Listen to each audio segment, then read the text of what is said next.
NVIDIA studio. And Cathie Wood's flagship fund bought NVIDIA shares following the company's blowout earnings. According to Bloomberg data, it was the first purchase of NVIDIA stock by any ARK fund since August 4th. A rally in NVIDIA shares fizzled Thursday, ending the day in the red, of course. Well, coming up, we hear from Foxconn chairman Young Liu on the company's AI push into the United States and their biggest challenges to make all that happen. That's next. This is Bloomberg.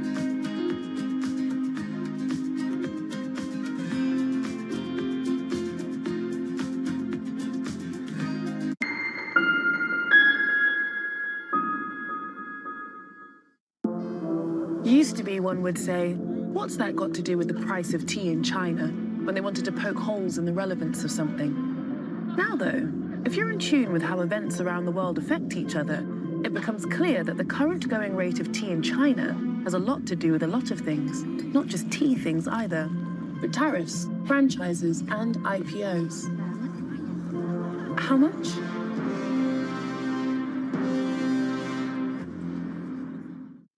Good morning. This is Bloomberg Surveillance. Welcome back to the opening trade. Watch Bloomberg Tech. This is the Asia Trade. This is Wall Street Week. Welcome to Balance of Power. This is Bloomberg Television. Bringing you up to them in the news whenever and wherever it happens. I'm Sherian in Seoul, and this is Bloomberg. Right, okay, ready? David, what initially sparked your interest in this topic of longevity? 15 years ago, I turned 60, and I began to wonder how much longer I'm likely to live and what I could do to extend my life. On longevity, I talked with the leading experts in science and medicine to educate people about how they might be able to change their conduct so that they can live a happier and healthier life. I'm David Rubenstein. Join me on a 4-part journey as I explore the great quest for longevity. Only on Bloomberg.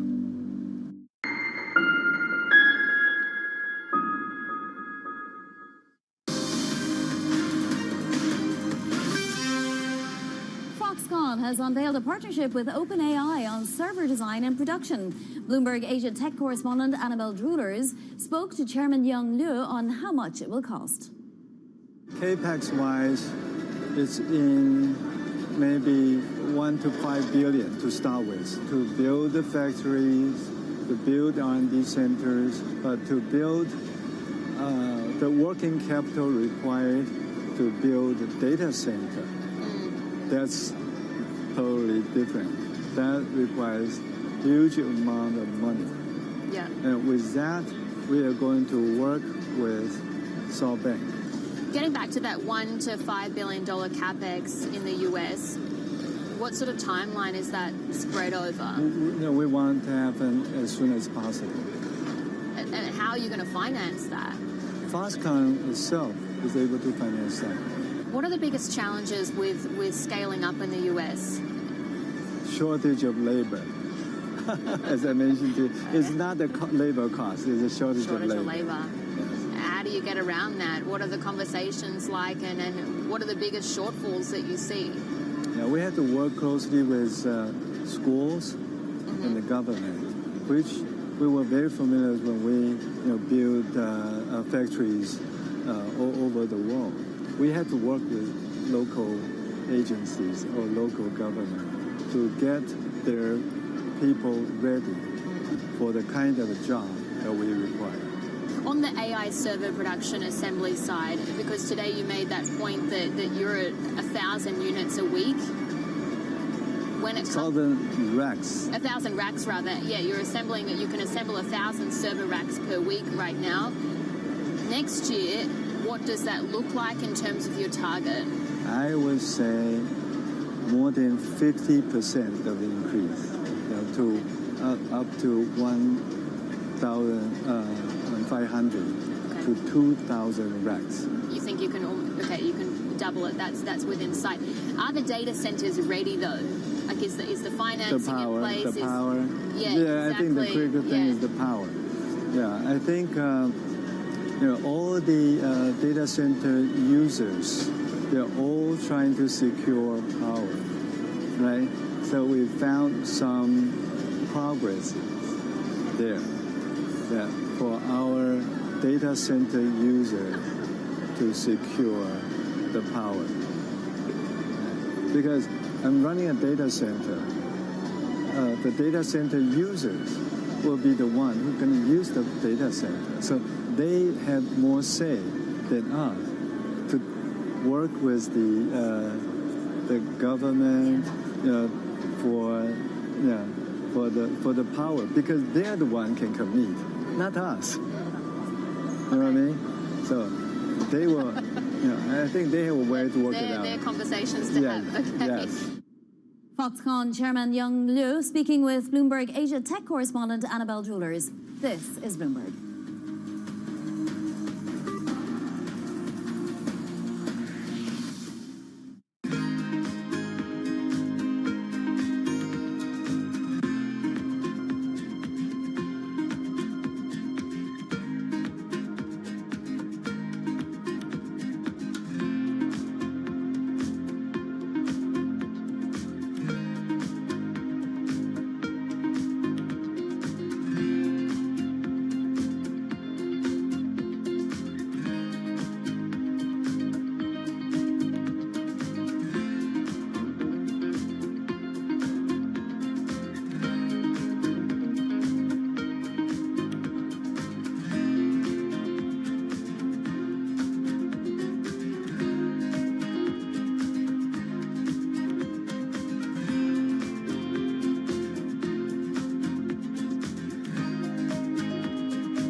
Climate change is going down right now. It's going down. And we've tried everything to shame people and blame people and put them in their place and tell them that they're doing things wrong and that they're killing everybody. But if we keep telling them that, then we are going to kill everybody. So we got to figure this out. And we're not going to do it by blaming people who are just trying to wake up and make ends meet every day, especially when a lot of those people have the same connection to nature and the environment that we all share here. I hike and I ski and I love the environment just as much as anybody else, but so does somebody who works in an oil field. The Cabela's shopper and the REI shopper want the same things. They want clean air and they want clean water and they want to be able to recreate outdoors. So until we figure out how to get on the same page, we will continue to lose. We cannot afford to lose anymore. We need to build a winning coalition of people across the political spectrum, or we will never create the solutions that we need. Key investors, top executives, global innovators. Join me for in-depth conversations with the biggest newsmakers on the day's top stories. Insight with Haslinda Amin, only on Bloomberg.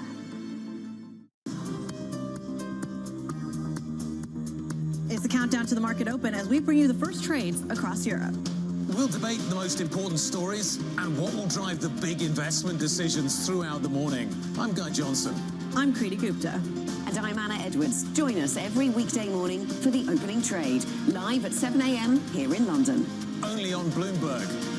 Context changes everything.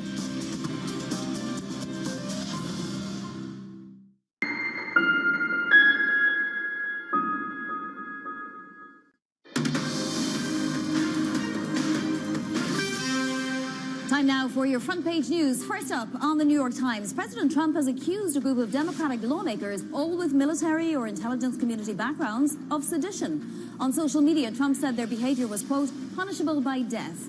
The Times reports the group's crime was recording a video that reminded members of the military they're not supposed to obey illegal orders.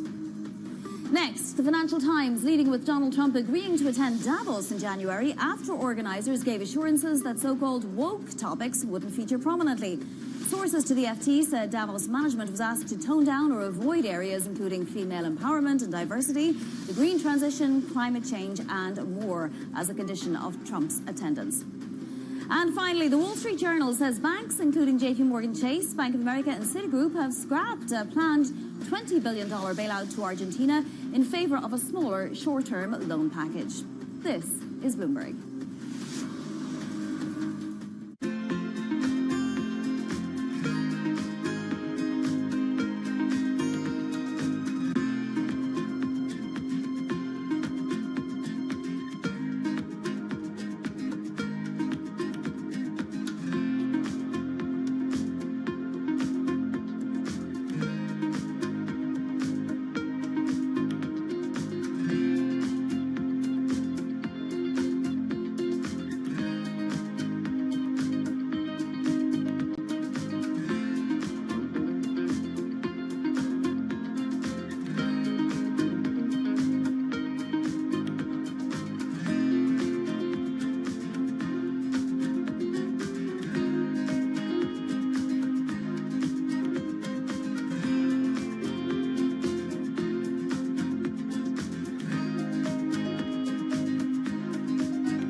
Estava sitiada. Isso ao começo eu também não sabia o que fazer. Foi a mais terrível que eu passei na minha vida. Eu temo, né, que o Brasil se torne, num futuro próximo, um narco-estado. Porque no final, tudo é dinheiro. People back home there, they are suffering, and someone is driving a Range Rover with their money. Where is my money? I think she's a scam up to now. It's some of the world's most desperate people who are getting ripped off. Repeat after me. I am a winner. I didn't know how big it was. I didn't really understand what I was getting myself into. If you tell me you have a vision of being $1 billion business, then you're going to have to do what it takes. And if you're not going to do that, everybody's going to suffer.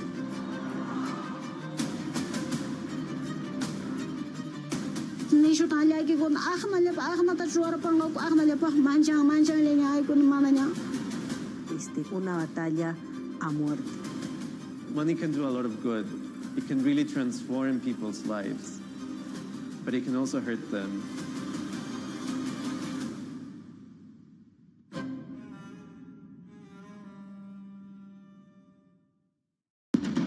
What is going to be the consequence for U.S. markets?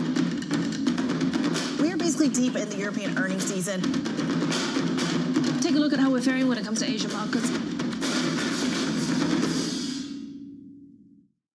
Bringing you up-to-the-minute energy news whenever and wherever it happens. I'm Joanna Bersecci in Vienna, and this is Bloomberg.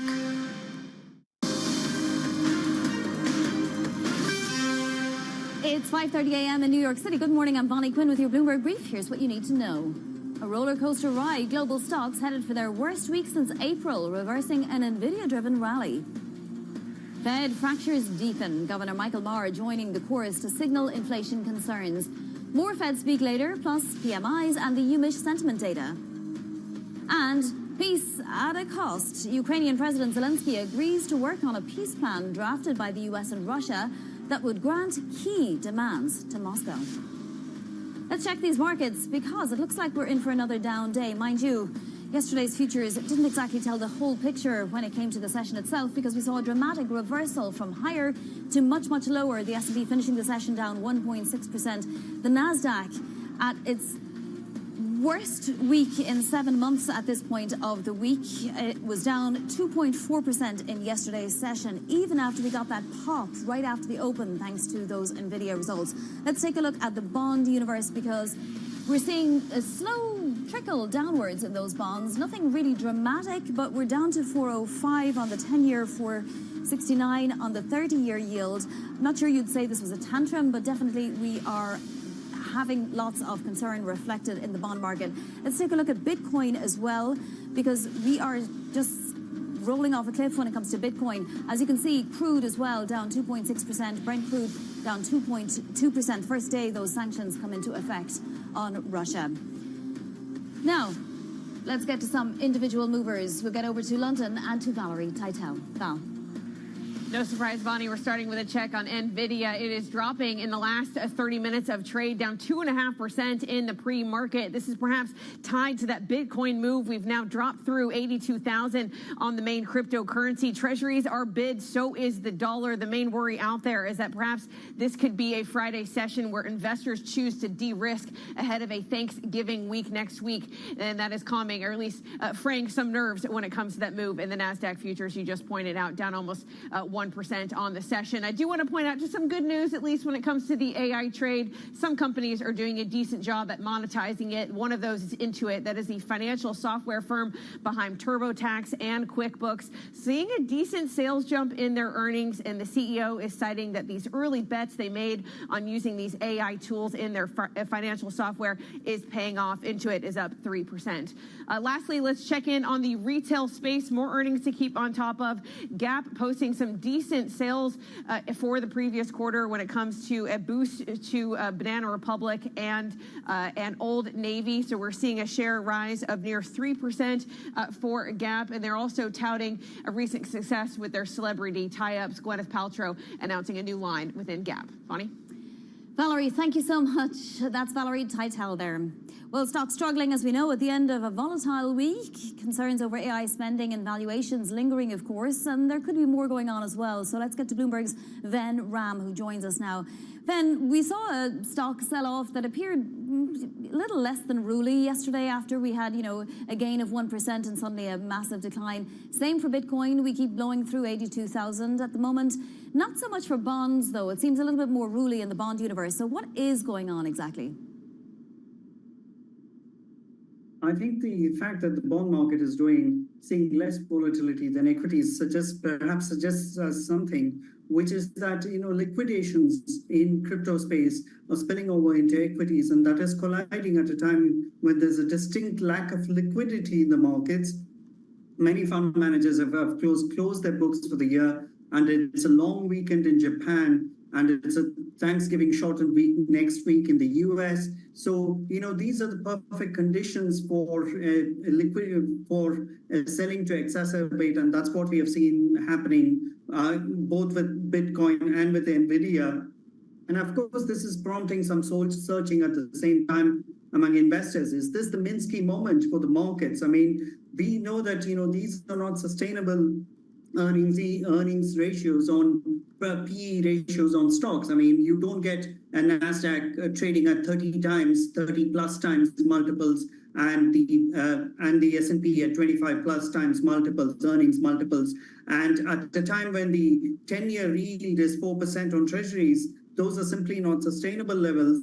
So it's better that a correction happens sooner rather than later. Specifically on the NASDAQ 100, I think that there is a correction, and that correction that is underway has got further to go. And with those liquidity conditions that we just talked about, I think there's potential for it to drop through to the 200-day moving average, really. That's fantastic context, Ven. Thank you so much for that. A lot to parse through there. That is Ven Ram for us of MLive. Joining us now for more on this, Seema Shah, Chief Global Strategist at Principal. So Ven said a lot there. Seema, what would you agree with in terms of things like, liquidations, exacerbating liquidations in various asset classes and so on? Hi, Bonnie. Yeah, I think a lot of that is valid. I mean, the liquidity perspectives, the correlation that you're seeing between Bitcoin and NVIDIA, the rest of the equity market, does suggest there's something technical going on. But I think to his point, investors are having a bit of a wobble in terms of their belief in how these AI companies can continue to deliver against this huge CapEx spend that's coming through. We are a little bit more positive, though, in terms of this being a wobble, but not something which is going to turn into a full-blown correction. And if anything, as we get through to 2026, we see a couple of these macro strengths coming through, either from the fiscal bill or just continued proof that the labour market isn't falling out of bed. I think that should start to reassure concerns. But certainly it could be a fairly difficult ride through up to Christmas. Yeah, for sure. Well, The question that Ven posed there that is on every manager and investor's mind, I'm sure, is this the Minsky moment? Are you saying it maybe isn't yet? No, I mean, I think there are valid questions to be had. We need to question the valuations, of course. There's considerations around debt financing and circularity. But ultimately, these companies are still really, really strong. Their balance sheets show very cash-rich positions, strong revenue. And as we saw from NVIDIA, they continue to deliver. There's just question marks about how they can justify the level of AI capex, because it's quite difficult to understand the productivity gains that could be delivered. Ultimately, we do think that these questions are not necessarily going to disappear, but actually probably going to keep coming back to pester the market, particularly around earnings season, each one going forward, with markets really looking for proof of this performance of delivery. So this is something which is going to continue to pester the market, and probably means that we are moving into a new part of the cycle for AI where we don't see such significant gains over and over again, but something a little bit more modest. Yeah, okay, so Seema, let's say the tech universe, even in its entirety, never mind the AI universe, let's say that's not the problem. There are other things going on in the background here, and yesterday, for example, you did see some stocks gain, but the gains were pretty bridled, whereas the declines were pretty unbridled, it seems to me. Does that suggest that there is something underneath the surface here that could break?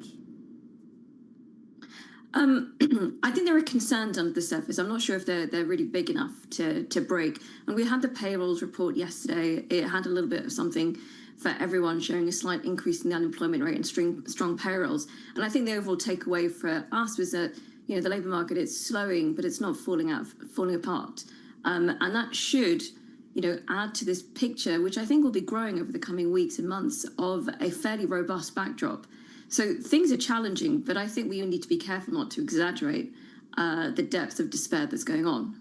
Okay, well, that's good news for anyone invested. Fed Chair Powell did say that it's wise to slow down in foggy conditions, and we're still in foggy conditions even after we got that report yesterday. At the same time, if the fog lifts and the labour market is significantly weaker than perhaps one might hope, is the Fed making a mistake by not cutting in December, assuming it doesn't? Certainly, we do believe that the US economy can do with a rate cut at this point. We don't think that we're looking anywhere close to recessionary conditions. But we think that the labour market slowdown, which is quite modest, would do with a bit more support, particularly when we consider that there's such a significant range, a wide range for neutral, that taking rates down another 25 basis points in the near term would be helpful. Now, having said that, it's not a real fatal error.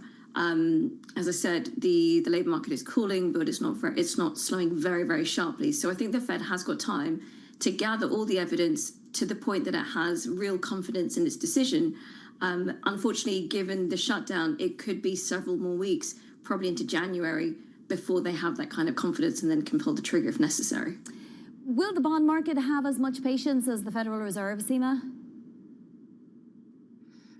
I think it will do. I mean, so much is going to come down to the guidance, to the clarity, of course, and to having that data coming through, that we think the bond market can, we're expecting a slight further rally, particularly because we are anticipating rate cuts. But we're not too, as I said, because for 2026, we're not anticipating recession. We actually have a fairly benign outlook. It should suggest to us that the bond market can be quite patient. Yeah. Is Bitcoin a separate trade at the moment? I mean, we keep seeing it going through 82,000. That seems to be important in some way. Is it? Well, Bitcoin, as we've seen with the broad currency, cryptocurrency universe for a number of years, is very, very tightly correlated with risk assets, with liquidity conditions. There's a couple of obviously other things going on in the background from a structural perspective.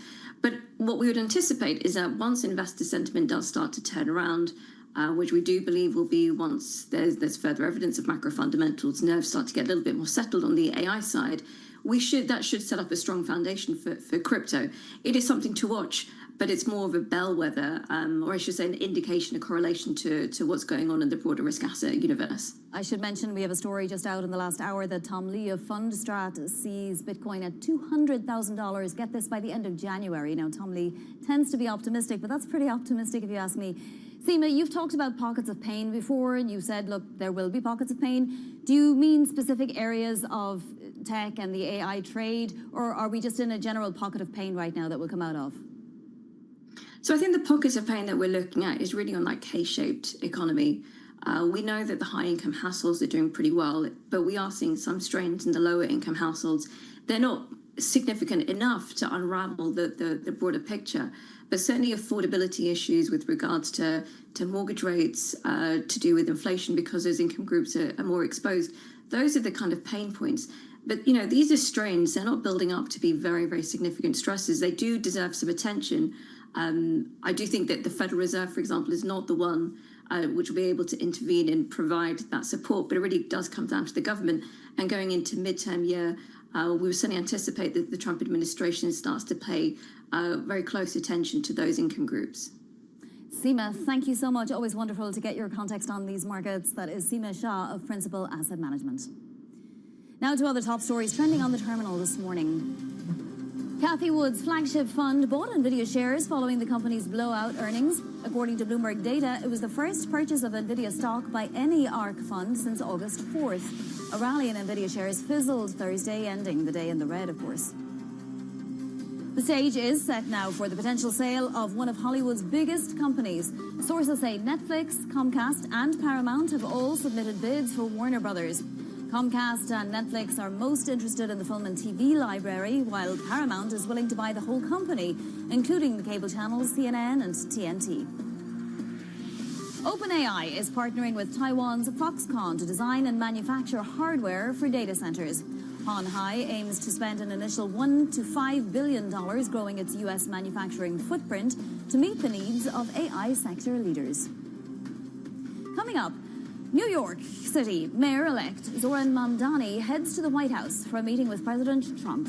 More next. This is Bloomberg.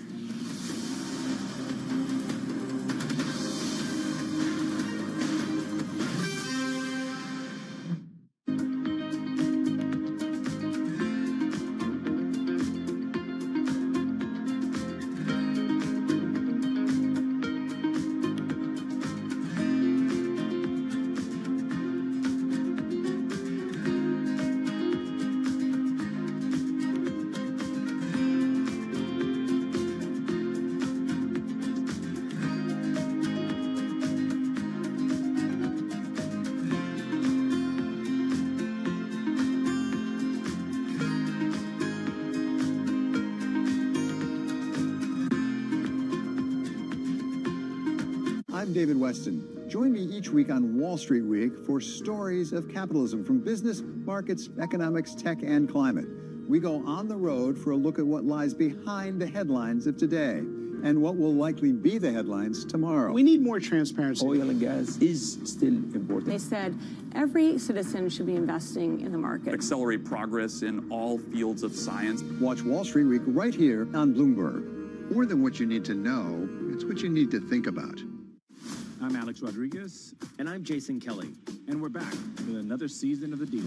With athletes and entrepreneurs who are changing the game on and off the field. Jerry Jones. Some good-looking trophies.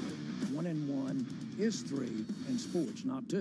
And it's because that 3 is imagination. That 3 is putting yourself in a way, having yourself hit the home run. Erica Ayers-Badon. I'm a high-energy board member. I'm very passionate. I have a lot of opinions. Robin Arzón. I want to light fires in people's lives, and that is still one of my core mandates for all of my businesses. Justin Tuck. I tell all of my friends that play in leagues now, make these relationships now while you're hot. Don't wait till you're the 12th year in and you're just hanging on. Stay tuned. You won't want to miss it.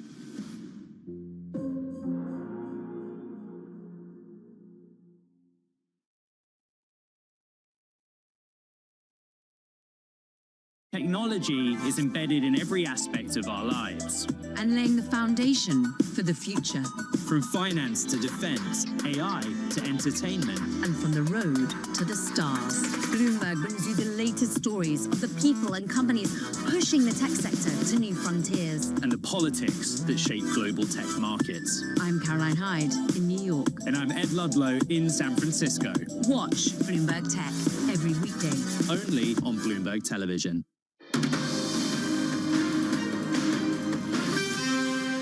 The president supports this plan. It's a good plan for both Russia and Ukraine, and we believe that it should be acceptable to both sides, and we're working very hard to get it done. And I'll also add, I know Secretary Driscoll did meet with President Zelensky today. We spoke with him. He was very optimistic following that meeting. And so, again, we are having good conversations with both sides with respect to ending this war. Ukrainian President Zelensky says he will be reviewing the 28-point peace plan floated by U.S. and Russian envoys. Bloomberg's John Harney joins us now from Washington for more. John, what can you tell us about what's in this plan? As has been reported, it would give much of what Russia has been asking for during the course of this war, and that would include territory that Vladimir Putin's forces have been unable to seize after almost 4 years on the battlefield. It would also apparently cap the size of Ukraine's military, which would be a big problem if any future conflict arose, and put in their constitution that Ukraine would not join NATO. Now, this was worked out between Steve Witkoff, President Trump's envoy, and Mr. Dmitriev, a Russian envoy, without apparently the participation, without the participation of Europe, or so far of Ukraine. President Zelensky has been somewhat,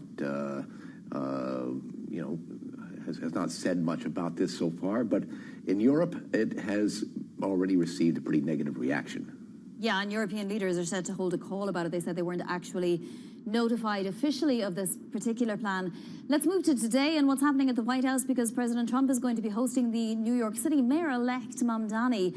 It's supposed to be at 3 p.m. Eastern. What can we expect out of that conversation, do you think, John? Well, as Vladimir Zelensky found out, these White House sessions are often not for the faint of heart. So here you have the most prominent American right-wing politician, Donald Trump, meeting who's arguably the most prominent left-wing politician, Zoran Mamdani, who in his victory speech even quoted the early 20th century socialist Eugene V. Debs. Now, there's much at stake for both of them. President Trump has threatened, before Mr. Mamdani was elected, to withhold funds from New York. Some projects have actually been suspended, albeit temporarily, supposedly, and more cutbacks might be in the offing. Now, there's something at stake here for President Trump, too, because Mr. Mamdani won the election on the issue of affordability, which is a buzzword now in the Capitol, and voters unhappy about prices and inflation did not vote for Republican candidates in this month's election. Yeah, absolutely. Well, we'll look for any headlines out of that meeting, and of course it's meant to be closed press at 3 p.m., but sometimes these things open up to the press, so we might see something live. John, thank you so much. That is John Harney there in Washington, D.C. Now, we need to talk about Bitcoin, because it's been a wild week for Bitcoin. In fact, we're staring at a sell-off that could make for its worst monthly performance since a string of corporate collapses rocked the wider crypto sector in 2022. Let's get more from Bloomberg's digital finance reporter, Emily Nicole. So, Emily, we keep dipping below $82,000. It's obviously been a rocky ride for Bitcoin. What's behind it? At least last time, we knew there were some scandals that rocked the world. What's rocking it this time? This time what we're hearing that it is mostly kind of a risk-off attitude from institutional and retail investors when things start to get rocky elsewhere. If you look at stocks, or particularly in AI this week and big tech stocks, Bitcoin is one of those first things that kind of acts as a bellwether to go, because it's such a risky area that a lot of those more risk-minded investors will lay that off. That is probably contributing. But also, this has been a pretty bad few months for Bitcoin. It started tumbling in early October when we had a major liquidation event. Then about 19 billion was wiped off in liquidations at that point, and we've lost quite a lot of the ground that was made this year, in fact almost all of it so far. So definitely that is worsening the situation as well. And I really just have to point out a note that Paul Donovan just sent in of UBS. He says that this is hyperinflation, because if you annualize Bitcoin's recent spending power collapse, that would be equivalent to roughly 800% inflation. So that gives us an idea, just in terms of context, just what kind of a collapse this has been. Now, on the other side of the coin, we have Tom Lee of FundStrat. He sees Bitcoin as high as $200,000 by the end of January. I mean, I guess anything is possible, Emily, is it? I mean, it's definitely a bit of, depends on who you ask, because we're kind of deciding now, have we entered bear market territory or not? It's definitely been a rough few months for Bitcoin, and that kind of signals that maybe we've hit that wall, and the bull period that we'd had over the last 2 years with Trump coming into the White House is starting to peter out. On the other hand, though, there's a lot more institutional players now than ever before, Tom Lee being one of them. He's also kind of part of one of those digital asset treasury strategy companies that focus on Ether as well. So with that in mind, there is always that kind of bulk buying power that lays underneath that might stop these things from going too far down and could push things back up again if there's enough sentiment there. And it is a strange couple of weeks with holidays and so forth in various parts of the world. This latest leg down, though, I mean, I guess we're entering a bear market, but also the Bitcoin treasury companies must be as well, right? It's definitely a tense time. We did a story yesterday about Strategy, for example, one of the most famous Bitcoin treasury companies that's out there. It really pioneered the model. And for them, it's a tense time because while they've continued to buy Bitcoin throughout this, with their own share price kind of falling and the various shares that they've even issued, different kinds of stock they've been issuing over the last few months, if things start to fall even further, if they get close to, for example, going underwater on their Bitcoin bets, that's all pretty negative for them. And if they were to drop out of, for example, the major indices they're part of, like the NASDAQ, that would be pretty bad in terms of the forced selling that would happen once those stocks get removed from indices that track them. So definitely it's a tense time all around, not just for Bitcoin itself, but also the stocks and traditional securities that track it. Emily, can't wait to follow your reporting throughout this period. That is Emily Nicole there in London. Coming up, we're going to get you set up for your trading day with more Fed speak and economic data on deck. This is Bloomberg.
The Middle East and Africa regions are home to some of the biggest deals and fastest growth in the world. Vibrant resources and high-yield investment opportunities abound. I'm Jumana Versace. Join me on Bloomberg Horizon's Middle East and Africa for the stories, newsmakers, and insights shaping the decisions of traders across this exciting region. You had heightened levels of volatility. There's still room to maneuver. Reduce the opportunities. It allows you to increase significantly your net income. Every trading day, only on Bloomberg. It's a multi-trillion-dollar industry. We'll show you what's happening in ETFs like no one else. ETF IQ, only on Bloomberg. Asia is at the forefront of some of the world's biggest stories. And we're here, where the action starts in Sydney. And in Tokyo, get ahead as the global trading day begins. The Asia Trade, weekdays only on Bloomberg. We're coming to you live from Kuala Lumpur. The whole world is here. The APEC Leaders Summit bringing together heads of states of 21 APEC economies. The White House is trying to use the stops to gain additional leverage. This big deal with a number of the biggest companies in South Korea. That's a big number. Deals can be done. Trust Bloomberg for on-the-ground coverage. Korea is not Japan. Up-to-the-minute reporting. In this latest salvo of this trade war. What a visual. And the analysis you need. China's not going anywhere, nor are we. Bringing you up-to-the-minute energy news whenever and wherever it happens. I'm Joanna Bersachi in Vienna, and this is Bloomberg.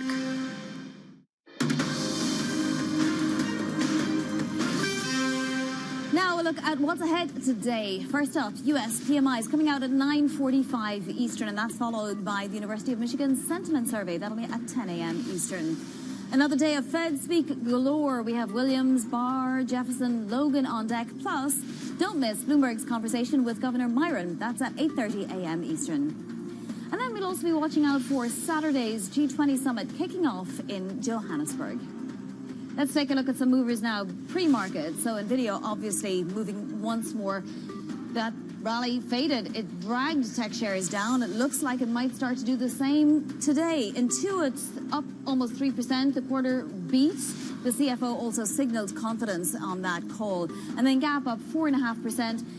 Stronger than expected sales, and that attracted higher income consumers. So Gap winning it today. Let's take a look at the macro environment, though, because I can tell you it's going to be a day. You know this already. We have, obviously, futures pointed lower, but this is a board of crude oil. Those extra sanctions going into effect today. Bitcoin as well, just above $82,000 a coin, a tense time, as we've heard. That's it for Bloomberg Brief. This is Bloomberg.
When I visited Fernandez at IMAX's headquarters outside Toronto, we went to the facility where IMAX designs and maintains its cameras. The latest next-gen equipment was out with directors on filmed for IMAX sets, but there was still plenty of cool gear on view. As the head of the finance department, do you look at all the things in this room and think, this costs that amount of money, this costs that amount of money? Thankfully, no, I don't. When I think about cameras in general and what we, when we first, I'll give you a really prime example, the film cameras. When you thought about it, okay, are we building 2? Are we building 4? Are you building 8, right? And that's where I start to think about, well, what makes the most sense from a return perspective? Because yes, Nolan wants the cameras, but how many other filmmakers out there use the film cameras? The lens that I look at it through is essentially, how many do we build and in what way? Because the one thing is we are going to invest to build it right and to build it for longevity. But do you need 10 of them? No. Building 4, that was the right number. And do we potentially want to build a couple more? Maybe a couple more, but I don't think we need 10 because they won't always be in use all the time. I imagine that at different points you need to tell people no. What's that process like for you? Oh yeah, it's a key role in the CFO position. It is a word that most people are used to, and yet they still think you're not going to say it. From the world of politics to the world of business, Joe Matthew and Kaylee Lines deliver news, insight, and analysis live 2 times a day, every trading day. Balance of Power at 1 and 5 Eastern, only on Bloomberg. Bringing you up-to-the-minute news whenever and wherever it happens. I'm Haslinda Amin in Bangkok. This is Bloomberg.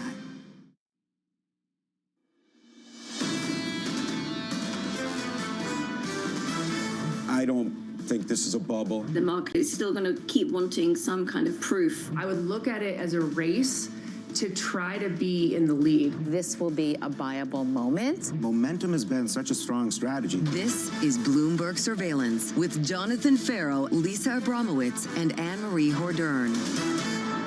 Live from New York City this morning. Good morning, good morning. For our audience worldwide, Bloomberg Surveillance starts right now. Coming into Friday, investors on edge. Equity markets heading for their worst week in 7 months. Solid earnings from Nvidia failing to put a floor under confidence, and very few signs officials at the Federal Reserve are coming to the rescue. The hawks remain defiant. So let's give you a sprinkling of what we heard yesterday. Chicago Fed President Austin Goolsbee saying that inflation seems to have stalled out and, if anything, has given warnings of going the wrong way. Cleveland Fed President Beth Hammack raised concerns about financial stability, saying that if you do get this in risk-taking in financial markets, it will prolong the downturn one after another, lining up to signal whether they are on the hawkish or the dovish side, or whether they're squarely in the uncertain center of the FOMC. The biggest one-day reversal on the S&P 500 going back to the tariff turmoil of April this year. The company story is okay. We saw that with the earnings of Nvidia. The stock story is not okay. The way this market has reacted to incoming information has shifted over the last few months. We saw it with Palantir, decent numbers, poor stock market reaction. We saw it with Nvidia in a more vicious way in yesterday's session. So there is a narrative you can paint, and you can paint about 16. You can choose your own, because nobody can really coalesce around one in particular, that there is a fear that valuations have just gotten ahead of where all of the AI hopes and dreams can go without significant debt investment, which is making people queasy. It's the reason why you haven't had the buy the dip kind of feeling. OpenAI is causing a lot of agita, and we're seeing that across the board, anyone who's connected to OpenAI. Then there is another feeling, which is essentially positioning has gotten to a place where hands are very weak. And that's what I think a lot of people are pointing to, particularly with the crypto sell-off. I know we don't talk about crypto that much, but I think the sell-off in Bitcoin, 30% decline since the recent high, that's a lot of money going out, and a lot of questions around what kind of forced selling that might have. Without a doubt, one informs the other. One informs the other. Again this morning in the pre-market, Nvidia a little bit softer. That stock is down by 1.5%. We'll track that for you throughout this morning. So what does the White House want? What does the Treasury Secretary want? The White House and the Treasury Secretary want the obvious. They want lower interest rates. The Treasury Secretary made that point again last night, speaking on Fox News, saying we should finish the current cutting cycle, and the Federal Reserve needs to continue cutting interest rates. At the same time, this is a difficult line for them to walk, because they also want to make sure they are touting that they think the economy is on good footing. What was interesting yesterday, I thought, was Vice President J.D. Vance telling the American people, especially after a poll this week from Fox News shows that they are underwater when it comes to their handling of the economy, said, have patience with us. Let our policy start to infiltrate through the economy. The problem right now is the calendar.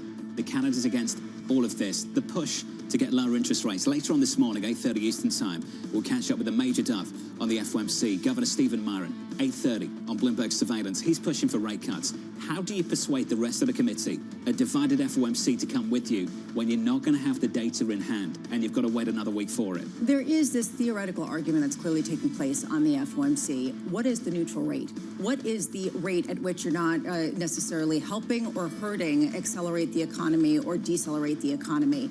Right now, that is the ultimate note of disagreement, alongside what the Fed's role is trying to bridge in trying to bridge the gap between people at the upper end of the income sphere and people at the lower income. These are the existential philosophical debates that are being had at the FOMC, and I wonder what data they're going to point to, because frankly, it's a choose your own adventure, as you've been saying, cherry-picking season on Wall Street. When you say the philosophical debates, I have to say, Anna Paulson yesterday, candy sales over Halloween.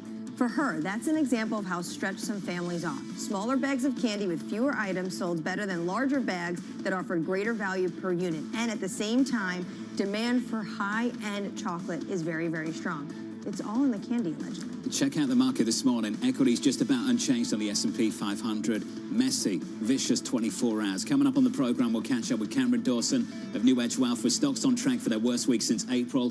Ajay Rajadaksha of Barclays on the biggest risk facing the economy, and Claudia Sam of New Century Advisors on the path ahead for a divided Fed. We begin this hour with futures lower after AI fears dragged down stocks to 2-month lows. Cameron Dawson of New Edge Wealth writing, we see this as a valuation and positioning recalibration, not a growth scare, which implies a shorter and shallower correction. Cameron joins us now for more. Cameron, good morning. Good morning. How do you draw a distinction between one and the other? Yeah, so what we think about is when you have a growth scare, it tends to lead to a deeper, more protracted correction. You're cutting EPS estimates, you're cutting GDP estimates. There's a lot of positioning to shake out. But at this time, we're not seeing signs that EPS or GDP estimates necessarily need to get cut for 2026.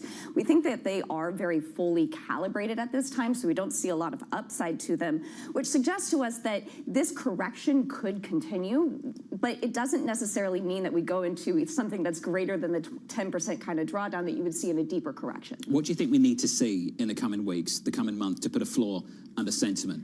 So we think that we need to see a little bit of the weaker hand shaken out. What we saw with retail investors is a big 35% jump in FINRA margin loan balances over the course of the last 6 months.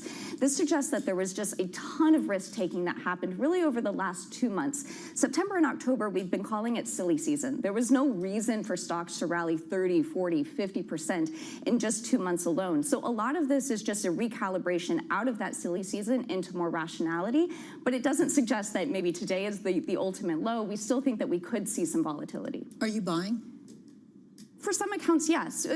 Look, at the end of the day, we always keep a book next to our desk, which is Walter Deemer's When It Comes Time to Buy, You Won't Want to, which just means that the narrative will suggest that you should stay on the sidelines of the market. Of course, it's scary, but we do know that forward returns get better as markets correct. And if we do see a correction down to, let's say, the 200-day moving average, the narratives will get even scarier, but that's an even greater opportunity to be able to put capital to work, because at that point, you've seen valuations come into a little bit more of a reasonable territory, as well as the fact that positioning likely would get a lot lighter. When you take a step back, it feels like this is what happens when you invite bond investors to the party. That their valuations were flying high and doing great, and these companies were buying everything on cash, and then all of a sudden you had a $200 billion in bond gluts and bond sales, largely tied to tech, and all of a sudden, everyone got depressed because suddenly it became a reality. You have to pay for this. Companies are having trouble paying for the hopes and dreams that they have out forward. How much is that going to be a theme, and that will temper any rallies going forward? It's one thing to spend your own money. It's a very different thing to spend somebody else's. Because when you're spending your own money, you get the benefit of the doubt and the patience of, we will see a return on this investment over a longer period of time. But as soon as you start spending other people's money, there needs to be a quicker return on that investment. And we've been surprised at how much bond investors were willing to step into some of these very long-term deals. So much demand for these bonds, even as you were starting to see things like CDS and credit spreads start to widen out. So we think that that difference of spending other people's money has completely changed the narrative around the AI investment story. So you think that potentially we had the Santa rally in September, October. What does this do for everyone's year-end targets for the S&P 500? Well, isn't it interesting that bulls were clamoring to one-up each other, to raise the target, starting to say that EPS estimates were too low for 2026, and we simply just don't see it. You already had an acceleration in revenue growth that was contemplated in 26 earnings, as well as 150 basis points of margin expansion. So high bars just simply create higher potential for volatility, which is why we think that we're seeing this. The best news for this market, though, is that there are still cohorts of institutional investors that are underweight or neutral this market. You have discretionary investors that are still sitting mostly on the sidelines, which means that if you do start to see more of this volatility, it would be a good buying opportunity for this smart money. But the contrast to that is households are still very much all into this market. They've been a big source of the volume in the trading this year. So that's probably what we're starting to see shaken out at this time. Do you want a good story to tell for 26? I think it sounds like this. Tax refunds in America in early next year. Stimulus coming out of Japan. China, reportedly, the team at Bloomberg talking about property stimulus emerging in China as well. Put it all together, is that a better backdrop for global growth in the next 12 months? This is what a lot of the bulls are betting on, and this is the reason why the choppiness is in place, that a lot of people are saying it's a good time to buy.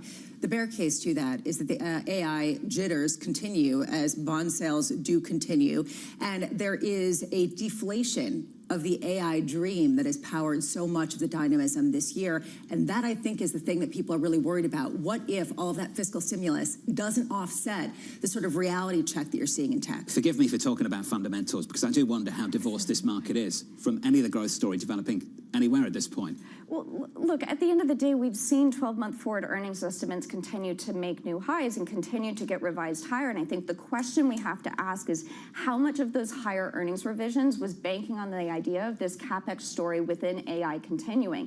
When everybody was talking yesterday, when NVIDIA was up saying everything's fine in AI, the CapEx story is intact, we thought that that was a little bit misleading, because the question about AI was not whether or not they were spending spending money. The question was, are they spending money in the right places, and will they return any investment or have any return on that money? And so having good NVIDIA numbers doesn't necessarily suggest that you're going to see good earnings and margins coming out of those people spending on it. What John was mentioning, though, is really important, and this potentially could be the playbook for the first half of next year. Do you think there could be a phenomenon where actually the index level goes down because AI is not driving, and you do see a broadening out, a sense that the rest of the economy is doing better? It's not AI's gain and everybody else's pain. It's AI pain while everybody else gains. The lesson we learned from the tech bubble and the bursting of it is that initially everything goes down, and then you start seeing divergences, meaning that when you are reducing overall equity exposure because the largest weights in the index are moving lower, you will see the broader index turn down, but then you start to see divergences begin to emerge. But the initial part is broad pain, and then you start to see certain things separate from the pack. Cam, you're going to stick with us. Cameron Dawson there of New Edge Wealth. Coming up on the program, Governor Myron at 8:30 Eastern Time. Don't miss that conversation regarding the Federal Reserve and a big decision on December 10th. For now, let's get you an update on news worldwide with your Bloomberg Brief. It's Vonnie Quinn. Hey, Vonnie. Hey, John. Good morning. President Donald Trump meeting with New York City Mayor-elect Zohran Mamdani at the White House today. The president posting on social media earlier this week, the communist mayor of New York City asked for a meeting. A Mamdani spokesperson saying the mayor and president would discuss public safety, economic security, and Mamdani's affordability agenda.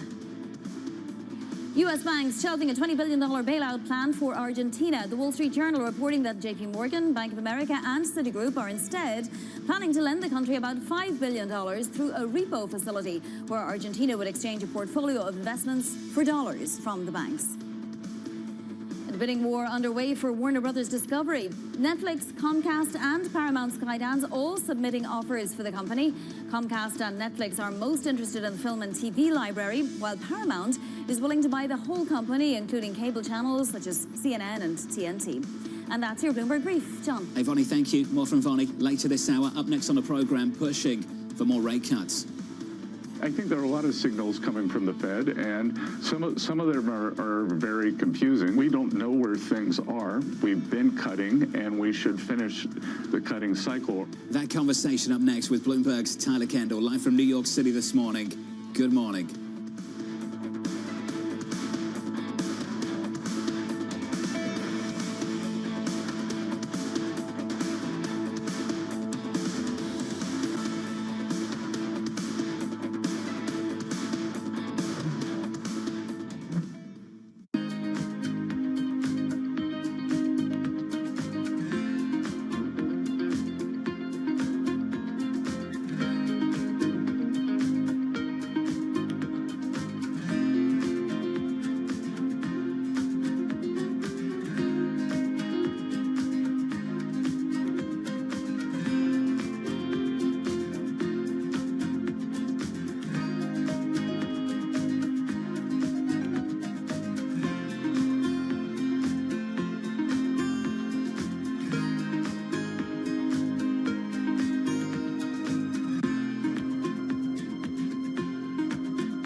Astonishing day for US technology.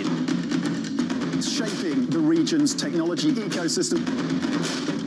Asia's biggest tech news and innovation.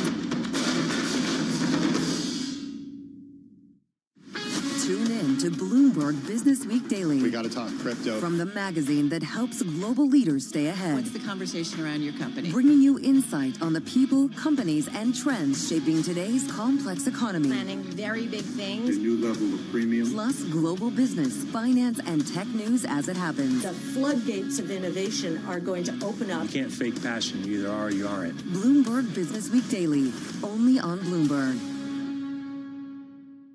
Making money isn't about drowning in emotions.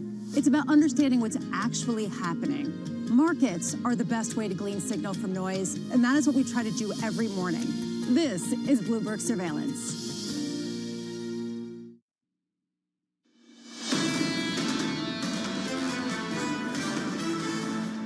What a range on the S&P 500 in yesterday's session. At the highs, close to positive 2%. At the lows, negative by more than 1.5, and we closed close to those lows. On the S&P 500 this morning, we bounced by not even 0.2%. The Nasdaq totally unchanged. There's nothing convincing about this morning. Check out NVIDIA in the pre-market. NVIDIA right now is negative again by more than 1%. Yeah, the fact that we're not seeing a buy the dip mentality and that yesterday you saw the biggest intraday swing going back to April after Liberation Day raises questions about where the marginal buyers are and what is continuing to catalyze these concerns. Is it weak hands, or is this something more fundamental, either about the debt picture or frankly something they're not hearing from Jensen Huang about exactly how some of the companies can actually pay for the chips that they're selling? Nothing convincing coming from the economic data either, so that's unhelpful going into the Fed's meeting on December 10th. Under surveillance this morning, pushing for more rate cuts. I think there are a lot of signals coming from the Fed, and some of them are very confusing. They've cut twice, and they said that they're insurance cuts, so I would have thought that they would want to take out a third cut. We don't know where things are. We've been cutting, and we should finish the cutting cycle. So here's the latest this morning. The White House ramping up the pressure on the Fed to slash interest rates with a December rate cut in doubt after a very mixed payrolls report. Joining us now is Bloomberg's Tyler Kendall. Tyler, the pressure really started to build this week on the Federal Reserve. Right, exactly, John. And perhaps it's been heightened because we heard President Trump earlier this week tell the Treasury Secretary Scott Bessent directly that he needs to work on Fed Chair Jerome Powell to lower rates. We've seen the stakes perhaps been raised because this White House has been playing defense when it comes to the issue of affordability in recent weeks. Just look at the meeting happening today between President Trump and newly elected New York City Mayor Mamdani, where the issue is expected to be front and center. In fact, you had the Treasury Secretary go on in that interview to acknowledge that the administration has been frustrated with recent polling showing pessimism about the economy. Part of that is that the ongoing government shutdown had weighed on Americans. You heard the Treasury Secretary there talk about a insurance cut from the Fed. He went on to talk about this idea that there could be this hit to economic growth while the government was closed. Our own analyst at Bloomberg Economics calculate that the anticipated hit to fourth quarter GDP will have been 1.3 percentage points, but that the economy will likely get that back by early next year. But John, that just goes to the point that, of course, there is this lack of data, and the calendar is looking tricky, as the BLS confirmed earlier this week that we will not get another comprehensive look, particularly at the labor market, until after the December meeting. Tyler, things were so quiet. They hadn't mentioned the Fed for so long. Are we blaming Anne-Marie for this? Well, maybe, because her question in the Oval Office did spur President Trump on to talk about what those potential replacements could look like. Of course, the Treasury Secretary, while putting pressure on the Federal Reserve, is of course also leading the search to replace him. He did confirm that we are expecting President Trump to meet with the top 3 finalists by mid-December. So as we get closer to that date, no doubt we're going to hear more about it. Tyler Kendall with the latest down in Washington. Tyler, thank you. Anne-Marie, there was no mention of the Fed for ages. I don't even know, for weeks. I don't even know why the president and the Treasury Secretary are now talking about they have to meet these people. He already said, I know in my mind who I'm going to pick, but I think he meant in his mind, he really just wants Scott Bessent to take the job. Cameron Dawson of New Edge Wealth still with us around the table. Cam, let's continue the conversation on the Federal Reserve. Just base case, what are you expecting now, December 10th? We don't expect them to necessarily cut just because they've been so hawkish in their commentary. However, if we continue to see market weakness, we think it will be the reason why they would deliver a cut. Because if you wanted to justify a hold, what you did is you looked at broad financial conditions and you said equities are fine, credit is fine, volatility is low. You kind of have to throw that out the window if this correction continues, which just means that it could push them to deliver the cut in December, because then they could focus on the slowdown in job growth. If you wanted a jumbo cut, you'd look at things like the University of Michigan survey, you look at the Conference Board survey, which are showing or indicating that there could be even more weakness within the labor market once we get the data for October and November when it comes in December. Do you think the pressure from the White House is counterproductive?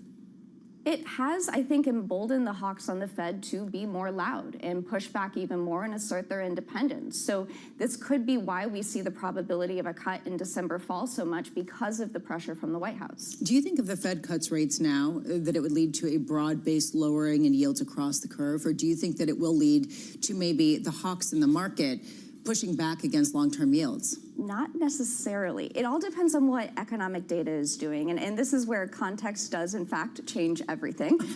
Lovely. You're welcome back. Meaning that if economic data is turning higher, it does suggest that the long end of the yield curve will move higher. The reason that we haven't seen the big upward movement in the long end after the Fed has delivered 2 cuts is because economic data has been middling. So if you're in a resurgence kind of environment, what everybody's expecting for the first quarter, we would expect Fed cuts to be concomitant with an upward movement in the long end, which of course would further challenge more cyclical sectors and things like housing. So it could be careful what you wish for, but it depends on the growth backdrop. What do you see in terms of the growth backdrop? I mean, how have you deciphered the Rorschach test that has been what we've seen recently in the data? So what we've seen since the April lows is a movement in GDP forecasts for 2026 up from about 1.3% to 1.8% today. We think that that fully contemplates this idea that the consumer will hold in, but not necessarily reaccelerate. The big question is, do you get more fiscal stimulus that could broadly help the consumer? And I think the interesting plot twist is that if you look at fixed private investment, capital investment, that actually is turning lower in 2026. So despite all that we're talking about with AI investment and all of this CapEx, the rate of change is slowing down because what you're seeing is a cresting in non-residential construction because manufacturing investment is slowing down because the CHIPS Act is starting to slow down in its contribution to growth. When you talk about the consumer, the White House is weighing whether or not potentially work with Congress, they can get stimulus checks of $2,000. Do you think that will actually help the consumer, or will it just feed inflation? It likely will just feed inflation. It does, of course, depend on the supply side of things. One of the reasons why checks were so inflationary back during the COVID era is because you were giving people money and then there was supply chain issues, then they didn't have anywhere to spend it. But I think the real challenge you have is that if you start cutting the front end of the curve, you start giving checks, blowing out the deficit even further, you do get this dynamic where the back end of the curve likely picks up. We do know that the Fed or the Treasury is the one that wants these cuts so badly. We have over $1 trillion in interest expenses. You have $9 trillion of debt that has to be refinanced next year, and over 20% of the Treasury debt outstanding is in bills. So nobody wants interest rate cuts more than Treasury does, but the question is, can they explicitly express that in terms of Treasury financing versus just saying we're being too tight because of the economy? If they don't cut in December, but they start cutting again next year, would it make a whole lot of difference? No. And we think that we're going to get those cuts because we think that you have to think of this as old Fed has much more balance between inflation and employment. New Fed is going to 3%. They want to get to that 3%. That's what they've determined is neutral. I think the big question is whoever gets nominated to the Fed, what is their view of neutral? Is it deeper than 3%? Who do you think is going to be nominated? Waller. It's the most PC choice. Is that what you think is PC? When the president says, I'm going to be politically correct, who do you think he means? Waller. You think he means Waller too? Yeah. Okay, good. Yeah. Because I think there's a distinction to make there, for some people at least. A lot of people believe that's what the market thinks politically correct is, but to him maybe it's Kevin Hassett. And I keep bringing this up. If it's someone very close to the president, if it's not Governor Waller, if it is Kevin Hassett, do you change your view on how the market trades in terms of market-based assumptions on inflation? Your view on how treasuries might trade off the back of that? The most fascinating thing is that 10-year break-evens on inflation are at 2.24% right now. Solid. The 10-year Treasury market believes that the Fed will be successful at getting inflation back to its long-term target. The question is that a reasonable assumption by the Treasury market? Do you think it is? No. Not right now. I think that there's probably upside to those inflation break-even expectations, mostly because there's absolutely zero desire to pull deficits in. You're talking about increasing deficits even further with direct checks, and so I think that the bias is upward on those inflation expectations. But again, that has to be in the context of what's happening with growth. If growth really does fall off a cliff, inflation expectations are well calibrated. At this point, given the fact, I'm glad that you mentioned the deficit, that there have been so many different initiatives to try to lower costs for American families in response to some of these polls and the midterm elections. How much do you expect that to also drive the deficit into a deeper place, more significantly, potential rollbacks of certain tariffs, et cetera? Yeah, that's the interesting thing about the tariffs is that it actually has been bond market positive because it has helped assuage some of these issues where the deficit was swelling and make it so that they haven't had to increase Treasury issuance as much. So if you get this pushback on tariffs where, heaven forbid, the money has to be returned, which we don't think it will be, but if you get this pushback on tariffs, does it make the deficits look even worse, which then, of course, puts even more pressure to cut at the front end because you have that over $1 trillion of interest expense. Cam, it's good to see you. Thanks for dropping by. Lots to think about going into 26. Cameron Dawson of New Edge Wealth. Still lots to play for through 25 into year end. Still got to figure out the outcome of that Supreme Court hearing on the president's tariffs. Absolutely. The Supreme Court could strike down IEEPA. It's the blunt instrument this administration has used for these reciprocal tariffs. It's bringing in billions of dollars. The issue individuals will tell you is even if the IEEPA gets struck down, the administration will find other ways to enact tariffs. The problem is you brought up the timeline. Can this all be done in time to level out for the economy before the midterm election? What happened to that smooth sailing, melt up, risk reward into year-end story? What happened to that? Record scratch. I mean, on one hand, you could say, hit the brakes. on one hand, you could say you've got an amazing opportunity to get in at a lower level to really enjoy that Santa Claus rally into the end of the year. Or you could say, wait a second, the debt folks came to the party and they tend to be, you know, party winners, as you can tell, and really lift the spirits of everyone because they say, really, how are you going to pay for this? Slam the brakes on this rally. We're positive by 1/10% on the S&P 500, struggling to bounce. Up next, Ajay Rajadaksha of Barclays on the biggest risk facing the economy in 26. Plus, Danny, how's your morning movers? Shares of the gap higher on the back of stronger than expected results. That stock up by 4.5%.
crises, two essential crises, and for both it's now or never: democracy and climate, and they are absolutely interlinked.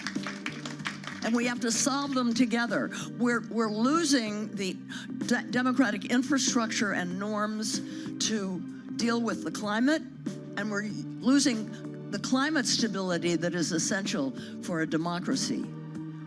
We have to solve them together. We've never faced a threat like this to our democracy at a time when it's a perfect storm, at a time when we're being told by climate scientists, some of you may be in this room, that we have to cut our emissions, fossil fuel emissions, in half in 5 years now. You know, when I started to realize what was happening, it was 12 years, and we haven't done it. Used to be, one would say, what's that got to do with the price of tea in China, when they wanted to poke holes in the relevance of something? Now, though, if you're in tune with how events around the world affect each other, it becomes clear that the current going rate of tea in China has a lot to do with a lot of things, not just tea things either, but tariffs, franchises, and IPOs. How much?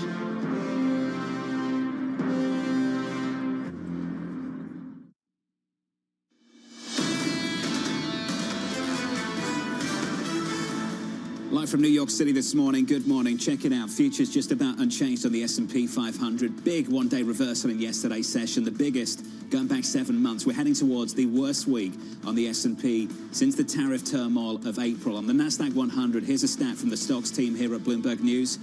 The S&P 500 is heading towards its worst November since 08. On the Nasdaq 100, we have not had a 3-week losing streak. We haven't had a 3-week losing streak since March.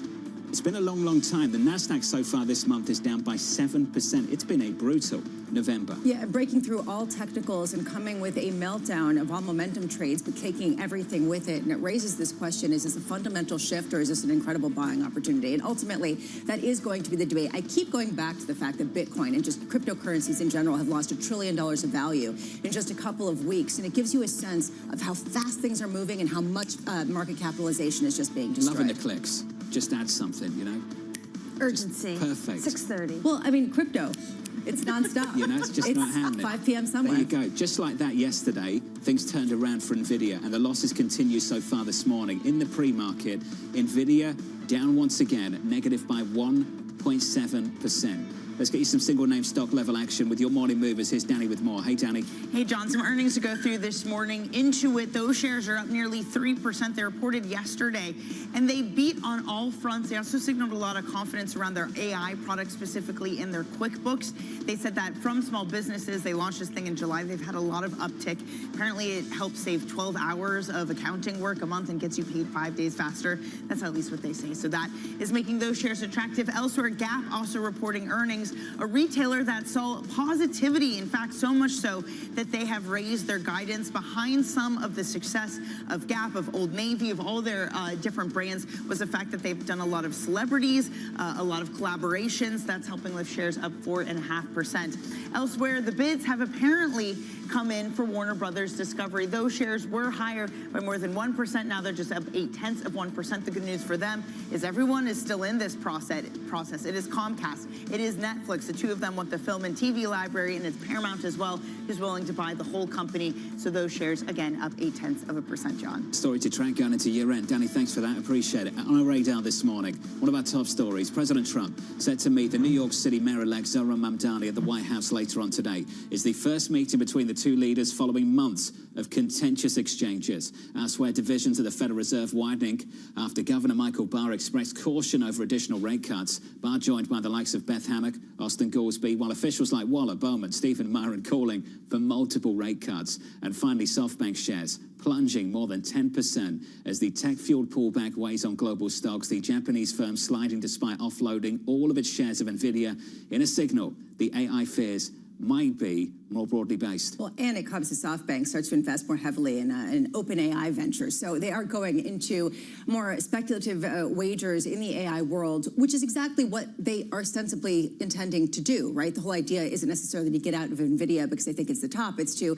get into even more risk because maybe this is going to broaden out. It raises this issue again. Who are the most exposed players here? And especially with the circularity of the industry, the fact that so many different entities are increasingly dependent on one another. If one falls, how much is the domino effect going to really ripple through the entire ecosystem? Keep going back to the numbers from NVIDIA were pretty good. The company story's fine. The stock story's the problem, but at a company level, they're putting up tremendous numbers even without the exposure to China. And there is a hint, you were down in Washington, there's a hint that maybe the door is opened a little bit more widely for them to sell to the rest of the world. It definitely is opening to sell to the rest of the world. There's even conversations about if China comes back into play. Maybe when NVIDIA starts to build a new chip, Blackwell won't be the most advanced. You can go to China and they start selling those to China. But for sure, you're going to have the Middle East start to fill some of that gap. And the Commerce Secretary basically gave the green light for those chips to go to the United Arab Emirates as well as to Saudi Arabia? Look, they're definitely banking on international sales and sovereign sales.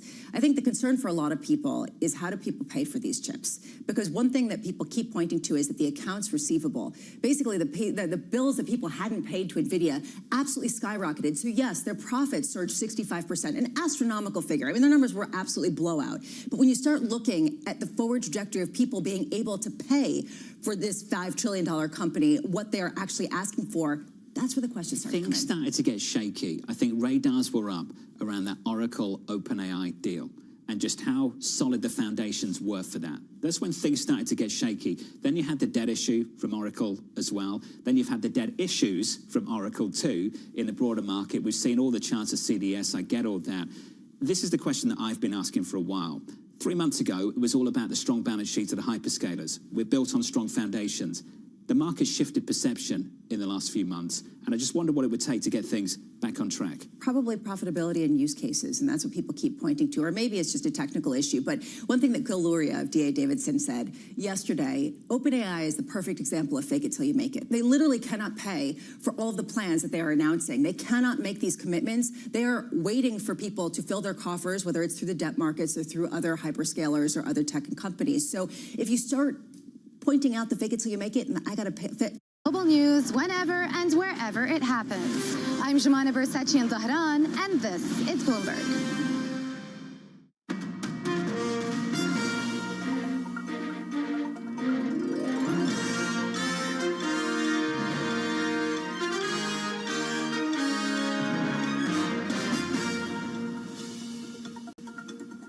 Good morning, this is Bloomberg Daybreak Europe. I'm Tom McKenzie in London. Happy Friday. These are the stories that set your agenda. Global stocks head for their worst week since April, as Wall Street sell-off continues into Asia. Growing concerns over US inflation, adding to investor angst about AI valuations.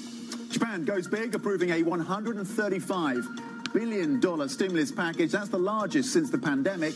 The government ramping up talk of intervention to halt the slide in the yen. Plus, Ukraine's president agrees to work on Donald Trump's 28-point peace plan, despite it giving in to key demands made by Russia. Let's get to the markets right now. And the challenge session over in Asia, the Kospi at one point was down more than 4%. That has moderated to some extent. But the context when it comes to the sell-off on Wall Street yesterday, the biggest reversal that we've seen, intraday reversal that we've seen on the S&P 500 since April, a reversal of 3.6%. The S&P 500 is now down about 5% since its record highs in October. The Nasdaq 100 is down about 8%, close to 8% since its record highs towards the end of October. Today, though, the US futures picture is looking modestly brighter. S&P E-minis pointing up by 0.2%. Nasdaq 100 pointing up by 0.1%. The European session will be challenged. Futures here pointing lower by 1.5%, and the FTSE 100 in the UK set to drop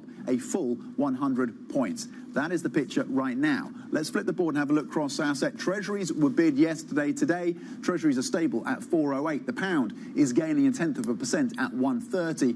Brent is falling 1% as those US sanctions on Russian crude producers kick in. Below $63 a barrel on Brent right now. And Bitcoin crossing below 86,000. The cryptocurrency has been something of a canary in the coal mine for this risk-off sentiment. Today, in the session, down close to 2%.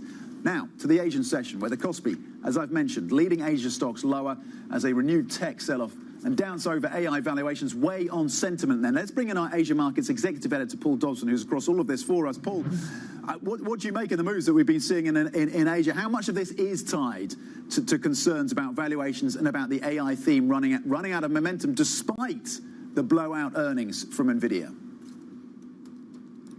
Yeah, good morning, Tom. Well, that's clearly one of the disappointments because the NVIDIA earnings on the surface at least looked to be good, and the market initially responded very favorably to it. The fact that we weren't able to hold those gains even after that does send us a fairly worrying signal and for the outlook for the rest of the year. And if you look at the Asia market complex, you can see it's definitely the tech-heavy gauges that have come under the most pressure here because the Kospi being the poster child for a lot of that. Troubling indeed is the fact that we don't really have a very good reason or explanation for that reversal that we saw in the US markets you were describing. Yes, Bitcoin came under some more pressure again. Yes, that has been a leading indicator, it would feel, sort of by 30 minutes or whatever, for a lot of the rest of risk sentiment in markets in recent days. But no, there was no sort of real obvious catalyst. And yet there we are down again. And you know what the concerns are. We've been rehearsing those arguments now for 2 or 3 weeks about the valuations, about the market, can investors, can governments afford to pay for all the chips that are being booked in advance, and will they be profitable before they're sort of superseded by the next generation of technology as well? Those are the worries, and that's why the market is really having a little bit of a crisis of confidence right now. What stops the rot then, Paul? So I think that there are possibilities that the rot could come to an end. Today, in the US, we have options expiries. We've got the VIX at elevated levels. So that's a worrisome spot that we've got to come over. What we won't have is much support from the Fed based on everything that we've seen so far, and the fact that we're still in this kind of data fog. It's pretty clear that the Fed isn't going to be coming in with another cut in December, but maybe next year, maybe that outlook will change. We'll watch how the data unfolds from here. What you do have, of course, is a very stimulative backdrop from the US economy, from the Trump administration, you know, kind of still with plenty of feel-good factor behind it, and 100,000 dip buyers waiting to get in there at the right moment, trying to time that market, still wanting to come back in. You know, that's what the pattern that we've seen all the way through this year, and there are plenty of people talking about the idea this is just a healthy correction and looking for those entry points. So we did get a test of that, didn't test and fail yesterday, probably you could describe it as, but I would not be surprised if at some point we get to a point where we start to stabilize and then you start to see investors coming back in again, because they like, the AI story is still a good story, right? It's still very promising, kind of industrial revolution type narratives that people can latch onto. And the more that you can see that coming through and showing up in the sort of results, the more people will jump on the bandwagon again and want to rejoin the trend. Okay, we'll watch for those dip buyers then. Asia Markets Executive Editor Paul Dobson. Paul, thank you. Have a great weekend. Let's get to a line crossing the terminal. In the last couple of minutes, there's a redhead on the terminal around the French-based and Paris-listed waste and water management company Veolia, agreeing to buy the US firm Clean Earth for $3 billion US from Enviri. So that line crossing in the last couple of minutes. The waste firm Clean Earth to be purchased by Veolia for an enterprise value of $3 billion. Veolia stock on the Paris exchange is up about 9% year to date. Now, there has been a war of words between South Africa and the US over the G20 summit. It has so far been marred by a diplomatic dispute between the two nations over what constitutes participation in the conference. We have received notice from the United States, a notice which we are still in discussions with them over, about a change of mind about participating in one shape, form or other in the summit. So the discussions are still ongoing. I saw the South African president running his mouth a little bit against the United States and the president of the United States earlier today, and that language is not appreciated by the president or his team. The ambassador or the representative of the embassy in South Africa is simply there to recognize that the United States will be the host of the G20. They are receiving that send-off at the end of the event. They are not there to participate in official talks. Well, let's go to Johannesburg now for more on this with Jen Tempest-Archer, Bloomberg's chief Asia Africa correspondent, I should say. Jen, what is the latest on this spat? What underpins this spat? Running his mouth? I mean, my goodness. What is behind all of this? Yeah, it really is, Tom, as you were saying, a war of words, it seems like, and really sort of at this point in time, as we get ready for the G20 summit to officially kick off, seeming like it is the focal picture. We were actually in the room last night when President Ramaphosa was standing next to Antonio Costa and also Ursula von der Leyen, seeming to at least focus in on their trilateral relationship and the importance of that relationship. And then we started hearing some indication from President Ramaphosa that it seemed like at the 11th hour, the U.S. was potentially going to participate in some fashion. Our understanding, though, that it is in fact potentially an official, a U.S. official that will be there for the official handing over of the G20 to the U.S., which of course is going to be holding the presidency in 2026. But really, it is sort of overshadowing a lot of the excitement that's been here over the past few days as we've had this Business 20 Summit, the B20 Summit, and many people were focusing in on the fact that even despite the U.S. Leader not being present here, there still is a lot of unity that they were at least trying to put forward for the most part, in cooperation and unity on the fact that many of these countries do share a number of priorities. But it's seeming like still, despite President Ramaphosa not wanting to make this about the bilateral relationship between the U.S. and South Africa, it is seeming like that is still a part of the discussions. The big question that we have here is what is going to be the ultimate outcome of the G20 summit? We reported earlier in the week that the U.S. had said, had to a certain extent threatened South Africa with coming up with a declaration, a joint declaration at the end of the G20 summit, because the U.S. has explicitly said they are not on board with some of the priorities that South Africa has made for this G20 summit. So what, if any, consensus will we see at the end of the G20 on Sunday? And then what does it mean for the U.S., which is holding the presidency next year?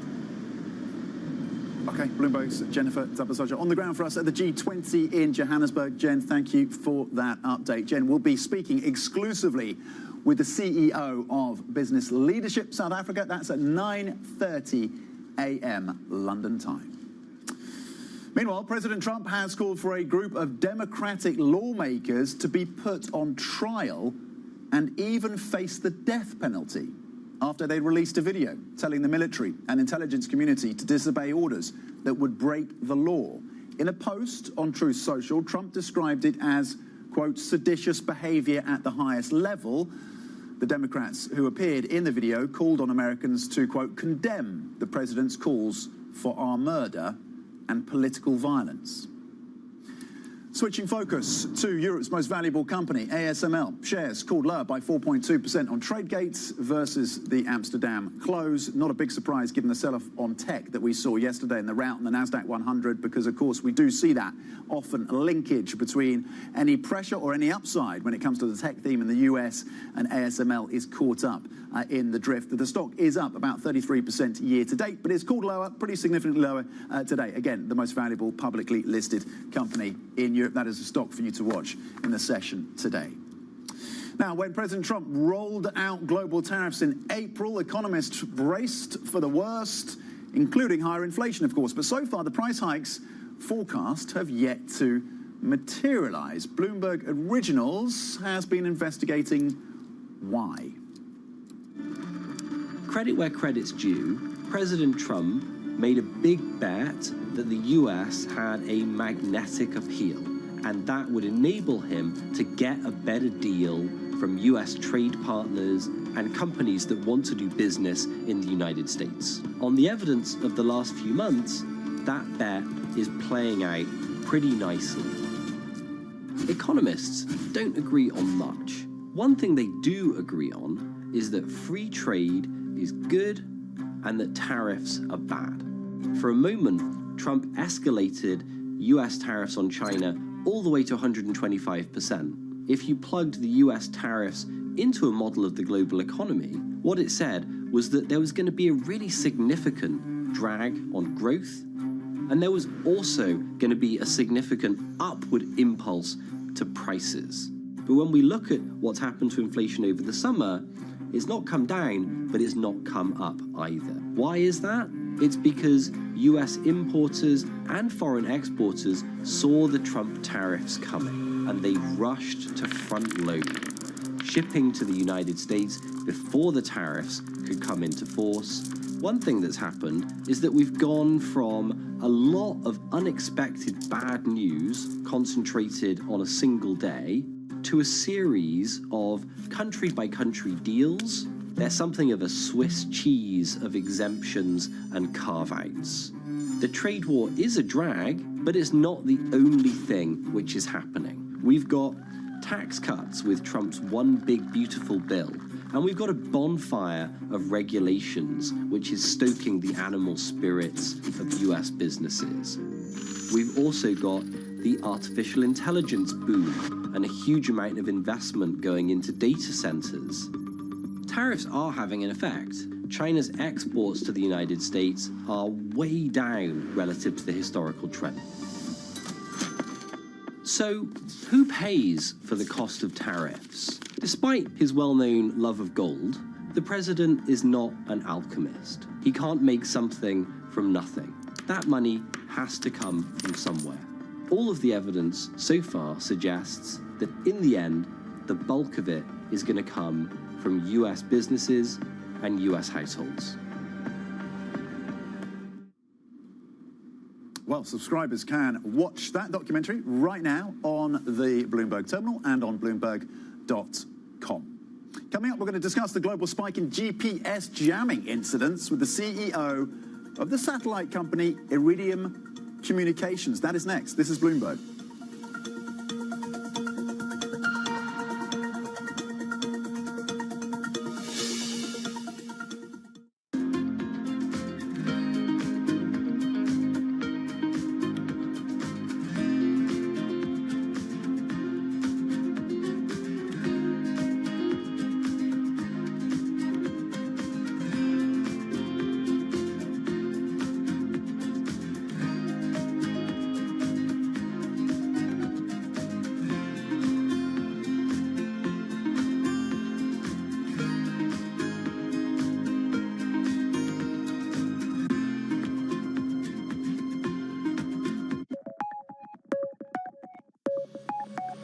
Peru is maybe first country inspired to me to how can I use the different ingredients.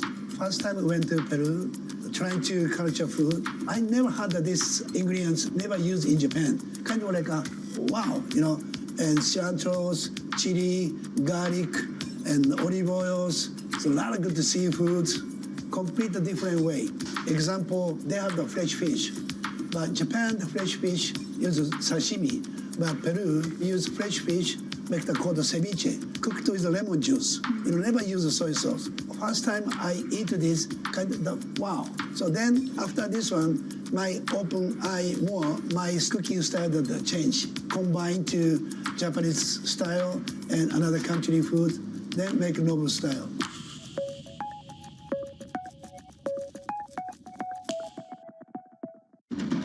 What is going to be the consequence for U.S. markets? We are basically deep in the European earnings season. Take a look at how we're faring when it comes to Asian markets. U.S. jobs numbers are released. Bloomberg has the report under surveillance with crucial data and expert analysis at terminal speed. Nobody covers Jobs Day like Bloomberg.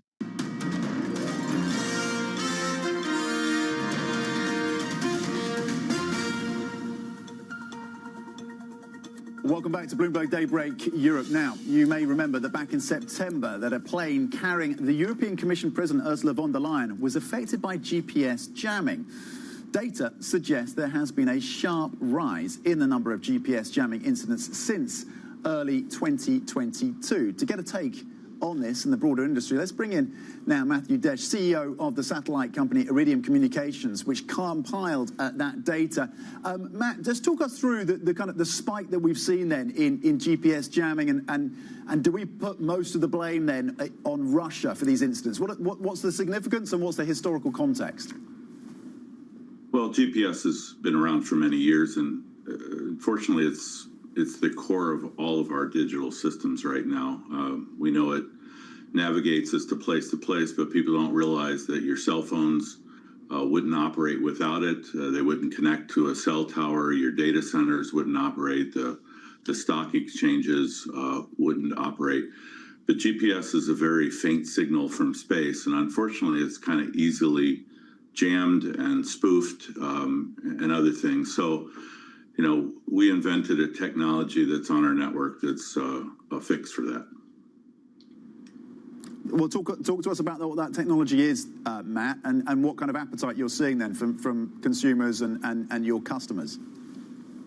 Yeah, with the rise in most people know Iridium as a communication company, of course, a personal communication company. We've been in operation 27 years, but we realized our network had a very strong signal that if we sent timing information through it, we could be able to be a reference signal, an alternate really to GPS and Galileo kind of systems. And with the acquisition of a company called Satellus last year, we now have the first truly global answer to GPS jamming and spoofing. And it's going into ships now, it's going into cell towers, it's going into many things. And now that we've miniaturized the technology to a tiny little chip, you can go even into consumer devices and many other things. And so, unfortunate jamming instances like the one you experienced, those things are going on across Europe. It's certainly around Ukraine, around Asia. They're increasing in frequency because people realize how much of the world depends on timing from GPS, and they're looking for solutions right now. Are we closer, Matt, then, to given this technology change and what you're offering, are we closer kind of to an environment where most of us will be getting direct satellite to smartphone connections? Where are we in that journey? What are the opportunities there? Well, that's another area of growth. I mean, space is quite exciting right now with all the investment going on. Many of us are working to innovate to, instead of making connections to purpose-built, expensive, large devices, we're looking to embed our technology from space straight into smartphones or into all the Internet of Things devices that people have that track animals, monitor assets, vehicles. With the world going autonomous with vehicles and drones and that sort of thing flying around the world, you can imagine you want to do that inexpensively, and you also want to protect where those locations are. So a number of us are investing in that. Iridium is delivering what we call Iridium NTN Direct. We have mobile network operators who are signing up to roam onto our network when you're out of cell phone coverage. A lot of people don't realize cell phones only cover about 10% of the Earth's surface. Oh, just 10% of the world's surface. Are you overly reliant on SpaceX and Elon Musk to get your satellites into orbit, Matt? Well, we were one of their first customers, and in fact, one of their largest commercial customers. Fortunately, our network, our second generation network, is in space. It's one of the reasons why we're so profitable and generating so much cash right now, because we're not having to launch new satellites. In fact, we have a fairly new network right now with a long life ahead of it, and fortunately, it's very programmable. And so that's how we're developing standards-based 5G standards directly into our satellites, so we can talk to the devices that people own and enterprises depend upon. Okay, Matt Desch, CEO of Iridium Communications. Thank you for taking the time. Let's switch focus to what's happening in the AI space then. More updates, of course. OpenAI partnering with Taiwan's Foxconn to design and manufacture hardware for data centers. It marks the latest move by OpenAI to meet its growing need for infrastructure to support AI systems. To keep pushing the frontier, we need to build these new types of AI infrastructure hardware at scale. And I'm excited for that to happen in the US and with Foxconn. Foxconn's experience building complex infrastructure and hardware at massive scale makes them the ideal partner for this, and I'm looking forward to exploring together what this can look like. We'll share insight into emerging hardware needs across the AI industry, and Foxconn will use that to design and prototype new equipment that can be manufactured in America. Okay, that, of course, CEO of OpenAI, Sam Altman, on that tie-up with Foxconn. There's a lot more coming up. Stay with us. This is Bloomberg.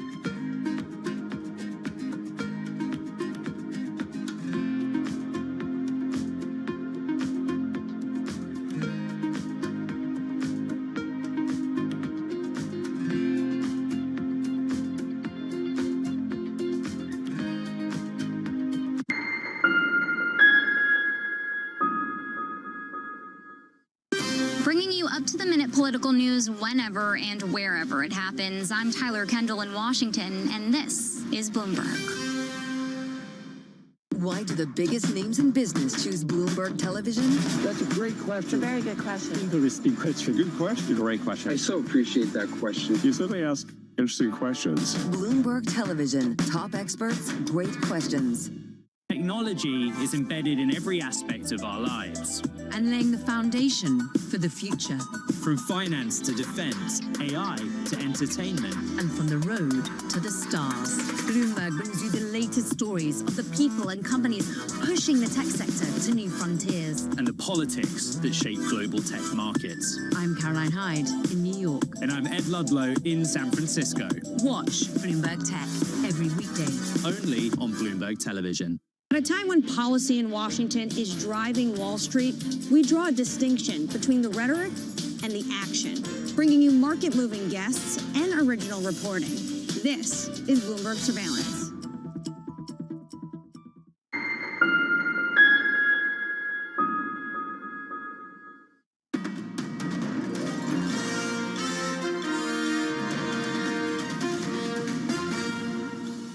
I think it is incumbent upon us to move monetary policy closer to neutral levels where it's no longer exerting such restriction on the economy. Because if we don't, then that restriction on the economy itself will contribute to further cooling in the labor market that I think from these levels would be most unwelcome given the inflation outlook at hand. The Fed's Stephen Murray once again making the case for lower rates as the division we know remains pretty entrenched across the FOMC in terms of whether or not to go in December. We had the jobs data, of course, yesterday, which was pretty mixed in terms of the unemployment rate ticking up to 4.4%, but an increase coming in higher than expected in the month of September in terms of jobs added. The volatility, though, was there. The fear gauge and the VIX moved sharply yesterday to 26.42. You can see that marked here on this chart. That is the highest that we've seen since April. We have to go all the way back to so-called Liberation Day and, of course, the surprise implementation, or at least announcement of those tariffs by President Trump to get the kind of moves and to get the kind of highs that we've seen in the VIX.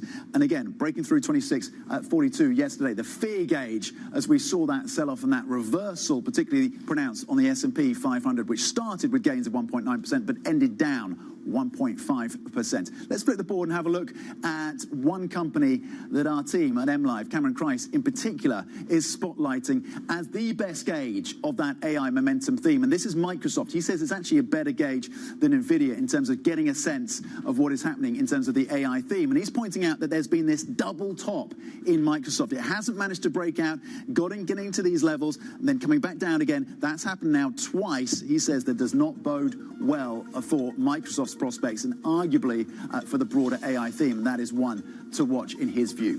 Fed Governor Stephen Murray, talking of whom, is on surveillance at 1:30 p.m. London time. So make sure you tune in for that interview. The opening trade, though, is up next. This is Bloomberg.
A cidade estava sitiada.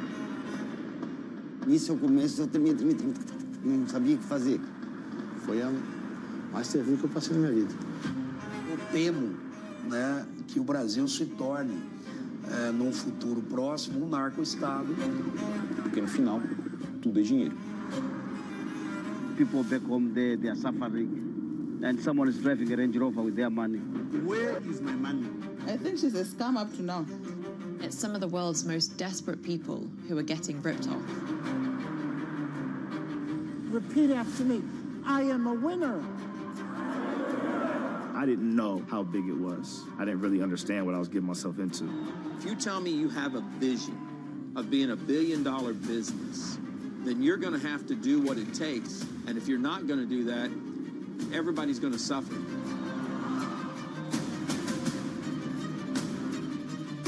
Una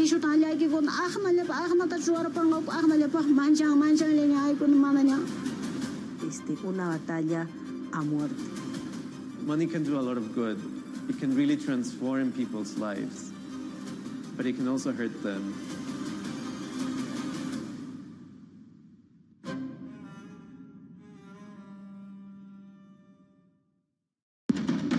Astonishing day for US technology. It's shaping the region's technology ecosystem. Asia's biggest tech news and innovation. Bringing you up-to-the-minute geoeconomic news whenever and wherever it happens. I'm Bonnie Quinn in Sao Paulo, Brazil, and this is Bloomberg. Good morning from London. I'm Kriti Gupta alongside Guy Johnson and Barry Teitel. We're an hour away from the opening trade. Here's what you need to know. Europe poised for another down day as stocks head for their worst week since April, despite some tech earnings beats. We'll dive into the details. Meanwhile, Federal Reserve officials tilt hawkish as delayed U.S. jobs figures topped expectations in September, but the unemployment rate continues to show some fragility. And over in Japan, Takaichi unveiling her biggest fiscal stimulus package, marking the largest one since COVID. It's a test for both the BOJ and the markets. Val. Well, good news this morning is that S&P futures are bouncing. We are up 0.3% on S&P futures. The bad news, though, the Nasdaq is headed for its worst week since early April, with repercussions reverberating across the Asia session. The MSCI Asia Pacific down 1.7%, and Eurostoxx 50 futures feeling the pain of the Wall Street close yesterday, down 1.4%. The countdown to the opening trade starts right now.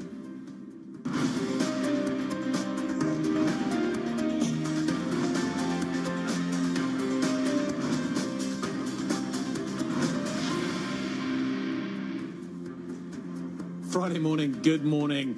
It ain't over yet. Looks like calm out there at the moment in terms of the price action, but boy, was the price action ugly yesterday. This time yesterday, we thought we were going to bounce. We thought NVIDIA was going to deliver upside. Ultimately, it didn't. It delivered downside. You don't see reversals like you saw yesterday very, very often. This is ugly, ugly price action, Kriti. It absolutely is. And I think it's fascinating here because we were going into this week. We had a lot of tech jitters at the start of the week, and then it was all clear for about 5 minutes until when NVIDIA came out that the AI bubble may actually be substantiated, or at least the fears of one may actually be substantiated by this massive demand. But you can see the jitters because NVIDIA alone, despite the rhetoric, cannot hold up this market. There's other factors as well. We'll get to them. But the fact that you are starting to see this pullback is really interesting. Scott Rubner over at Citadel, the head of equity strategy there, making the point that you need a pullback. You need some sort of retracement to get to those 7,700 forecasts. But I don't know. Yesterday, what was it? What was that, Val? Look, I mean, yesterday is a session that put hair on traders' chests, frankly. A 4% slide in the Nasdaq in an hour and 40 minutes. The biggest intraday swing, one of the biggest that we've seen in the last 5 years when it comes to Nasdaq. A huge U-turn. Bitcoin had a little flash crash there, down over 5% in just over an hour or so. Now, all of these things combined, there was no clear trigger. And that is the thing that is unnerving investors this morning. Okay, so what do we do with that? Because that's my question this morning is why did it happen yesterday? Was it just profit taking? That seems like a really kind of easy and obvious solution. Yeah, we're going to take some profits on the amazing gains that we made. More sellers than buyers? Yeah, precisely. Is it negative gamma? Is this a technical story? Because if it's more technical in terms of its setup and makeup, then maybe there's a reason to buy because this is just a clearing moment. Or is it something more fundamental, a fundamental review of the AI trade? So the absence of a trigger, the absence of an obvious trigger. We're going to try and pin some narratives this morning on this market. We will try. What was it? Because I think it really makes a difference as to what happens next. Look, a lot of people putting the attention on Bitcoin. The fact that we've now had 11 straight sessions of lower lows for the cryptocurrency. Did that lead the gains yesterday? Because look, Bitcoin has had a massive slides from all-time highs. But again, remember that flash crash that we had during the Trump tariff thing with China a few weeks ago? That really, the equity market really held up okay to that Bitcoin flash crash that we saw. But perhaps maybe the narrative is changing that Bitcoin is leading this? It feels more so Bitcoin is just grinding lower, isn't it? And there doesn't seem to be any respite from it. And I think that is unnerving. That is certainly unnerving in terms of what we are seeing. There isn't, when a bid comes in, it feels like it gets sold rather than bought.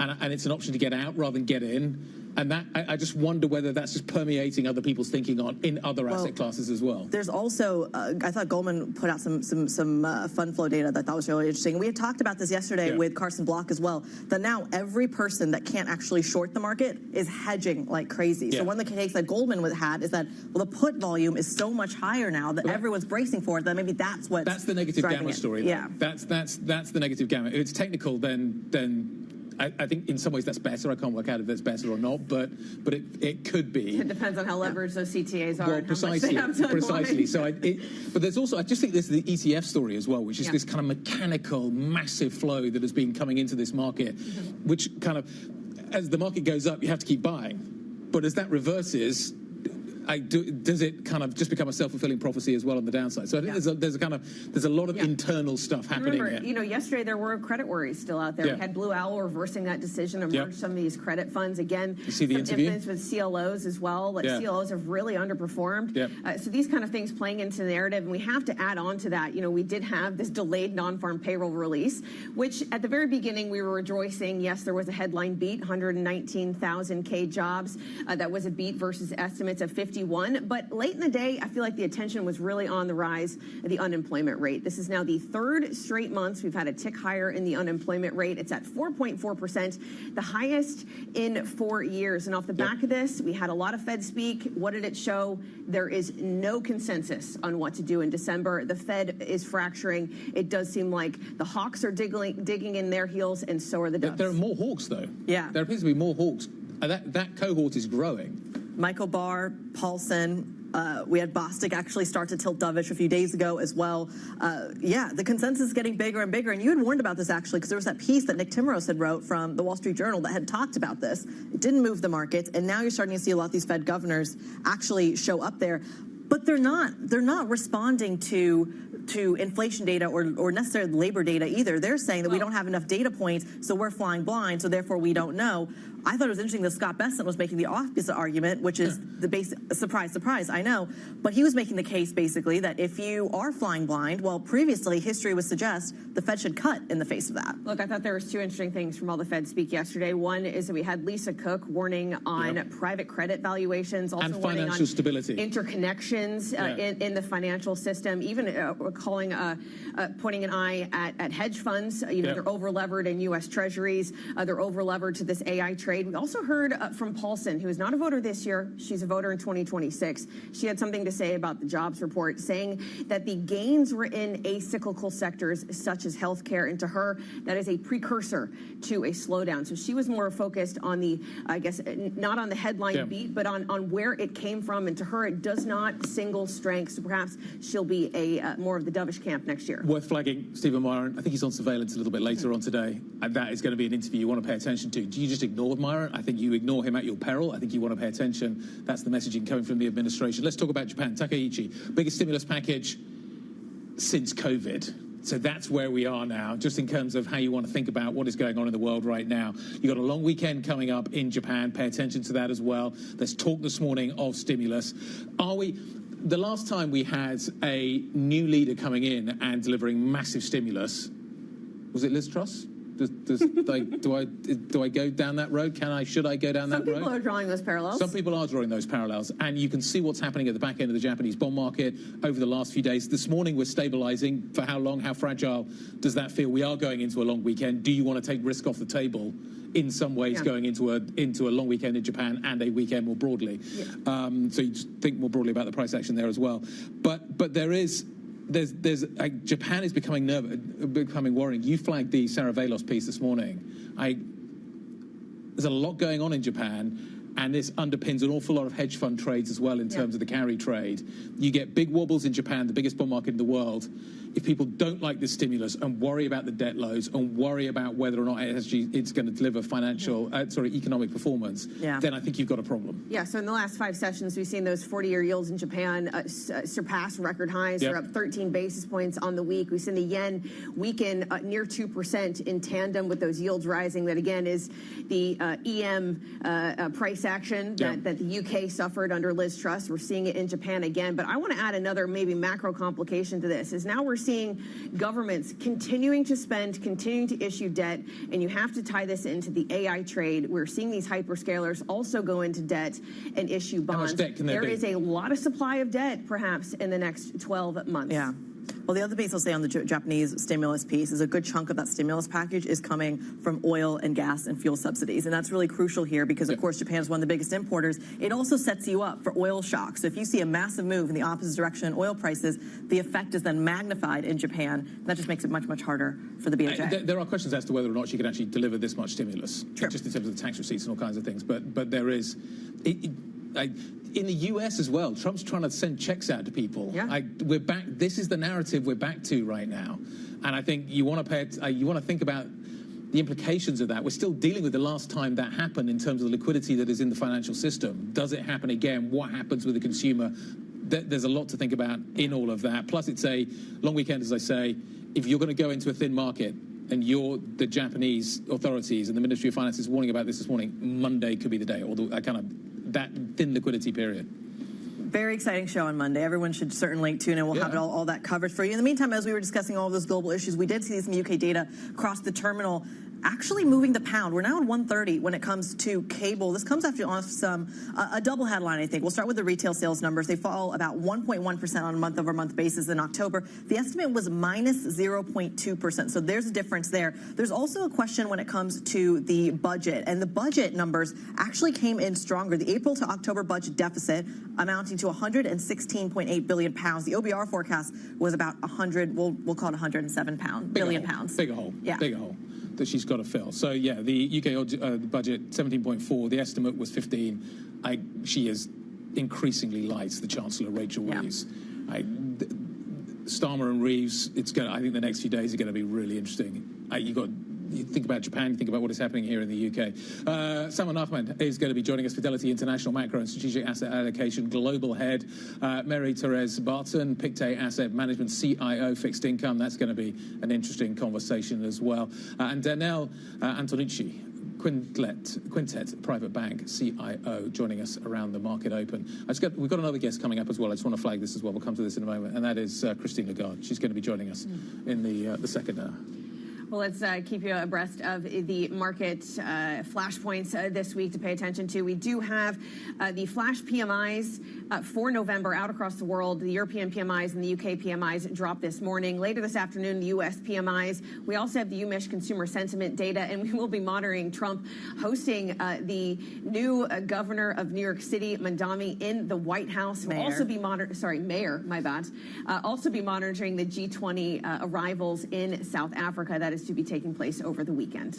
Lots going on over this weekend. I'm really excited for that Trump Mamdani kind of conversation. It could be quite a show. That being said, later in this show, we're going to hear, as Guy and both Val I can't get my words right. Val mentioned, we're going to hear from ECB President Christine Lagarde. She's speaking at the annual European Banking Congress speech, of course, in Frankfurt. If you're wondering where our very own Anna Edwards is, she's there. She's on the ground. She's going to be speaking with key figures at the Frankfurt European Banking Congress at 1 p.m. UK time. She sits down with the president of the Bundesbank and ECB Governing Council members, as well as Nadia Calvino, president at the European Investment Bank. All that available to you on LIVE Go on the terminal. But those comments from Christine Lagarde, we're going to bring them to you right here on the show. 25 past 8 UK time, 25 past 9 Frankfurt time is when she's going to be speaking. And we don't know what she's going to say. And given what's happening in the world, this speech could be quite. Yesterday I wasn't convinced. This morning I'm much more convinced. If you, Lagarde, this is an opportunity to say something about what you see in financial markets and kind of where you think financial markets need to be focusing their attention right now. Well, look, I mean, we've had the Bank of England warning on AI valuations, warning on private credit. Perhaps the ECB is the next to follow. Maybe they're seeing some cracks that they are not very comfortable with when it comes to the private credit market, and she has something to say about that. Lisa Cook yesterday, similar sort of comments coming through. What else do you need to know this Friday morning? Let's walk you through some of the other stories we need to focus on. Bloomberg has learned that Germany is pressing the European Union to strike a last-minute deal to let the UK access the bloc's massive defence fund before a deadline at the end of the month. The two sides are arguing over how much money the UK should pay to participate in the $150 billion fund. The Commission has slashed a $6.75 billion demand to $2 billion, but we're told that the figure is still well above where the UK wants it to be and is offering a few $100 million. We'll see where that one ends. The French obviously have thoughts on that too. The Ukrainian President Volodymyr Zelensky says he's agreed to work on a peace plan drafted by the US and Russia and expects to talk with Donald Trump in the coming days about the proposals. The markets are reacting to the first day of new US sanctions against Russian oil as well as Ukraine receives an official draft of the latest peace plan. So you've got oil down, defense stocks could move a lot at the get-go this morning as well, so keep an eye on names like Renk and Hensoldt. And US sanctions that come into effect today could leave nearly 48 million barrels of Russian crude at sea. Dozens of tankers have been scrambling for alternative destinations as Indian refiners seek to replacement supplies and book oil tankers for cargoes from the Middle East. Coming up on the program, defense stocks call lower already. We're going to keep an eye on that sector, given all the news that Guy just laid out. That, of course, happening at the opening trade in about 45 minutes times. Plus, as we mentioned, ECB's Christine Lagarde due to deliver her keynote speech at the 35th Frankfurt European Banking Congress. Bring that to you live on the program. Up next, we go back to these markets, though. European futures indicated lower, a little bit of a catch-up trade from yesterday in the U.S. How much of this bleeds into next week? We'll discuss that coming up. If you have any questions of your own for us or for our guests, get involved in the conversation. IB plus BBTV Go is the function on your terminal. This is Bloomberg.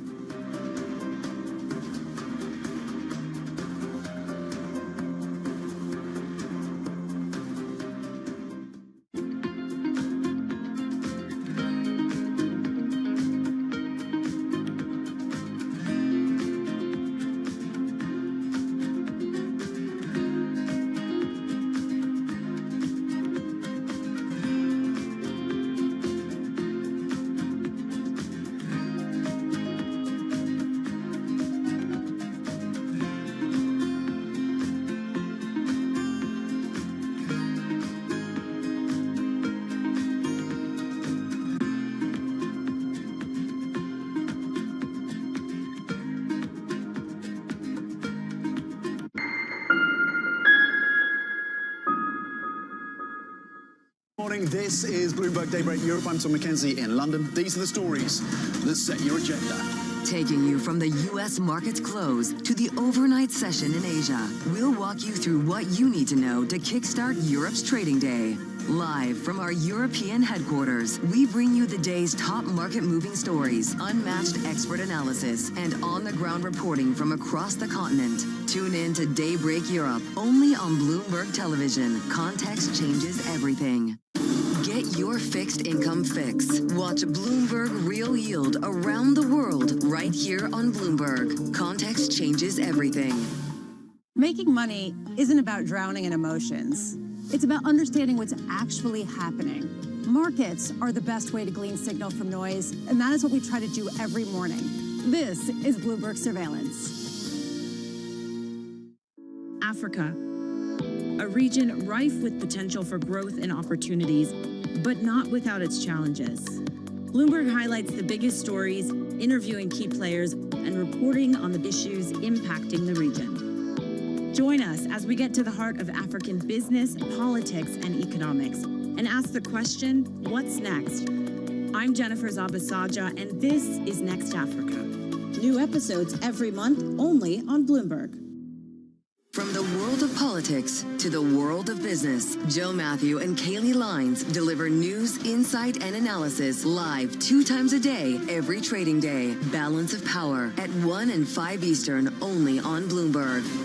We're coming to you live from Kuala Lumpur. The whole world is here. The APEC Leaders Summit bringing together heads of states of 21 APEC economies. The White House is trying to use the stops to gain additional leverage. This big deal with a number of the biggest companies in South Korea. That's a big number. Deals can be done. Trust Bloomberg for on-the-ground coverage. Korea is not Japan. Up-to-the-minute reporting. In this latest salvo of this trade war. What a visual. And the analysis you need. China's not going anywhere, nor are we.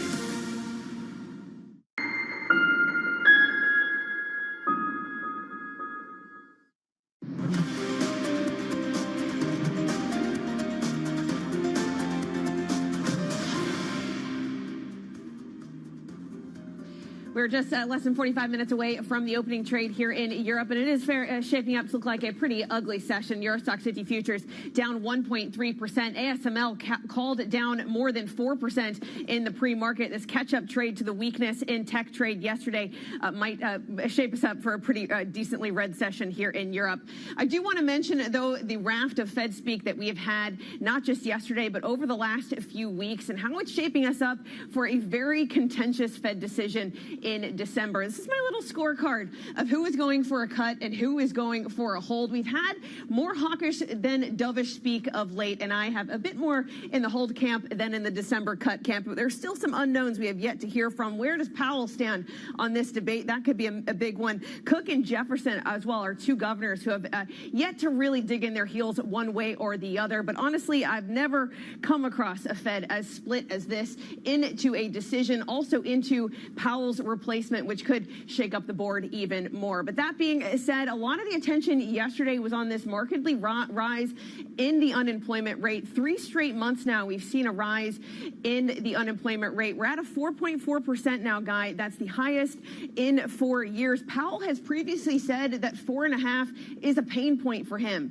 Does he assume that maybe we've gotten there, given he's not going to have the October NFP, he's not going to have the November NFP before they make that decision in December? I think that call in the labor market is going to be a big one from the Fed chair himself. But it has to be said that, yes, we've had this breakout in the equity market, but we've really not had a breakout in FX or a breakout in rates this week. Those 2-year yields are really hovering around where they were 2 weeks ago. 3.54 on the 2-year yield. We're now just pricing in a 30% chance of that Fed cut in December. But honestly, Guy, there's not been a breakout here in the Treasury market. Absolutely not. Lots to watch out for. A pretty ugly session. And no, I'm not talking about the England cricket team. I'm talking about the markets and what we saw yesterday. Let's get a take now from Salman Ahmed, Global Head of Macro and Strategic Asset Allocation at Fidelity International.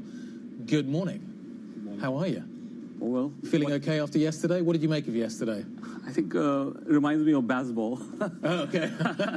Very lightning.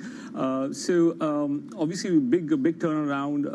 Very rare to see S&P going up, open at 1%, gap higher, and then gap lower.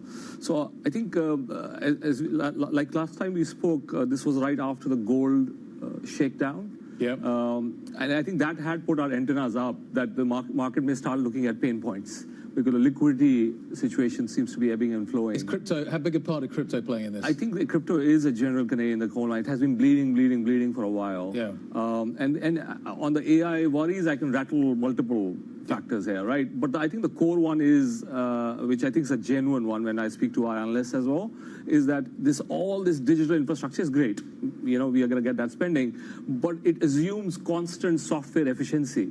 If the software efficiency improves, you may not need such big physical infrastructure. I think that is a core underlying genuine worry, which I think clashes with valuations.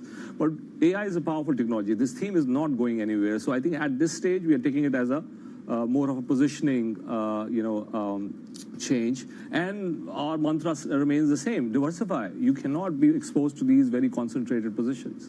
But just building on the crypto arena, if the crypto sell-off and the drops that you're seeing there are in some way leading the macro markets, is that more a sentiment indicator, or is there an actual correlation here? Are portfolios actually exposed to the cryptocurrency? I would go with I think the former explanation. I think it's a broader sentiment and liquidity indicator because I think retail is very involved. Right, whereas institutional isn't, like a pension isn't, for example. Not to the same extent, right? And we can see it in our ETF flow numbers as well. The participation has been very stable for the last several months now. So we have a good anchor on, what kind of buying is happening. So institutional, yes, came in, but they are not like the biggest player and have not been expanding. So I think it's more about retail look, because obviously we know that in AI stock ownership, retail participation has gone up a lot as well. Sure. So I think that's where some of the signals are, and the bleed has been problematic. What about the monetary policy component to all of this? To what extent is this drop that we're seeing, or this change in sentiment that we're seeing, driven by the tone shift we seem to be detecting at the Federal Reserve? I think it's adding to it, but I would not put it as the core variable. Ultimately, the core variable is, do you believe in the AI boom or not? And I think valuations are aggressive. So why yesterday then? I think obviously we had the earnings from NVIDIA, which came through. It was strong earnings, and positioning is long. And the question already is that everybody is long. So where is the extra buying coming from? And I think it's more about that clash of liquidity and worries coming together and aggressive valuations. We are going to move in a period where seasonality turns very positive. So I think there's another way to look at it, is that this is a healthy correction to set you up for a better December. Are you involved in private credit, and what are you thinking of this recent retracement in the publicly traded Blue Owls, Apollos, Ares? They're down markedly, and a lot of jitters around Blue Owl trying to merge these two funds and trying to force a loss on an investor. Are these things that concern you, or do you think this is overblown? So I think if you are invested in private credit, I think for sure you have to be concerned. But I don't see it, and we don't see it as a systemic issue. Yes, we can argue what is the size of that problem. We get asked. I think nobody has a proper anchor on exactly what the size is. It's worrying in itself. Exactly, it's worrying in itself. But at the same time, the volatility mechanisms are very different. There's no mark to market there. The end investors can absorb that risk. There's not a lot of retail participation. There's not a lot of over-leveraged money, because you're not using bank deposits to finance this leverage. So I think if there's a problem, then the people who took the risk can absorb it.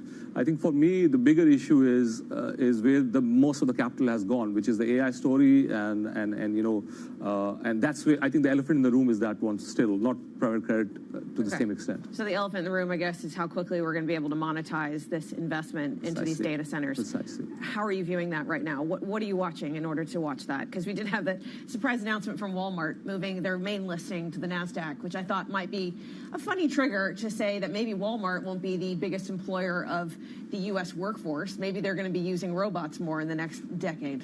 Possibly. That's obviously, those are big, important meta themes which are in play, but they're not going to happen in 1 quarter, 2 quarters. This is a big structural shift, and it will take time. Now, we have reached a point in the valuations where not the size of the change or the size of the structural change is important, the speed is also important.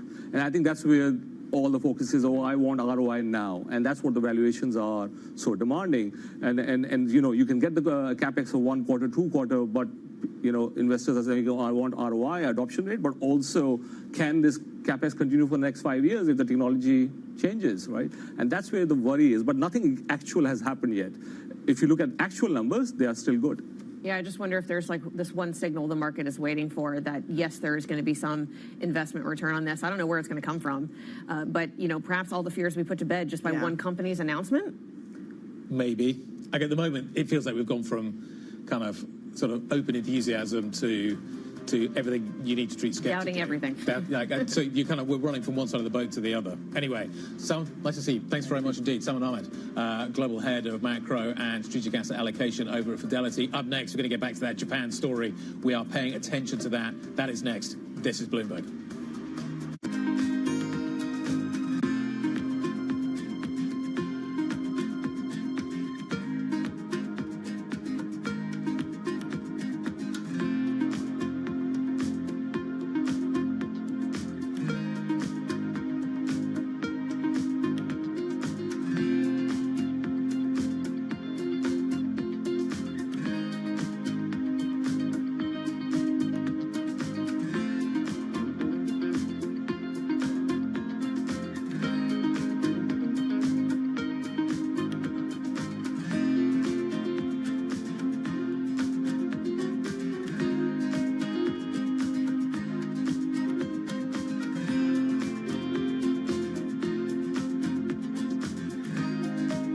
Okay, ready? David, what initially sparked your interest in this topic of longevity? 15 years ago, I turned 60, and I began to wonder how much longer I'm likely to live and what I could do to extend my life. On longevity, I talked with the leading experts in science and medicine to educate people about how they might be able to change their conduct so that they can live a happier and healthier life. I'm David Rubenstein. Join me on a 4-part journey as I explore the great quest for longevity. Only on Bloomberg. The belief for climate change is going down right now. It's going down. And we've tried everything to shame people and blame people and put them in their place and tell them that they're doing things wrong and that they're killing everybody. But if we keep telling them that, then we are going to kill everybody. So we got to figure this out. And we're not going to do it by blaming people who are just trying to wake up and make ends meet every day, especially when a lot of those people have the same connection to nature and the environment that we all share here. I hike and I ski and I love the environment just as much as anybody else, but so does somebody who works in an oil field. The Cabela's shopper and the REI shopper want the same things. They want clean air and they want clean water and they want to be able to recreate outdoors. So until we figure out how to get on the same page, we will continue to lose. We cannot afford to lose anymore. We need to build a winning coalition of people across the political spectrum, or we will never create the solutions that we need. It's the most fascinating time for the global economy in years, and our conversations are front and center. We're stress testing consequential ideas, and investors around the world are scoring them in real time, helping to translate the policies from Washington into actionable ideas for Wall Street. It's the morning call you actually want to be a part of. Separating the signal from the noise, with some fun along the way. This is Bloomberg Surveillance. Bringing you up-to-the-minute news whenever and wherever it happens. I'm Haslinda Amin in Bangkok. This is Bloomberg.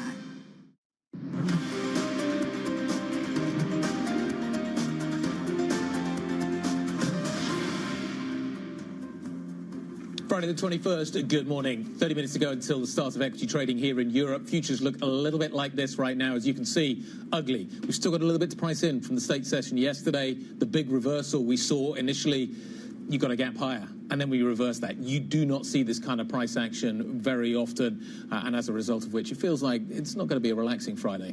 It might be a busy Friday. Absolutely. That is the equity picture. Is it related to the bond picture, though? It feels like there are two different narratives driving two very different asset classes, which in my head, I feel like should be related. Nevertheless, not much action in the bond market this morning, although slight indications that you are seeing a bid there. But again, we're looking at forward weight on the 10-year across the states. Not much action, but, you know, stay tuned. That could change. Well, let's head to Japan. Japanese Prime Minister Sanae Takaichi's government has approved the largest round of extra spending since the pandemic.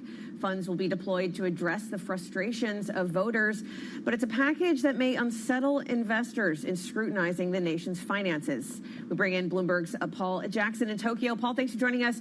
Talk us through the details of this stimulus plan. Well, there's plenty of subsidies for those households struggling with the cost of living crunch.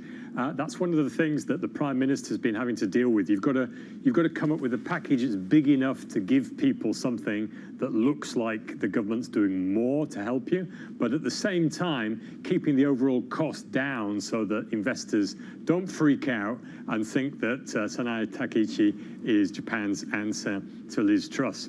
And if we're looking at this package, economists had worried that she might go over 20 trillion mark in terms of fresh spending. There's a lot of numbers out in this package today, but I think the key one is what's going to come from an extra budget, what has to be financed, what isn't scraped from other reserves and stuff, what is actually new. And that figure is 17.7 trillion, about $110 billion. So if you compare that to the 7% of GDP, that is a rough estimate of what Liz Truss came out with when she spooked markets, that would be equivalent to like 44 trillion yen. So 17.7 sounds quite a long way off that. So I think she's shown a little bit more restraint than you might have expected. It's still bigger than what they had to fund last year, but I think it's reasonably measured to balance the different objectives that she was seeking. In the run-up to this, though, we've seen big moves at the back end of the Japanese bond market. 30s, 40s have been moving aggressively. You've also seen a significant move, obviously, when it comes to the Japanese yen, dollar yen trading 157 right now. There is talk that this weekend could see intervention. We've got a Monday holiday. That's going to mean light markets. Is that the expectation now? Is that what everybody's preparing for? Well, I don't think it's a given, but I think that the risk is very clear.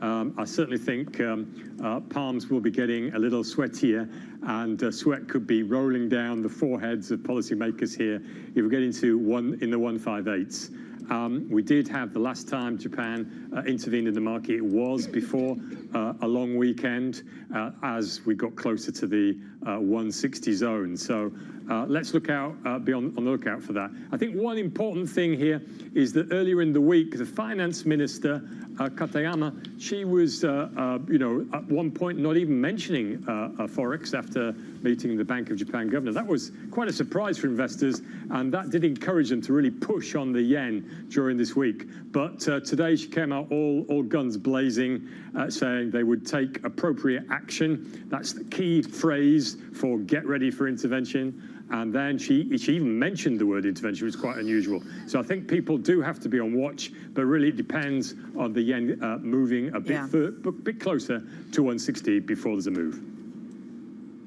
All right, Bloomberg's Paul Jackson walking us through some of those dynamics in Japan. We thank you so much. We want to continue that conversation in just a moment. But before we do, let's talk about what's going on in Bitcoin, because in the last 5 seconds, this chart is incredible. We're seeing the cryptocurrency now at an 82,000 handle. And it went through 85. Yeah, this was the 85 trigger, essentially. I know people have been talking about this as a very important level to watch. We have blown right through it. And let's just mention the backdrop to crypto. Yesterday, it really led the weakness in the equity market. It fell around 5% in a matter of hours in yesterday's session. This is really setting us up to be even a steeper price action than that of yesterday, what we were watching right here, blowing past 85 and now trading at 83. Where is the next level for Bitcoin? Looks like we bounced off 82. We're off. We've gone down and bounced up a little bit, but we've been through that 85 handle very quickly. If you're looking across Asset Launchpad, though, I'm still waiting to see it show up in other places. Where I am seeing the most direct relationship is a tick lower when it comes to the bond market. So maybe there is a little bit of some algos working there. We're going to keep you apprised of all of these market moves. Bitcoin seems to be the dog wagging the tail in this situation. Let's go right back to that bond market story. Marie-Therese Barton, CIO for Fixed Income over at Pictet Asset Management, joins us around the table. You've picked a fantastic day to join us. Here for all the action, clearly, on a Friday morning, nonetheless. Just walk us through your take on this bond market story. We're just hearing from our reporter in Tokyo, Paul Jackson, talking about this tension you're seeing between fiscal policy and monetary policy. It's not something that's Japan-specific. You're seeing it in the U.S. You're seeing it right here in the UK. The cost of living is going up everywhere. How do you trade that? Well, there's a lot of trading opportunities because what it does bring is volatility, and volatility on the curve, volatility at the front end as well. And we have seen that spike up in the MOVE index over the last few weeks as well. But it really is highlighting that, the difficulty of balancing the three stakeholders, which is the bond markets, your party members, your manifesto pledges, and ultimately as well is thinking about the economy and what is the right path for the longer term and the debt dynamics. And we're seeing that in the UK, we're seeing this in France, we're seeing this across the board. Is there a ripple effect? Let's continue that world tour there. Like you said, we'll start with Japan. Is there a ripple effect to what you see in the JGB market into some of the digestion that you see in the European sovereign markets or arguably in the treasuries as well? What's that connective tissue look like? Look, it is all connected. And it's something that our teams are looking, after a long period of not being actively trading JGBs, people are becoming JGB traders again. And I think we have to be understanding this connectivity across all the markets. But on the European case at the moment as well, I think that's gone a little bit quieter. But, with the credible pause by the ECB, inflation under control, I think what we're seeing there is actually pretty good for some of the periphery markets and more the carry markets. When you're looking at the market at the moment, we've seen a big breakout in the equity market of late, but it does seem like fixed income has been pretty sanguine. Do you see this as an opportunity to add to any of your positions given your seat as CIO? So I think on the emerging fixed income side, we saw the SARB cutting interest rates yesterday, saw the ratings upgrade. We think that has further to run after one of the best periods in a decade in EM local markets. So that's an area of high conviction across teams and more broadly as well. I think at the moment, given what's priced in, very little priced in for a December cut, potentially there's an opportunity there. I think the data yesterday, after the longest government shutdown in history, is shining what a difficult period this is. It's higher unemployment rate, but actually better payrolls data. And we do think that with the data not being released until after the Fed meeting, there could be space for some of those hawks to be slightly more concerned by some of those revisions and the unemployment pickup. So you want to fade the December cut pricing, or is that something you want to be long? Oh, interesting. Okay. December on hold. Yeah. What comes after that, I think, is an interesting question. Are we going to see a series of cuts next year? There is growing concern on the FOMC about inflation. Is that going to be a problem? To what extent could that make life difficult for the next Fed chair coming in, who presumably will be under quite a lot of pressure to cut rates? And therein lies some of the complexity of trading bonds at the moment. It's not just a monetary policy decision, looking at what's been priced in. We've also got, as you say, the new Fed chair who will be coming in, and then the Supreme Court decisions as well. So the outcomes could be quite binary still in thinking about the market. So I think in general, the teams have actually been taking down their risk going into the end year. But we are still probably in the camp of 3 cuts next year. Okay. The UK. Buy or sell gilts into the budget. There's not a lot more to be said. A lot has been said already, but we really can't get away from it. It does keep changing. It does keep changing significantly. I think really the outcome we struggle to move away from it is going to be contractionary. Right. In which case, we do think it is probably receive and sell sterling. Okay. What do you want to go? I'll follow on that. What do we take away from that, though, when it comes to some of these budgets? Is the fixed income market trading ultimately on monetary policy, on cuts that are priced in, on some of the fiscal stimulus, on the help to the actual demand and growth story? Or are we trading on deficits? Are we trading on bond kind of discipline and fiscal discipline? What is the biggest driving factor into the end of the year, and does that factor change come January? We think fiscal is going to continue to be a large factor. We're hearing it in the headlines in Japan. We're turning to the UK budget. Actually, even in some emerging markets as well, we're seeing a differentiator regarding the fiscal narrative. For example, with Colombia, also Brazil, Hungary also hitting the headlines. So we think fiscal is becoming a significant factor. Also, regarding the AI complex and the AI capex boom, how that starts to become a bit more of a narrative in the fixed income credit markets as well. Credit starting to fund that cycle, and also potentially how that feeds through to the commodities cycle as well. Big picture question. Given the amount of supply that's coming, AI build out, governments, there's a lot of supply coming towards us. Are bonds going to be the safe haven if risk assets roll over? Just given the amount of supply that there is out there, what do you? Can I hide out in bonds? Is that the right place to hide out? Bonds are fulfilling a significant role in portfolios now, not just for diversification, but also for the income generation. Sure. And that's been a key factor. We have seen that equity bond correlation move back into more negative territory, which again says yes. Okay. But for fiscal, that is concerning. And we think in terms of in particular unconstrained strategies, that's providing a really significant opportunity to be trading less from a long-only side because of the volatility and the opportunities on the curve and also at front end. But also the question on the fiscal, it begs the question of what is the safe haven? Is it a developed market sovereign? Is it in fact emerging market sovereigns, which have posted prognostic returns? We think that line's a lot more blurred now. I think you've seen significant returns in emerging markets, and there's much more pull factors than just push factors going into 2026.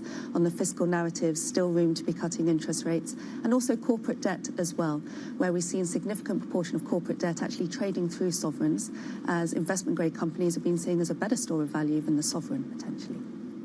Mary-Therese, it's going to be interesting 2026. Thank you very much indeed, Mary-Therese Barton, CIO for Fixed Income, joining us from Pictet Asset Management. What have we got coming up for you? European defence companies may be active, and by that we mean maybe softer today after the Ukrainian President Volodymyr Zelensky says he's agreed to work on a peace plan drafted by the US and Russia. We're going to be watching your stocks to watch next. We're also going to be watching what is coming out of Frankfurt. The European banking conference that we are watching so carefully in Frankfurt is about to kick off, as you can see. I'm assuming they're having coffee somewhere right now, kind of out of the room. They'll be in the room shortly. Christine Lagarde is going to be speaking in less than an hour, and we will bring that speech to you live right here on Bloomberg.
Such an incredibly exciting moment with AI. It is really the most profound technology of our lifetimes, and I think it has the potential to help us rethink literally everything.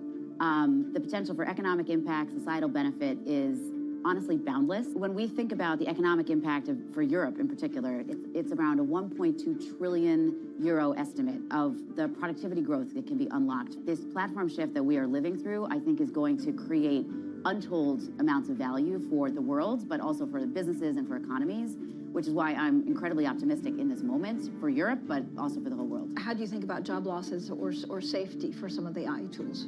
You know, I hear the anxiety, and I understand the anxiety about jobs. I think that we are certainly going to live through a massive transition about how people learn to work alongside these tools. I mean, the reality is I do think there'll be some number of jobs that are displaced. I think it is a smaller number maybe than some anticipate. We estimate it's around 7%. And I think what's important is that we have programs that help those 7% transition into new fields of work. I think what is more likely is that most of us are going to learn to work alongside these tools. So we estimate about 2/3 of us. If you think about the tasks you do in your daily life, when you look at every industry, there are administrative tasks that are happening everywhere, and that's what AI is most helpful in improving. Key investors, top executives, global innovators. Join me for in-depth conversations with the biggest newsmakers on the day's top stories. Insight with Haslinda Amin, only on Bloomberg. It's a multi-trillion-dollar industry. We'll show you what's happening in ETFs like no one else. ETF IQ, only on Bloomberg.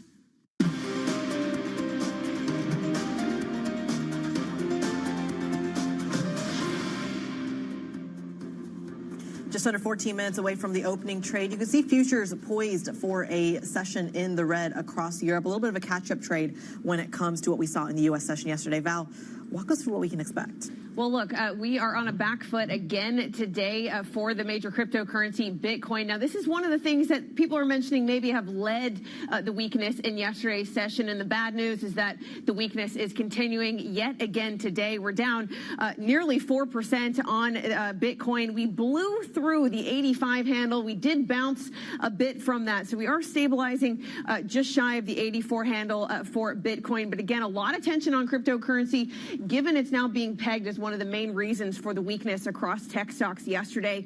I do want to mention, though, there is a substantial weakness when it comes to momentum in the cryptocurrency. Listen to this statistic. I got it from our own Dan Curtis sitting there in the producer's studio. Bitcoin has hit a fresh new low for 11 straight sessions. 11 straight lower lows for Bitcoin is something we've never seen in the cryptocurrency. So momentum is really on a back foot. Is it really Bitcoin that needs to bounce in order to give us some solace to the wider tech trade? I did want to mention that even though we are seeing weakness in Bitcoin, NASDAQ futures are still in the green. We're still suffering from that massive slide of yesterday, down 2.5% on a 2-day basis, but we are pointed higher again this morning. Guy? Yeah, you wonder whether 77, I think that was the kind of the low that we hit back a while ago, kind of middle of this year, around the kind of the Independence Day story, whether that's going to be kind of coming into view very, very soon. Yesterday, though, the price action was extraordinary. You see this massive initial bid that gets reversed towards the back end of the session in the US day. Scully Montgomery-Koenig from Bloomberg M Live joining us now around the table. Talk me through your view of the price action. We've just, the last 24 hours has been worth kind of, what for the history books? Yeah, I mean, certainly. I think it all comes from a place of unease. It comes from the fact that you've got very high valuations.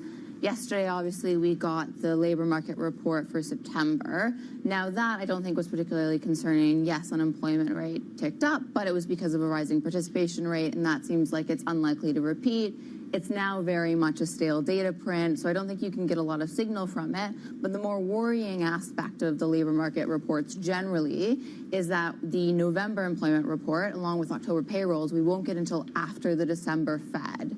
So that Fed meeting won't have that important information. And I think there was a bias within the market that those prints would come in on the dovish side. That made sense because you had the weakening that maybe looked more artificial than what was actually happening because of the shutdown in labor market data we'd expect. Yep. And so that dovishness isn't going to come through, and it means that you have some 8 basis points priced for December from the Fed. That can come out still, especially because you've had more hawkish Fed minutes. The skew of speeches certainly is leaning that direction, and so it means that the bias is for more of a sell-off in fixed income as that comes out, and certainly for equity markets to stay on shakier grounds, especially as we head into next week when we get more data. And you also have Thanksgiving, which I don't know about you, but as an investor, I wouldn't want to put on risk heading into that. I'd rather just enjoy it. Yeah. Enjoy your investments, enjoy the turkey, totally. Does it matter, though? Does it matter what the Federal Reserve is thinking or doing or what the effect is on the bond market if the bond market feels still fairly range-bound and the correlation between the bond market and everywhere else seems to be broken? Yeah, I mean, I think it depends on what kind of investor you are, right? If you're looking at day-to-day moves and you're worried about kind of short-term gyrations, then certainly it matters in terms of that December pricing. But further out, yeah, we're still looking at a terminal rate around 3%. That's been very firm, and I don't see anything in the next little while that really changes that if you're not having the data come in, because it's a question around neutral. There's nothing to tell you about neutral from kind of like retail sales on a monthly basis. So I think certainly if you're a longer-term investor, you can be reassured in the equity market by the fact that you've got monetary and fiscal easing into next year that may get more positive. And from a rates perspective, that terminal at 3% looks pretty firm. Well, given the market is so shaky, or feels shaky this morning, we have PMI data out across the globe, Europe and the U.S. Could that be something that maybe shifts the bar headed into this Friday? Yeah, I mean, European PMI data is expected to come in on the positive side in terms of composite being in expansionary territory. I wouldn't take a lot of signal from that, though, because it's relative, right? So when you had tariffs at very high levels post-Liberation Day, that's much more negative than now that we have a trade deal. I would also say from the PMI perspective that it doesn't help if you're not spending. So I think certainly there's still too much of a growth positive priced into the euro, and I think that needs to come out to its detriment. Are we paying attention to crypto too much? The price action this morning is extraordinary, but does it matter? Yeah, I mean, I think it's because you're already in an environment where people are worried about things, where valuations are high.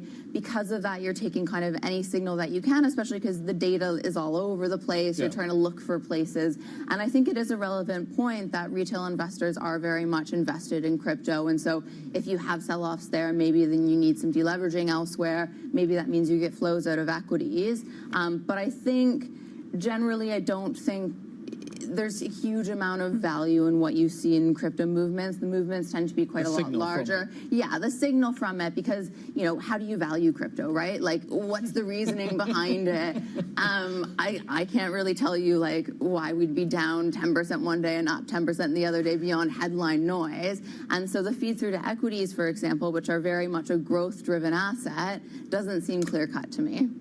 All right, Skylar Montgomery-Koning from Bloomberg's Markets Live team joining us around the table on a variety of topics, trying to make sense of some of this price action. Let's go from the macro to the micro. Get our stocks to watch with Chloe Melly. Chloe.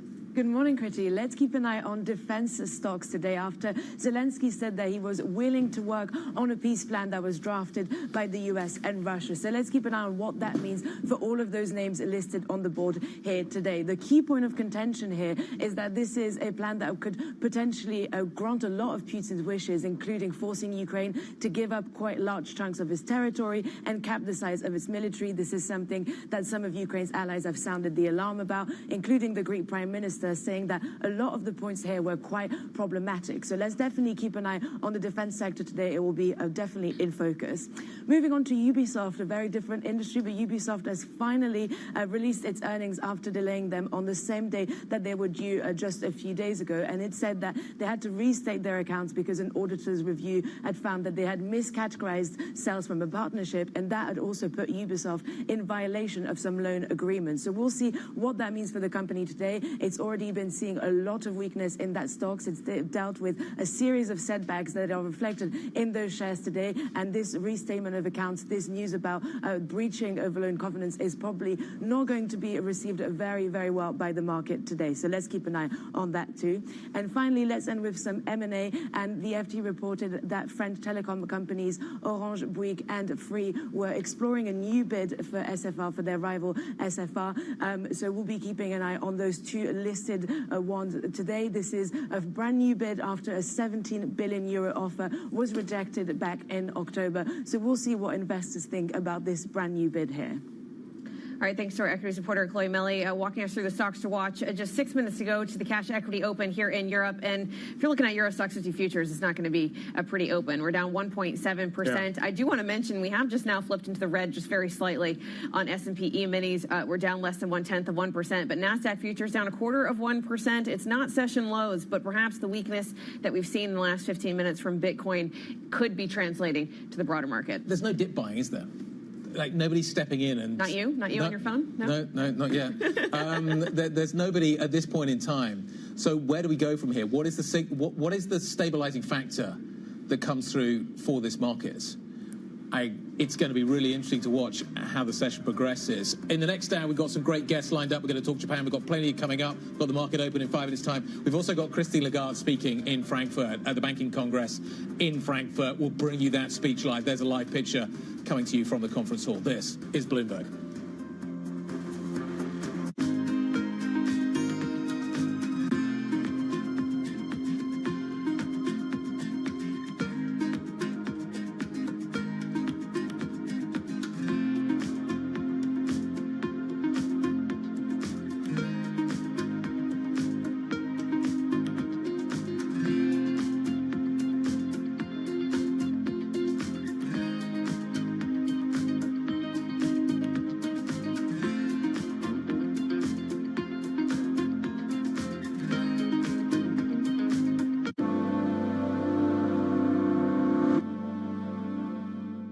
Join me each week on Wall Street Week for stories of capitalism from business, markets, economics, tech, and climate. More than what you need to know, it's what you need to think about.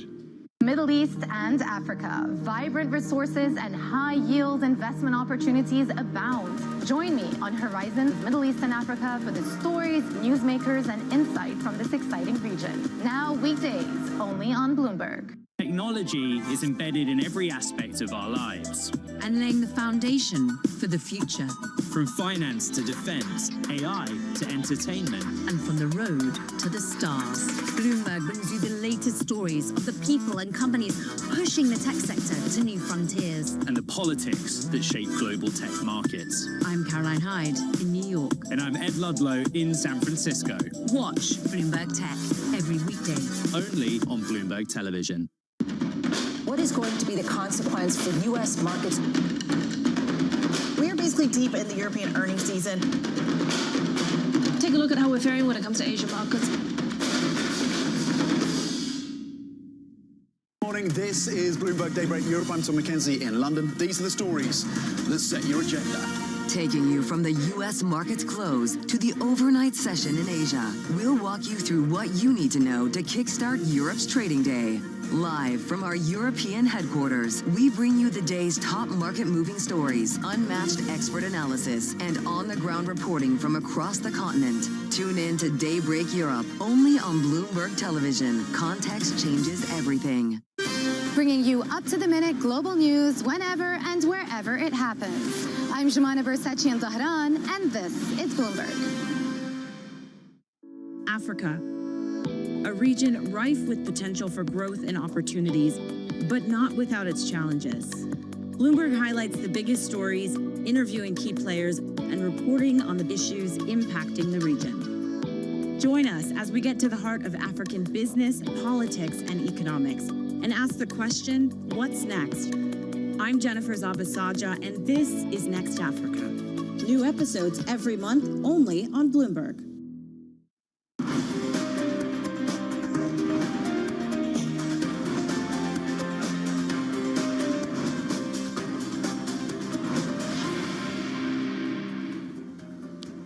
Morning, Friday morning. This is going to be fun. It's one you're going to want to pay attention to. Yesterday's session was extraordinary. So let's just talk about yesterday, because it kind of sets us up for today. Over here, you get a big gap higher, okay? That's the S&P trade. So you gap higher here, but then you reverse it. Look at this. And the reversal in some ways came quite early on in the session. Europe captured some of it, but not all of it, which I think is significant this morning. So we're kind of halfway through the roll-off. This big reversal we saw, Nvidia ends up down pretty hard. Microsoft, look at the double top you got there in terms of the chart, but we roll off pretty hard. Then we kind of bounced along the bottom into the close yesterday. And this morning, what you are starting to see, and whether this is crypto, whether this is something else, I don't know, but you're starting to see futures rolling over a little bit as well. So we're not kind of reversing that move yesterday. This is the 2-day, and you can see the futures kind of move. But what you're now getting over to the right-hand side of this is a little tick lower. Look at this. On a 2-day basis, you're down pretty hard. But this morning, you're also lower, which is significant going into the European session as well. There's not much solace coming out of the States, Val. Yeah, Friday is not feeling like a day that we're going to bounce. We are headed decently lower when it comes to the futures picture. Euro Stoxx 50 down 1.7%. The FTSE 100 in the UK down 1.25%. And DAX futures underperforming as well, down 1.6%. How much will this tech trade of the Wall Street slide of yesterday start weighing on things? Also keep an eye out for the defense story as well. Critty? Yeah, a really fascinating one. If we're worried about valuations, it's not just a tech story. It's very much a defense one, to your point. That's reflecting already in the indexes. You're seeing that in some of the frothier parts of the European market as well. On top of some of the sector stories that we're going to see, we'll throw Ubisoft in there as well. The story around some of their leverage, some around their covenants, is a little bit complicated, but something that the market could react to at the open, Guy. Tech defense, let's see what happens here. Let's see what happens with the banking sector as well. That could be interesting too. There's a lot going on this morning. Here we go. Right, Friday session is almost upon us. Let's give you some numbers. Let's give you an idea of what is happening. FTSE 100 in theory should be defensive. In theory, it's going to be interesting to see how oil stocks react to a move lower there. Is it going to be that defensive this morning? Are we going to see maybe the commodities trade actually unwinding a little bit through the FTSE 100 too? The Stoxx 600 is down 0.6%. A lot of that's kind of UK action at the moment, but look at the IBEX. Down by nearly 1.5% this morning.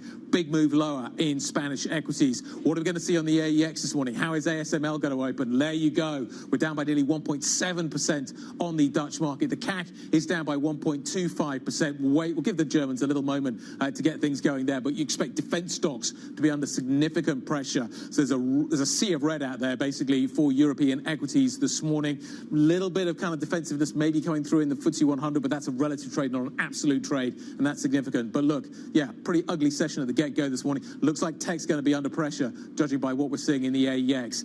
Val, what do you got? Look, tech is definitely under pressure. The biggest points loser so far on the Euro Stoxx 600 is ASML, down over 5%. The biggest drag on the wider index this morning, and tech is at the bottom of the basket when it comes to how we're looking at the sectors. 446 stocks are opening up in the red. Only 82 are opening up in the green. green. We do have two sectors in the green at the moment, food and beverage, maybe on the back of Nestle and Unilever.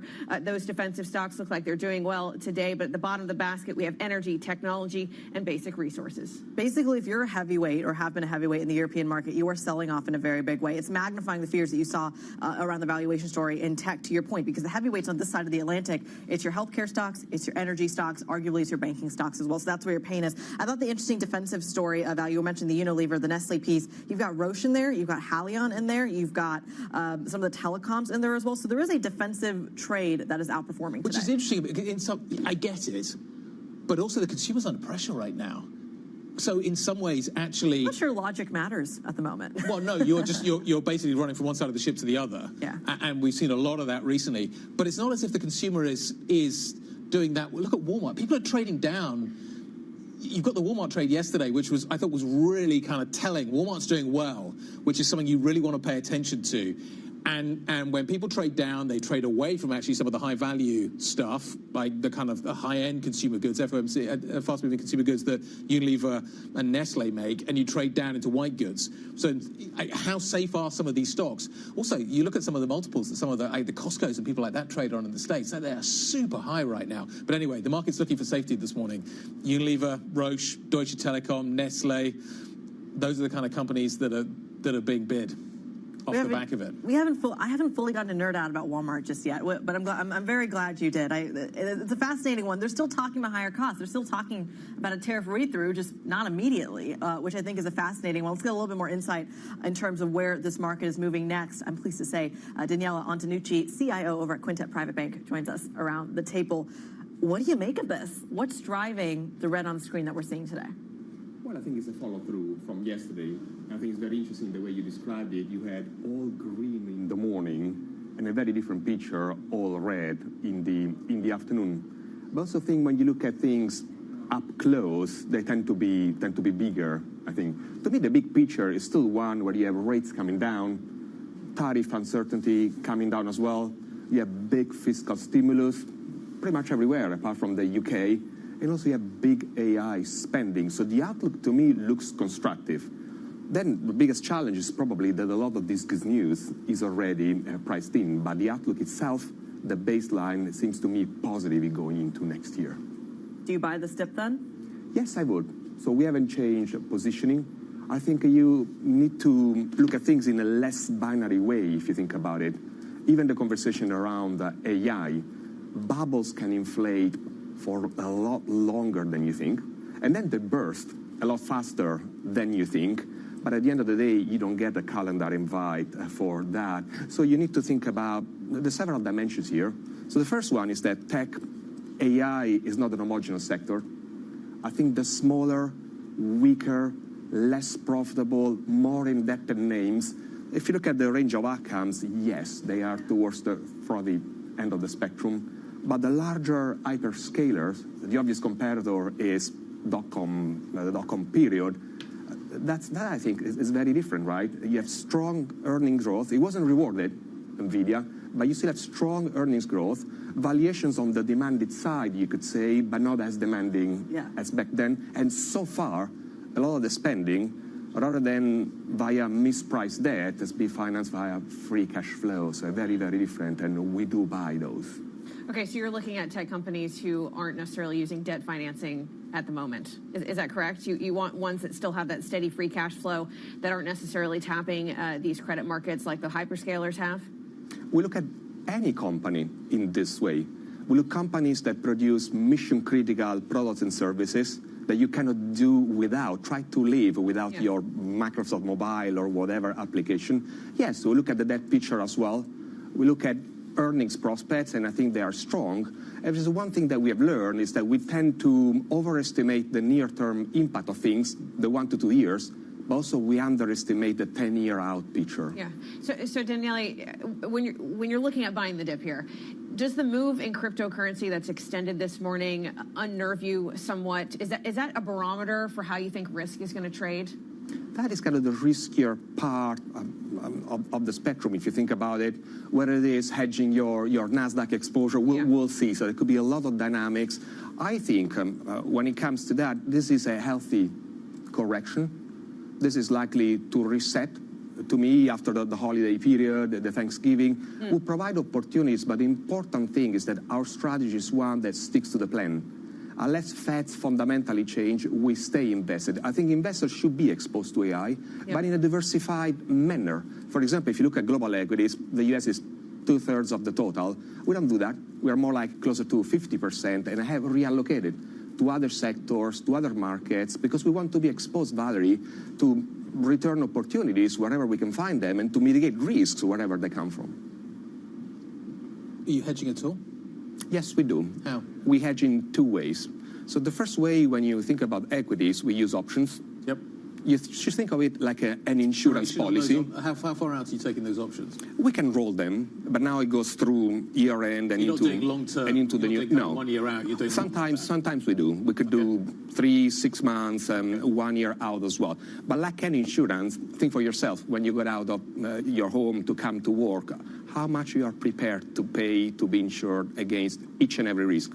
Half of your salary, 2/3 of your salary, all of it. So these things have a cost. You pay a premium for that, but that's one way to hedge.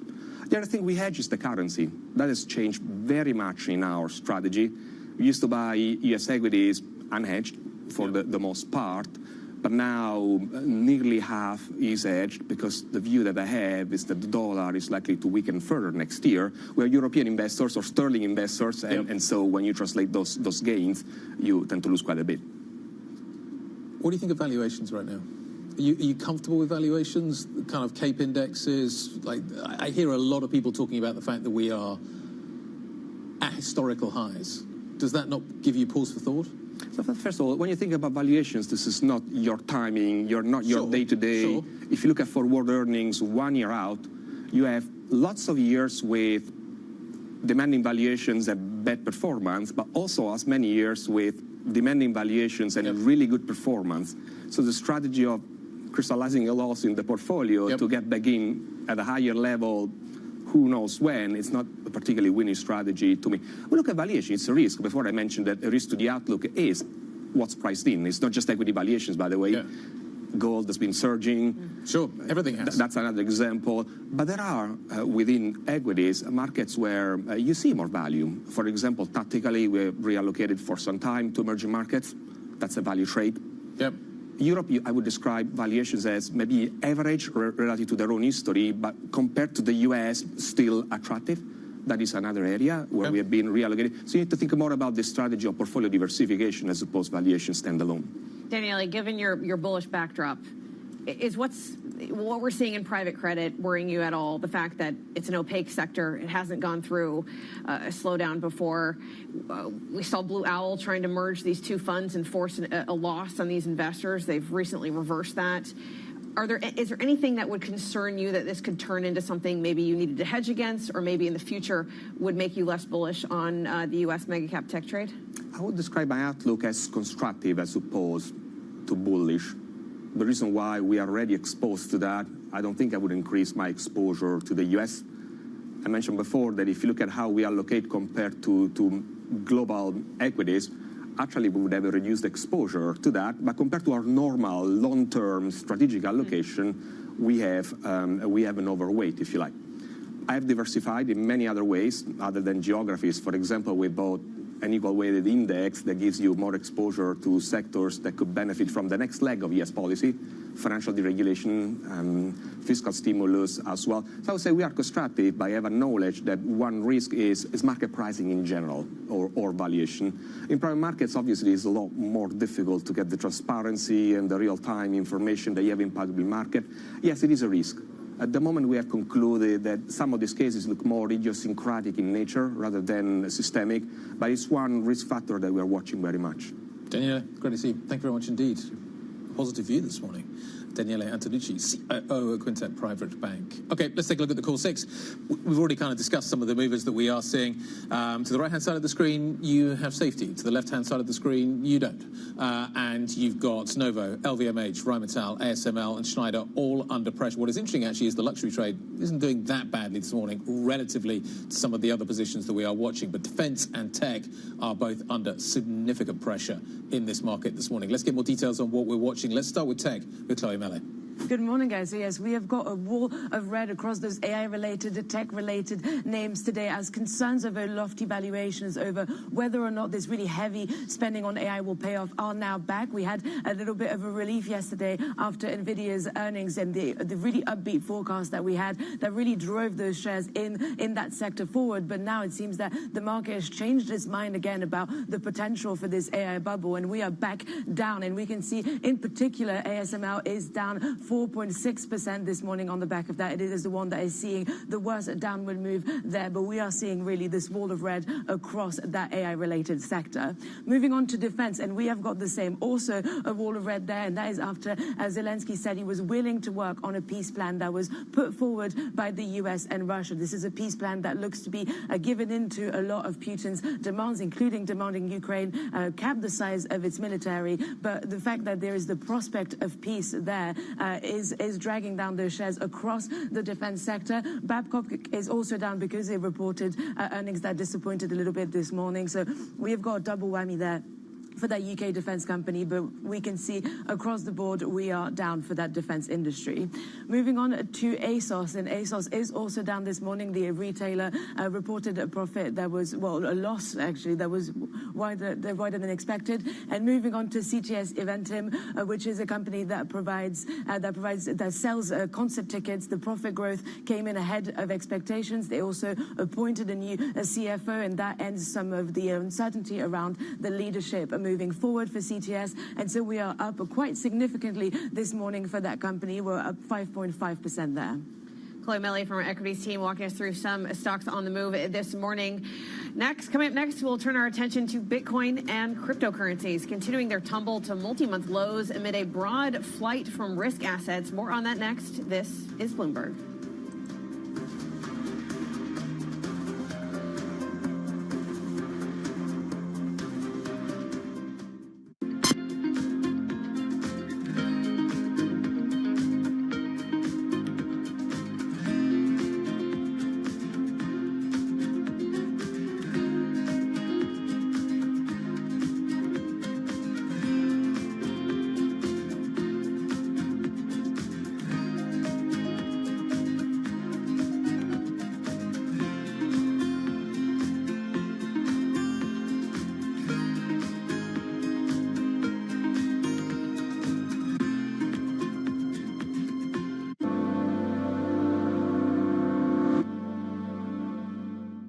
Coming to you live from Kuala Lumpur. The whole world is here. The APEC Leaders Summit bringing together heads of states of 21 APEC economies. The White House is trying to use the stops to gain additional leverage. This big deal with a number of the biggest companies in South Korea. That's a big number. Deals can be done. Trust Bloomberg for on-the-ground coverage. Korea is not Japan. Up-to-the-minute reporting. In this latest salvo of this trade war. What a visual. And the analysis you need. China's not going anywhere, nor are we.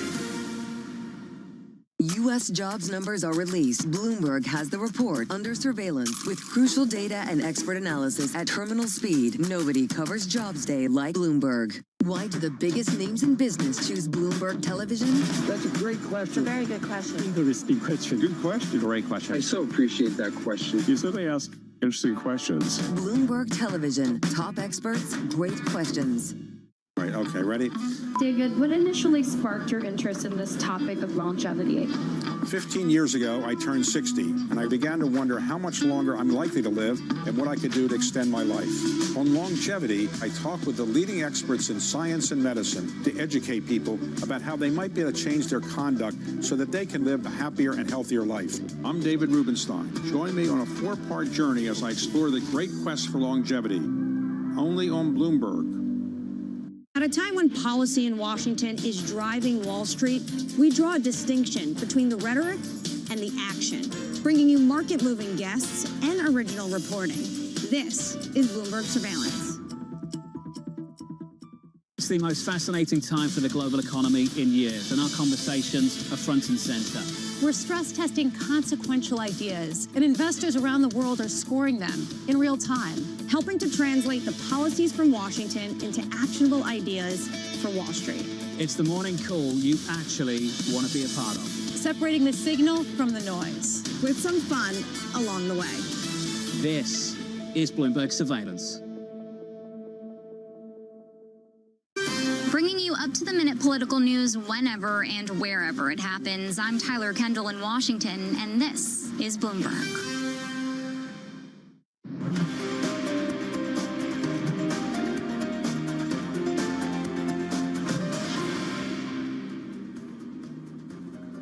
Morning, how are you doing? 16 minutes into the equity market session. We have French PMIs to pay attention to. The manufacturing number is not good at 47.8. That's down from 48.8, well below expectations. However, French services look like they're bouncing back quite nicely. They're above 50. We're at 50.8. The expectation there, the survey was 48.5. The last number was 48. So French services looking pretty good right now, despite all the political turbulence that we're seeing. That takes the comp number to 49.9, basically 50.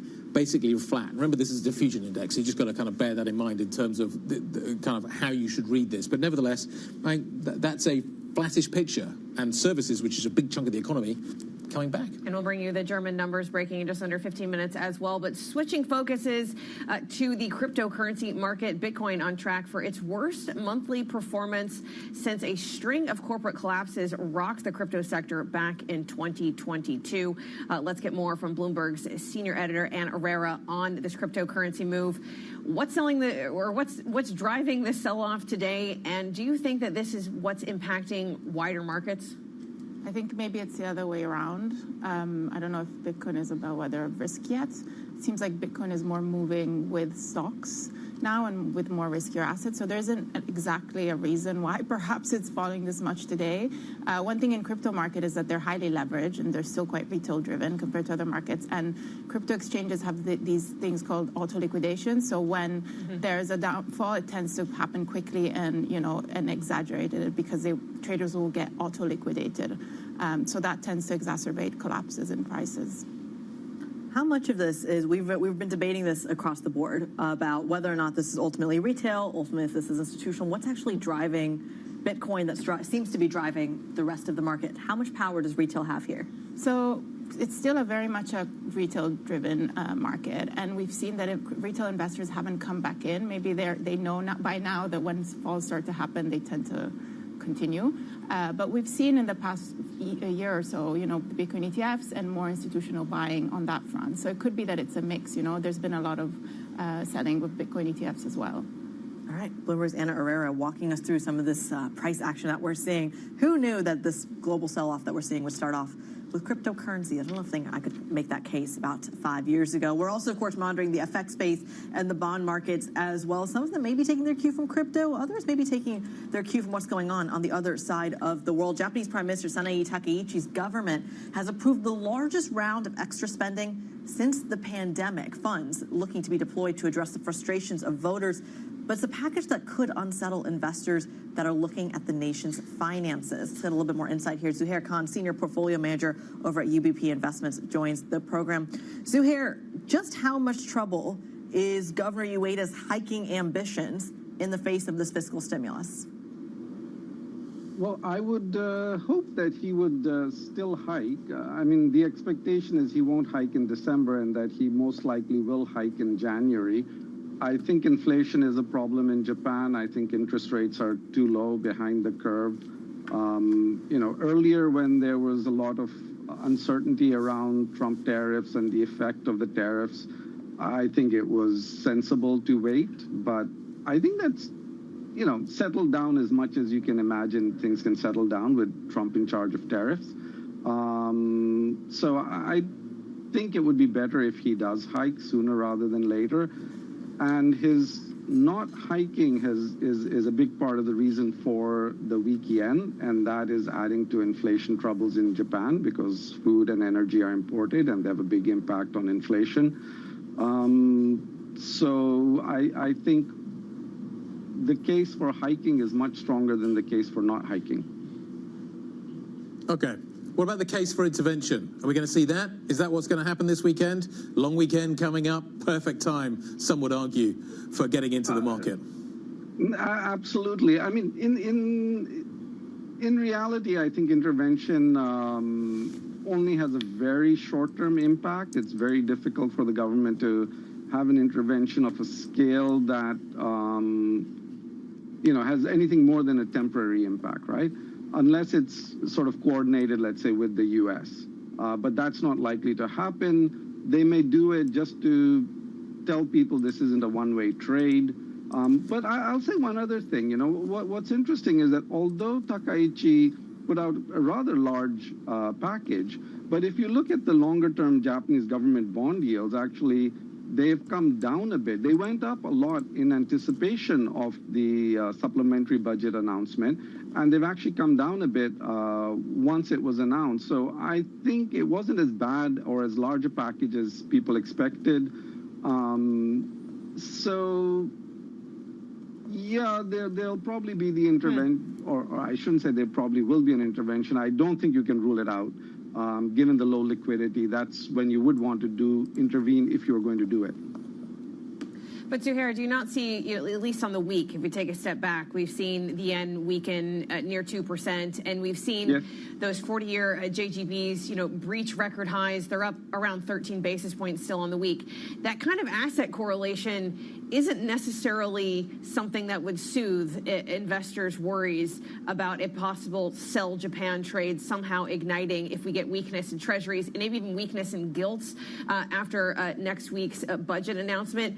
Is that kind of price action making you rethink some of your allocations?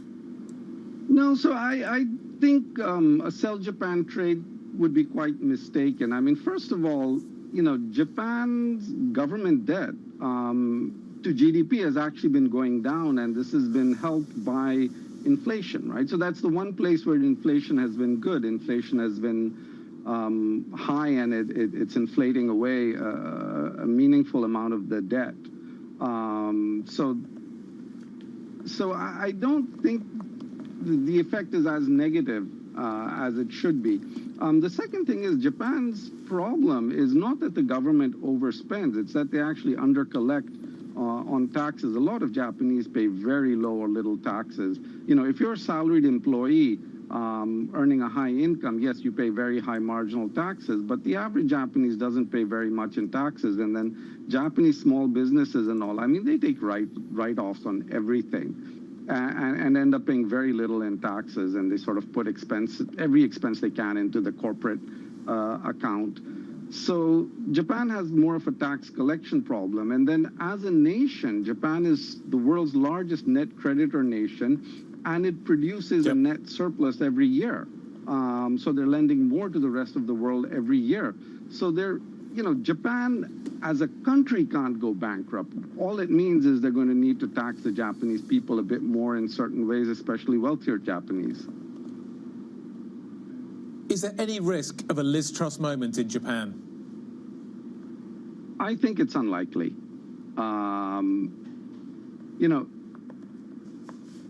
It's something that I think a lot of people are more and more so talking about, but I think it's driven more by sort of rising interest rates in the rest of the world on the long bonds rather than Japan. I mean, Japan doesn't depend on foreigners buying their bonds.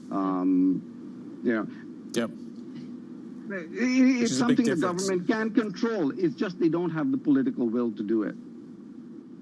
Okay.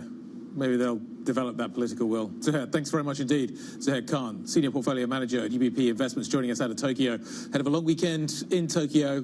An interesting weekend, potentially, in Tokyo. I want to pay attention to what is happening in Frankfurt now. We are about to hear from Christine Lagarde, the ECB president. She is about to be introduced. She will be on stage momentarily. What I think is interesting this morning is that the euro has been steadily climbing throughout the session. Now, I don't think this is in any way related to what Christine Lagarde has been saying, but I just want to highlight as well that if you are a euro investor, year to date, you are now negative in terms of your performance on the S&P. So you're down by 0.3%. Well, does that say more about FX or what's going on in the equity market? I think both. I think, to be honest, I think European equity markets have been outperforming, which I think is fascinating. They're definitely outperforming in local currency terms. It was interesting. Our guest before last, was talking about the fact that they're currency hedging their US portfolio now because of potentially this kind of risk. But the euro, I don't think Lagarde's changing strategy at this point in time. Is that all she's got to do? Nobody feels very interested in the ECB at the moment. You just sit back, deliver policy as it is, keep going, and kind of the movement's going to come elsewhere. Yeah, I mean, at least for it comes to the ECB, really no economists are expecting major moves in the next 12 months. You even look at that in the front end rate pricing as well. Clearly, the focus is more on the Fed, the fractures there, potential intervention out in Japan, causing the move in FX rather than any catalyst really coming here from Europe. But we are monitoring the PMIs. Those German figures are out in less than 4 minutes. Yeah, it's a fascinating one, though, and I think one of the conversations, let's just kind of connect every single thing that we've been talking about this morning. We started off this morning talking about Japan, the BOE. We just had that conversation with Zuhair Khan as well. The through line, at least to me, seems to be that we're positioning for an economy and we're positioning for a market that is not going to change in terms of the geopolitics and the inflationary shocks, that the tariff read-through has largely priced in. Now it's more of a fiscal growth story. You're seeing that in Japan. You're seeing that at least in some of the indications coming out of the ECB, and potentially something that could be reinforced in just a moment. There's a question here, though, about is fiscal stimulus inflationary, or is fiscal stimulus prolonging some of the weakness that you're seeing in other parts of the market? And that's the conversation happening in the States as well. Absolutely. And you've got the midterms coming up as well, and this kind of need maybe to deal with inflation, which is clearly a political concern. But on the other hand, the Trump administration wants to put money into people's pockets, which will potentially help deal with the inflation, i.e. pay for it, but also potentially prolong it. So I think there's all kinds of sort of concerns around that. I'm surprised that Christine Lagarde, in some ways, given the financial instability that we are seeing being flagged by other central banks at the moment, she's at a banking congress in Frankfurt. I'm surprised that there's not a few more lines in here, and I haven't read through the speech fully yet. There's a few more lines in here, just got a warning about some of the risks out there that people like Lisa Cook are flagging, and also the Bank of England has been flagging. She's not. That doesn't seem to be a big concern for the ECB at the moment, the financial instability story that other central banks clearly are becoming more alert to. Yeah, right and those now. two things are AI valuations, what a possible derating in these companies could mean, reverberations in the financial system, and then the other big fly in the ointment is private credit, frankly. We've had the Bank of England say some pretty strong things about the topic. They're monitoring it. I know the market necessarily isn't as big here in Europe, but the insurers are definitely involved in U.S. private credit. There's no obvious line of sight that central bankers normally have. I'll argue the opposite of what you said, because I agree with Guy here. There is no insight, and yes, it is a smaller market, but it is still your primary financing market. Whereas you can look at the public markets for cracks, the repo funding pressures, et cetera. In the States, do that in the same way. Some of these financing lines that are coming from the Apollos, the KKRs, the Premieras of the world, that's what's in Europe, banking is still the primary source of financing. Yeah, by a country mile, and that's in some ways that's a bad thing. Ideally, you want to have like a deeper credit market that you want to be able to find. But in some ways, at the moment, maybe it's a good thing. I don't know. But you can argue that about the AI trade as well. Maybe it's a good thing they're not getting over involved in these data centers, right? We don't know the yet. tide turns. Maybe Europe will have its moment then. But Lagarde is not. I wonder what is happening under the surface at the ECB. I wonder whether those concerns are surfacing in the same way, beginning to come to the surface in the same way. This is a perfect audience to listen to that kind of message, but she's not maybe focusing on that. Anyway, we're going to get her speech. Well, we've got her speech. We're going to hear from her very, very shortly. But the euro is up, and that's a factor as well. The currency story has been a big narrative this year, and it feels like the ECB is less of the story at the moment. It's the reticence of the Fed to cut at the moment that seems to be kind of one of the main kind of drivers here. But is it translating in the same way as you would normally anticipate? I don't know. European stocks are certainly under pressure this morning. Crypto has bounced off its lows. We got down to 82. We're back up to into the 84s. We're kind of feels like we're looking for the next moment now in this session, which could be quite a bumpy one. I'm not convinced Lagarde's going to provide it. We got some new data on our hands, Critty. We got some new data on our hands coming out of Germany this time, which I think flows nicely, given that we are, of course, waiting for Christine Lagarde's comments in Frankfurt. I'll just break them here. Germany's November composite PMIs falling to 52.1. The forecast was 53.5, so still kind of in expansionary territory, but less so than what we had anticipated, at least in the expectations. You break that down by services and manufacturing. We're looking at 52.7 reading. The forecast is 54 on services. It gets worse in manufacturing, and that's really where you're seeing the pain point. And that's something that's coming up time and time again from the ECB story, which is what effect is China having? Is the German market, if we're trying to create all stimulus, is the industrial complex still dependent? Where's this Merz boom?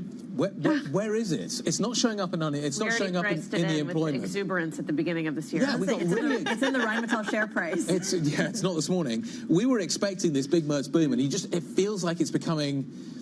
It's been questioned now, isn't it? And the data are not coming through out of Germany that we were anticipating.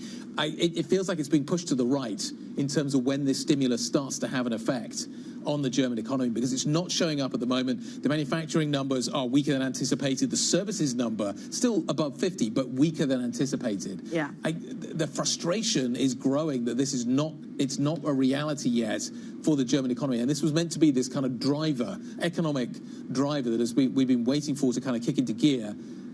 When does it happen? Well, the defense conversation is so crucial there, and we've been talking about it from a kind of stock market perspective, that the really lofty valuations, the Rheinmetalls and co. of the world, whether or not you are seeing this fiscal impulse, is something you've seen the ECB governors kind of warn against as well. Let's talk a moment about, though, some of the other news lines that are coming out. There's a peace plan that's being proposed, that's being discussed in the background of all of this. And we had this conversation earlier in the week of, is this something that's actively tradable or even factoring in to the defense stock conversation? We're seeing it more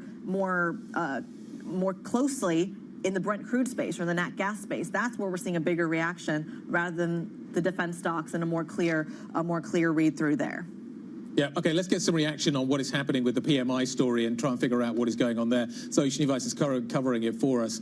Zoe, what do I make of the data that we've seen this morning, both out of France and out of Germany? The German data looks a little weaker than anticipated, as we anticipate Christine Lagarde sort of speaking very shortly.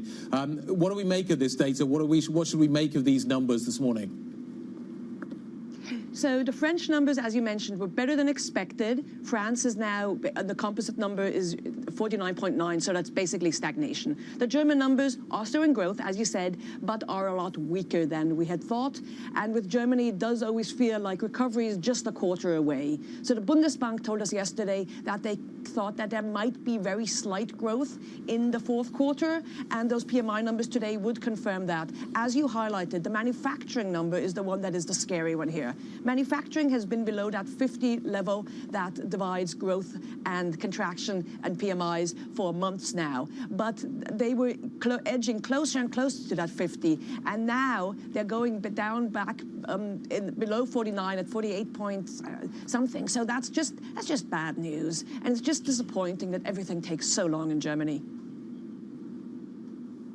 Zoe Schneeweiss joining us on the latest PMI figures. Remember, we'll also get the broader Eurozone figures out at 9 a.m. The UK figures out at 9:30, and watch those U.S. ones dropping at 2:45. For more on the European economy, let's hear from the ECB president herself. Christine Lagarde has to say in her keynote speech at the Frankfurt European Banking Conference. Mayor, dear Mike, dear co-host of the Frankfurt European Banking Congress, esteemed guests from the financial sector and beyond, I would like to start, as I occasionally do, with reading for you a quote. It goes that way. The world around us does not stand still. In recent years, the global environment has been transformed in ways that none of us could have imagined. We have seen the post-war global order fracturing, the rise of new and some old powers, rapid changes in technology, and an uncertain outlook for global trade and finance. Sounds familiar? It should. Because I'm just quoting myself. And that was here 6 years ago, November 2019. And November 2019 was before the use of AI, or the rise of AI. It had been launched, but ChatGPT was a teeny tiny little thing that nobody really knew about. It was before the re-election of President Trump and his projects. It was before the unjustifiable, brutal invasion of Ukraine. And it was before COVID. And yet. So in that speech, what did I do? Bettina, you're right. I urged Europe to recognize that its old growth model, built on export-led growth, was coming under strain. And I called for a shift to focus instead on developing our domestic economy. And when I use domestic, I talk about Europe. Our domestic economy as a source of resilience in an uncertain world. And my point was not, if you remember, to argue for protectionism or inward-looking policies. It was about realism. It was about recognizing that the world was as it is and not as it was. And it was about acknowledging that the solution was already in front of us, and Jean, you alluded to it, the untapped potential of our own internal market. 6 years on, a lot has happened. But the diagnosis that we had back in 2019 has become just clearer, stronger, and more urgent. Europe has become more vulnerable, also due to our blatant dependency on third countries for our security and for the supply of critical raw materials. Global shocks have intensified with rising US tariffs, Russian aggression, and stiffening competition from China, to name a few. But at the same time, during the same period, our domestic internal market has stood still, especially in the areas that will shape future growth: digital technology, artificial intelligence, and in the areas that finance these shaping growth sources, our capital market. And as Galileo said, yet it moves. Europe continues to show resilience, revealing sources of strength that could grow if only we allowed them to do it. So the two questions that I would like to discuss today is, number one, how do we move from being vulnerable yet resilient to being strong? And what will it take to achieve this goal? And I think we have what it takes, and it is not as complicated as we think it is when we bash our head against the walls of complexity in Europe. More on that later.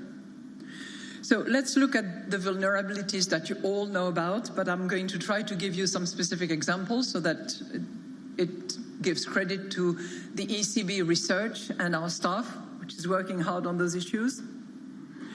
So those vulnerabilities stem from having built a growth model around the world that is gradually disappearing under our eyes.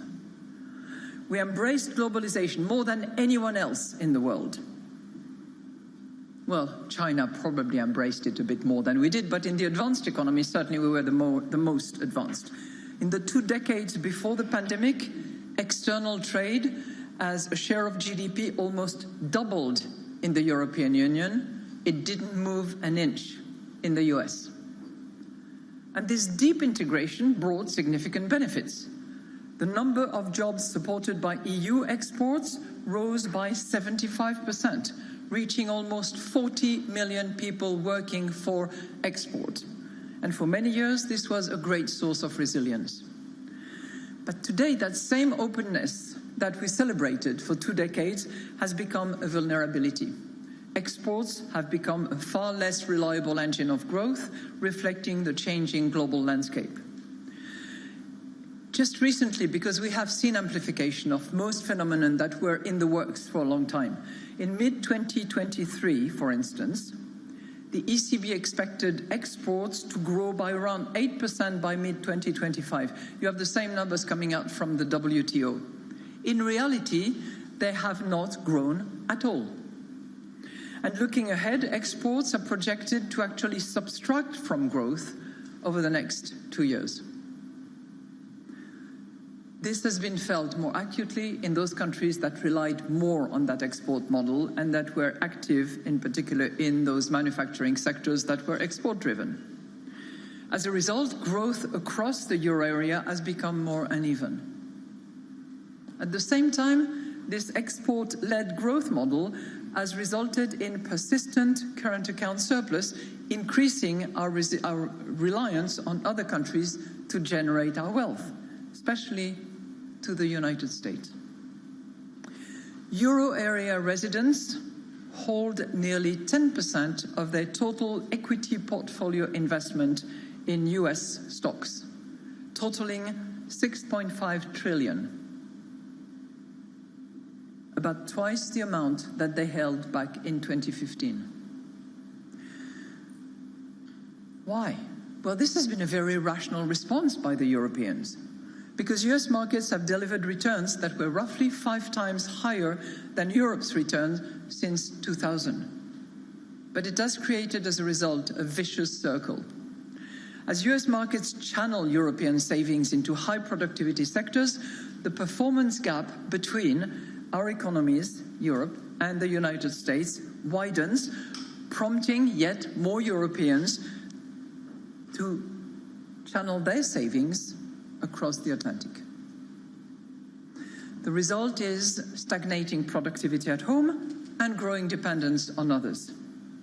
Finally, we now face a new form of vulnerability, not just us, we share it with others, which is the weaponization of dependencies on key raw materials and technology.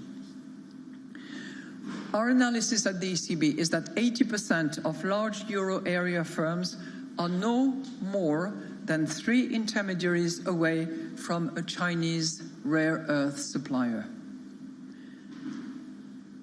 Recent supply shocks, for example, the shortage of automotive chips or the threat of it, have shown how a single choke point can stall entire sectors, the automotive industry, notably. Now, these vulnerabilities do not trigger massive, dramatic crisis. Instead, they quietly erode growth as each new shock nudges us into a slightly lower trajectory. And over time, the cumulative effect of this lost growth and lost productivity become material. That's for the vulnerabilities, and we are all saddened by this state of affairs. And yet, as Jean indicated, we are resilient. And I'm going to borrow from him and go a little deeper in some examples without taking too much time, I hope. Because 2025 has exposed Europe's latent strength. Our experience this year has shown that a resilient domestic economy can shield Europe against global turbulence. And I will mention 3 sources of domestic strength that have helped cushion the shocks that we've suffered. I will quote just like Jean: people, our potential, and our policies. I have to do that, right? But first, our people. We have benefited from an unusually strong labor market, one that has remained remarkably resilient even as growth has slowed. Typically, employment tends to grow at roughly half the pace of real GDP growth. And yet, since the end of the pandemic, that relationship has been almost, not half, but 1-to-1 in Europe. And this strength has created a virtuous circle. Rising employment, participation has increased as unemployment has reduced, but rising employment has supported consumption, which in turn has sustained services in particular, and created even more jobs, particularly in labor-intensive sectors. And all of that despite an aging phenomena that is very specific to the advanced economies, but particularly acute in Europe, and immigration, which is a polarizing and dividing phenomenon. People. Second, our potential. Despite the notion that Europe is lagging behind in AI, European firms are moving quickly through the digital transition, and that is making investment more resilient to global uncertainty. And while tangible investment has reduced in the past 2 years, as manufacturing has weakened, intangible investment has risen sharply, keeping overall business investment broadly stable. Firms continue to invest in AI and digital infrastructure because for any company that wants to survive, this is just not optional. People, potential, policies. Fiscal policy, in particular, has acted counter-cyclically, buffering the economy rather than amplifying downturns, as happened after the financial crisis. The fiscal packages now being implemented for defense and infrastructure, especially here in Germany, are coming at the right time for Europe and will have a measurable effect on growth. It has to be done and implemented. ECB staff estimate that higher government investment between now and 27, so over 2 years, will offset around 1/3 of the trade shock that we are suffering. Keep that number in mind, 1/3, because I'll come back to it later.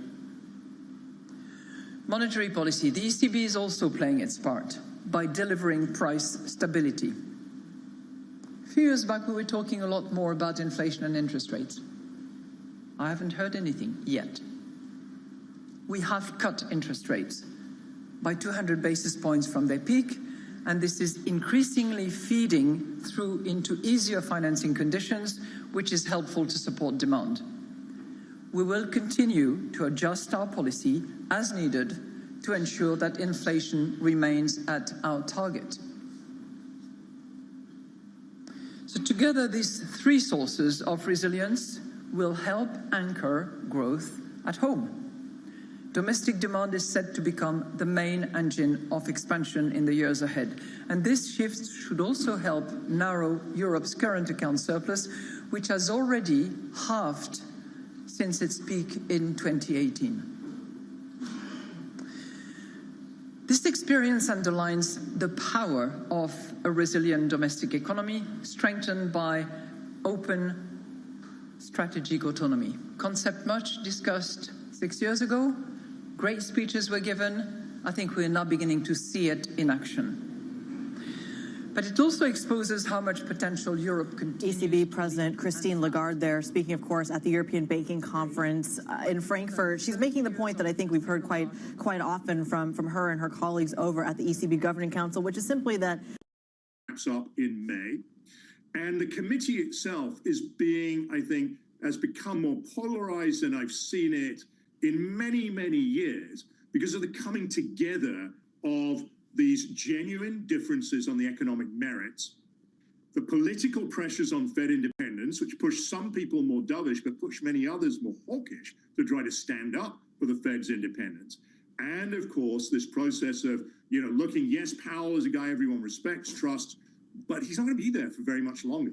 And so folks also starting to look forward to the next round of this, the next era. Is it actually more polarized, or is it just we're getting more insight into it because more Fed officials are willing, like Governor Myron just now, to come on and talk about where they stand? No, I think it is more polarized. And the distinction I would draw is between folks talking about their views on the economy, their views on inflation, their views on, on labor, on the degree of restraint in the labor market, versus offering what look awfully like strong views in terms of where they're going to vote at the next meeting, right? The way that the Fed normally conducts business is it's not like the Bank of England, which has 9 members and, the policy that wins is the one that gets 5 to 4 votes. Yeah. The way the Fed normally makes policy is it's a chairman-led process where the chairman tries to craft a path for policy that most people can sign up to, and those who have concerns address those mostly in private with the chair, try to figure out if they can negotiate something that they can all live with. Dissents are rare and very rarely sort of pre-announced in large numbers in public. What we've seen over the last few weeks is very abnormal, I would argue very unhealthy, with a lot of folks staking their claim in the ground publicly, not working with Powell to try to find a center ground here. Krishna, we've got to go. Thank you, sir. Krishna Guha of Evercore, and a quick announcement from me. I'm taking some time off to support Mrs. Ferro on the arrival of baby Ferro. Woohoo! So I'll see you in the new year. As I say every year, you are the most intelligent audience on the planet, and I'm looking forward to making sense of 2026 with you in the not-too-distant future. From New York City this morning, good morning. This was Bloomberg Surveillance.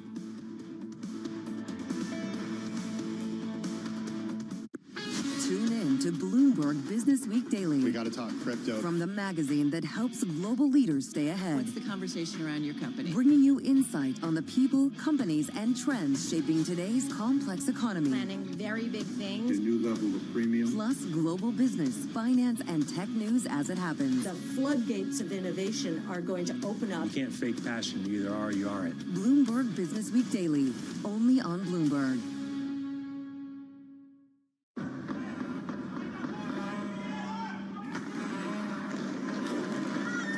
A cidade estava sitiada. Nisso eu começo, eu tremia, não sabia o que fazer. Foi a mais terrível que eu passei na minha vida. Eu temo, né, que o Brasil se torne, num futuro próximo, um narco-estado. Porque no final, tudo é dinheiro. People back home there, they are suffering. And someone is driving a Range Rover with their money. Where is my money? I think she's a scam up to now. It's some of the world's most desperate people who are getting ripped off.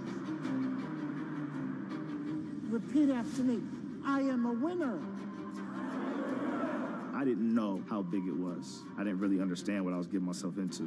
If you tell me you have a vision of being $1 billion business, then you're going to have to do what it takes. And if you're not going to do that, everybody's going to suffer.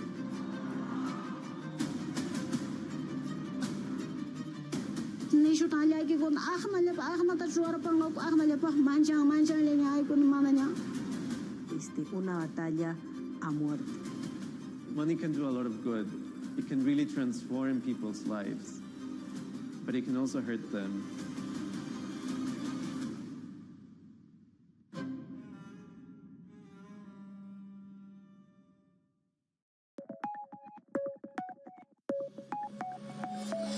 This is a 15, 16 grams tuna. Then sushi rice is still a little bit warm. So take one, like a very, don't make it too tight. So from now, and very light, like a ball.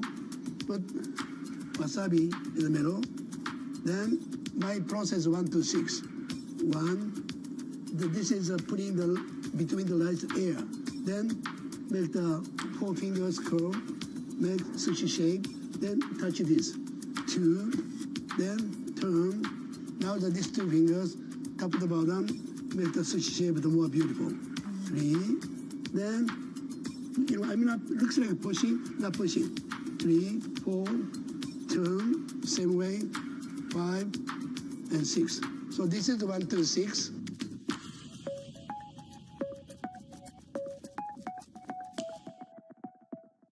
Bringing you up-to-the-minute energy news whenever and wherever it happens. I'm Joanna Bersecci in Vienna, and this is Bloomberg.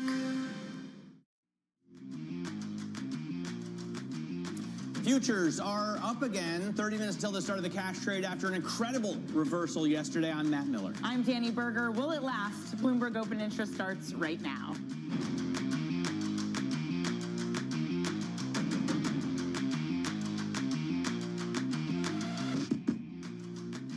Yesterday's NVIDIA-led rally proved to be short-lived, with stocks set for another day of choppy trading as crypto collapses. The doves say their part and help a rally this morning. John Williams reignites bets for December rate cut, while Stephen Myron reiterates his dovish view. And the Gap rounds out a busy week of retail results, posting strong sales in a tough consumer environment. The CEO, Richard Dixon, joins us later this hour. I know Gap is small, but I kind of feel like it's this ironic thing where retail is doing well and tech isn't doing well. It's like the opposite of what we've had all year. But lower levels, though, right? Yes. It's consumers maybe trading down. Yeah, that is fair, and that is a problem. Now, when it comes to tech, NVIDIA did start the pre-market session lower. It is higher now, 0.7% or thereabouts. Yesterday's meltdown across the board of NVIDIA hurt the entirety of the equity market. Shares fell 8% intraday, eventually closing 3% in the red, Matt. For the entirety of the stock market, it gapped up 1.5%, ended down 1.5%. That's only happened 4 times in the entirety of American equity history. Yeah, it's incredible volatility, the likes of which we really haven't seen since the Liberation Day action. Check out MicroStrategy right now. Not a huge company. Okay, it's 6 times larger than the Gap, but The point here is that all of these Bitcoin treasury companies, which have flourished over the past few quarters, are down on Bitcoin, posting its worst monthly performance since 2022. And the total crypto market is down more than $1 trillion since October highs. Maybe not in terms of absolute size, such an important marker, but in terms of animal spirits, Danny, this really explains a lot. Yeah, and again, Bitcoin down 4% this morning. Let's get more on the market volatility. Joining us around the desk is Bloomberg macro strategist Michael Ball and Bloomberg Tech co-host Caroline Hyde. There's maybe two parts to this. One is just how weak the positioning is and how weak the hands are. The other is maybe it doesn't matter about CapEx projections and letters of intent, that what matters is the ability to finance some of that organically or through the debt markets. Caroline, is that the narrative that reared its head midday yesterday? Yeah, it felt as though there was a desire to just get more bearish. And the way in which they're playing the bearishness is looking at companies like Oracle and CoreWeave. Look, no one's starting to say that Amazon, that Microsoft, that Alphabet aren't good for perhaps issuing a little bit of debt. That Alphabet aren't good for perhaps issuing a little bit of debt for the first time in a long while, and yes, probably still financing a lot of the capital expenditure through their own cash flows. When you're looking at a company like Oracle that comes out and does $18 billion of debt, and it is a more leveraged company, you start to wonder, okay, what are the long-term horizons of this company? It is going to go into negative free cash flow to a significant extent by 2028 in particular. How are they going to continue to finance the data center continuations, particularly when we've had all the narrative around Blue Owl this week? Are they still going to be financing partners of choice? And ultimately, where is the return on all of this? And I think that's the key question for many. We're even seeing Oracle's CDS, of course, credit default swaps. That's the key hedge many are using. Look, no one's saying Oracle's about to default in any way, but maybe its credit rating profile does weaken a little bit, and maybe you do play at CDS to be able to hedge the rest of your positions if indeed this AI bubble thesis does play out. Yeah, and they've got over $100 billion in debt. As you say, that's pretty substantial compared to their $600 billion market cap. It's not like, you know, when the Mag 7, when the other Mag 7, which are trillions of dollars in market cap, borrow like 20 billion in bonds. The other thing is, speaking of borrowing, the Fed, right, that happened yesterday. By the way, here's Oracle's DDIS, so you can see how much they owe, and one fantastic function on the Bloomberg DDIS Go. The other thing that happened yesterday, obviously, was the jobs number, which Michael Ball, I know it's late, and we could expect to see chop there as well because of the government shutdown, but with jobs more than double the expectation, adding 119,000, it's really difficult for the doves to make the argument that we need another rate cut. Yeah, it was a frustrating report. One, obviously, it's lagged, so we have to put that in context. But the household survey was significantly weaker in a lot of ways. We didn't have a lot of cyclical job builds. There was a better breadth. Unemployment rate creeped up. It was actually getting close to 4.5 on a rounding basis. And then, you know, overall, it didn't really align with this high NFP. So you had something for everyone again, which keeps the debate going. Where are the hawks going to be? Where are the doves going to be? There's no kind of coming together on consensus. And you're seeing that again today. A lot of Fed speakers, only a couple touching on policy and economic outlook, but Williams clearly moving the tape earlier. The market's looking for some sort of sign that at least it's going to be 50-50 into December. Until then, we're going to have a higher vol regime cross-asset. Well, I mean, a higher vol we've gotten, but my kind of the frustrating thing is that by this time yesterday, we knew all of this. We knew all of that. We knew all these concerns. Nothing changed. How much of this is just about positioning that's been built up that's extremely weak in terms of the ability to hold on? Yeah, we were watching this level that systematic CTA selling would come in. We've already seen vol control guys, and these are big money. These are billions of flows that come and go based on sort of the dynamics of volatility and levels and trend. We were watching this last cohort, the CTAs, kind of sitting right at a trigger point where they would probably unload a lot. Come yesterday, tape falls under its own weight. No real headlines. We're searching for that first hour around 10:30, and behold, CTA guys are the kind of notorious sellers that kind of got put buying going, and all of a sudden dealers hedging is driving it lower and lower. And we go through the 100-day moving average, we go through the October low, and we're sitting now at a point that's much weaker. It would be interesting, and I love all of your take here, but I wonder if it was ultimately the market trying to find a narrative. And as you say, technically we were under some pressure. There's now all this lip service to accounts receivable on NVIDIA. There's a lot of suddenly searching within the fundamental details of what we've got from NVIDIA. Why would anyone be selling it? People now clutching at straws that maybe it still owed a lot of money by its customers. It still got a lot of inventory. Jensen Huang is talking about really in the bag. But that did feel precipitated. By the way, in that entire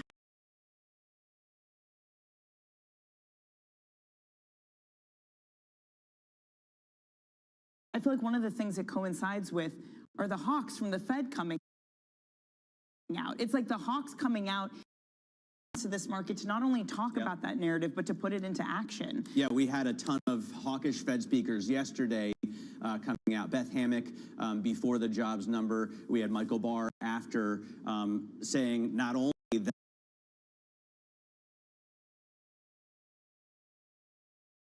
we don't necessarily need a cut.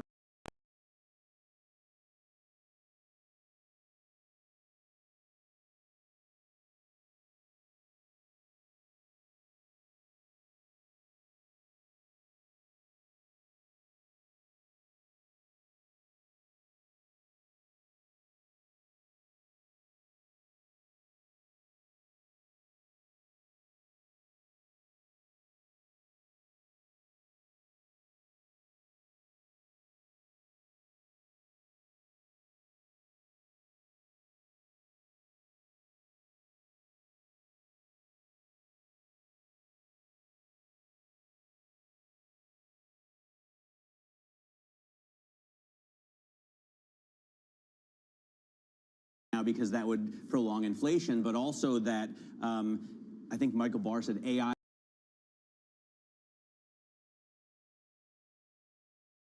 labor market. Why would the Fed cut? I mean, it's not exactly, it doesn't feel constrictive at all. Yeah, and I would actually add Governor Cook probably made a big impact because she kind of left the lanes and talked about some of these credit concerns Carolyn just highlighted with Blue Owl and some of the more cockroachy stories that have been making their rounds for the last few weeks. And that's kind of not really where the Fed often goes. So that caught a lot of people off guard. But to your point, yeah, we have guys that think things are okay still, yet the market is sniffing out weakness in many parts, including the consumer and labor, but also on the balance sheets of the drivers of growth, the AI complex. I wonder what you and Ed Ludlow are hearing on your program, Bloomberg Tech, about this private credit drama that we're seeing. It's not really a blow up yet, right? There was a bump in the road for Blue Owl and their stock's been doing horribly, but this is a huge part of the financing for all of the data center build out. It's getting creative, and they had to get creative because so much money is needed. Isn't it weird that a month ago, whenever a company announced that they were raising their capital expenditure, they were going to be increasing these data centers, when they were going to be exchanging their own equity to finance and get involved with a future purchaser of their chips, like we did with AMD, we applauded it. We sent the shares higher. Well, some of us were Sentiment, skeptical. yeah, Some of us were a little Matt Miller in the corner was there being skeptical. Michael Burry today adding fuel to the fire, saying, who is the accountant, basically, or an auditor of OpenAI? There is a lot that's happening in the private markets. That this is where media and this is where deep data analysis comes in of bringing transparency to the fore. That's what everyone wants to start seeing. Well, it's still ringing in my head. I was speaking with a top executive at one of the very, very big private capital shops who said, we are not taking AI risk, we are taking Oracle credit risk. What happens when Oracle credit risk no longer looks attractive? I know the CDS is still at normal and historical levels, but what happens if it blows out more? That's very closely related to the question of who is the accountant, and don't forget that Larry Summers was on their board until Wednesday. But let's face it, Sarah Friar is a very strong pair of hands and Chief Financial Officer. I'm sure that they are crossing their T's, dotting their I's, but I'm sure some questions are coming their way to the representatives over there. All right, thanks for the reassurance, Carolyn Hyde there. Michael Ball here writes for the Bloomberg MLive team. You can get his work by typing MLIV Go on your Bloomberg terminal, and you can check out Caroline and Ed's show coming up at 11. Right now, check on what's going on in futures. We are in the green after the huge reversal that we saw yesterday and the drop below the 50-day and the 100-day moving average. We're still down there this morning. Let's get a look at some of the other movers on the radar. Danny, what do you see in terms of single stock So there's stories? Netflix, Comcast, and Paramount. They've all made their bids for Warner Brothers Discovery assets. not moving things hugely here, but I guess the important thing is that they're all still in this. Comcast and Netflix, they're more interested in the film and TV library. Paramount, for their part, said that they would buy the whole shebang, including cable channels. All right, Eli Lilly and Novo Nordisk plan to sell their obesity shots directly to employers through Waltz Health, bypassing traditional middlemen and women while helping companies avoid rebates and fees. I think it's a fascinating approach to lowering healthcare costs. Yeah, I mean, companies presumably would love that, to have a very healthy workforce. Let's just wrap things up. Gap, they beat estimates for the third quarter. They saw an uptick in high-income shoppers. So what's good for Gap, maybe not good for the economy. CEO Richard Dixon will join the show later this hour with those shares up 8 1/3%. You're watching Bloomberg.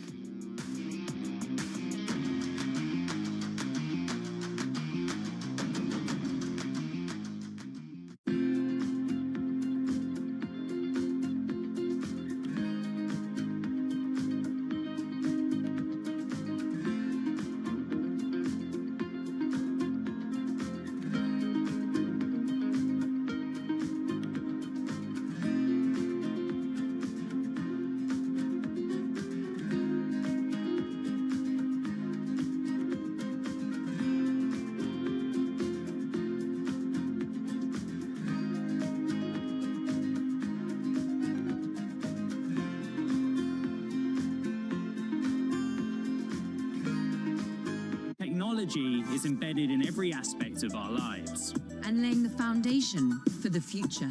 From finance to defense, AI to entertainment. And from the road to the stars. Bloomberg brings you the latest stories of the people and companies pushing the tech sector to new frontiers. And the politics that shape global tech markets. I'm Caroline Hyde in New York. And I'm Ed Ludlow in San Francisco. Watch Bloomberg Tech every weekday. Only on Bloomberg Television. I'm Alex Rodriguez. And I'm Jason Kelly. And we're back with another season of The Deal. With athletes and entrepreneurs who are changing the game on and off the field. Jerry Jones. Some good-looking trophies. 1 and 1 is 3 in sports, not 2. And it's because that 3 is imagination. That 3 is putting yourself in a way, having yourself hit the home run. Erica Ayers-Badon. I'm a high-energy board member. I'm very passionate. I have a lot of opinions. Robin Arzón. I want to light fires in people's lives, and that is still one of my core mandates for all of my businesses. Justin Tuck. I tell all of my friends that play in leagues now, make these relationships now while you're hot. Don't wait till you're like your 12th year in and you're just hanging on. Stay tuned. You won't want to miss it.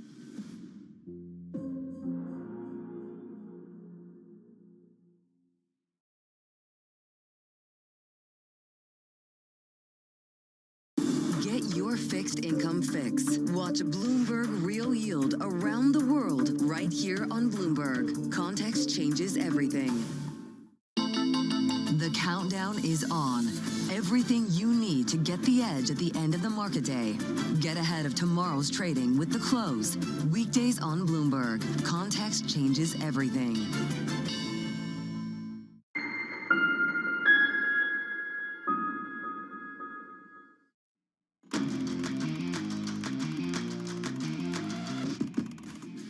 Let's get to high interest now. Look at what's making headlines around the world. Washington is threatening to halt intelligence and weapons shipments to Ukraine in order to force the country to accept a U.S. brokered peace framework with Russia by next week. This is according to Reuters. But Germany, France, and the U.K. are aligned with Ukraine's President Zelensky, rejecting key terms that would in the U.S. brokered deal that would hand Putin major territorial gains. It's a big story, complicated, and still in its early days, so we'll continue to report on that. New York Fed President John Williams said there is still room for the Fed to cut rates again soon as the job market cools and inflation risks fade. I view monetary policy as being modestly restrictive, although somewhat less so than before our recent actions. Therefore, I still see room for a further adjustment in the near term to the target range for the federal funds rate to move the stance of policy closer to the range of neutral, thereby maintaining the balance between the achievement of our two goals. So that's dovish. And speaking of doves, last hour, Fed Governor Stephen Myron joined Bloomberg Television. He had this to say about the recent lack of government data. The lack of data doesn't mean that we don't have a forecast. We did have a forecast. All it gives us is opportunities to falsify our forecast. And there hasn't been anything in the data, in the news, in media stories, in private sector data, alternative data that's available to us, that would make us think that the forecast is somehow nullified and there's been a big shock to it. So if anything, all the information that we've got in the interim since September FOMC has inclined to the dovish side. So the doves today, but don't forget, yesterday, the hawks, right? We had Hammock saying that another cut would risk prolonging inflation. We had Barr saying that AI was going to boost GDP, and then we had Cook saying, watch out for these private credit issues. Why are we looking at this? Well, NBA superstar Steph Curry is officially a sneaker-free agent, and he wasted no time making a statement. Just one day after parting ways with Under Armour, Curry warmed up for a game in Nike sneakers. The split with Under Armour ends a decade-long partnership that never lived up to its hype. Curry is now expected to field offers from Nike, Adidas, and other brands, with the sneaker world on watch for his next move. But this just goes to show, Danny, that it doesn't really matter what sneakers he's wearing. The guy is great at playing basketball. It's not about the shoes. Well, you know, there's some lore behind this. Apparently, like, back when this deal was first being negotiated, Nike lost out because they mispronounced his name. A representative did and called him Stephen instead of Stephen Curry. So apparently that's why Nike lost out. So maybe he's gotten over that. All of that is why he went with Under Armour, not because the shoes make him a better player.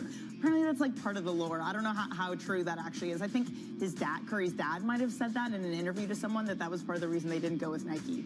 Well, I wouldn't make that mistake.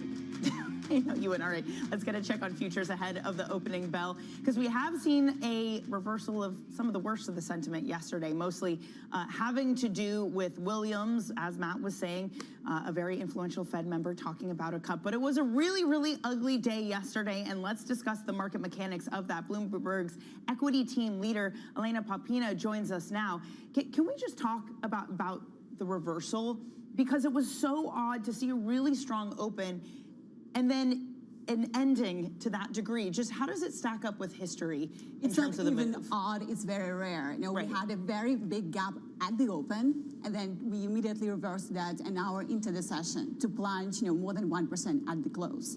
To Goldman's data, such a reversal happened just 2 other times ever. If you slice and dice the data, there is a lot of concern about how quick that reversal happened. And, there were just, a few other times this year when such a big drawdown took place. The last one, April 2025, the depth of the, tariff-related sell-off. Right, the Liberation Day volatility. So what we saw yesterday is called in technical terms a bearish engulfing pattern. That sounds bad. It sounds bad, and it's a pretty sure sign if you look back at the history of sellers taking over the market. Yeah, I mean, we breached below the 65.50 level. That was the low of October 10th. And after that happened, all the sell-off started to accelerate in the riskiest parts of the market. The micro caps hit a 10% correction. They reached an all-time high just 2 weeks ago. So the high leverage, high beta stocks post, 5% decline, biggest sell-off in a couple of months. So quite a lot of concern about, number one, the over leverage in some of the riskiest parts of the market. And second concern is, of course, Bitcoin and what's happening there. A few critical support lines were breached. I mean, to that point, to some of what we see suggests that a lot of this was either forced selling or systematic that took over because of, again, some of the levels that you're looking at. Yeah, prior to that, the leverage was at 2x beta. So it's a lot of leverage in some of the riskiest parts of the market.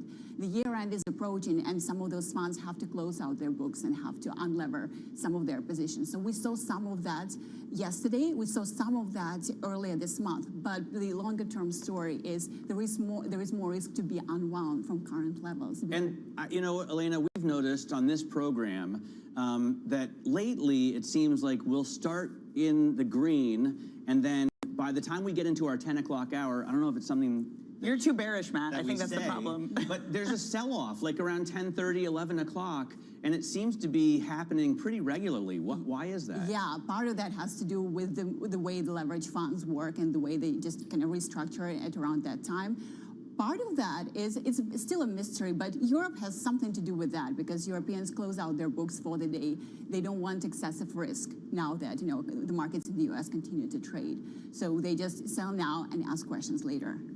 Europe. All right, Elena, thanks so much for joining us.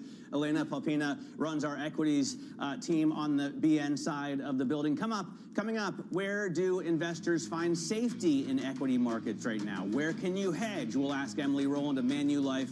John Hancock next. This is Open Interest.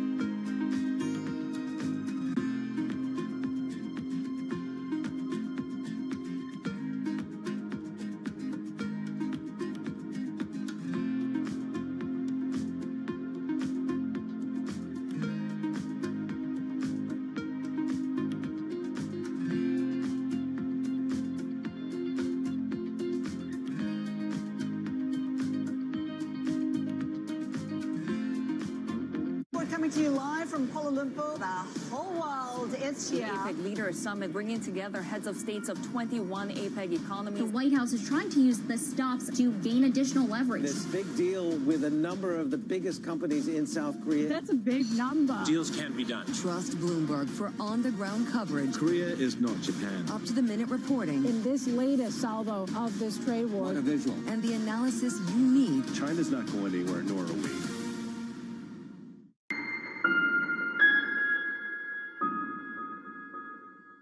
Join me each week on Wall Street Week for stories of capitalism from business, markets, economics, tech, and climate. More than what you need to know, it's what you need to think about. Making money isn't about drowning in emotions. It's about understanding what's actually happening. Markets are the best way to glean signal from noise, and that is what we try to do every morning. This is Bloomberg Surveillance. I'm David Weston. Join me each week on Wall Street Week for stories of capitalism from business, markets, economics, tech, and climate. We go on the road for a look at what lies behind the headlines of today and what will likely be the headlines tomorrow. We need more transparency. Oil and gas is still important. They said every citizen should be investing in the market. Accelerate progress in all fields of science. Watch Wall Street Week right here on Bloomberg. More than what you need to know, it's what you need to think about. Astonishing day for U.S. technology. It's shaping the region's technology ecosystem. Asia's biggest tech news and innovation.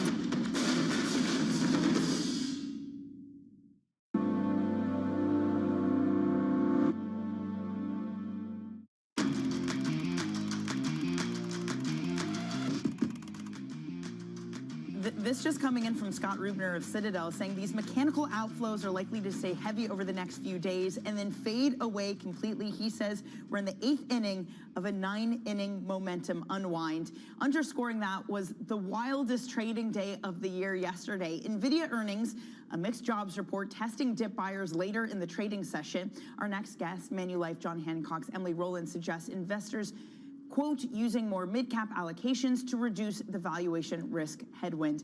Emily Rowland joins us now. Emily, yesterday was a day where if you were someone who was like, I'm not in AI, I'm in other sectors, I'm hedging my exposure, you would have faced small caps dropping nearly 2%, an equal-weighted S&P dropping more than 1%. On days like yesterday, is there anywhere truly to hide out? Danny, bonds. We've been talking about the power of the income that's available in high quality bonds and the fact that they're really mispriced based on the macro environment. Investors haven't cared much about what's going on from a macro perspective, but the data haven't been great. The jobs report yesterday, for example, yes, 119,000 new jobs added, but we now have 2 negative months of jobs growth for June and August, and that has not happened outside of a recession since 1996. So the labor market to us not looking great. Bonds still aren't sniffing it out, and on days like yesterday where high quality fixed income held in, to us, that's the place to be.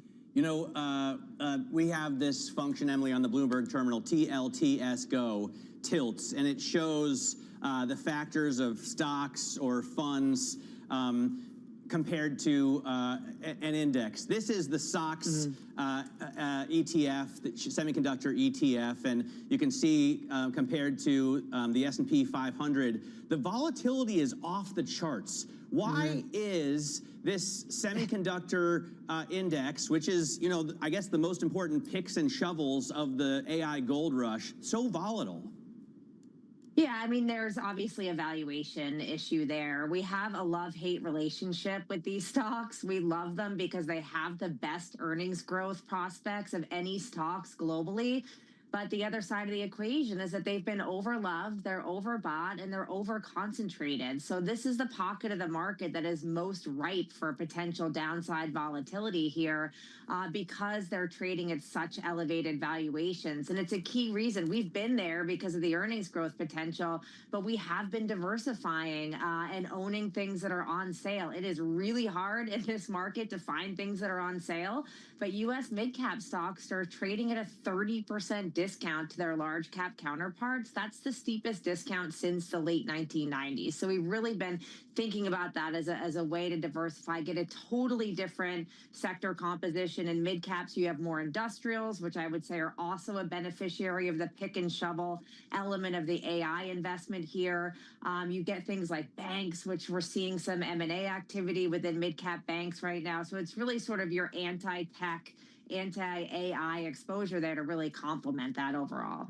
All right, Emily, you're going to stick with us through the market open as we watch futures rise today. A little bit of a rebound from the incredible reversal yesterday. We were up 2% and we gapped higher at the open and then down almost 2% at the close. NVIDIA was up 5% and then fell 3%. We'll see how this trade works out. This is Bloomberg.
Such an incredibly exciting moment with AI. It is really the most profound technology of our lifetimes, and I think it has the potential to help us rethink literally everything.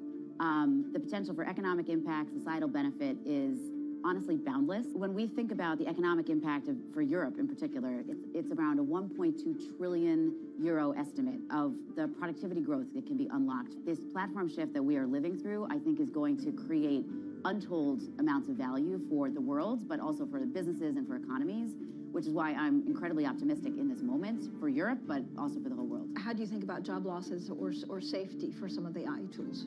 You know, I hear the anxiety and I understand the anxiety about jobs. I think that we are certainly going to live through a massive transition about how people learn to work alongside these tools. I mean, the reality is I do think there'll be some number of jobs that are displaced. I think it is a smaller number maybe than some anticipate. We estimate it's around 7%. And I think what's important is that we have programs that help those 7% transition into new fields of work. I think what is more likely is that most of us are going to learn to work alongside these tools. So we estimate about 2/3 of us.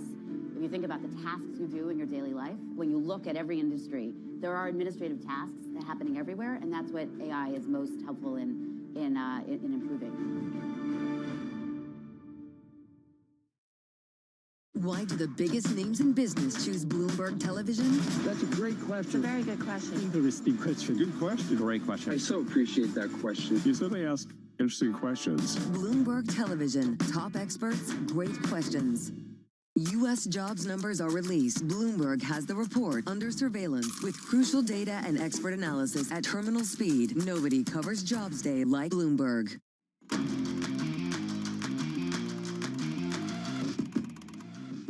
All right, we're up today, but how long will it hold? Moments until the opening bell. This is Bloomberg Open Interest. I'm Matt Miller. You can see futures are showing some sizable green arrows, 0.4% on the S&P, at least substantial. NASDAQ up 0.33%. Russell 2000, the small caps gaining about 0.5%. But we've been seeing this pattern where we build up at the open, and then a couple hours into the session, sell-off. Scott Rubner at Citadel says this is part of a mechanical deleveraging that's going to happen over the next few sessions, but then should stop. Fidelity ringing the opening bell, and Cynthia Lowe-Bessett there doing the ringing herself. She is the head of digital asset investing. So I don't know if this is the day to be doing that, since the bottom seems to be falling out of Bitcoin, but I'm sure there are other digital assets that Fidelity manages, which are less volatile. Jack Henry ringing the opening bell, and I don't know which one is Jack. Or Henry. A fintech company. I assume that was one dude, but in terms of the stocks to watch, again, it's NVIDIA, obviously the biggest concentration, the biggest company in the world, and we thought yesterday, the one that had assured us all everything was going to be okay. Right. Yeah, that sound you heard yesterday was every journalist sprinting to their desk to erase that headline that was like, NVIDIA saves the day for markets. It was up 5%, it fell 3%. This morning, we are just barely holding on to gains. It is up 0.7%, about 0.75%. It did start the pre-market session negative. Williams speaking, saying that he would endorse something of a cut, is helping us out. But again, Matt, it has just been crazy volatility for NVIDIA, which means crazy volatility for the entirety of this market. Yeah, truly historic volatility. A check on MicroStrategy as Bitcoin is on track for its worst monthly performance since 2022. You can see that company, that stock is unchanged right now. MicroStrategy moving a little bit lower as the market opens. Yesterday, MicroStrategy was up 3% and then down 5%. So similar volatility, obviously a much smaller size. It's only a $50 billion company to NVIDIA. Let's bring in Manulife, John Hancock, co-chief investment strategist, Emily Rowland. And Emily, you know, clearly crypto is still a kind of niche part of the market, even if Main Street is adopting it to some extent. Bitcoin is worth $1 2/3 trillion, though, so you can't really look away, and it represents animal spirits. I guess your risk aversion pretty well. What do you think about the fact that we've gone from 126 on Bitcoin down to 84 in like a month? Yeah, we would say, Matt, don't get too sentimental about sentiment. And Bitcoin is the poster child for a sentiment indicator to us. We've been struggling for years to identify the value there. It doesn't have any income. It doesn't have any earnings. The only thing that drives it, in our view, is the price itself. And so you're seeing a lot of that unwound. This market in general in 2025 is one that's been very, very much driven by sentiment, technicals, momentum. And we all know how those trades work. If something goes up in parabolic fashion, it tends to come down in parabolic fashion. So because we are seeing a bit of an unwind in terms of some of those momentum winners, those technical titans of the year, whether it's, you know, in the Kospi or whether it's in gold or in crypto, we're starting to see a little bit of that momentum coming out of the market here. So not totally. Or the momentum stocks, right? Or the likes of Robinhood, for example, the unprofitable tech. Emily, does that mean when you're looking at something like crypto, again, this fear that maybe people are getting margin calls, they have to liquidate other momentum type stocks, that you now need to use crypto to understand where the rest of this risk market is going? And if that is somewhat the case, is it troubling that as the rest of this market bounces, that Bitcoin, you can see it there, is still down nearly 4% this morning? Yeah, I think it's a really important point about how tied in a lot of these assets are with crypto markets. And I think watching generally, this morning we are seeing some dip buyers coming in. That's certainly the narrative that's pervading markets, and we'll see what happens around 10 or 10:30. But I also wanted to point out that the Fed speak that we've heard this morning may also be contributing to some of the sort of risk on bounce that we're seeing. Powell and other Fed members sort of spooked the markets. It's almost like they've tapped on the brakes a little bit, and the market's really jolted because of it. So you heard hawkish speak, of course, from Powell and then some other Fed members, some of that based on the lack of data amidst the government shutdown. But then John Williams comes in this morning and suggests that, that December rate cut's back on the table. So I think the markets have really been responding to this idea that the Fed's going to loosen financial conditions, even with inflation not back down to their 2% target, and a U.S. economy holding in okay. In a way, that's like the dream scenario for risk investors, is that the Fed is cutting into relatively stable economic growth. So you're seeing that narrative, I think, impacting markets this morning as well. Well, we should point out that NVIDIA just continues to plummet after the open. It's falling a lot right now. And we saw, we saw NVIDIA rising, don't forget, just minutes ago, and gaining in the pre-market as well. And now we're looking at a 2 to 3% drop on NVIDIA. So obviously we'll see the S&P do the same thing. Even, it seems, dovish Fed speakers can't do much to support this market.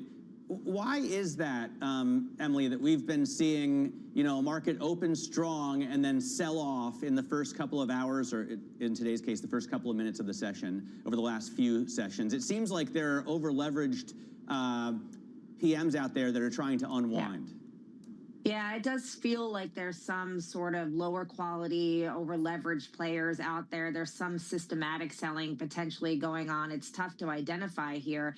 But again, because we've seen such just breathtaking valuation expansion in some of these names, it's not surprising to see some of the froth being left out here. I was having a conversation with an investor the other day who wanted to talk about investing in India. So there's a lot of interest in sort of EM ex-China. What about the Indian stock market? We had about a 30-minute conversation. Then I stopped and said, the entire Indian stock market is smaller than NVIDIA.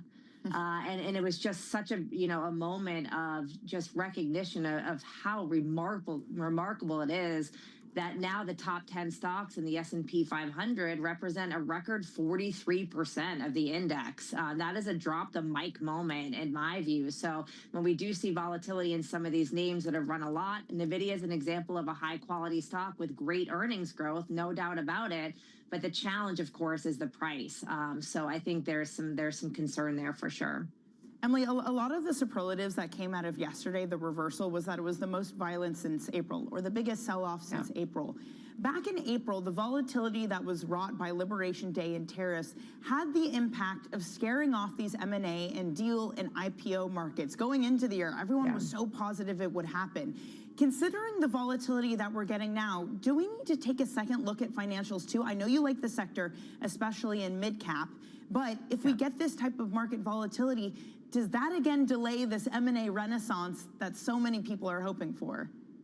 I mean, it's still early. We're down less than 5% off of all-time highs, and we have had it so good since the height of Liberation Day back in April. This market has been so impermeable to weaker macro data, to some challenges. I mean, all you have to do is look overseas. It's unbelievable. European stocks, for example, are up over 30% on 2 to 3% earnings growth there. The economic data are struggling meaningfully. European financial stocks are up 40-some% this year, almost 50%. And meanwhile, U.S. banks are well behind that. So I think if you're looking for, areas to think about trimming, it might not necessarily be in the United States. It might be overseas. So I think we're sort of, we've had it great. We're having a little bit of volatility here, but I think it's too soon to declare that we're going to see another 20% drawdown in stocks. All right, Emily, thanks very much for joining us. Manulife, John Hancock's Emily Rowland talking to us at the beginning of what looks set to be a volatile session for stocks. Danny, I was just looking at MAGO.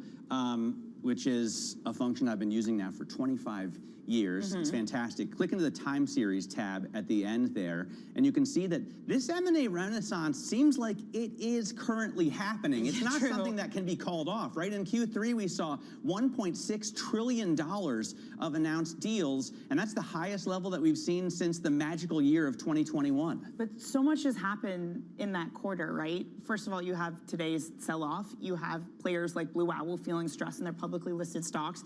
You have, the little cockroaches popping up. You could say that those things are idiosyncratic, but we heard from Mark Rowan speaking at the New Economy Forum earlier this week, who said maybe it is time to reduce your risk a little bit. So can the M&A renaissance, it is here, can it continue at this pace if that's the environment we're living in? Yeah, I think excellent question, and such an important universe to follow. Let's get a check on what's going on in stocks right now as we do see NVIDIA fall. It's not holding us back from gains on the S&P 500. And look at that, Danny. The breadth to the upside is just extraordinary. Well, thank goodness, because it's been really bad recently, right? To your point, we're 417 up, 84 down, so that's helping us. Google doing really well. Look at Alphabet shares leading the board as the rest of tech still wavers from yesterday. By the way, there have been absolutely rave reviews of Gemini. Maybe there's this idea that if you're going to be monetizing AI, that Google is ahead of the pack, because that is the big fear. So let's just go over and look at NVIDIA. A sharp drop in shares over the past 5 minutes, really. The thing opened up to the upside. Futures were mostly higher, down 1.4%, followed by Broadcom and Oracle. Oracle continues to sell off, down 4 and 0.2%. Does that become the poster child of being able to fund the splurge of debt coming into market to fund AI? Let's look at the sectors this morning, too. It is the push-pull with tech and communication services because Google is doing so well. You see that leading the board at 1.8%, followed by healthcare, consumer staples, materials. Gap is small, but Ross is even bigger, so staples are doing well. That was the only sector to end the day positive yesterday. Energy to the downside, utilities, infotech, so some of the kind of AI-related plays, Matt, those are still doing poorly this morning. All right, very interesting market to watch, and we'll see how it pans out if those leveraged funds start to sell off in the next couple of hours. Coming up, the Gap faces consumer headwinds, but sees a rise in high-income shoppers in recent months. So are people trading down? This is Bloomberg Open Interest.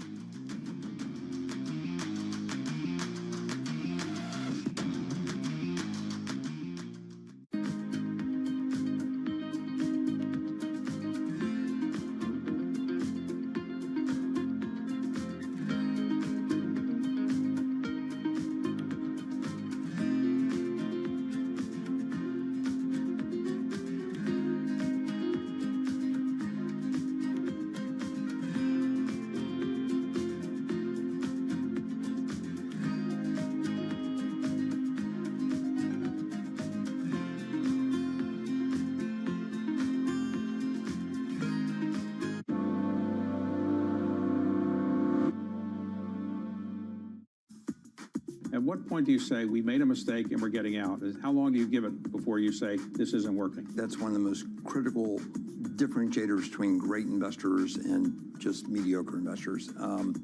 Because on one hand, you have to have confidence and conviction in all the work you've done, the decision you've made, that if you have a little stumble here and there, if you immediately are selling out, you're never really going to fully realize the depth of potential long-term success. And yet, on the other hand, if you're stubborn and you refuse to admit I'm wrong, you continue to think the market's wrong and I'm always right, then you'll get caught in some very, very difficult positions over time. So that ability to have a fresh perspective, take in the new information, even when things aren't going the way that you'd expect or to hope, and to really understand from this price point today, is this still going to be one of the most compelling investments or not? Asia is at the forefront of some of the world's biggest stories. I'm Sherrian in Tokyo. And I'm Heidi Stroud-Watts here in Sydney, where the trading day begins. We're here in the center of all the action to get you set up with the numbers, news, and knowledge you need for the day ahead. The demand is indeed recovering. We've been waiting for this moment. The opportunity of a century. Join us on Bloomberg The Asia Trade. Weekdays only on Bloomberg TV. Context changes everything. bringing you up-to-the-minute global economic news whenever and wherever it happens. I'm Lizzie Burden in Florence, Italy, and this is Bloomberg. Key investors, top executives, global innovators. Join me for in-depth conversations with the biggest newsmakers on the day's top stories. Insight with Haslinda Amin, only on Bloomberg. Tune in to Bloomberg Business Week Daily. We got to talk crypto. From the magazine that helps global leaders stay ahead. What's the conversation around your company? Bringing you insight on the people, companies, and trends shaping today's complex economy. Planning very big things. A new level of premium. Plus global business, finance, and tech news as it happens. The floodgates of innovation are going to open up. You can't fake passion. You either are or you aren't. Bloomberg Business Week Daily, only on Bloomberg.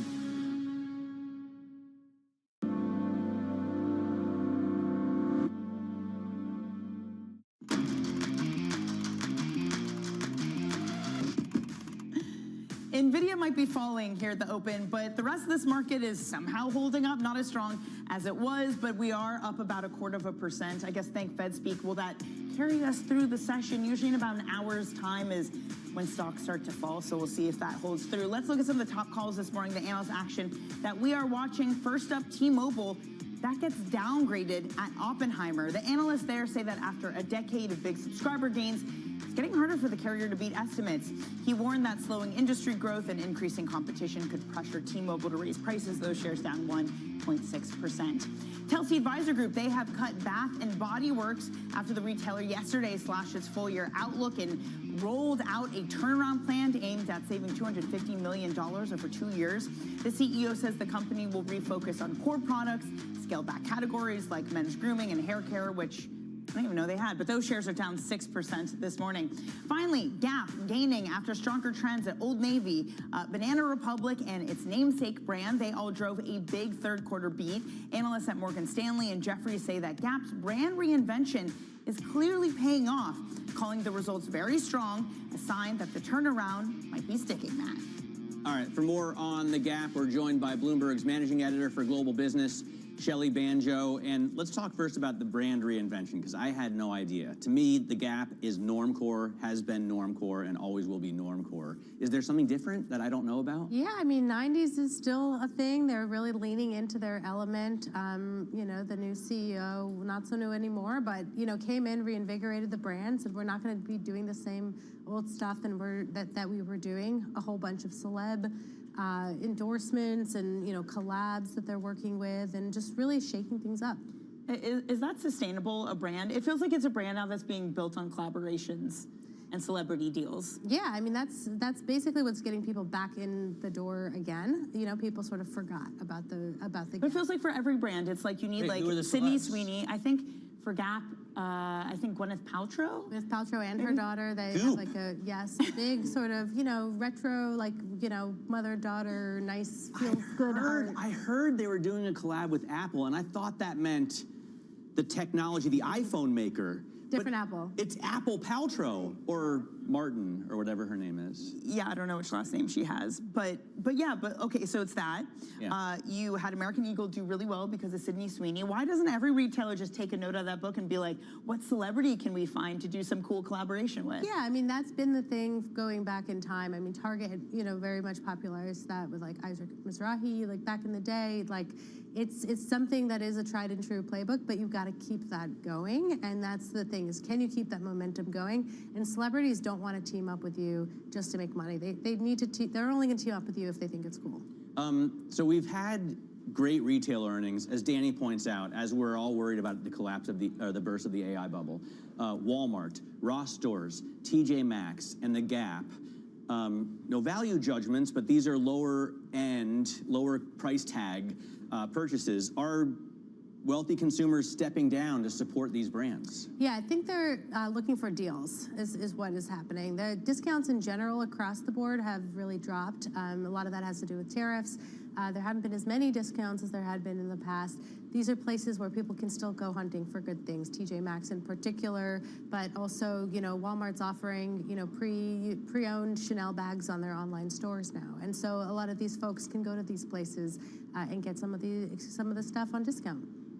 I mean, but again, that's not great for the overall economy. If that's right, if No, like that's what's exactly. doing well, Yeah, it's good for them, but maybe a bad sign for everything else. Yeah, and I mean, Gap, the retailers that reported this week stand out from the rest of them. So like before this week, we had restaurants and retail chains warning of, you know, bad signs ahead. Home Depot, Target was bad, Sweetgreen. Kava, Chipotle, all of Shake Shack, those, yeah. exactly. And so this week was a rare bright spot, I would say, and it shows that when these retailers really give people what they want, they can still stand. But okay, with the fast casual, all of them were doing poorly, but isn't it also a case that when things were a little bit better, so many competitors come in? I mean, you walk outside and there are so many different fast casual things to play with. Is this maybe also just a little bit of a return to the norm? And when we were in the really boom times, people just overdid it and too many types of retailers, too many types of fast casual type of companies popped up and there's just lots of competition. Yeah, and now when there's so many people offering the exact same thing, you're really gonna start to winnow that choice offering. And so you're going to go to the ones that you want to go to, and the other ones, not everyone's going to win. Shelley, thanks very much. Shelley Banjo covers corporates for us here at Bloomberg. Bloomberg's Lisa Abramowitz joins us now, and she is sitting down with the CEO of the Gap. Lisa? Thank you so much, Matt. Yeah, we do have Richard Dixon, who is the CEO, the not-so-new Chief Executive Officer of Gap Incorporated since 2023. Great to see you, Richard. Thank you for being with us. I want to start. You definitely were one of the winners this retail season with beats across the board, increasing your full-year forecast. I'm wondering how much the key to success this season in retail is catering to wealthier investors who can spend more at a higher price point. Well, first off, thank you. It's clear our strategy is working, and it is showing up in the momentum, and we're seeing that in the results.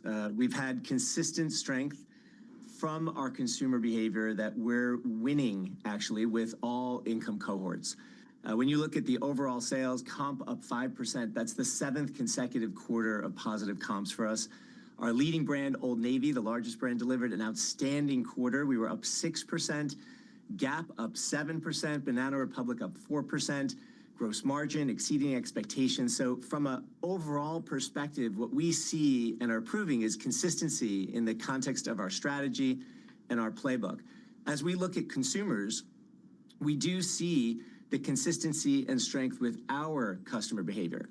And we've been winning with all income cohorts, as you could see from the differentiation in our portfolio. We saw equal growth across low, middle, and high. And while we're seeing, external data points to macro pressure, particularly on the lower income consumer, our customers are finding our price, our value, our style, breaking through the competition. And ultimately, we're very excited to be winning in the marketplace, giving us a lot of confidence as we head into the holiday season. Yeah, talking about the holiday season, how robust do you expect it to be? How is it coming along? And how much are consumers resilient, even in the face of price increases? Look, holidays come every year. We're off to a great start. We have great activations that are planned this holiday. In particular, I'm very excited about certain categories: denim, sleepwear, fleece. These look really strong.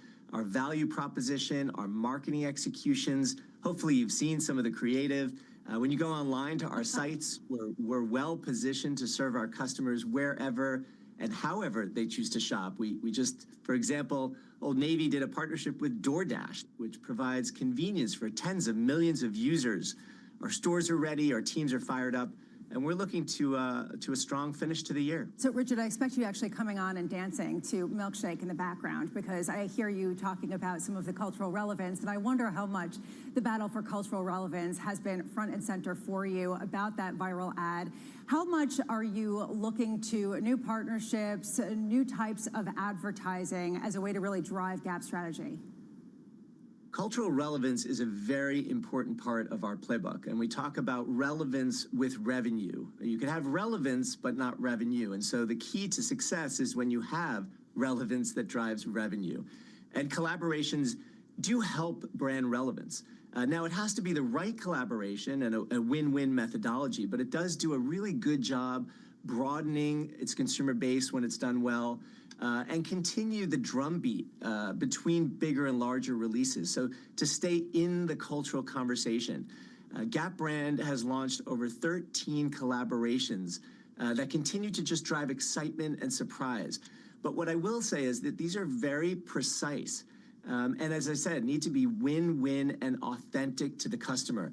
They do attract different audiences, and in the Cat's Eye case, we did an extraordinary job continuing to introduce and discover Gap to Gen Z, which has been a really exciting segment for us. We got 8 billion impressions, 500 million views for the Better in Denim campaign. It was literally a global takeover, and it's become one of the brand's most successful campaigns to date. Yeah. We drove incredible traffic and, of course, double-digit growth in denim. I have to ask, Richard, was this a direct response to American Eagle's Sydney Sweeney ad?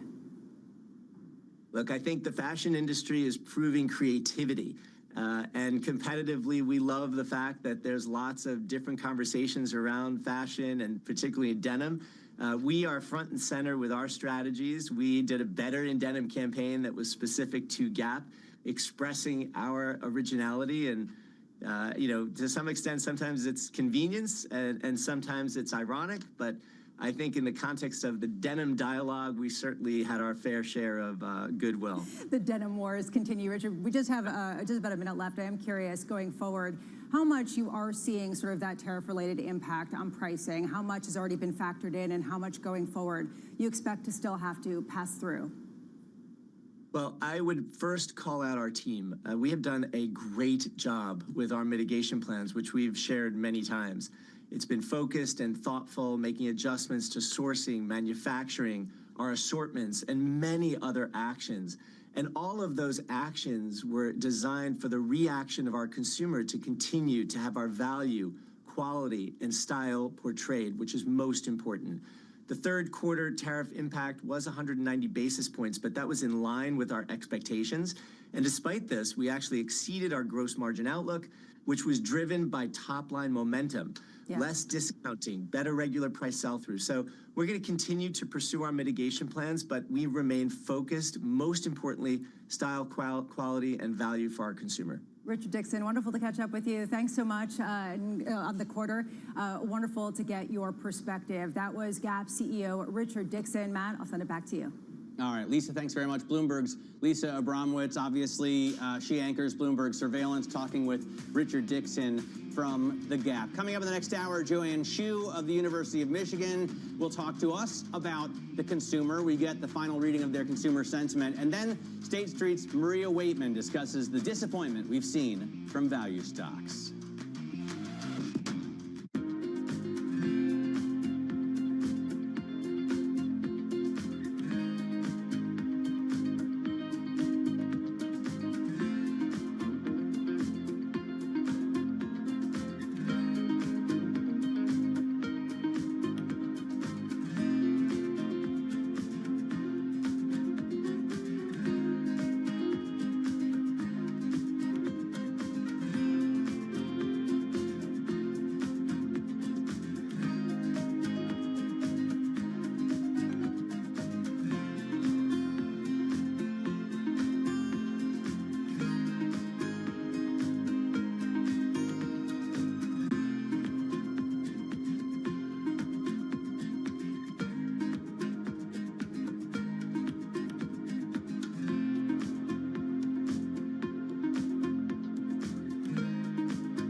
Estava sitiada. Nisso eu começo, eu não sabia o que fazer. Foi a mais terrível que eu passei na minha vida. Eu temo, né, que o Brasil se torne, num futuro próximo, um narco-estado. Porque no final, tudo é dinheiro. People back home, they are suffering, and someone is driving a Range Rover with their money. Where is my money? I think she's a scam up to now. It's some of the world's most desperate people who are getting ripped off. Repeat after me.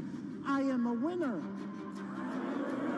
I didn't know how big it was. I didn't really understand what I was getting myself into. If you tell me you have a vision of being $1 billion business, then you're going to have to do what it takes. And if you're not going to do that, everybody's going to suffer.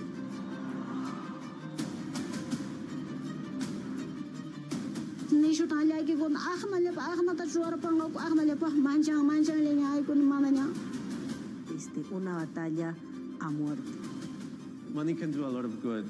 It can really transform people's lives, but it can also hurt them.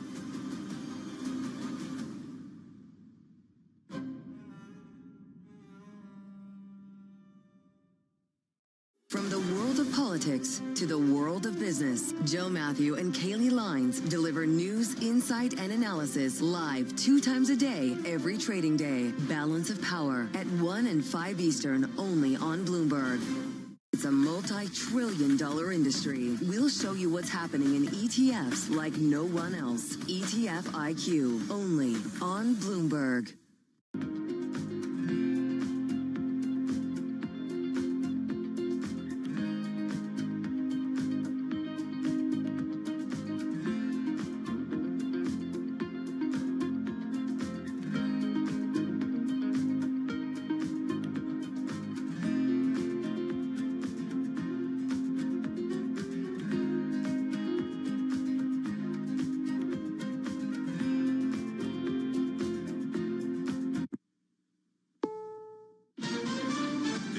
CBS News on the Hour, sponsored by Eggland's Best. I'm Deborah Rodriguez. The rush to get to Thanksgiving is officially underway. Correspondent Chris Van Cleve is at the airport in Miami. United plans to fly more than 6 million people during the holiday. That's up about 300,000 from last year, making it the airline's busiest Thanksgiving ever. American Airlines has nearly 81,000 flights scheduled. There is some booking data that indicates travel headaches caused during the government shutdown may have put a little bit of a dent into those predictions. The busiest flying of the holiday is expected to be the Saturday through Monday after Thanksgiving. A deadly incident at an airport in Missouri. Police officers shot and killed a man who allegedly came at them with a knife at Lambert Airport in St. Louis early this morning. Officers first used tasers to stop the man. Vera Clay is with the St. Louis County Police. That individual continued to advance towards officers, and a second officer did fire his service weapon. Authorities say police were clearing non-travelers from the airport at the time of the incident. Jim Crisula, CBS News. The president will meet with New York City's newly elected Democratic Socialist Mayor Zohran Mamdani today. That's an opportunity I have to make the case to President Trump, to the White House, as to what it means to have to suffer through this affordability crisis. A Democratic congressman from California has posted a campaign video kicking off his bid for governor. I'm Eric Swalwell, and it's this simple.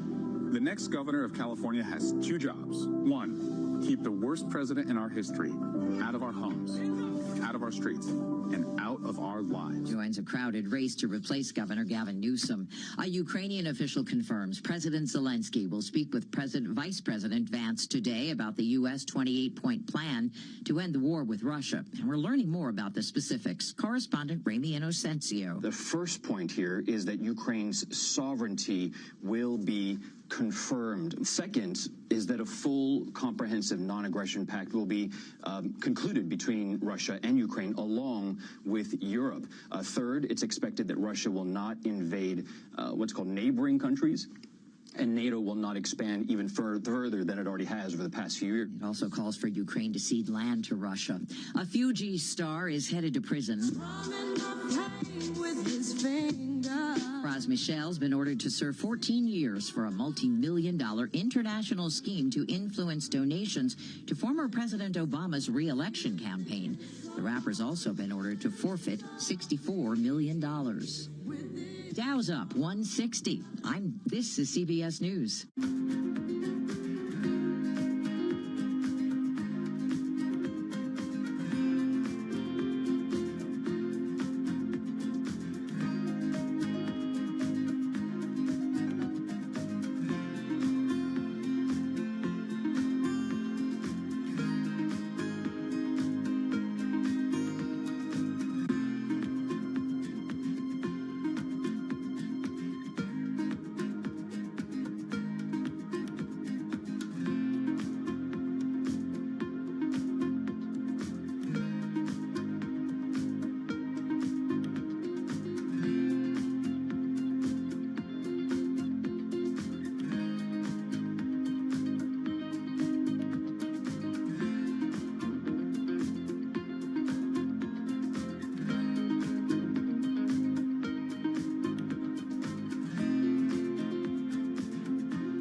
Scientists have scooped up treasures from a more than 300-year-old shipwreck. A cannon, 3 coins, and a porcelain cup were among the first objects Colombian scientists recovered from the depths of the Caribbean, where the Spanish galleon San Jose sank in 1708 after being attacked by an English fleet. The ship has been the subject of a legal battle in the U.S., Colombia, and Spain over who owns the rights to the sunken treasure on board. The ship is believed to hold 11 million gold and silver coins, emeralds, and other precious cargo. Steve Kathan, CBS News. Roblox rolled out a new system this week to estimate users' age by analyzing images of their faces.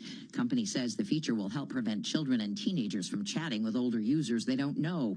One of the first countries adopting the system's Australia, which will bar children under 16 from having social media accounts beginning next month. Deborah Rodriguez, CBS News. This is Bloomberg Intelligence with Scarlett Fu and Paul Sweeney. How do you think the Fed is looking at tariffs, the uncertainty of tariffs? Let's take a look at the sectors and how they perform. A lot of investors getting whipsawed every day by news events. Breaking market headlines and corporate news from across the globe. Could we see a market disruption, a market event? Are people just too exuberant out there? You see some so-called low-quality stocks driving this short-term rally. Bloomberg Intelligence with Scarlett Fu and Paul Sweeney on Bloomberg Radio, YouTube, and Bloomberg Originals. Good Friday morning from the Bloomberg Interactive Broker Studio in New York City. We're streaming live on YouTube as well. Check us out over there. It is Friday. We made it. Scarlett Fu and Paul Sweeney, Bloomberg Intelligence Program. Over the next 2 hours, coming up, we're going to check in with Joanne Shu. She's a University of Michigan, runs the surveys over there. They came out the UMich data on the consumer, looking pretty good, I thought. I mean, not great, but it's pretty decent, I thought. Mike McGlone, Bloomberg Intelligence Senior Commodity Strategist. He's got to explain what's going on in crypto here. I mean, Bitcoin just getting shelled here, down, huge from its recent high. We'll get the latest there, what's going on. Sandy Bragger, Chief Client Officer at Asperient, on her outlook for the markets.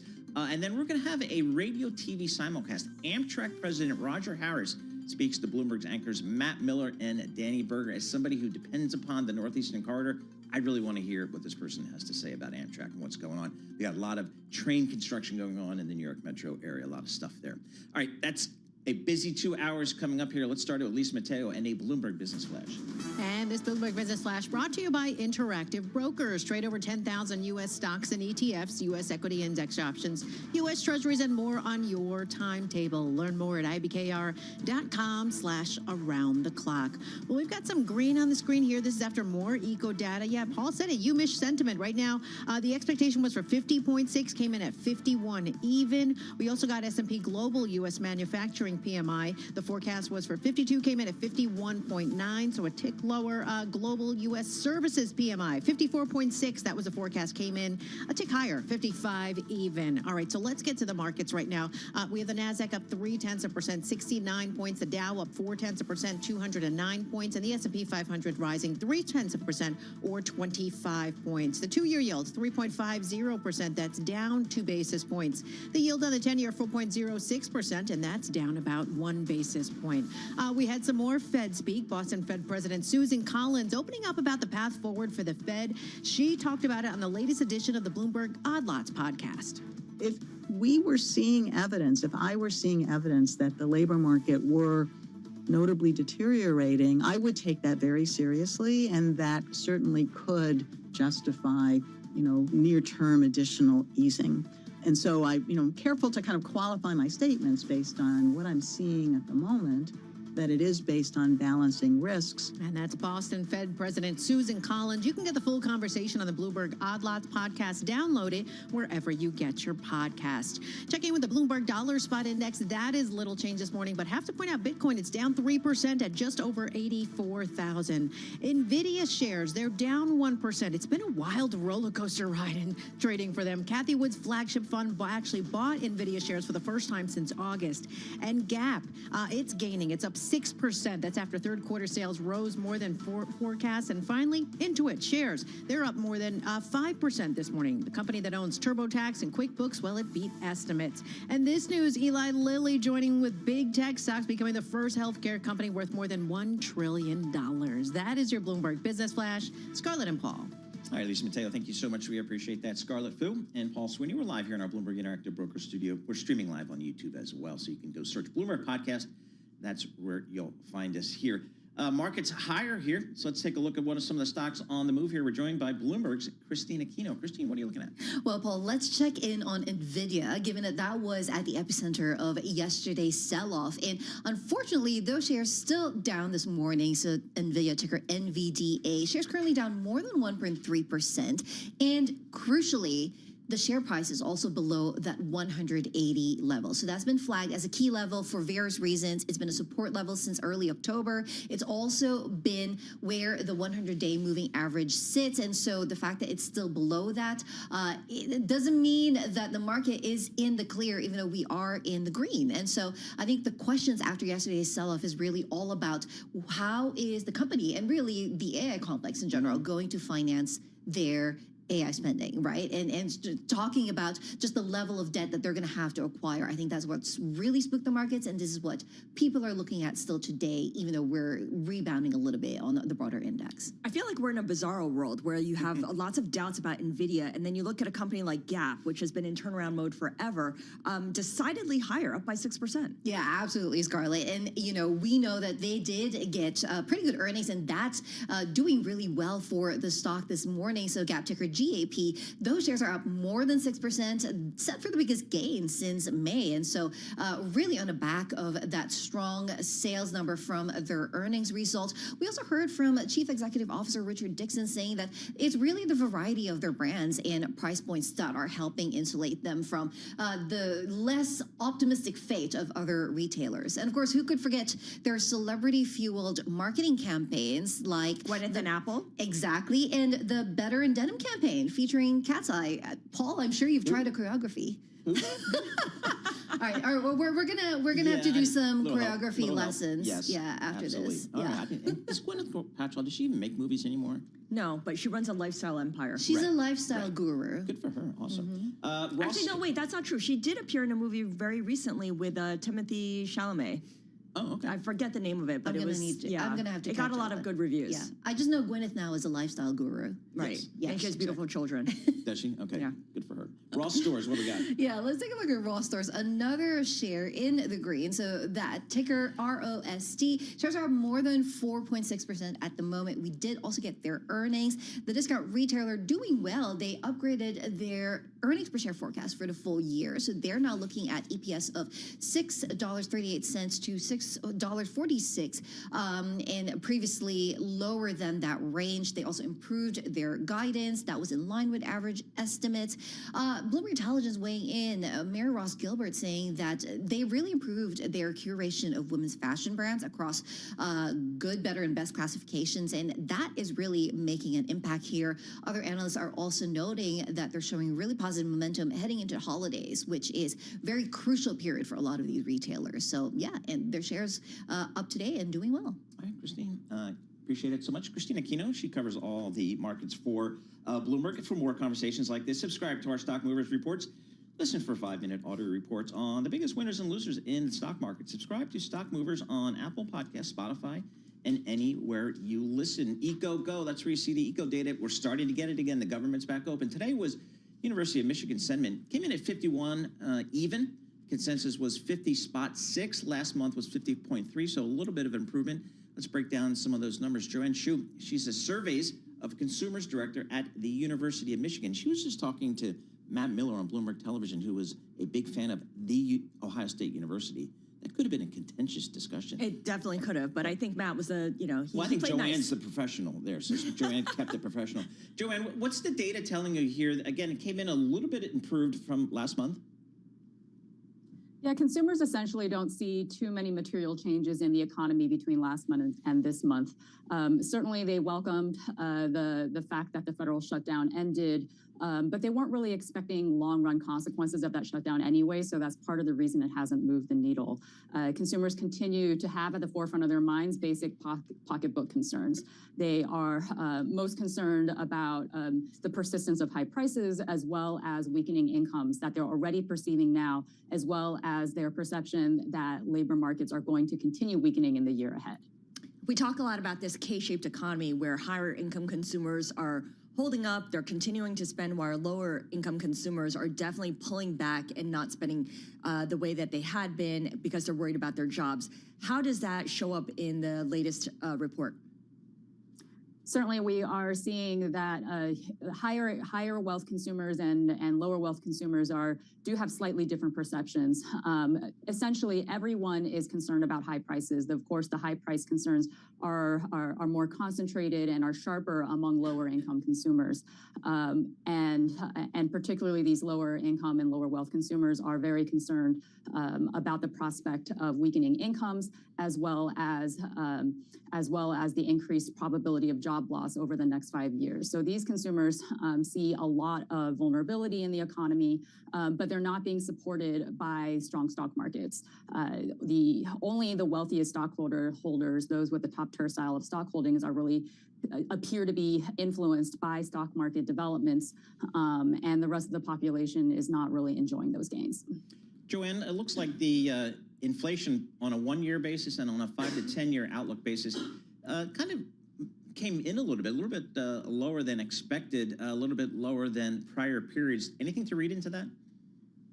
Yeah, so consumers broadly had been racing for the worst when it came to inflation back in April and May, when the shock of the first initial major tariff announcements were being rolled out. That worst case scenario hasn't come to pass, and so consumers are starting to become a little bit more confident that inflation might not come raging back nearly as strongly as they had feared back in April and May. However, these inflation expectations, while they're much lower than 6 months ago, they're still higher than what we were seeing last year. So consumers are expecting some persistence in inflation, though not nearly at the extreme rates they were expecting a few months ago. Given the volatility that we've seen in stocks over the last few days and cryptocurrencies as well, kind of going haywire, not finding much momentum to the upside, how do you think this kind of price action will, affect sentiment in the next survey? Will it have some kind of lasting impact to the volatility that we see? It might, but it really only influences the sentiment of those with the largest portfolios and then with the most portfolio exposure. So if it's going to move the needle for anyone, it's going to move the needle for that group. For those with smaller stock holdings or no stock holdings at all, they're not really going to be affected by this. They're going to be really looking more closely at pocketbook developments. Joanne, thanks so much. Appreciate it. As always, Joanne Shu, Surveys of Consumers Director, University of Michigan, and I guess Michigan, Ohio State's not this weekend, maybe next weekend. Columbia at Cornell this weekend, 1 p.m. How many people will be at the Columbia-Cornell game, do you think? It's at Ithaca? At Ithaca. I don't know, quite a bit, I'm sure, Yeah. but it's freezing outside, so. Well, it's always freezing in Ithaca. This is true. I actually never went to a Cornell football game. Really? Yeah, I went to a lacrosse game. You're such a sports Yeah, dude. I went to a lacrosse game. I've gone to hockey games after I graduated, but not while I was there. Really? Didn't have time. All right. I guess you were studying. I heard about those people. Never really chose No, I don't know. hang out with them. It was hard to get tickets, and I was busy with other things. All right, very good. So Columbia at Cornell clash. It's also the game this weekend. Harvard at Yale. Oh, for the game. what did the coach say? Because I know you talked to the they're coach. undefeated. They're ranked like 8th in the country. And if they win tomorrow, they will go to the FCS playoffs, because now Ivy League champions get to go to the playoffs. Oh, that's so new. for the first time, it's brand new. So if they win tomorrow, they're going. So the coach is all fired up. The kids are fired up. 92.9 FM up in Boston. That's where we have Harvard football tomorrow.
markets, headlines, and breaking news 24 hours a day at Bloomberg.com, Bloomberg Television, and the Bloomberg Business app. This is a Bloomberg Business Flash. And this Bloomberg Business Flash brought to you by Oracle. Attention growing businesses. Oracle offering to cut your current cloud bill in half if you move to Oracle Cloud Infrastructure. For new U.S. customers with minimum financial commitment, see if your company qualifies at oracle.com/Bloomberg. Well, we've got stocks mixed, and we have bond yields falling. It comes after more eco data, but also after the Fed's John Williams suggested that another interest rate cut remains a possibility. Traders raising bets on a December cut to above 60%. So let's see. We start seeing things deteriorate a little bit. The Nasdaq now down 0.2%, 62 points. The S&P 500 just ticked in the red. Now it's little change, up about 8 points. The Dow up 0.3%, 161 points. The 2-year yield 3.50%. That's down 3 basis points. The yield on the 10-year 4.06%, and that's down 2 basis points. We have COMEX gold up 0.2% at $4,070 an ounce.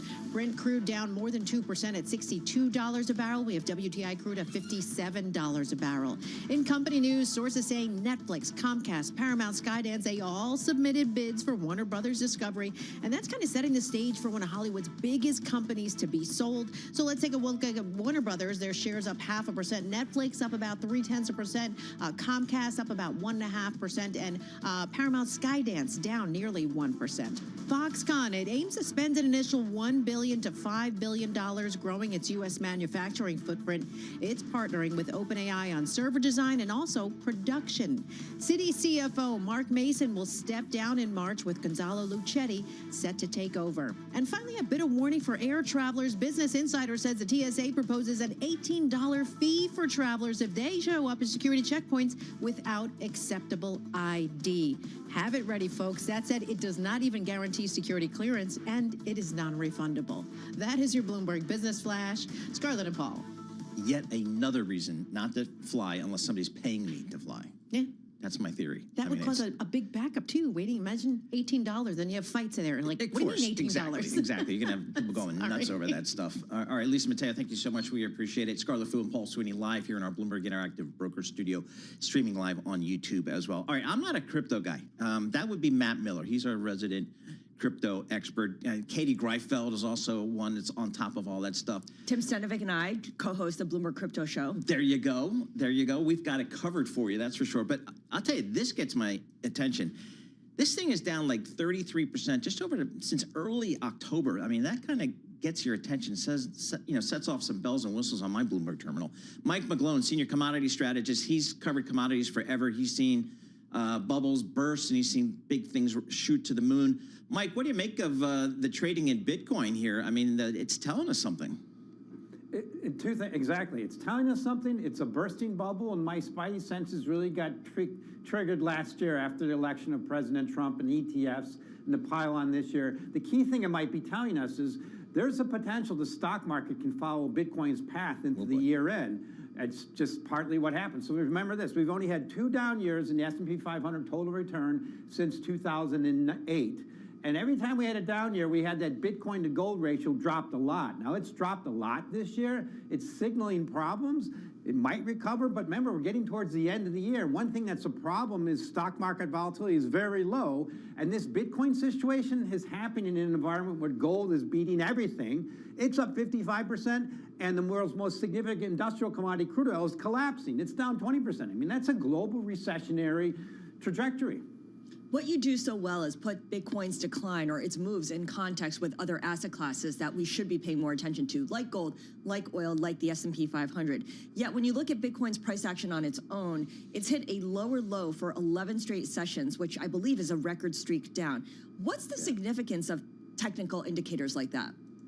So that's the key thing about Bitcoin, Scarlett. There's no underlying, there's no basis for it. It's just a number on a screen. So you have to use technicals. And as of yesterday and as of this morning, it was getting pretty significantly oversold for a bear market. The best rallies come in bear markets. I even talked to some traders yesterday. I was looking at buying some MicroStrategy because it got so beat up, which is leveraged Bitcoin. So I think at this stage now, we might see a bounce. It might get to 100,000, but I think it's flipped the switch to a bear market and it's going to continue lower. I'm just afraid of the dominoes following it. So key ratio I've been watching forever is Bitcoin to gold. crypto, and that's broken down hard, and it's good reasons for it to continue, like I mentioned, because stock market volatility is still so low. So I'm afraid we had the moment in Bitcoin it was October 10th, when everybody learned, okay, the tide's going out, who's wearing clothes? Yesterday, November 20th, that could have been the moment for the stock market.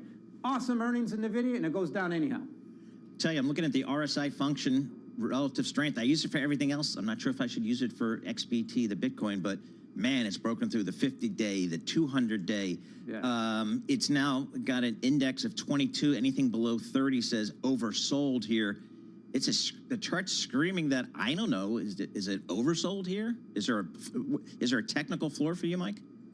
Yeah, well, the key level, I think, was my key pivot earlier in the year was 84. Now, it's come back there. It's about 84 right now. This morning, it got down to about 80. That's a good level to hang out for a while. Like I said, it could get back to 100. I think that's unlikely, but I think the ultimate key level now, maybe this year or next initially, is around 70. 70 was the high right when ETFs were launched, and it was the low kind of right before President Trump was elected. So that's a key level, and the key thing is what's going to make it to change? And the bottom line is the whole space is collapsing. Bitcoin's just one. The thing to remember is it was the first one in 2009, and there's many millions of these cryptocurrencies now. So I think it's succumbing to that unlimited supply, and I think people are realizing, unfortunately, that markets just don't go to the moon. They often need a really good, solid correction, and finally we're getting it in this space.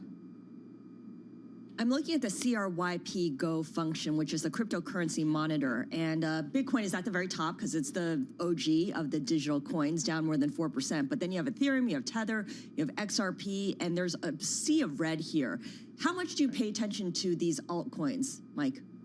A lot. The one I love to mention, Scarlett, is number 9 on that list.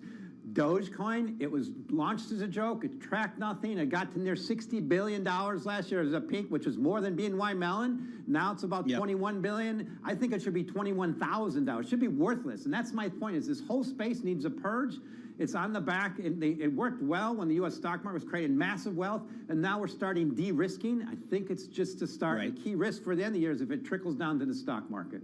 Mike, thanks. Always love chatting with you on the commodity space. Mike McGlone, Senior Commodity Strategist for Bloomberg Intelligence down there in Miami. In just moments, we're going to have Matt Miller and Danny Berger of Bloomberg Television. They're going to be speaking with Amtrak President Roger Harris, and it's going to be really interesting to see because there's a lot of investment that Amtrak needs on an ongoing basis, and there's some really big projects like the Gateway project that links up the Northeast Corridor into New York City that has now been under threat from President Trump in terms of the funding there. Is that the one where the New Jersey PATH trains share a tunnel with Amtrak? Yes, exactly right. So there's a whole new set of tracks, whole new set of bridges. So we'll see how that goes. Right now, Amtrak President Roger Harris on Bloomberg Television. We welcome our Bloomberg Television and radio audiences worldwide. I'm Matt Miller alongside Danny Berger. Joining us now is Amtrak President Roger Harris as the company posts record 2025. Talk to us first off about the year that was, and are more people, Roger, choosing the train because of the reliability problem of planes? Hi, Matt. Good to be here today. Thank you. Yeah, so let's talk about 2025. This is a great time to be here at Amtrak. I'm certainly very excited about it. We just had our record year in terms of ridership. We carried 34.5 million customers. And I think we did that by running a good railroad, focusing on things like on-time performance, cleanliness, customer service. That in turn generates really strong revenue, record ticket revenue of $2.7 billion. That allows us to invest in new product like the new trains, the new Acela trains that we launched in August of this year. Also, we have a new train coming out next year, the Aero trains, that will be seen first in the Pacific Northwest and then later in the Northeast Corridor. We're also investing in new routes like the new Mardi Gras service between New Orleans and Mobile. Last year, we launched the Borealis service between the Twin Cities and Chicago. And we're also doing a ton of capital investment in infrastructure, things like bridges, tunnels, new maintenance facilities. In fact, we're spending $500 million a month on new capital investments. Yeah. Hey, Roger, if I can just jump in, because I am someone who rides the Amtrak all the time, that Northeast corridor. I go from New York down to my home of where I grew up in D.C., where my family is very frequently. And I can say without a doubt that the experience on the Amtrak is way better than flying. The issue is that very, very frequently riding on the Amtrak, and not even the Acela, is much more expensive. The experience has gotten more expensive with the introduction of dynamic pricing, that I myself, over the past couple weekends, have opted instead to fly because it's been significantly cheaper. Where is the tipping point if your for flight you? goes, If your right? flight goes. Come That's on. a very important part. Thank you, Matt. A very important part to say. But okay, what is the tipping point for you where you see you can no longer continue to raise prices because people will opt for a cheaper option, be it driving themselves or a plane? Yeah, well, this is a very good question, Danny. So, I mean, part of the dilemma we have is that there's so much interest in passenger rail these days across the country. We're seeing ridership surges in all areas, and it's supply and demand, right? If we lower the prices too much, then the trains fill up too soon, and there isn't a seat available for that last minute customer. But we see help on the way in terms of more capacity, because that's really the answer when you have a ton of demand like we do today. So the new Acela trains, which we're rolling out, have 27% more seats than the old generation Acelas. We are focusing very hard on rolling out those new Acelas. So we have 7 in service at the moment. And we're going to have 24 by the end of this coming year. And then the new fleet that rolls in as well will be additional capacity. So I think that's really the light at the end of the tunnel. I have to say, and I told you about this before, Roger, I have a fantastic time on the Amtrak. I recently rode down to Richmond, and it was an incredibly refreshing and relaxing experience compared to the hustle and bustle of the airport, with my flights often getting canceled when I get there. However, it was incredibly slow. Like, I had all day, so it was no big deal, but I feel like I could have at some points walked faster, and I've lived a lot of my life in Germany, where the trains do a solid 200 miles an hour. Why are our trains, why is our technology so much slower than that of the rest of the developed world? Why don't we have high-speed rail? Yeah. So, many of the trains we have can go faster than the infrastructure allows, and it's really about not only the rails, but also things like the electrical systems, the wires overhead that supply the electricity for the trains. Right, but the Germans have figured this out. The French have figured this out. The Spanish have figured this out. Why can't Americans make fast trains? Right. Well, we have to replace all that infrastructure in order to make the trains go faster, because that infrastructure I was telling you about is basically 100 years old, and trains didn't go that fast 100 years ago. So that's what we're working on. It takes a long time to do that, unfortunately. Well, during the government shutdown, Roger, I'm sure this doesn't help. President Trump said that he had terminated $16 billion in federal funding for a new tunnel on the Northeast corridor. Would you like to see more aid, more funding coming from this Trump administration, Roger? In general, we've seen the funding come through every month on the big projects that we're working on. So I think that the challenge at hand is really to kind of buckle down and get the projects done that we're already working on. So I wonder about, especially around here, Roger, we care so much about the New York area, and the Hudson Tunnel project is going to be scrapped under the Trump administration too, canceling funding for that. How does that affect the Northeast corridor and its most congested area? So we're still working through that, and I think that work goes on every day while there's money available. So I think the most important thing is to not have these projects get interrupted, because that's when things start to cost a lot more money. On the east side of Manhattan, we're working on rehabilitating East River tunnels. We're going to have the first one back in service next July. So those are the things that we're focusing on right now. Roger, when it comes to leadership, obviously you are there at the helm of Amtrak, but Stephen Gardner was asked to resign as CEO just 2 months into the Trump administration. Are there any plans to replace him? And how is your relationship currently with the White House, given some of that back and forth to start his term? Well, it's a question I get frequently. I come to work every day knowing that there could be further changes, but so far, I think we've been working very well with the administration, doing the things that we have in common. We're on a great railroad. We want to get this infrastructure built. And if you've traveled west out of Manhattan recently, you've seen the Portal North Bridge that's grown up out of the marsh almost, and we're going to have the first trains operating on that span with our partners, New Jersey Transit, shortly after the new year. So there's real tangible evidence of this investment in infrastructure.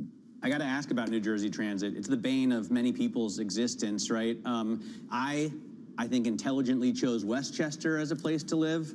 And Metro North is awesome and always working and very often on time. Whereas New Jersey Transit, like, we write stories on a weekly basis about how bad it is, the delays, the stoppage in tunnels.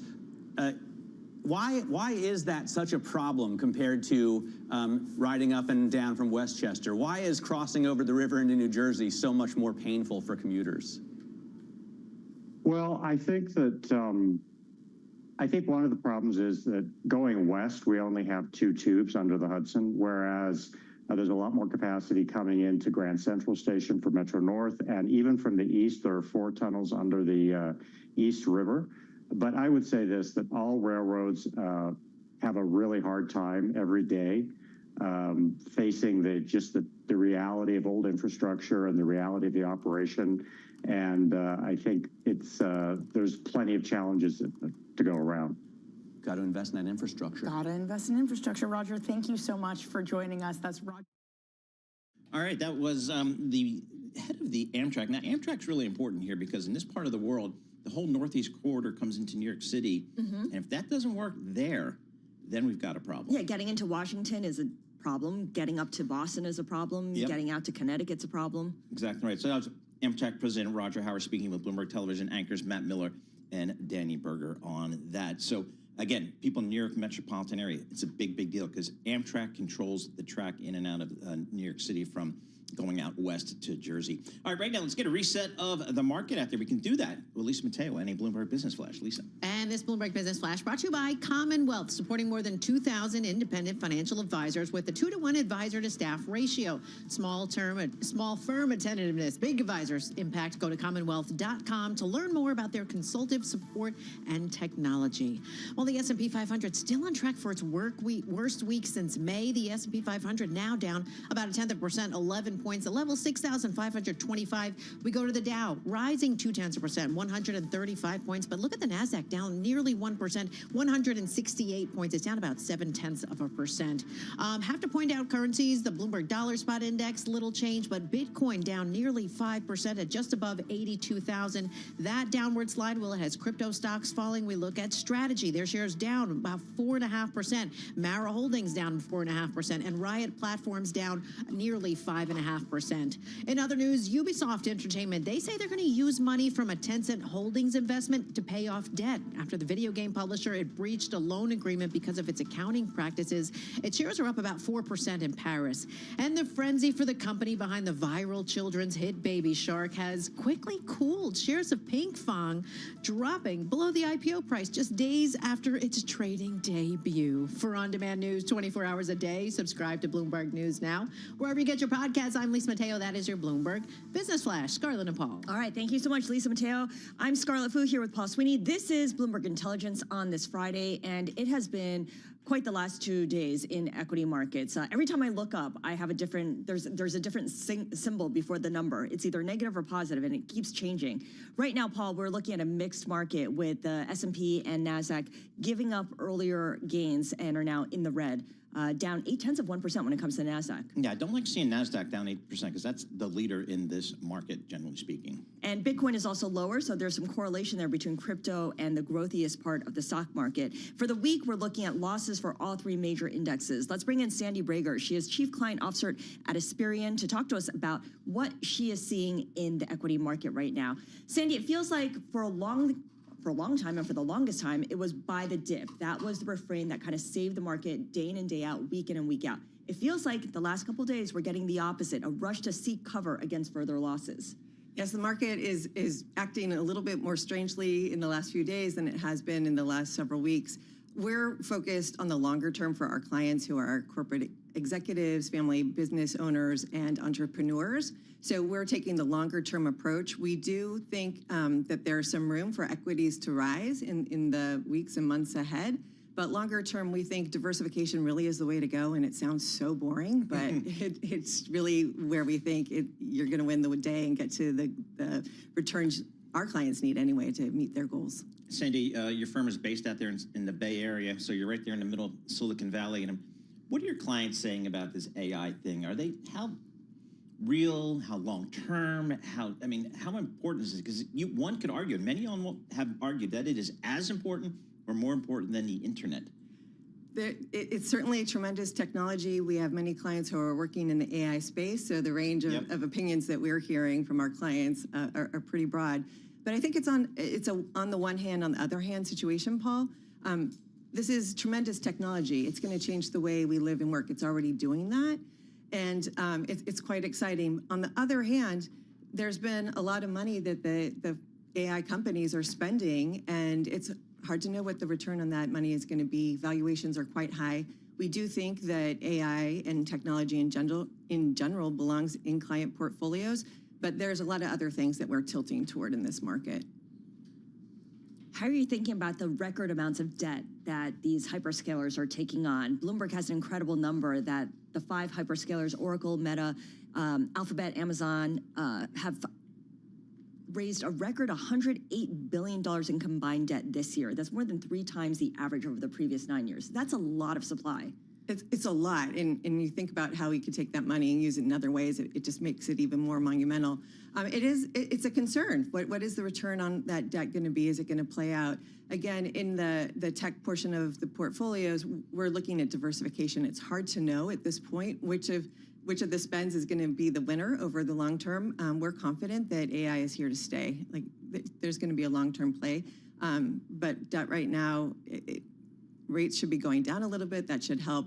But again, we're tilting in other parts of the market, particularly in value stocks and smaller companies. Would you buy that debt though? Would you buy that credit from these big tech companies? That's not where we're focusing our energies right now. You know, when it comes to the debt markets, we're really looking at public markets. We're looking at municipal bonds. Our clients are in the highest tax brackets, so munis is a good play for them. You're in California, high tax state. So in the municipal bond business, how far out on the duration do you guys typically go? So, we were staying pretty short term, but this summer we decided to make a change and are putting about 20% of our bond allocation when we're using munis in the higher or the longer maturities. And so we're going, pretty far out in terms of the maturities there. And the reason why we're doing that is because the yields on an equivalent after-tax basis are very attractive. And so we think over time that's going to be a really great move. Do your clients want to be in California bonds? So we work with clients importantly across the country and actually around the world. So we take a national approach. California is a large part of the overall muni bond universe. So we have exposures there, but it's not something that we're necessarily tilting toward. I was just looking at your notes, Sandy, and you say you guys are leaning into value-style equities. It's been a tough place to make a living for a long time. How do you guys define value, and maybe what screens well for you guys? Yeah, so on the value side, so importantly, we're looking at value across the globe, not just in the U.S. So you're right, it's been a tough times here in the U.S., especially in small cap, but looking around the globe, international value's done quite well, especially international small cap. It's really been a place no one seems to be looking, and the returns are close to 30% year to date. Wow. But in terms of what screens we're looking at, we're looking at cash flows. We're looking at price to equity valuations. We're looking at just overall all the different measures of valuations and really tilting toward stocks that have been less popular, that have gotten less play, less attention, and are poised to do well. So tend to be in industries like financials, industrials, consumer discretionary. What's the number one concern that your clients have that they come to you and ask you about repeatedly that may be unanswerable at the moment? Our clients right now are really concerned about politics in general. and there's a large range, and their concern is causing a lot of emotional challenges for them that plays out in the questions that they're asking about their investment portfolios. So some of them are very excited and want to be all U.S. Others are actually wondering, gosh, should we be taking money out of the U.S. and custodying it outside? We feel really good about the U.S. long term, but it's really this emotional situation that we've been working really closely with clients this year and helping be an objective voice to some of their thoughts and really helping them make decisions about their investment portfolios that play into their longer term plans and their goals rather than just being responsive to what they're feeling at any given moment. How about alternative investments, private equity, private credit, hedge funds? Is that part of your allocation for your, I don't know, your model portfolio, your average portfolio? Yeah, so we definitely invest in those areas within portfolios where clients are wanting to be more specific around the risk that they're taking and the overall diversification benefits. We are using, up to 20% allocations toward alternatives. And in that bucket, definitely hedging strategies, gold, different arbitrages. And then outside of that, we are also making investments for clients who have the liquidity and the risk profiles in the private markets. There's so much happening outside of public markets. It's hard to ignore private investments these days. What's the allocation to public versus private? It changes. It's really bespoke to the client situation, but it might be up to 20% to privates. But again, those are going to be the much bigger portfolios where clients can take the longer term view and don't have any liquidity. That would be the max right now, you think, or? Yeah. Okay. Yeah. How often or how do you guys use ETFs? Because that has become such a huge part of the marketplace. When I was in the market, it was just mutual funds. We didn't have ETFs. Now it's become so huge. Yeah, you can trade them without any fees. So that's pretty nice, right? We use ETFs in portions of the portfolio. We still like a good mutual fund. Some of our clients prefer an all ETF investment implementation. So we're happy to go there when clients want it. But ETFs, they're great. You trade like a stock, give you a mutual fund investment experience. So. Live pricing all the time too, as well. What about crypto? Is that something that your clients want to be in?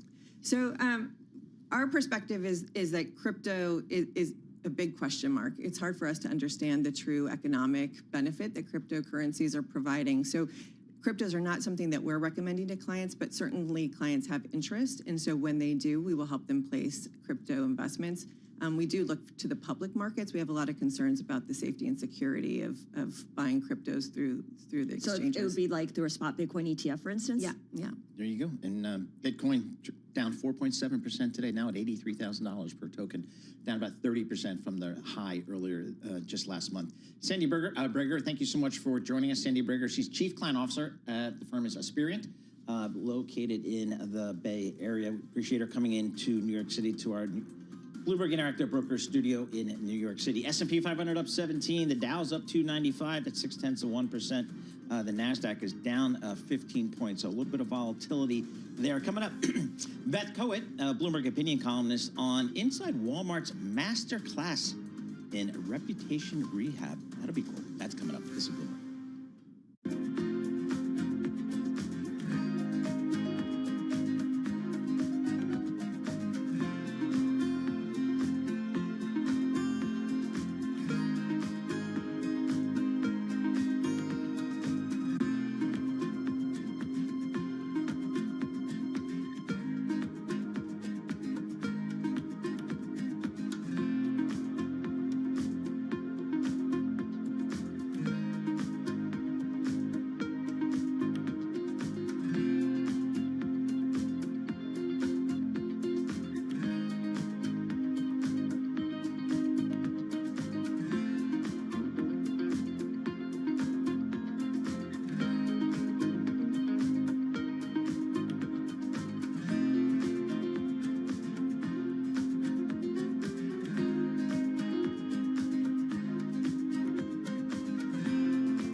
is Bloomberg Intelligence with Scarlett Fu and Paul Sweeney on Bloomberg Radio. All right, this is Bloomberg Intelligence with Paul Sweeney and Scarlett Fu. Happy Friday, everyone. A column that I read this week really resonated because it hits upon three key themes that we're seeing across the markets. Retail earnings, tech-forward companies, and people worried about losing their jobs in this AI era. Beth Cowett is a Bloomberg Opinion columnist, and she's written a story about Walmart and its masterclass in reputation rehab. But it really rests on this idea that Walmart invested in its workforce, in its treatment of workers, at a time when it was being criticized for not treating its workers well. And this has paid off in many ways. Beth joins us now in our Bloomberg Interactive Brokers studio. So, Beth, just take us back a couple of years to when Walmart decided that it was going to spend on its workforce, it was going to invest money into the workforce, and investors did not like hearing that.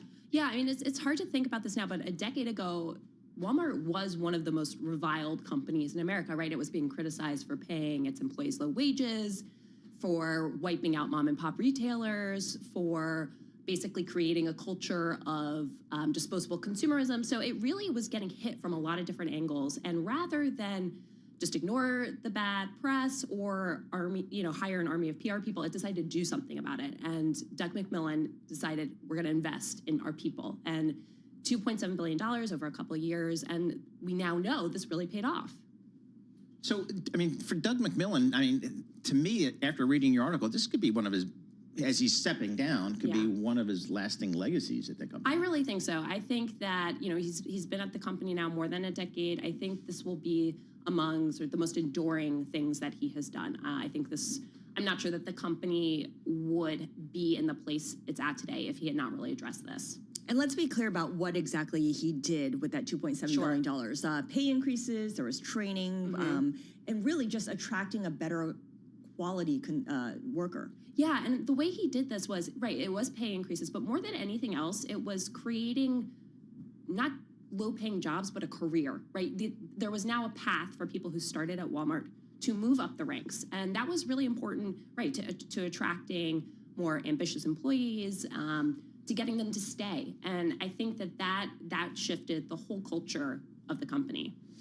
So what's the company saying about AI? Because there's a lot of angst just in the overall economy about what the impact AI will have upon jobs. One could look at big box stores as an industry that might be at risk because they do employ so many people. What does Walmart say? Walmart's taken a very different approach, I think, than some other big employers, and it has embraced AI. Let's be clear. Like, there's AI is embedded throughout the company, but it has not used AI to have some of these mass layoffs or justify some of these mass layoffs that we've seen at other companies. And I think part of that is this history. Like, it knows how important these entry-level workers are, and that they need a path. They need this workforce to sort of grow the company. So it said AI will change every job. It knows that, but it is trying to get every worker through to the other side. So whether that's retraining, finding new roles for them. So it's just a very different outlook, I think, than what we're hearing from others.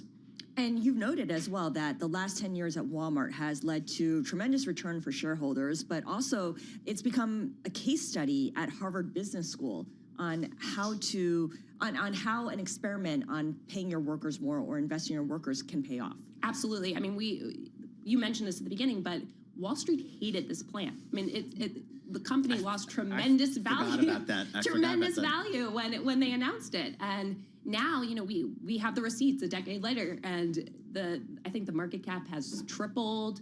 The stock has returned more than 400%.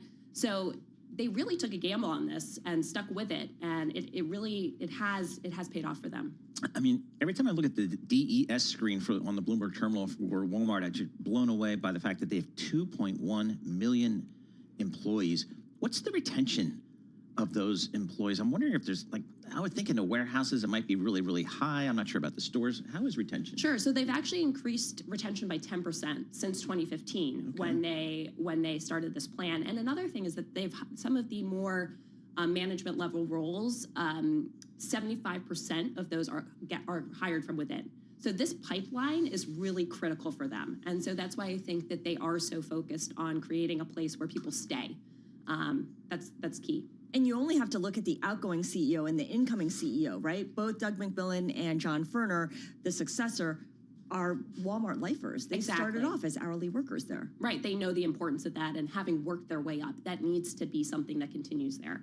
Is this something that you think the new CEO is as committed to as the prior CEO? I would think so, because he has the same background. I mean, I think he knows the importance of emerging technologies. He's really focused on that. But I think because of his history, and he's worked very closely with McMillan for a long time, so they must be aligned on this. I wonder how much of a cue Target can take from this, right? Yep. Instead of instructing people to smile at customers when they're within 4 feet of you. Exactly. Because those are some of the new rules, or not new rules, guidelines that they have recommended to employees to boost sales and make the store I could more do that. friendly. I mean, I could be friendly. This is Paul's thing. Did he tell you what his lifetime ambition is? Tell me what is to be the next career after this one, a greeter at Walmart. You could do it. So You I'm could telling absolutely you, do it. I got Route 70, Brick, New Jersey. I'm on And it. that'll set you up to potentially be on the CEO path as well. Yeah, might be a little long in a tooth for that. So. All right, Beth Cowett, thank you so much. Beth Cowett is one of our Bloomberg opinion columnists writing about Walmart's masterclass in reputation rehab, and it all comes down to investing in your workers. $2.7 billion was the investment that the company made. And of course, we have a lot more coming up here on Bloomberg Intelligence, but a reminder that for our listeners in the U.S., you can listen to us through satellite radio on Sirius XM, channel 121, Access World's only global audio business network, coast to coast, 24 hours a day. Bloomberg Radio on Sirius XM, channel 121 is presented by Oracle.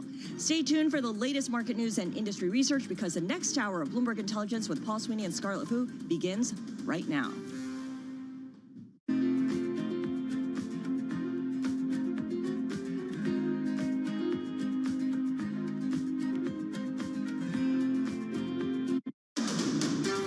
This is Bloomberg Intelligence with Scarlett Fu and Paul Sweeney. How do you think the Fed is looking at tariffs, the uncertainty of tariffs? Let's take a look at the sectors and how they performed. A lot of investors getting whipsawed every day by news events. Breaking market headlines and corporate news from across the globe. Could we see a market disruption, a market event? Are people just too exuberant out there? You see some so-called low-quality stocks driving this short-term rally. Bloomberg Intelligence with Scarlett Fu and Paul Sweeney on Bloomberg Radio, YouTube, and Bloomberg Originals.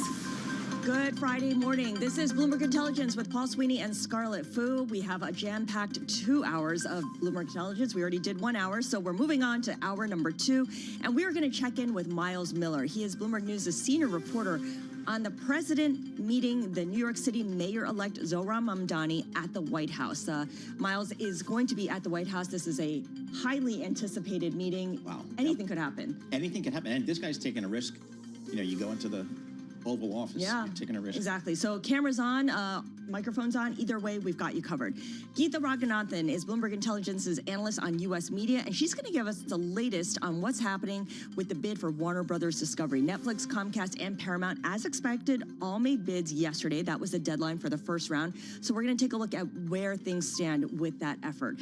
Jody Laurie, of course, joins us as well. She's going to talk about the 2026 Fixed Income Markets Outlook Conference, the opportunity with this policy uncertainty, specifically within the cruise and hotel industry. Following that, we're going to speak with Calvin Butler. He is the CEO of Exelon on the boom in data centers and the challenges of managing an energy grid, certainly very timely in this current day. All right, in the meantime, let's check in with Charlie Pellet for our Bloomberg Business Flash. Charlie. Hi, thank you very much, Scarlett Fu. Happy Friday. What a week it has been. We're on track for a losing week for the U.S. equity market right now. Little changed on the S&P 500 index. Yes, the Dow higher, but the S&P right now, those early gains are fading. S&P right now higher by 2 points. That's an advance of under just about 0.1%. Actually, S&P just turning negative right now as I speak, down 3. The Dow is higher by 157, up by about 0.3%. NASDAQ down a 100, drop there of 0.5%. So bottom line here, previous gains are now history. We've got the Dow Transports advancing by 2.2% right now. Our Mag 7 index in the red, down by 0.2%.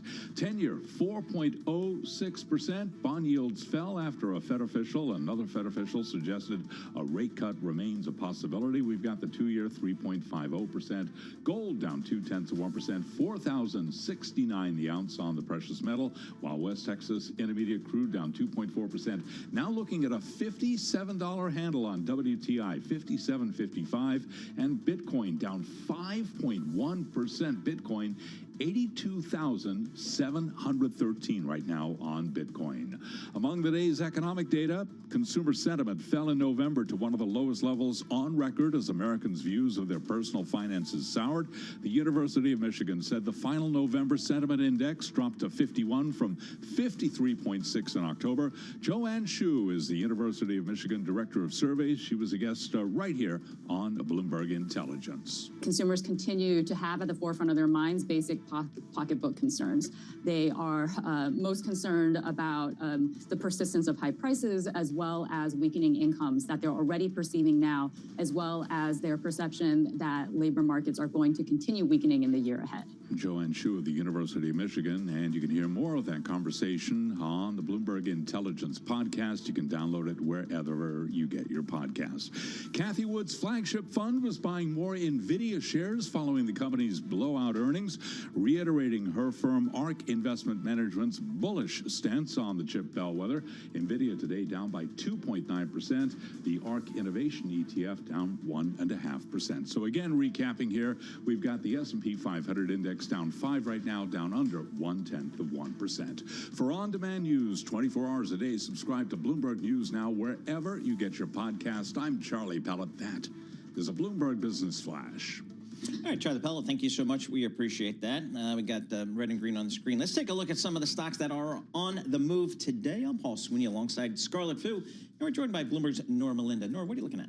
Well, a bit of action happening under the hood. I'm looking at shares of Gap. If we're really thinking about the consumer and a lot of those retail earnings we've been seeing here, this company reported strong sales that beat expectations here. And of course, as we really think about this bifurcation that we've really been seeing in the market more broadly for the retailers, you're seeing a lot of the discount retailers that are marking down prices doing very well. And then a lot of the other companies struggling to find a pathway forward, a strategy here, if you think about Target and the likes. But we are seeing that Gap is one of those bucking the trend and doing quite well, up for its best day since May.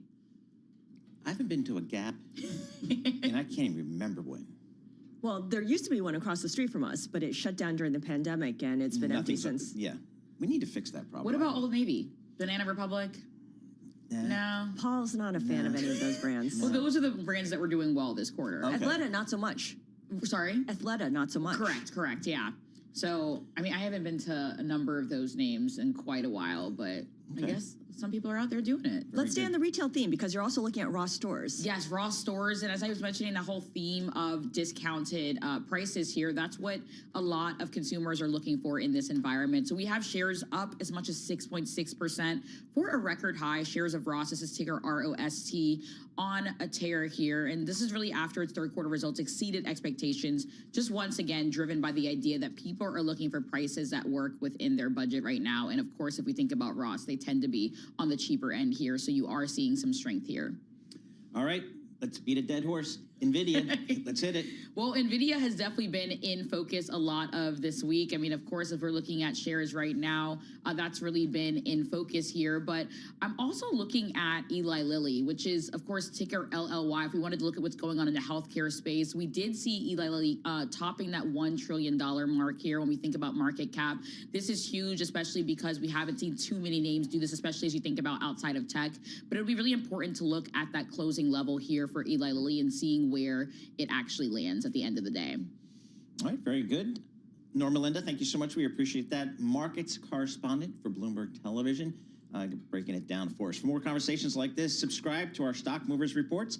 Listen for 5-minute audio reports on the biggest winners and losers in the stock market. Subscribe to Stock Movers on Apple Podcasts, Spotify, or anywhere you listen.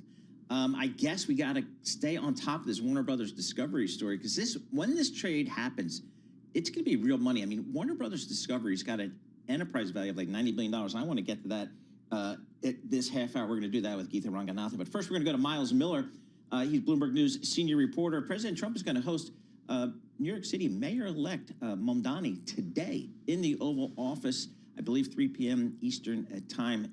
I'm not sure how this is going to go, but I know. Miles, I wish I could be a fly on the wall. Exactly. Oh, we probably will be, because hopefully it'll open President up the Trump press. can't resist opening this up to the press. I think so. Miles Miller joins us. Miles, what are the expectations? What do you think the agenda is for Mayor-elect Mamdani today?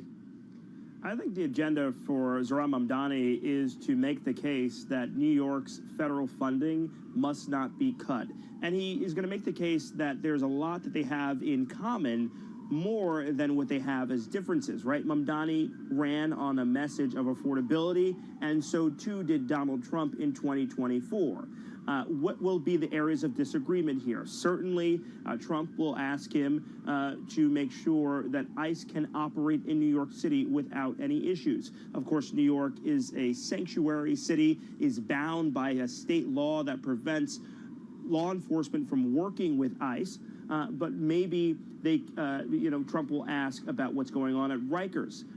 Back in the day, there was an ICE facility at Rikers Island. The city council, the city of New York, put the stop on that by calling a federal judge or filing a lawsuit in federal court. And there is currently a stay on that, so there is no ICE facility there. But if you know anything about Zohran Mamdani, what he will do is use his normal charm. He'll go into the White House, he'll stick to his messaging, and then use that trademark smile in order to find some common ground between him and the president. So he's a talented politician, and Miles, that's something that the president has actually praised him for, albeit in private. Oh, that's right. They had a phone call just about a week ago in which Mamdani said, he was really interested in meeting with him, and he said he'll meet with anyone, anywhere about issues that relate to New York. Speaking on Fox this morning, the president said that Mamdani kept saying that, we need to bring the volume up, and he is like, I have no idea what he means by that. I actually have no idea what he meant by that either, but it'll be interesting to see what the two can agree on, and also, most importantly, who will be in the Oval Office there, right? Will we see Elise Stefanik, who is planning to run for governor in New York State, in the Oval Office, right? And will it be more of a Zelensky meeting, or will it be one of the more cordial meetings that we've seen in the White House? Right, yeah. So that'll be interesting. There is the risk, as you mentioned, Miles, for any of these meetings in the Oval Office to devolve into a Zelensky-type meeting, and I don't think any visitor to the Oval Office wants that. So this is a meeting that, for Mr. Mamdani, that comes with quite a bit of risk here. Right, it comes with risk because his base, the Democratic Socialists, would probably be pretty upset that he's meeting with Trump to begin with. But Mamdani has made the case that all mayors have done this, and I went back and checked. But when I looked at Bill de Blasio meeting with Donald Trump, this happened in 2016 at Trump Tower. It was different. It wasn't at the Oval Office, and so it was a different stakes, right, to that meeting. This is high pressure. Trump is going to have to make nods to his base that he's got this Democratic Socialist in, who he's called a communist, in the White House, and then you've got Zohran Mamdani having to send signals to his base as well. It'll be interesting to see what happens in there, and I'm almost certain that it'll open up because for both of their bases, great for social media, and that's the thing that binds them together. Both Trump and Mamdani, great at social media. Great at social media. In terms of, I guess, appeasing their bases, is Mamdani under pressure to really go in there being aggressive and kind of, being antagonistic towards President Trump? I think the message is going to be for him to hold the line, right? Hold the line on the issues that are most important and that propelled him to office. Hold the line on affordability. Can the Trump administration work with him on making buses free? How will they work together to make sure that transit funding stays so that the subways are safe, so that the Gateway Tunnel project and the 2nd Avenue subway continues to be funded? That is going to be the issue here. One more thing that's worth noting is that Mamdani is going to have to walk that line so that he continues to keep his security clearance. As mayor, most mayors have security clearance. We saw that Trump pulled security clearances from Alvin Bragg, the Manhattan District Attorney, and from Letitia James, the Attorney General of New York. Both of them brought cases against him, one criminal, one civil, but he yanked their security clearances. Mamdani is going to need that to be abreast of the issues facing New York, and so he has to walk that delicate balance. Lastly, the federal funding to New York. We saw some of it clawed back. he's going to have to go in that office and say, listen, on day one, I'm going to need that funding to make some of these issues that you agree with me on work. Miles, excellent reporting. Thank you so much for taking some time to chat with us. Miles Miller, senior reporter, Bloomberg News. He's down there at the White House today for this meeting between Mayor-elect Mamdani and President Trump this afternoon. A couple of redheads out here on the Bloomberg terminal we want to get to you.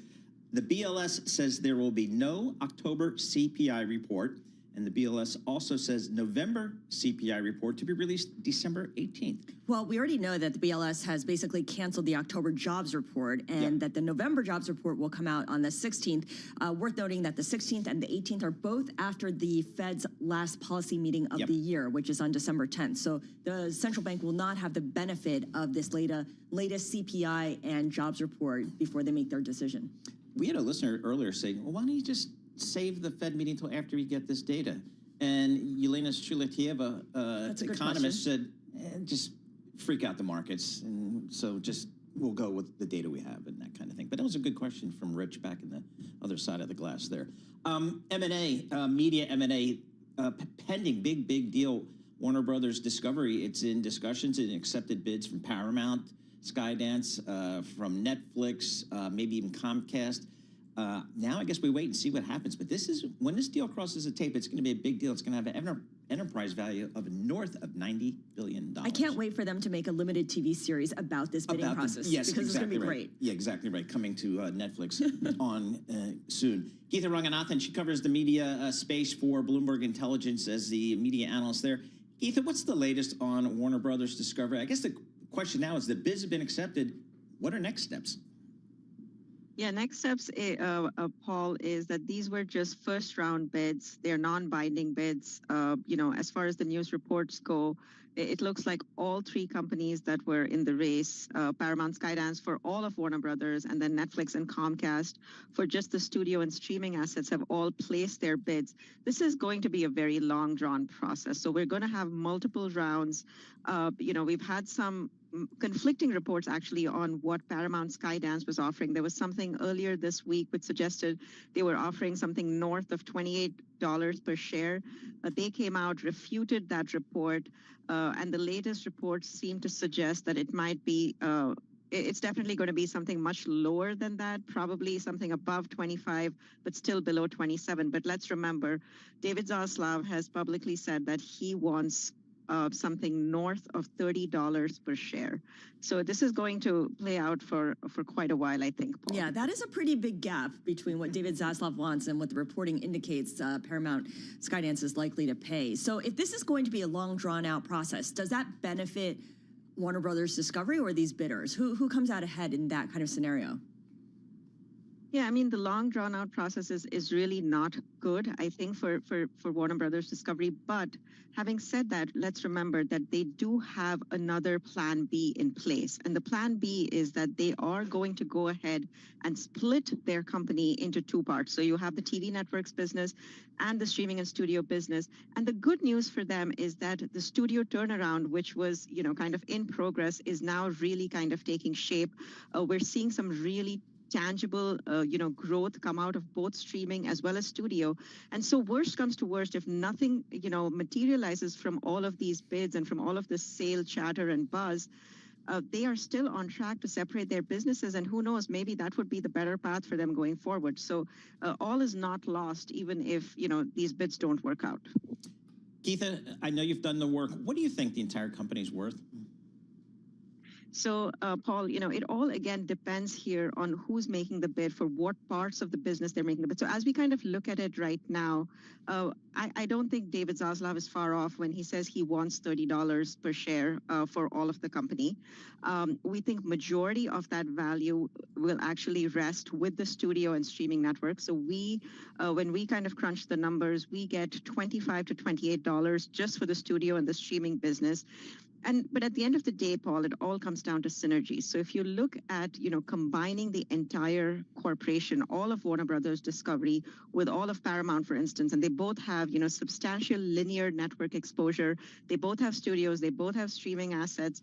We're looking like something like at about $4 to $5 billion in synergies, which, then then adds to the deal value also. Yep. Unfortunately, those synergies oftentimes are in headcount, which is unfortunate because there's a lot of, when you put two studios together, as you can imagine. Geetha Raghunathan, great stuff. She's a U.S. media analyst for Bloomberg Intelligence. If you want to see that research analysis, go to BIGO, and that's where you'll find it. The investment bankers for all of the parties involved will be quoting Geetha's work in their discussions. I did it when I was a banker. I say, hey, the analysts at Morgan Stanley think it's worth this. That's how it works. This is Bloomberg.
Markets, headlines, and breaking news 24 hours a day at Bloomberg.com, Bloomberg Television, and the Bloomberg Business app. This is a Bloomberg Business Flash.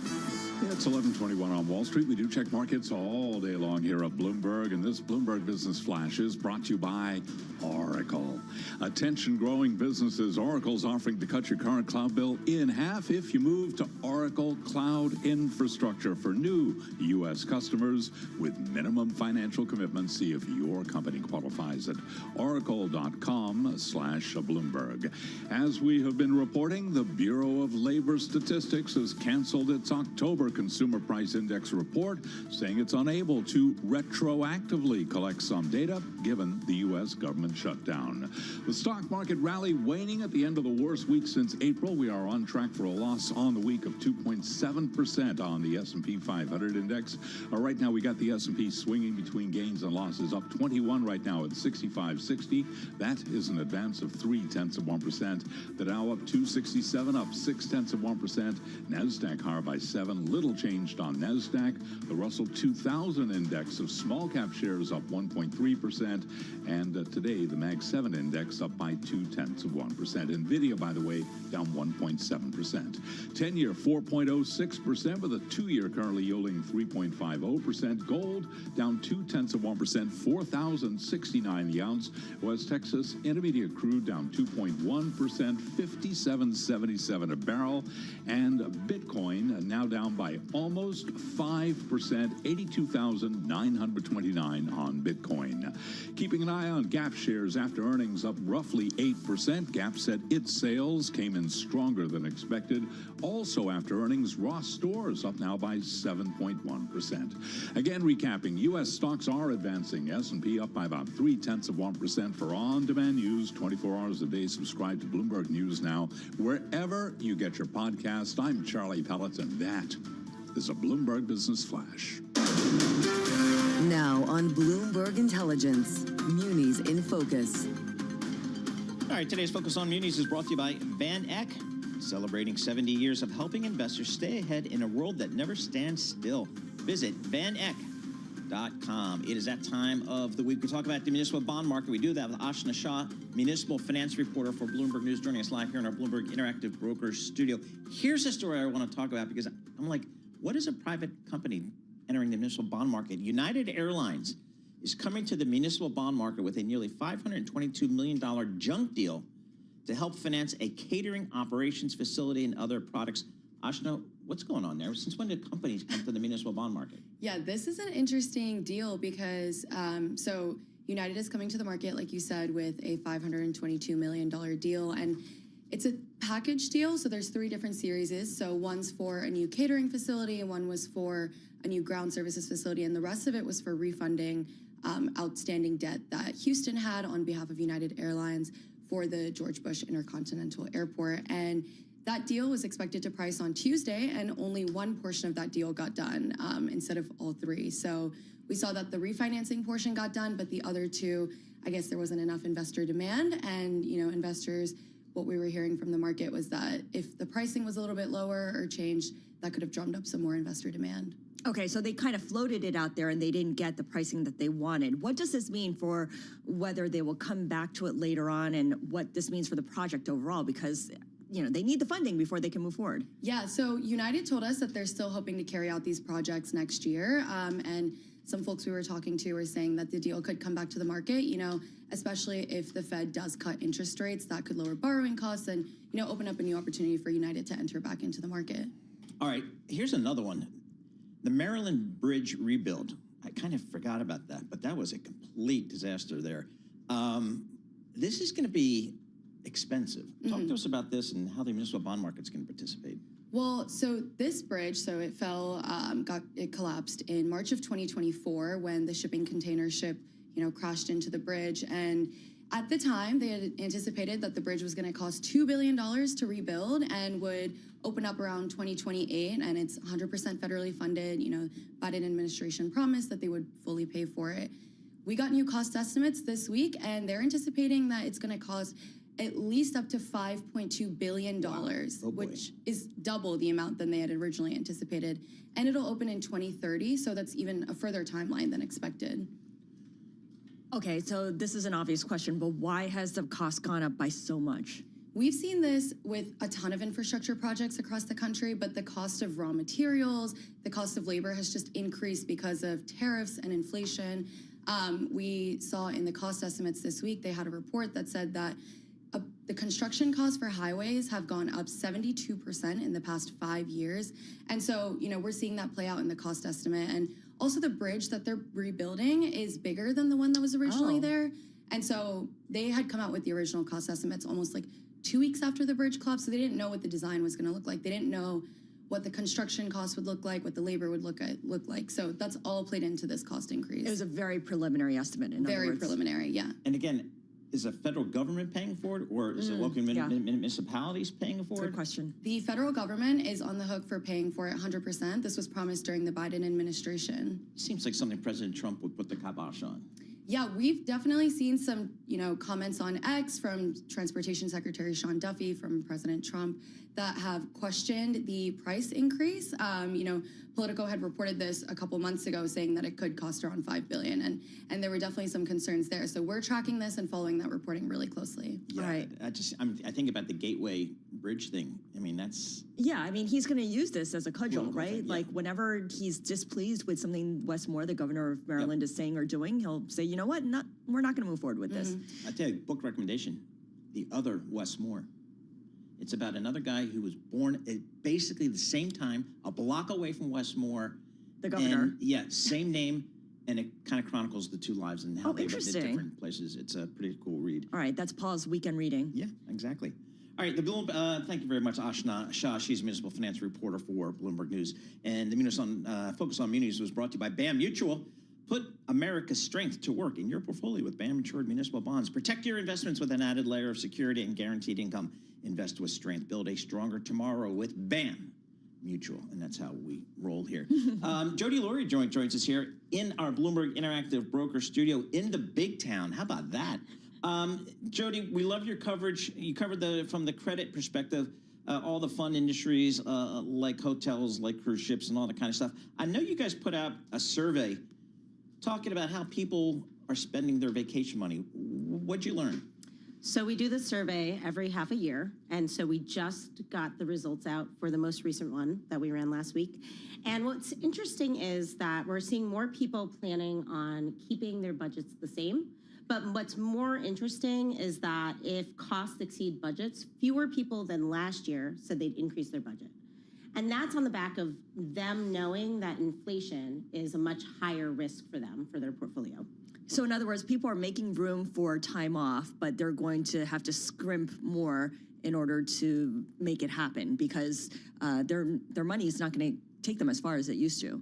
Correct. And Scarlett, I mean, I think to piggyback on that, if you look, the eating out anticipation of spending is higher this year than last year. And I think that's less a reflection of people wanting to eat out, but more that they're expecting eating out is going to be more expensive.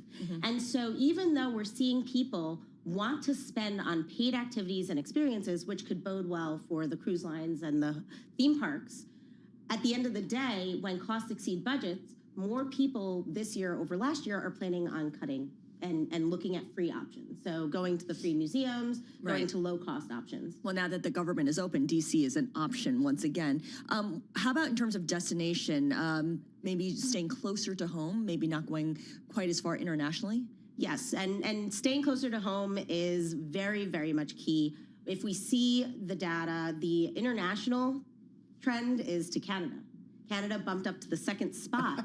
So we saw that in the mid-year, and it was pretty curious for us, particularly because when you look at it the opposite way, and we did this analysis a few months ago, Canada is not coming to the U.S. They don't want to come to the U.S. It's too expensive for them. They don't really like the current government situation. And on top of it, I think they're scared about crossing the border and what it means for immigration. So we're seeing Canadians not come to the U.S., and we're seeing a lot of companies comment on that.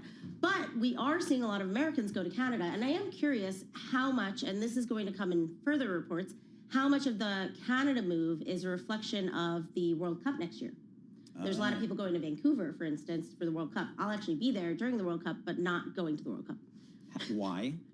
It's like a billion people are going to be there. We might be doing a very family-friendly cruise to Alaska. Nice. Yeah. It just works out that that's around the same time as the World Cup. It was bad timing. It was bad time. All right. Talk to me. This is when I go to Aruba, we go to an all-inclusive. How come I didn't know about this all-inclusive thing when I had 4 little kids? I mean, were they a thing back then? I don't know, but I mean, I would get the bill, which would be 5 inches thick, with like smoothies and chicken fingers and all that kind of crap that they'd eat throughout the day. 4 kids, man. If I knew about the all-inclusive, that would have been a savior for me. What are people doing when are they willing to still pay up for travel? Because I still hear people going to Europe and stuff like that. I mean, they're not going to Poughkeepsie. They're going to Paris and things. Yeah, I mean, Japan is certainly a popular destination. Strong It's dollar increased. there. Yeah, very much increased. Italy has increased. We're seeing among the upper income level, Portugal and Spain as popular destinations. Yep. And I think probably what's even more interesting is onboard spending for cruises is still continuing to have momentum at the moment. I think where we're watching is when that onboard spending shifts and then the cruise lines, for example, don't get that gravy for cash flow. And to your point, Paul, I mean, even though you have something called all-inclusives, even though you have the cruise lines that they all are considered these package deal, what every company is doing, and we're talking the rental car companies, Avis is doing this too, obviously the airlines, is they're all doing these premium products, these, you do different tiers of products, so the add-ons, so you can get the base level, which is really the skeleton package, but anyone from cruise lines to theme parks to some extent, to the all-inclusives, to the airlines, to the rental car companies are all segmenting to give, the lower income consumer the ability to say that they traveled and the higher income consumer the ability to travel luxury. And in terms of the add-ons, what are these add-ons? Are they, things that they used to offer for free and now charge you for? For some of it, it is. So, a good example I have is, anecdotally, I know that some of the cruise lines that used to not charge to get people into the center of a city, say in Europe, you're on a European cruise, they used to give that for free. Now they say, no, you have to be a part of one of our, expeditions, one of our excursions in order to get that for free. Otherwise, we charge you $20 to get into the center of town in Czechoslovakia, or not Czechoslovakia, Czech Republic, excuse me. 30 seconds. 30 seconds. 2026 Fixed Income Markets Outlook Conference. What is it? When is it? So it is December 4th. It's a fantastic event that we do every year. The lineup is incredible. We have quite the list of speakers. We have Eric Adelberg as moderator. We have Dave Havens as moderator. It's a really just amazing show of force among BI and external clients who have spoken and some who haven't spoken before, and it's always a good time. All right. If you're in the area, you need to sign up and come because we're starting to get a little bit packed. So if you want a spot, you got to sign up now. Thinking about the bond market. Bond market delivered some great returns for investors in 2025. So if you want to think about the opportunities in the bond market, come to this tournament conference December 4th. You can sign up somewhere on the Bloomberg terminal. Somewhere on the Bloomberg. Yeah, I have no idea it's there. Jody Laurie, Senior Credit Analyst for Bloomberg Intelligence, joining us live in our Bloomberg Interactive Broker Studio. S&P 500 up 34. That's 0.5%. That's better. The Dow's up 350. That's 0.75%. And the Nasdaq's up 63 points. That's 0.75%. This is Bloomberg.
markets, headlines, and breaking news 24 hours a day at Bloomberg.com, Bloomberg Television, and the Bloomberg Business app. This is a Bloomberg Business Flash. It's 11:40 on Wall Street. We do check markets all day long here at Bloomberg. Best level of the morning right now. This Bloomberg Business Flash is brought to you by Van Eck, celebrating 70 years of helping investors stay ahead in a world that never stands still. Visit vaneck.com. Choppy trading session this morning, but right now we have got the Dow up 431 points. That's an advance after yesterday's sell-off, up by 0.9%. The S&P up 47 right now, up 0.7%, on track for a losing week, however. NASDAQ up 115 points. The NASDAQ Composite Index up 0.5%. The Russell 2000 Index of small cap shares, the outperformer, up by 2%. Right now we do have the 10-year currently yielding 4.07% with a 2-year 3.51%. Gold, a little change, down $1.70 the ounce to $4,075. West Texas Intermediate crude 57.68 a barrel, down 2.2%, and Bitcoin now down 4.3%, 83,506 on Bitcoin. You heard him live on Bloomberg Radio this morning. Fed Governor Stephen Miron says economic data since the last FOMC meeting should push one in a dovish direction. If anyone was on the fence, I would hope that this would move them in the direction of cutting. I mean, you saw the unemployment rate edged up a bit. You saw some other indicators like an increase in permanent layoffs. Those are indications that the labor market has been affected by restrictive Fed policy. And given the outlook for inflation, there's not really much of a need to be as restrictive as we are. And you can watch the full conversation with Fed Governor Stephen Miron on YouTube on the Bloomberg podcast channel. Intel CEO Lip Bhutan is dismissing reports about a new hire taking trade secrets from Taiwan's semiconductor manufacturing to his company, saying the U.S. chipmaker respects other firms' intellectual property. He spoke with Bloomberg on the sidelines of the Semiconductor Industry Association Awards yesterday in San Jose. Intel shares, they're gaining now by 0.4%. NVIDIA down again today. NVIDIA down by about 0.3%. Again, recapping here, S&P up 50. That's an advance of 0.8%.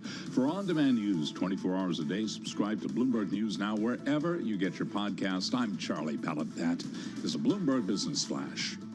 Charlie Pell, thank you so much. We appreciate that. Scarlett Fu and Paul Sweeney. We're live here in our Bloomberg Interactive Broker Studio in New York City. We are streaming live on YouTube. Head over to youtube.com and search Bloomberg Podcast. That's where you'll find us. Obviously, the theme this week, or one of the themes, has been NVIDIA and its strong earnings. AI has been really a driving theme for this overall market for going on 3 years now, and investors have been looking for derivative ways to play that theme. And one of that has been, how do you get power all these data centers out there? And that leads you to utilities, and that leads you to our next guest, Calvin Butler, CEO of Exelon. It is a publicly traded company. EXC is the ticker. The stock's up about 1% today, up about 22% year to date, so certainly performing well with the other utility stocks. Calvin, thank you so much for joining us here. Again, when I look at your industry, you guys are critical to the rollout of AI, because we got to power this stuff, these data centers. How do you guys view it? Yeah, Paul, thank you for having me. And exactly how you said it, we're critical to the development of AI data centers and large load quantum. And we take that responsibility very, very serious.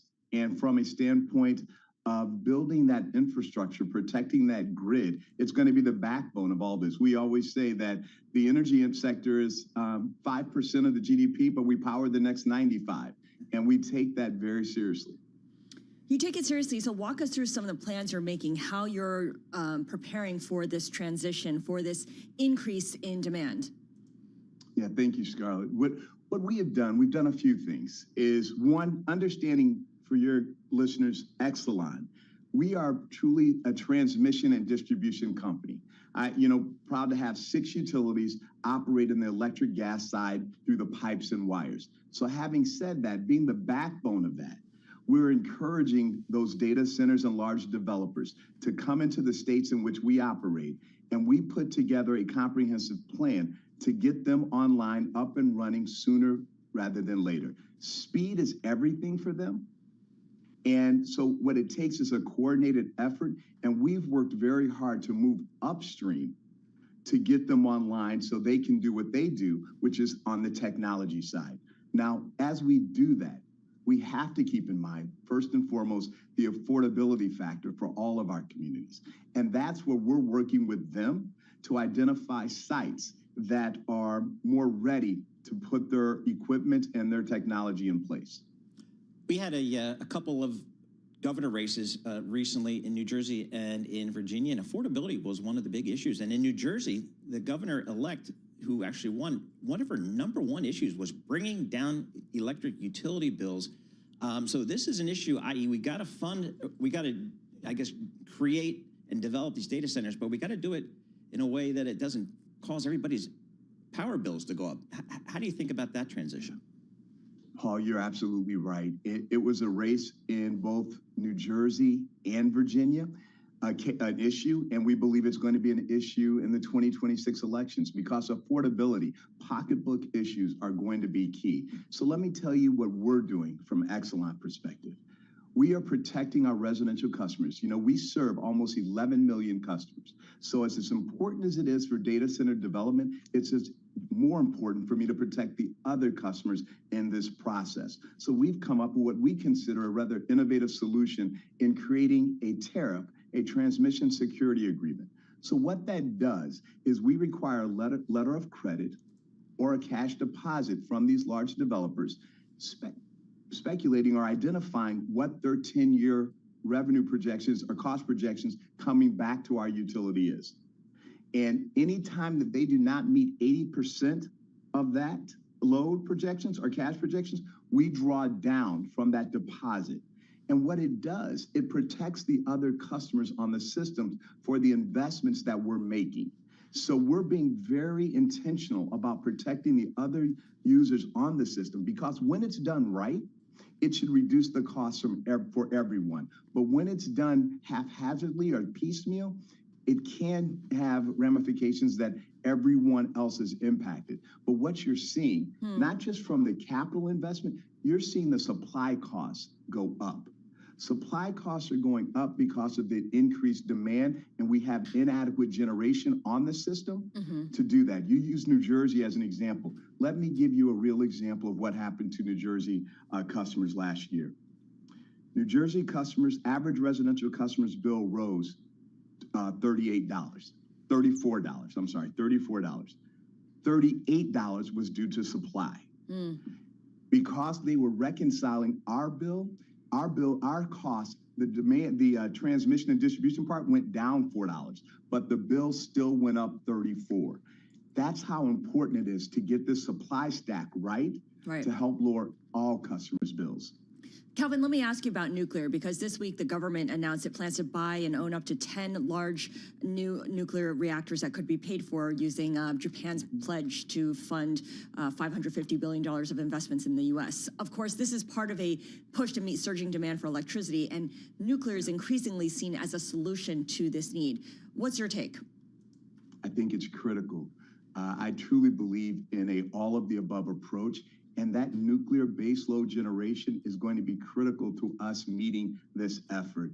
As you know, again, we've always taken an approach that every electron matters to help on affordability. And that's why it's so critical. I use an example, the Crane Center that's coming back online in Pennsylvania. That's critical because it's new generation coming back online.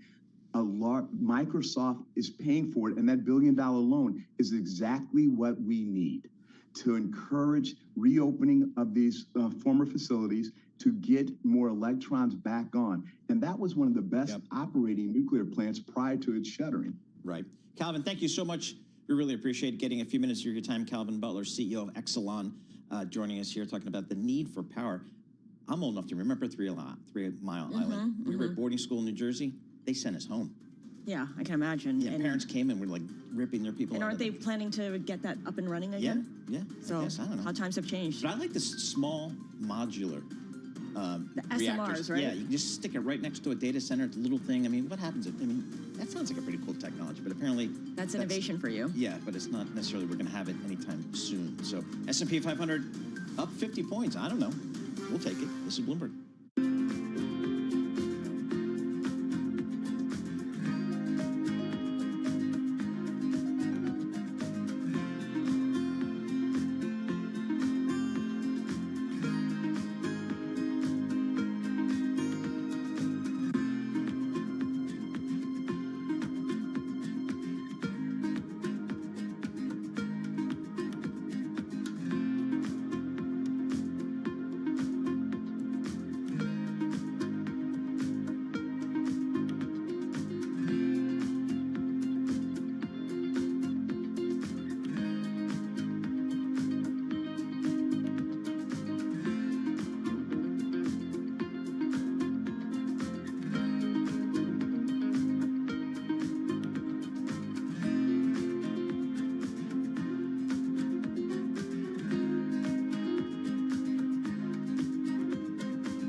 You're listening to Bloomberg Intelligence with Scarlett Fu and Paul Sweeney on Bloomberg Radio.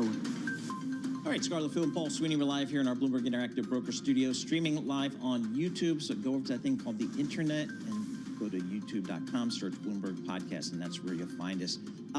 Got some more tech earnings coming up here. Dell's going to report, HP's going to report, give you a good sense of kind of how some tech spending is going on the equipment side. So we want to preview that. We go to Woo Jin Ho, Senior Technology Analyst at Bloomberg Intelligence. Woo, you're based in Princeton, but you're in New York, so I'm guessing you're meeting with institutional investor clients. What are they telling you about what they're doing with their tech investments these days? Because the AI trade has been the trade, but feeling a little long in the tooth here the last few weeks, it seems like. Yeah, Paul, so the clients that I'm meeting right now, they're thinking about hedging the AI trade right now and positioning into 2026. The questions I've been receiving is similar to what your audience has been asking. Circular financing, is this an AI bubble, and so on and so forth. I can tell you, first and foremost, I don't think it's an AI bubble. I think the AI momentum is going to continue. This was, cited in NVIDIA's results. And, when the year comes over to 2026, when the calendar turns over to 2026, the AI trade may be back on. So we're going to hear, I guess, coming up, Dell, HP. These are two huge names you've covered. You've covered them for a long time. What are you looking for when you hear from these types of companies? I will tell you, there's a new controversy that has risen up. Okay. The commodities pricing has just shot up. So let me give you an example. DRAM memory, that's been up 300% over the last month. Really? 300%. How's that? Primarily because lack of capacity and all of that memory tried to go into the AI servers. Who makes DRAM? Well, I mean, SK Hynix, Samsung, Micron. Can we tell them to work a little harder? Well, you can only build so much capacity, and when the capacity is out, you're done. And the only lever you have is pricing, right? So if you think about it in one perspective, all the memory that goes into the PCs, if you're paying, what you were paying at $1.28 per chip, now you're paying close to $4, right? And that is potentially a margin hit. Now, there have been a couple of bearish notes to the PC space recently, and I'm not as bearish as some others, but I will tell you, gross margin is going to be a big area that people will be focusing on Tuesday and Wednesday. So I'm looking just at Dell. The stock's up about 4% this year, kind of coming off some of its recent highs. Yep. Is that the reason there? Well, part of it is that, right? It's the commodity cost, number one, and then as well as the PC tailwinds drifting down, and then they got double whammy with the AI trade coming off as well. Now, I actually did some math ahead of our interview today.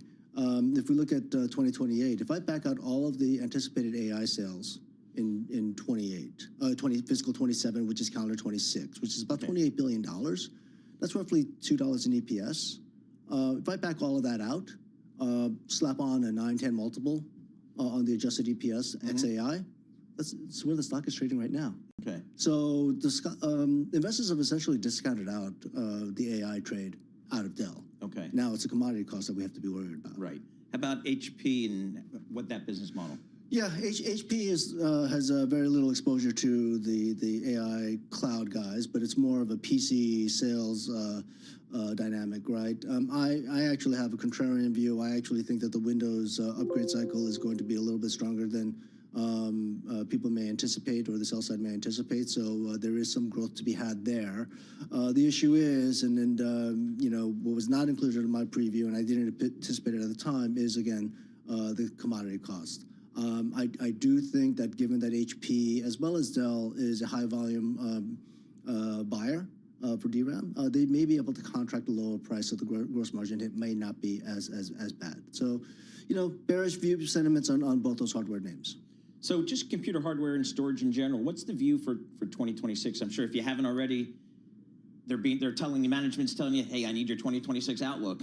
Yeah. So look, I'm not that bearish, and quite frankly, I'm bullish on the AI drivers itself, right? If you think about AI, I ran some numbers last night. That's going to be the primary driver to sales growth, 25% growth. But underlying the traditional IT, we're talking about 67% growth. That's coming off a strong 11% growth a year, but that's above, it's like close to 2-3 times GDP. So we're looking good, I think, in 26. And just overall tech spend, when they're scaling up all this spending on the AI, are they taking it from other areas? Is it cannibalizing, or is this new money? Yeah, so some of it is new money. That's where all the debt is coming from, right? There you go. But from the enterprise standpoint, we really haven't seen the big ramp up on AI as of yet. I do think that both the AI investment as well as the enterprise IT investment is essentially one and the same. There needs to be some sort of IT modernization. That means new servers and new storage upgrades for 26. And I think the whole enterprise IT space should benefit from it. All right, Woo Jin Ho, thank you so much. Woo Jin Ho is the Senior Technology Analyst at Bloomberg Intelligence, joining us live here in our Bloomberg Interactive Brokers studio. It's tough to do because when you're based down in Princeton, you get used to the really good breakfast, the really good lunch, and I'm talking really good stuff here. So coming up to New York, you're like, what's the incentive? I get it. For our listeners in the U.S., a reminder, you can listen to us via satellite radio on Sirius XM Channel 121, access the world's only global audio business network, coast to coast, 24 hours a day. Bloomberg Radio on Sirius XM Channel 121 is presented by Oracle. Stay tuned for the latest market and news and industry research. Your top stories and global business headlines coming up in just a moment. S&P up 82 points, 1.25%, setting the highs of the day. How about that? This is Bloomberg. Good morning.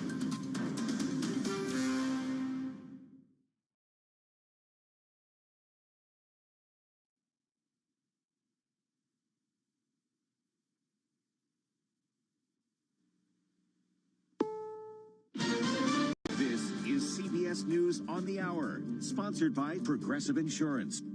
I'm Steve Kathan. An Ohio jury has acquitted an ex-police officer who fatally shot a shoplifting suspect in a story that made headlines in 2023. CBS's Jim Crisula. Former Ohio police officer Connor Grubb faced charges including murder after he fatally shot a 21-year-old pregnant black mother in a grocery store parking lot after she was accused of shoplifting. Body cam video showed Takia Young refusing to get out of her car before it rolled toward the officer. Grubb, who shot her once in the chest, did not testify in his trial. An attorney for Young's family called the outcome an American tragedy. Her estate has filed a lawsuit. Correspondent Nicole Skanga has more on a service branch that has reconsidered a controversial change. The Coast Guard reversed course after a lot of confusion and controversy surrounding a policy proposal that would have stopped labeling symbols like nooses, like swastikas, like Confederate flags as hate symbols, and instead it would have reclassified them as being politically divisive. There's word Ukraine's president has spoken with Vice President Vance about a U.S. peace proposal. CBS's Willie James Inman. It would essentially mean that Ukraine would have to give up some of its territory. On top of that, they would have to cap the size of their military at 600,000 troops. So right now, it's much larger than that. As well as Ukraine would have to agree to not join NATO, but still be allowed to join the European Union. New York City's mayor-elect has called himself Donald Trump's worst nightmare. And Trump has called him a communist and a nut job. Today, Zohran Mamdani visits the White House. CBS's Finn Gomez. There is a hope that cooler heads will prevail and they can find common ground on an issue that both ran and won on in their respective races. That issue, of course, is affordability. Also, remember, these two are both from Queens. Our own Ed O'Keefe has dubbed this meeting the King of Queens Summit. The U.S. Navy is trying to recover a fighter jet and helicopter from the bottom of the South China Sea before China can grab them. CBS's Michael Wallace. The FA-18 Super Hornet fighter jet and the MH-60 helicopter were operating off the aircraft carrier USS Nimitz last month when they crashed within half an hour of each other. All the crew members were rescued. The Navy has not released a cause for the crashes, but President Trump offered a theory. It could be bad fuel. I mean, it's possible it's bad fuel. Very unusual that that would happen. The Navy fears both wrecks could yield sensitive intelligence to Beijing if China were to recover them first. Wall Street, right now the Dow is up 630 points. This is CBS News.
Christmas comes early for a pop diva. Mariah Carey's 30-year-old holiday classic is already charting on the Billboard Hot 100. It's climbed to number 11 ahead of Thanksgiving. Her PR team says that's the earliest re-entry ever. The song boasts a record of 97 total weeks at number 1 on the music chart overall. The Queen of Christmas is hoping to cash in. Def Jam Records and Universal are re-releasing a shiny starlight clear-colored vinyl version of 2010's Merry Christmas to You album on Amazon. Deborah Rodriguez, CBS News. A 1940 self-portrait by artist Frida Kahlo has sold for nearly $55 million at Sotheby's in New York, surpassing the record for a work by any female artist. It depicts her asleep in bed with a skeleton and a bunk above her. Steve Kathan, CBS News.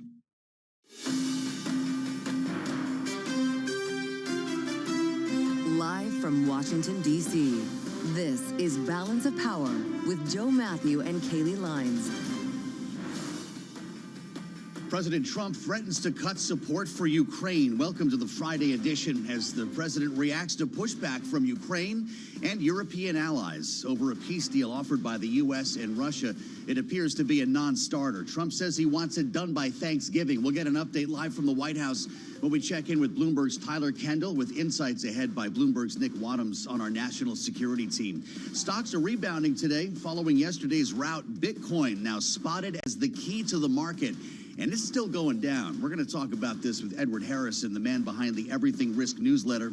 And as Zoran Mamdani prepares to meet with President Trump at the White House, we've got our signature political panel. Bloomberg Politics contributors Jeannie Shanzano and Rick Davis set to weigh in, all after a look at Wall Street. Let's get to that rebound right now with Charlie Pellet at World Headquarters in New York. Here we go again, Charlie. Indeed, another volatile day, but let's begin with some big numbers to the upside. A sharp contrast to this time yesterday. The Dow, the S&P, NASDAQ solidly in the green.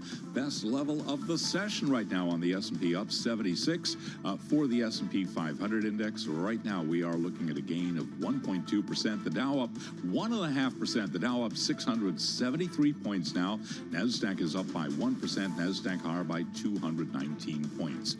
Our Mag 7 index up 1%. NVIDIA a part of that index. It is lower, however, down 0.2%.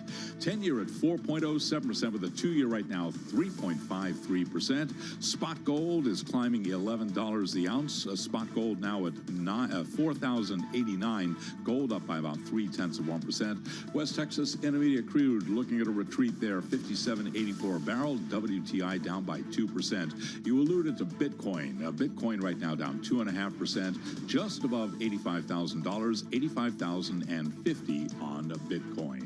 So it is an up day right now for the Dow Jones Industrial Average, S&P, and NASDAQ. Next up for Wall Street, the December Fed meeting, according to Dana Dioria, who is the chief investment officer, is the co-chief investment officer at Investnet. She was interviewed on Bloomberg Surveillance. Obviously, all eyes are now on the Fed. Are we going to get this rate cut in December? Certainly, the mixed job report didn't really help too much on that front. It's interesting. We're sitting in an interesting place where if you're a hawk, you found enough there to make you happy, and on the other side, you could also look at that report and say, no, we need to cut. And you can hear more of the conversation with Dana Dioria of Investnet on the Surveillance podcast. You can download it wherever you get your podcasts. The world's largest drug maker, Eli Lilly, just notching another milestone. It is the first healthcare company to cross the $1 trillion threshold. Lilly shares, they're advancing now by 1.4%. Recapping, stocks higher, the Dow up almost 700 points, S&P up 80 for the S&P. That is a gain right now of 1.2%. And for on-demand news, 24 hours a day, you can always download the Bloomberg podcast, the Bloomberg News Now podcast. I'm Charlie Pellet. That is a Bloomberg Business Flash. All right, Charlie. Thank you, sir. Happy Friday. And we'll have more on the markets with Charlie Pellet. Feels a lot better than it did this time yesterday when we connect in about 15 minutes from now. Thank you for joining us. You made it to the threshold of the weekend, the Friday edition of Balance of Power here on Bloomberg Radio. Streaming live on YouTube. Dial us up right now on Bloomberg Originals, online or on your YouTube TV. And if you're driving around with your Sirius XM, we're always at channel 121. So thanks for coming along. We're following the bouncing ball on Ukraine with a lot of news this morning. We thought this whole day would be about Mamdani and Trump, and it probably will be once we get to that meeting later on. Right now, though, we have a developing story that could bring peace to Ukraine or not. This is the latest salvo from President Trump, working with Russia in this case to hammer out a 28-point plan that we've talked about and does not seem to be playing well in Ukraine. We've had a series of developments since early this morning. And the latest we can tell you right now is that President Zelensky is now acknowledging that Ukraine risks losing the U.S. as a partner if this deal is not accepted. The president of Ukraine has been on the phone quite a bit today, spent some time talking with J.D. Vance. He spent some time talking with Dan Driscoll from the U.S. Army. He also, as we're just now seeing, just posted on Twitter, spoke with Secretary General of NATO, Mark Rutte, who Zelensky says expressed his condolences over Russia's horrific attack on Ternopil. 31 people were killed, including 6 children, he says. Search and rescue operations at the site of this tragedy are still ongoing. He goes on to write that Ukrainians, more than anyone else, favor peace. And this is an important part of the story as Ukraine faces now this peace proposal that would require the company to give up the eastern part of Ukraine, the Donbass, give up Crimea in a real way, a formal way, and also limit its ability to protect itself, all in exchange for a U.S. and European security guarantee. And when Ukraine said it didn't love this idea, we heard from the White House threatening to seize intelligence and weapons support to Ukraine if this doesn't get done, apparently, by Thanksgiving, next Thursday. The President of the United States said he'd have this done in the first day, right? Day 1 of his administration. We are now approaching year 1 as we connect with Tyler Kendall on the North Lawn of the White House. She's there following the beat on this with a lot more to talk about, Tyler. What are we going to hear today from the White House, if anything else, on this? Is this a real deadline for Thanksgiving? Well, Joe, President Trump himself has said that he has set deadlines before and has extended them if he sees progress. The question then becomes, though, what is progress going to look like? As you're talking about this incredible reporting out from Bloomberg News, people familiar are telling us that the U.S. has threatened to suspend intelligence sharing and also military supplies to the country if they don't sign on to this plan. Now, you mentioned that a lot of calls are happening today. I'll add another one to your radar. European leaders this morning convened on a call led by the German Chancellor Merz, where they staunchly stood behind Ukraine and said that they would reject some key parts of this proposal. It's our understanding that these leaders have been trying to actually get in touch with this White House directly and have yet to do so to talk about this, though Zelensky has, of course, had these high-level calls, including with the Vice President, J.D. Vance, and it's our expectation that he will also have a call with President Trump in the coming days. It's been interesting to hear the rhetoric from the White House, Joe, because the White House Press Secretary Caroline Leavitt said yesterday that both sides have been engaged. But according to a review of this 28-point plan that we've been discussing on this program, it would offer some major concessions to Russia compared to what Ukraine is being asked to give up, including, of course, the entire Donbass region, despite still obtaining control of at least 15% of it. You went through some of those other major headlines here. It would have to reduce its military, hold elections within 100 days of any potential deal going into effect, and give up its NATO ambitions. That, of course, didn't sit well with our allies, considering it would be a decision that would have to be made among all of those members about who is able to join into the alliance. Joe, I'll leave you with this, that security guarantee that is being offered on the table would be, our understanding, something like NATO's Article 5. This is a significant guarantee, considering when we put this into context, we've really only heard from this White House that there would be implicit guarantees, that the U.S. has this vested economic interest when it comes to Ukraine because of those deals that were struck earlier this year, such as on natural resources and critical minerals. So that is something at least a little bit more firmer on the table than we've seen previously up to this point. Great stuff, Tyler. Thank you so much. The very latest right there from the White House. Tyler Kendall will have more throughout the day here on Bloomberg. So we've got an ultimatum for Thanksgiving. And Nick Wadhams is covering this as the leader of our national security team here in Washington, just the man we were hoping to speak with today. It's good to have you back. This has been developing pretty quickly. I don't know what the next leg here is, but when you've got Zelensky acknowledging the fact that this country might lose the U.S. as a partner, unless, of course, we have an Article 5 style agreement. This is going to be one extreme or the other? Yeah, I mean, I think that's what we're all still trying to sort out. I mean, it all happened so quickly, you know, beginning this week. There was not really any inkling that there would be a concrete plan like this. Yeah. Suddenly it got presented, and now the White House is basically saying, hey, you have a week to figure this out. And some of the people we've been talking to on the Ukrainian side are saying, Thanksgiving, how about Thanksgiving 2026? That would be an ambitious target. So everybody's still trying to scramble. I mean, you did have the president today on Fox saying essentially, yes, Thursday would be a nice date, but suggesting that there's wiggle room there.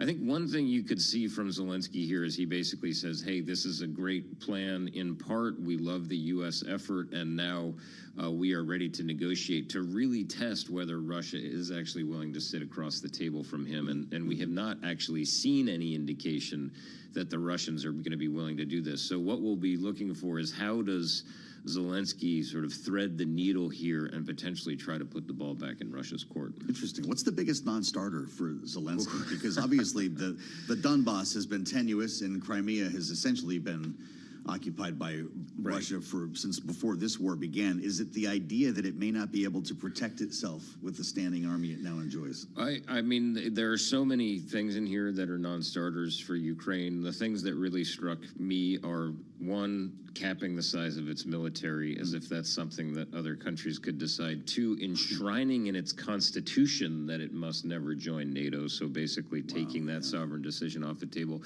And then, for the purposes of this conflict, not only giving Russia de facto control over areas it occupies, but demanding that Ukraine actually leave other areas of Ukrainian territory that it occupies right now and turn those over to Russia. So it's not only that Ukraine would lose the land that it's already lost in a de facto way going forward, but that Ukraine would have to give up even more land in exchange for a relatively vague promise from Russia not to consider launching more attacks on Ukraine or Europe. So it feels very lopsided. The language on the security guarantee is interesting, and it leaves opening for, well, not guaranteeing security. Any future significant, deliberate, and sustained armed attack by Russia on Ukraine shall be regarded as an attack threatening the peace and security of the transatlantic community. As opposed to a one-off missile going into Kyiv every now and then? I mean, there's so much wiggle room in there that it's really hard to see a circumstance under which the U.S. Would be committed to actually doing something in response to a Russian attack. So that feels very weak. I mean, you should say that this is not only going to face resistance as it has already from Ukraine and Europe, but there are some indications that the president is going to face resistance on this from Republicans in Congress who have been, stalwart supporters of Ukraine. So, the idea that they're going to wrap something up within the next week, that the U.S. might suspend intelligence sharing, suspend military. I mean, we've been here before. Yes, we have. And the U.S. is not actually supplying that much to Ukraine now, at least out of its own stocks. So a lot of questions. President loves these moments. Remember, we're going to reopen from COVID on Easter. This would be like the Thanksgiving Accord or something. It's got the ring to it. It just may not jive with reality. Nick, thank you. Nick Wadhams runs our national security coverage here in Washington, D.C., and we'll have more on Ukraine as we learn it throughout the day. The 28-point plan is on the table. To the economy next on Bloomberg.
It's 12:21 on Wall Street. We do check markets all day long here at Bloomberg. Stocks staging a comeback with the Dow, the S&P, NASDAQ all higher right now. S&P up 71 at 6610 on the S&P 500 index. That is a gain of 1.1%.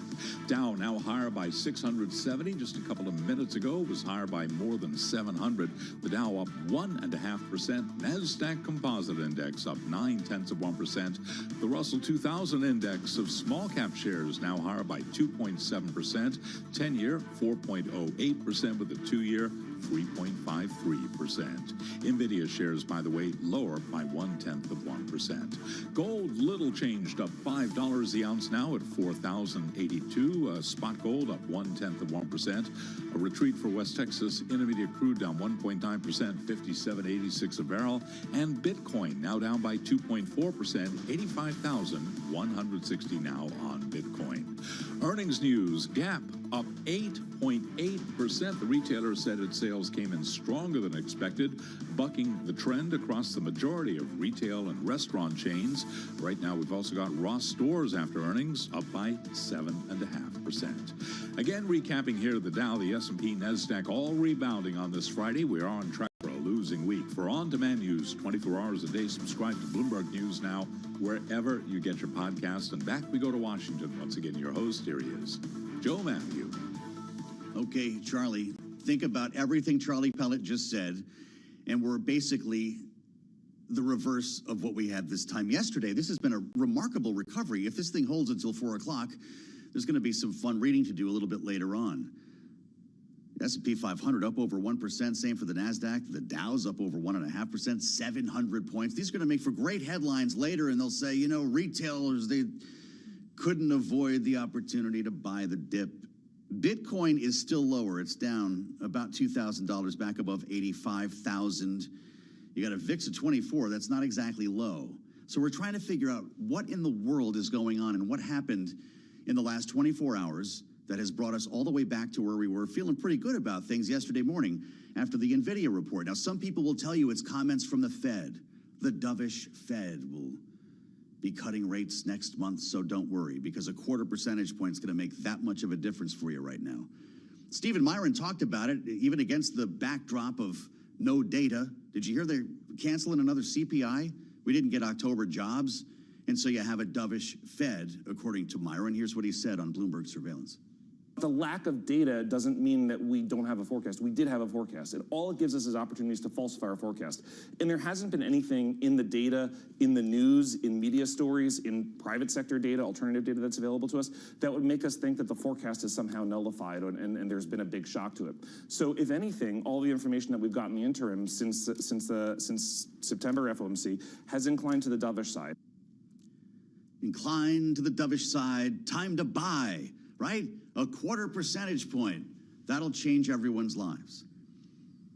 The thing is, when you read market coverage from yesterday, depending on where you look, you might hear about it was concerns that the Fed wouldn't cut, right? That's why everyone decided to sell their retirement plan yesterday over a 0.25 percentage point. They'll tell you that there are worries about the AI spend, that it's a bubble, circular investing. Everyone all woke up same morning after a glowing NVIDIA report and decided to sell. There might be something else involved here, which is why we wanted to talk to Edward Harrison, the force behind the Everything Risk newsletter. This is the guy you call at a moment like this, because you should be watching Bitcoin, crypto, as maybe not the canary in the coal mine. How about the locust in the market? I heard somebody use that term yesterday, and it sounded good to me. Let's see what Edward thinks. Bloomberg's senior strategist, author of the Everything Risk newsletter. It's great to have you back.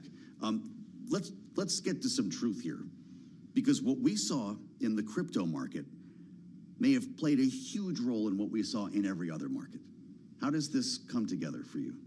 You know, I think your intro, Joe, was right on in that it comes together in NVIDIA, knocked it out of the park. The market reaction was positive to that. Yep. And then suddenly, around 11 o'clock, things started to fall apart. Even after we got the data on the jobs at 8:30, right. Non-farm payrolls off. I think what happened is that there was, Bitcoin infected did the rest of the market. Bitcoin was selling off. It was doing a very bad thing for Bitcoiners. Yep. And they had to get collateral somewhere else. They sold some stocks, etc. Yes. And that precipitated a move. And if you need to raise cash, what better place to look than NVIDIA, that's been on fire for the last several years? Exactly. Not to mention the ecosystem around it. So, you know, people make up narratives. You know, when Yes, bad they things do. happen, they say, you know, all of these different things that are happening, let's pin it on this one thing. Right. We can't say for sure one way or the other, but what we do know now is that the move that we had after NVIDIA and after the jobs report is now back to where it was before, after that 24 hours. Yeah. And Bitcoin is up off its lows. I mean, it got as low as below 81,000. Yeah, 80. We crack 81,000, and people said, "Oh man, we're going down to the mid 70s. We'll be back in the mid 60s before you know it." And the fact is, that could still happen, right? And how concerned should we be about a season that's supposed to bring cheer to Wall Street being dampened by this crypto market? Yeah, I think that the concern is definitely still there, that we had these crypto treasury companies that are actually borrowing money in order to get into Bitcoin, Michael Saylor's strategy in particular. We've got BitMiner now with, that's Tom Lee. He's doing the same thing with Ether. So are these the most at-risk companies tied to crypto? Yeah, I mean, because you're looking at a volatile asset, and then you're looking at leverage in that asset, and we know that when those two mix, if the asset drops, then there are margin calls, and it's not just like mom and pop margin calls. We're talking about, you know, large institutional buyers and sellers, and they'll have to sell into the market. And where that hits the regular market, you know, the NASDAQ in particular, is where they have other assets, because they're not all only in Bitcoin. Now, Bitcoin, as of 2024, with the Bitcoin ETFs, and you know, stablecoin from the Genius Act, you know, there's a nexus between stocks and Bitcoin. This is really something, as opposed to that decentralized hedge. Now it trades with the NASDAQ, apparently. It trades like NVIDIA, which is interesting. Is that because of the institutionalized nature of Bitcoin now? What's the ETF effect? Because I keep hearing, you know, retail bros are running the market. What are the ETFs and the hedge funds doing?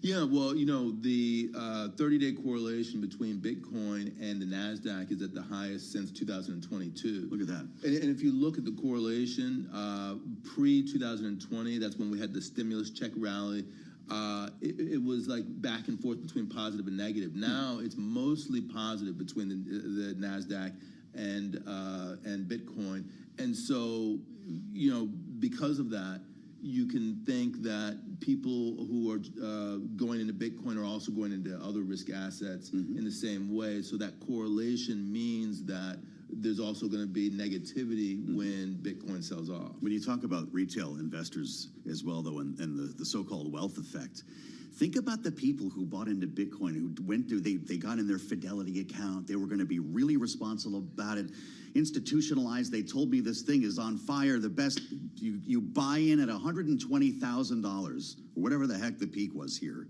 and all you know is losses. That's a lot of people even who bought just after the election. All they know about crypto is losses. That's the kind of experience for a young investor that kick them out of the market for life. The thing is that if you think back to a term that was used during the stimulus check rally, diamond hands. Yes, right. Yes. Hodl. I think that people are going to be saying you have to have diamond hands. So it's time to hodl again. Exactly. Wow. So, you know, just like with the meme stocks, you need to like see it through. I think people are going to say the same thing about Bitcoin. That's why you've got a bid under it now? Thomas Lee is talking about 200,000 by the end of January. Exactly. So Kathy Wood says $1 million by, what, 2030 or something like that. And we can't seem to keep this thing above 100 grand. So really, you've got to have some seriously negative information from the U.S. economy in order to shake the fervor for riskier assets. And I don't think that negative information is there, despite what Stephen Myron was saying. Right. I think that the U.S. economy is still doing well, and that, you know, because of the stimulus that's coming to the U.S. in 2026, and because of AI, we should expect the U.S. economy to continue to do well, and that will be very positive, not only for stocks but also for Bitcoin in that time frame. No, the Trump impact on Bitcoin was very real coming off the election. You just have to look at where we were. I think it was about 67,000 before Donald Trump was elected, and this was going to be the new golden age, right? This is America's crypto age. And I wonder to what extent, if any, politics is playing into this. You can't tell that now, right? This is the unquantifiable. It's the unquantifiable. I would say that it's a double-edged sword because obviously, as soon as you make crypto available to everyone, when assets go up, crypto will go up more in concert with those assets than it would otherwise, because now it's not just crypto bros who are in the market. It's every Tom, Dick, and Harry who's out there, and the interconnection creates the potential for Bitcoin to be infected by normal markets and vice versa. And I think we're seeing the reverse right now. Wow, this is really something. I guess some shorts made money over the past couple of days here. Of course, now they're all covering it. Is this nothing more? You're going to tell me when I come in on Monday when we're back in the tank, this is nothing more than a short squeeze today? The real question, I think, is with all this data that we have a backlog, what happens between now and Friday? The end of Friday, that is. Because, we could close down.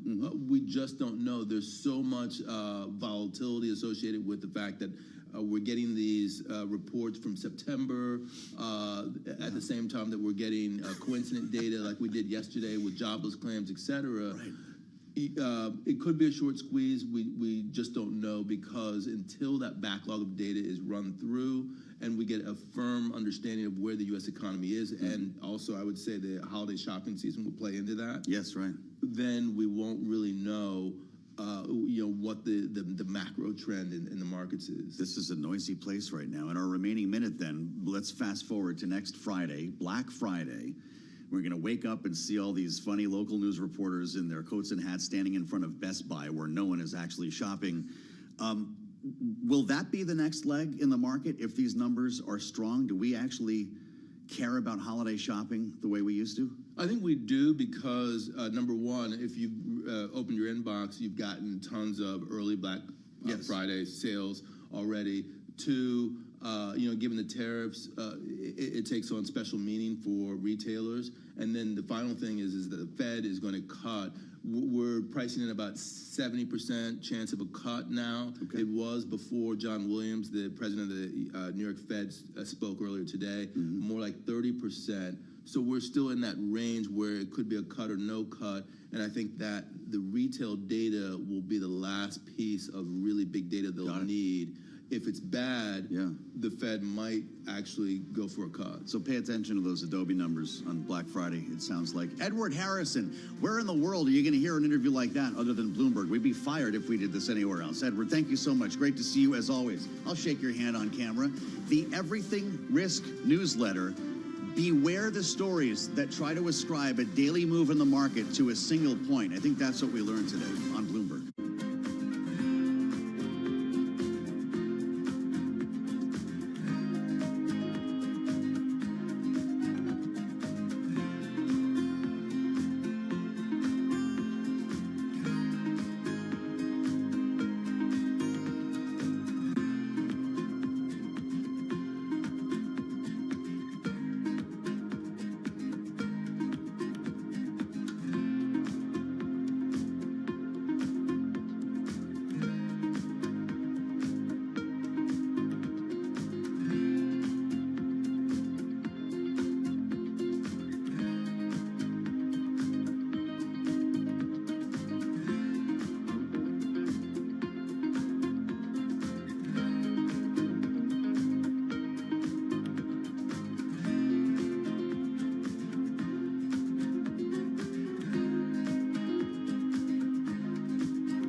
It's 12:40 on Wall Street. We do check markets all day long here at Bloomberg. Do want to begin with some headlines out of Russia. Russian President Vladimir Putin says Russia is ready for talks to end the war in Ukraine.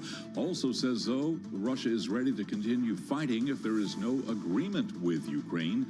The comments come as Putin and Russia's Security Council discuss American peace proposals. The Dow, the S&P, NASDAQ all higher. S&P at session highs up 82 right now to 66.22, a gain of 1.3%. Heading for the broadest rally since May as Alphabet and Apple lift benchmark indexes, a signal of confidence amid persistent worries around big tech valuations.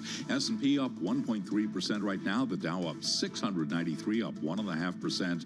NASDAQ up 248, up by 1.1%. Our Mag 7 index up 1.2%. NVIDIA, a member of that index, up now by 0.3%. 10-year at 4.08%, with a 2-year that's yielding 3.53%. Gold little changed, up under 0.1% to $4,080. West Texas Intermediate crude down 2%, $57.85 a barrel, and Bitcoin just above $85,000, down now by 2.5%. More than 90% of S&P 500 index members are advancing as of midday. Fed Governor Stephen Miron says economic data since the last FOMC meeting should push one in a dovish direction. He made the comment this morning in an interview on Bloomberg. It doesn't make sense to be setting policy for where the economy was 3 or 6 months ago. We should be setting policy based for where the economy is going to be 12 to 18 months from now. And so if we have data, it gives us the ability to update our forecast. But the lack of data doesn't mean that we don't have a forecast. We did have a forecast. And all it gives us is opportunities to falsify our forecast. And you can watch the full conversation with Fed Governor Stephen Miron on YouTube on the Bloomberg podcast channel.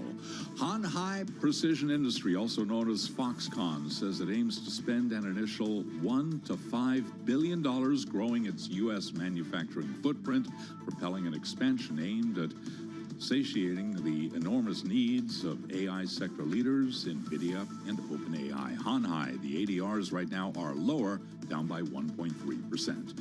For on-demand news, 24 hours a day, subscribe to Bloomberg News Now wherever you get your podcasts. Back we go to Washington. Once again, your host here is Joe Matthew. Okay, Charlie, good to see Charlie Pellet on a Friday. He'll be back at 1 o'clock, top of the hour, with the latest on Wall Street. Looks a lot better than it did this time yesterday, as we were just discussing with our friend Edward Harrison from the Everything Risk newsletter. Keep your eyes on Bitcoin, the key to the market here, largely responsible for the negative turn that we saw yesterday, and may well give us a sense of where we're going from here. When they asked Mr. T, B.A. Baracus, what his prediction was for the fight, he said pain.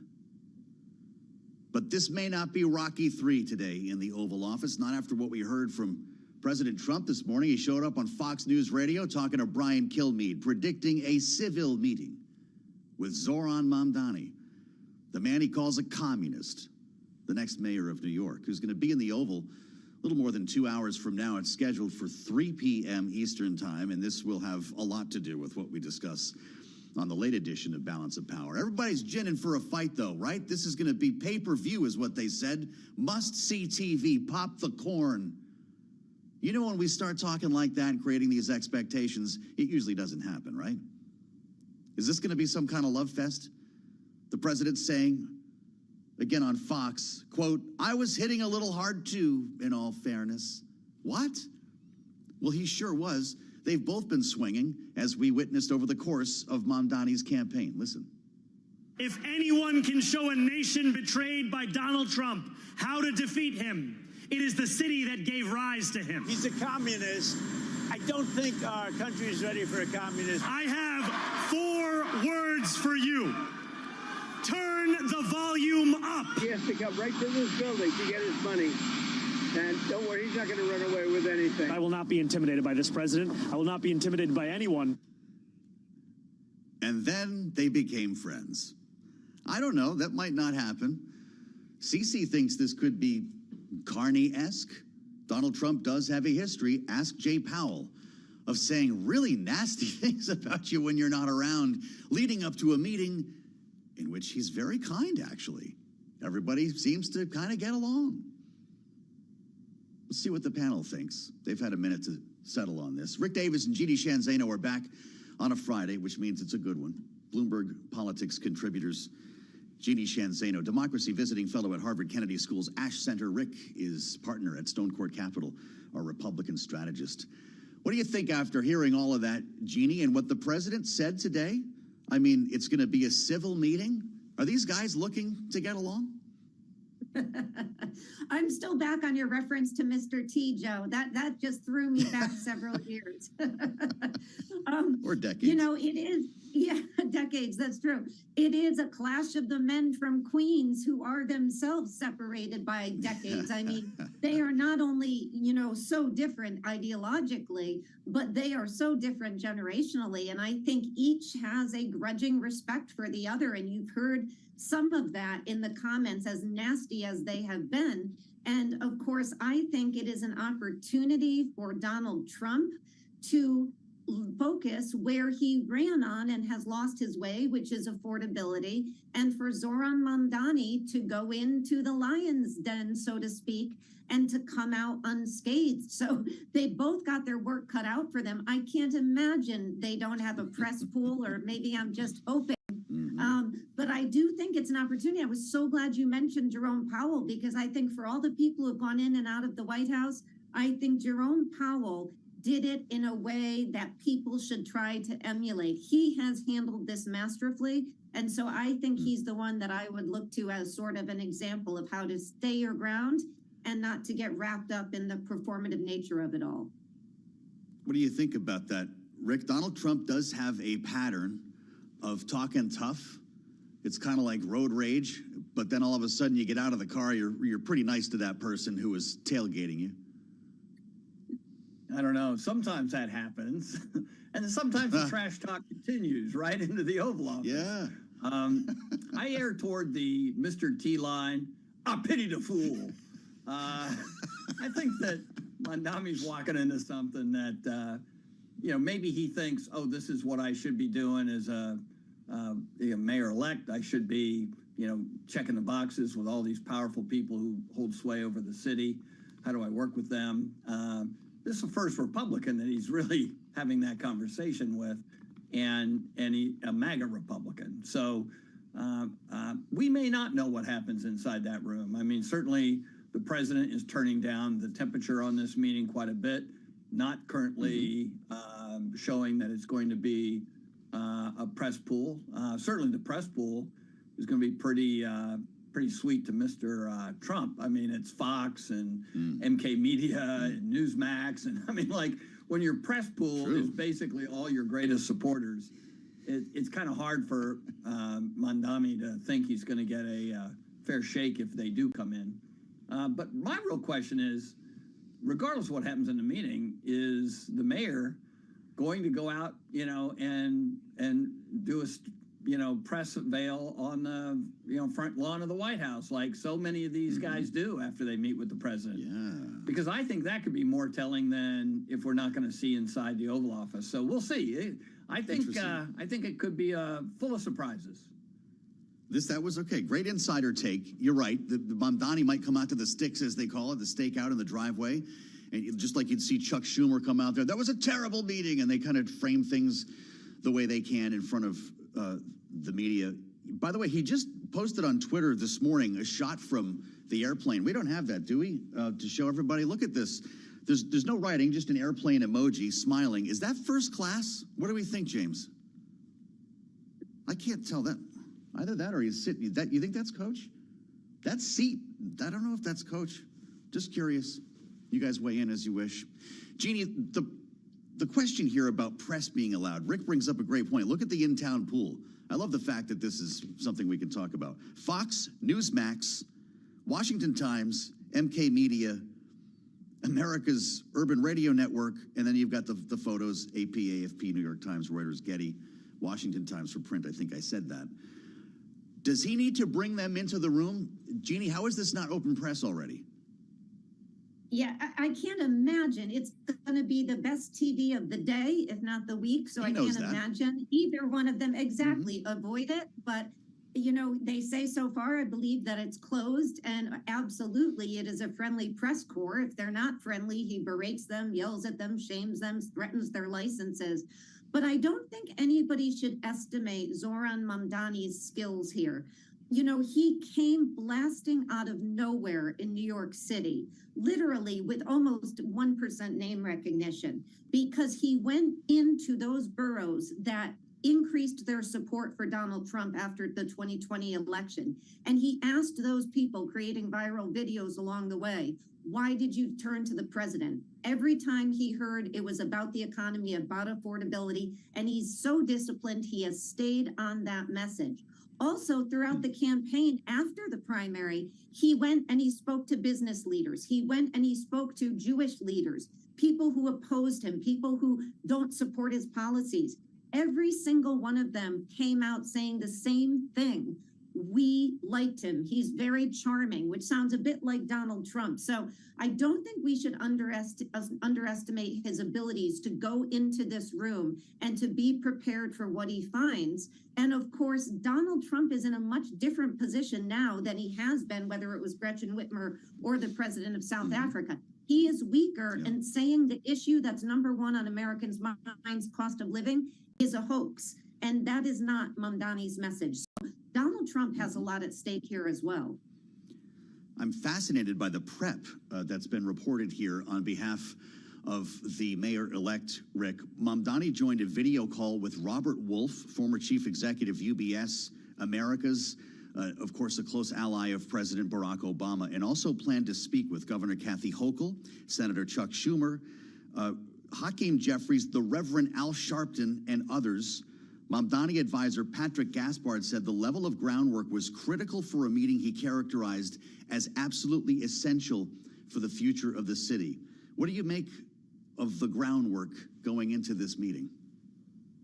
Yeah, look, I mean, it's something that you would likely want to see from a highly inexperienced, newly elected official in a major post like, mayor of New York City. 34 years old. He doesn't really have a track record.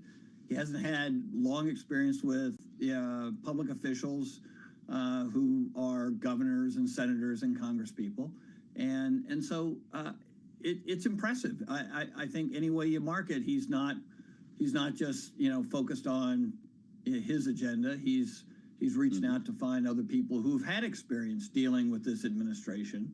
And probably pretty confident that he's going to get a meeting that they're not going to get, right? I mean, like Kathy Hochul's not going to be in the Oval Office anytime soon, right? Yet he is going to be talking about the state of play in the biggest city in her state. So it's a really unique position for such a young individual who is now going to become one of the most powerful people in the United States. And so it's a good indication that he isn't just, shooting from the hip, that he's going to be well prepared by the time he gets in there. Jeannie, you're the New Yorker on the line here. What is Zoran Mamdani going to learn from the Reverend Al Sharpton about Donald Trump? Oh, a lot. Al Sharpton and Donald Trump, as we know, famously go back decades. Al Sharpton has spent a lot of time with Trump. So, it is an impressive array of people he's spoken to. But this is the Zoran Mamdani we've come to know. He is always, at least tries to be the most well-prepared in the room. And I know that that is what he is aiming to do. He's going to try to be strong. He's going to try to focus on New York and the issue of cost. He is incredibly disciplined in that way. And I also think it's really important to just note that in the last few days, he had a big win in terms of keeping the police commissioner, Tish. She is going to serve under his administration. And that takes away the argument of those who are saying the city may careen towards, an unsafe, anti-police, all of this stuff. Jessica Tish, they met many times, and she said they share a vision and she's going to remain. So he's even early on had some wins like that. Rick, we've got less than a minute. If you're Mamdani, do you show up with an entourage or do you show up alone? My understanding from what I read this morning is he's got, 5 or 6 folks coming with him. none of which are over the age of 32. So it's a young, sort of excited crowd of advisors and staffers who will accompany him, and that seems appropriate. The optics are going to be fascinating. Is Lena Khan going to be sitting in the Oval? I can't wait to see this. Of course, if they allow the reporters in. Rick Davis and Jeannie Shanzano, our great panel, will be back in hour 2 with much more to talk about here as we work our way up to the Mamdani meeting and understand more about the Ukraine peace plan on the table. This is Bloomberg.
From Washington, D.C., this is Balance of Power with Joe Matthew and Kaylee Lines.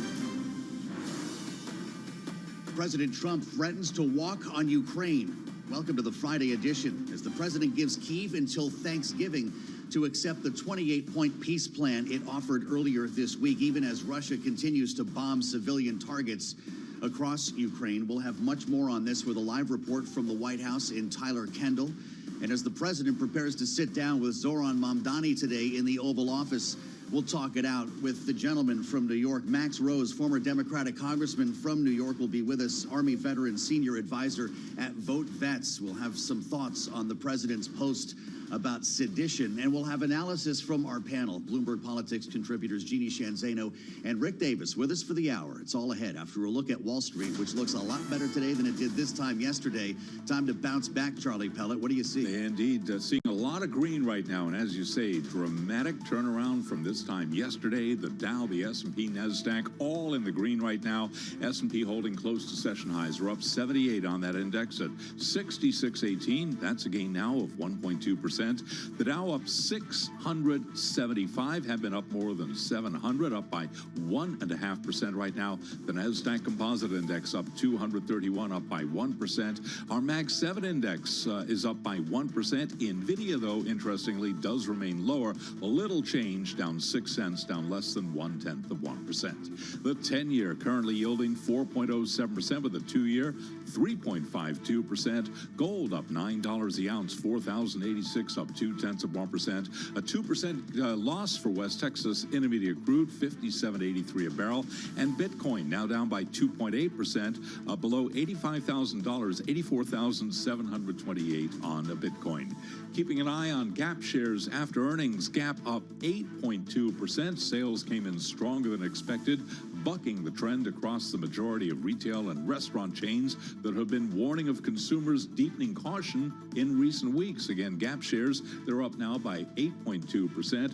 Also out with earnings, Ross Stores, that stock up by 7%. Again, recapping, the Dow, the S&P, NASDAQ, all higher. S&P up 74 right now, up by 1.1%. Balance of power continues. Back we go to Washington. Once again, your host, here he is, Joe Matthew. All right, Charlie, great to see you. Charlie Pellet on a Friday. What else do you want? A market rally, and we have that too. We'll check back with Charlie in about 20 minutes' time to see how things are shaping up. We are right near our highs of the day, and we've got our eyes on Bitcoin, spotted by Bloomberg's Edward Harrison as the real culprit here, as we watch Bitcoin recover from its lows of the day, but still not moving higher, down about $2,500, still south of 85,000. I'm Joe Matthew in Washington alongside Michelle Jamrisco. Thank you for being with us on the Friday edition of Balance of Power here on Bloomberg TV and radio. A busy day in the Capitol, Michelle. It's great to see you as well. 2 hours from right now to be a fly on the wall. And we may be. We're still waiting to find out if press will be allowed in the Oval Office for what some think is the clash of the titans here. Zohran Mamdani with Donald Trump. Then again, the president says it could be civil. Well, it's hard to see him not opening this up because it is a big show, as you like to say, the greatest show on earth in the Oval Office. That's what he calls it. So we'll see today on that. But of course, yeah, we're looking at the other headlines flying around Ukraine. Mm-hmm. Will we have world peace by Thanksgiving? I think that's a lot to ask at this point. So some sobering news on that front. Well, and that's right, as Michelle points out, the president giving Ukraine until Thanksgiving. This appears to be a Thursday deadline, Thursday ultimatum to accept this 28-point peace plan that the government has largely rejected already. And President Zelensky acknowledging this morning in a series of calls with J.D. Vance, with Mark Rutte at NATO, that he's willing to talk, but is also prepared to lose the U.S. as a partner here, which the president is threatening. Well, this is vintage Trump, right, Yeah. Joe? I mean, he lays out a deadline, but he also says, I'm flexible if you give me what I want. Doesn't want to give too much away because he likes to be unpredictable. So all these sorts of dynamics playing out on that front. And we're watching and waiting with intent. Big time. These are the two plates we're spinning today as we wait for the meeting to begin at the White House.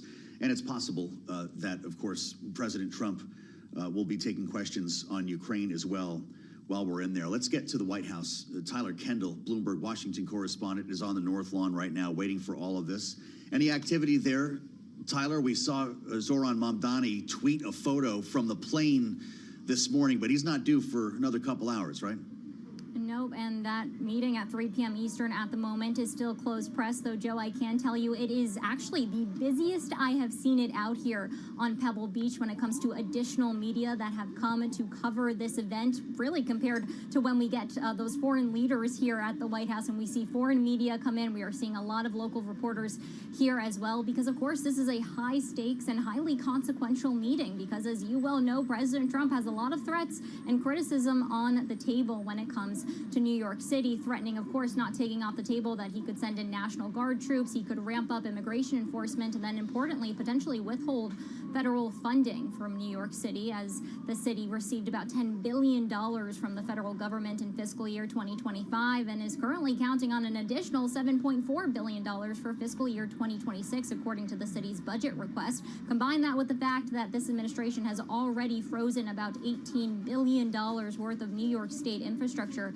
funds, and really we have this pressure building here at the White House. At the same time, though, you did mention that President Trump told Fox News Radio earlier today he expects this to be a civil meeting. It's our understanding that Mayor-elect Mamdani did request it to the White House. His transition team says that affordability is going to be at the top of the agenda, as we know that this White House has been trying to take back control of that narrative when it comes to costs. And Joe, of course, two headlines today. One, we're not going to get the October Consumer Price Index, according to the Bureau of Labor Statistics. And two, University of Michigan's consumer sentiment showing that it is hitting near record lows.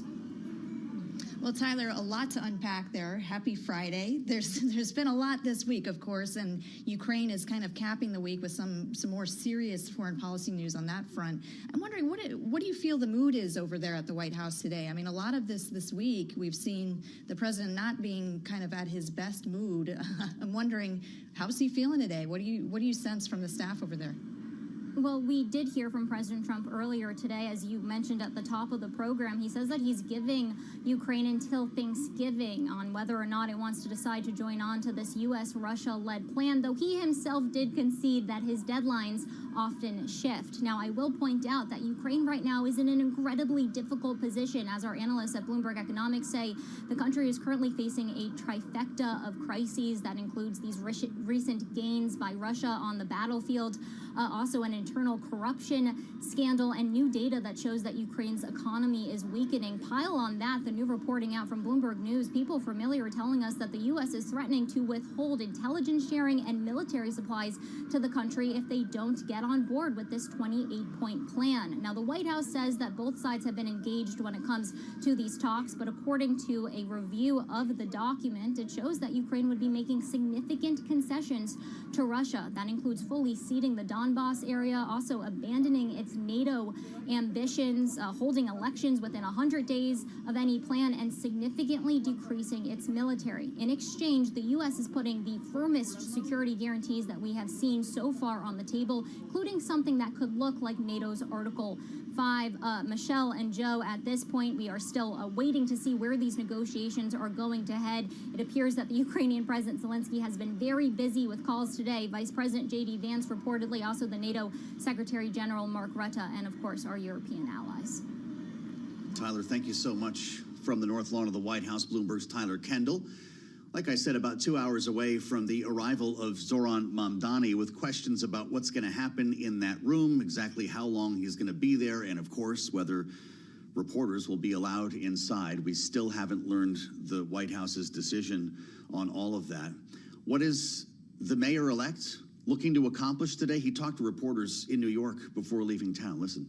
This is a meeting to share the facts about the affordability crisis in the city, a meeting to speak about the importance of public safety and economic security.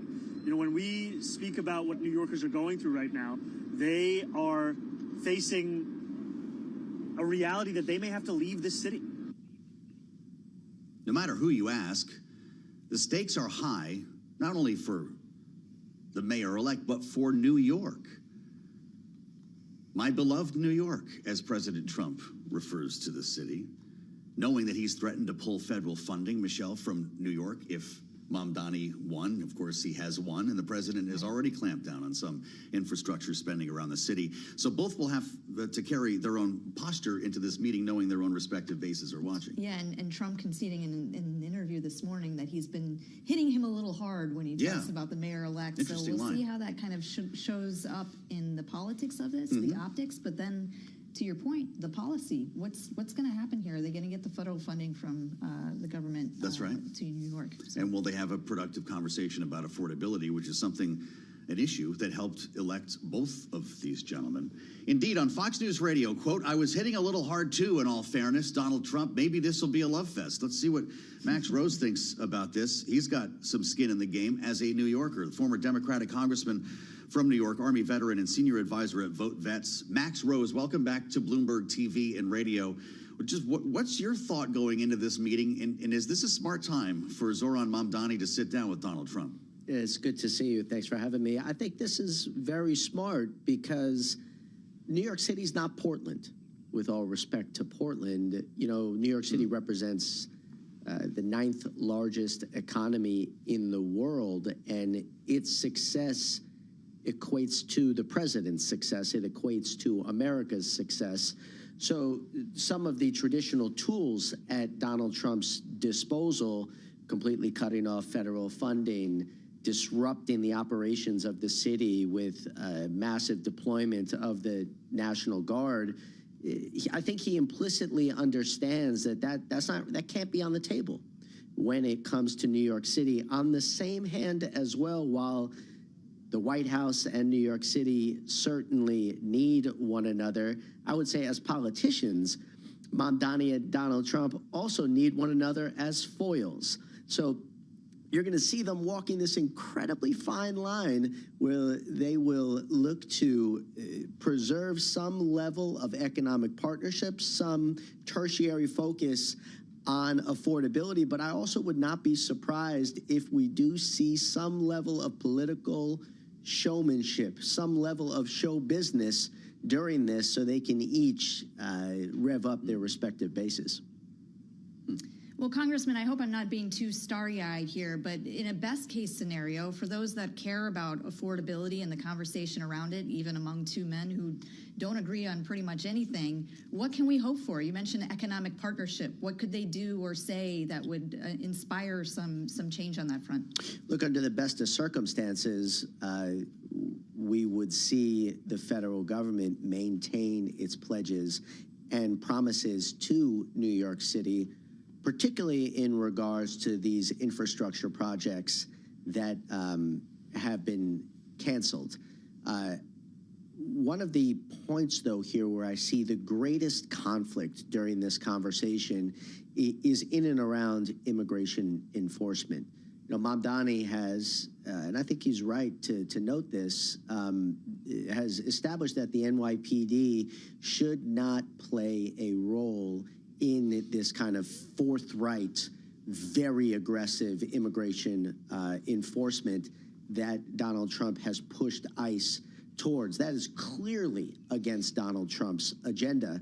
So, you know, under the best of circumstances, you would see this moment where they say, let's just get down to business and grow the economy.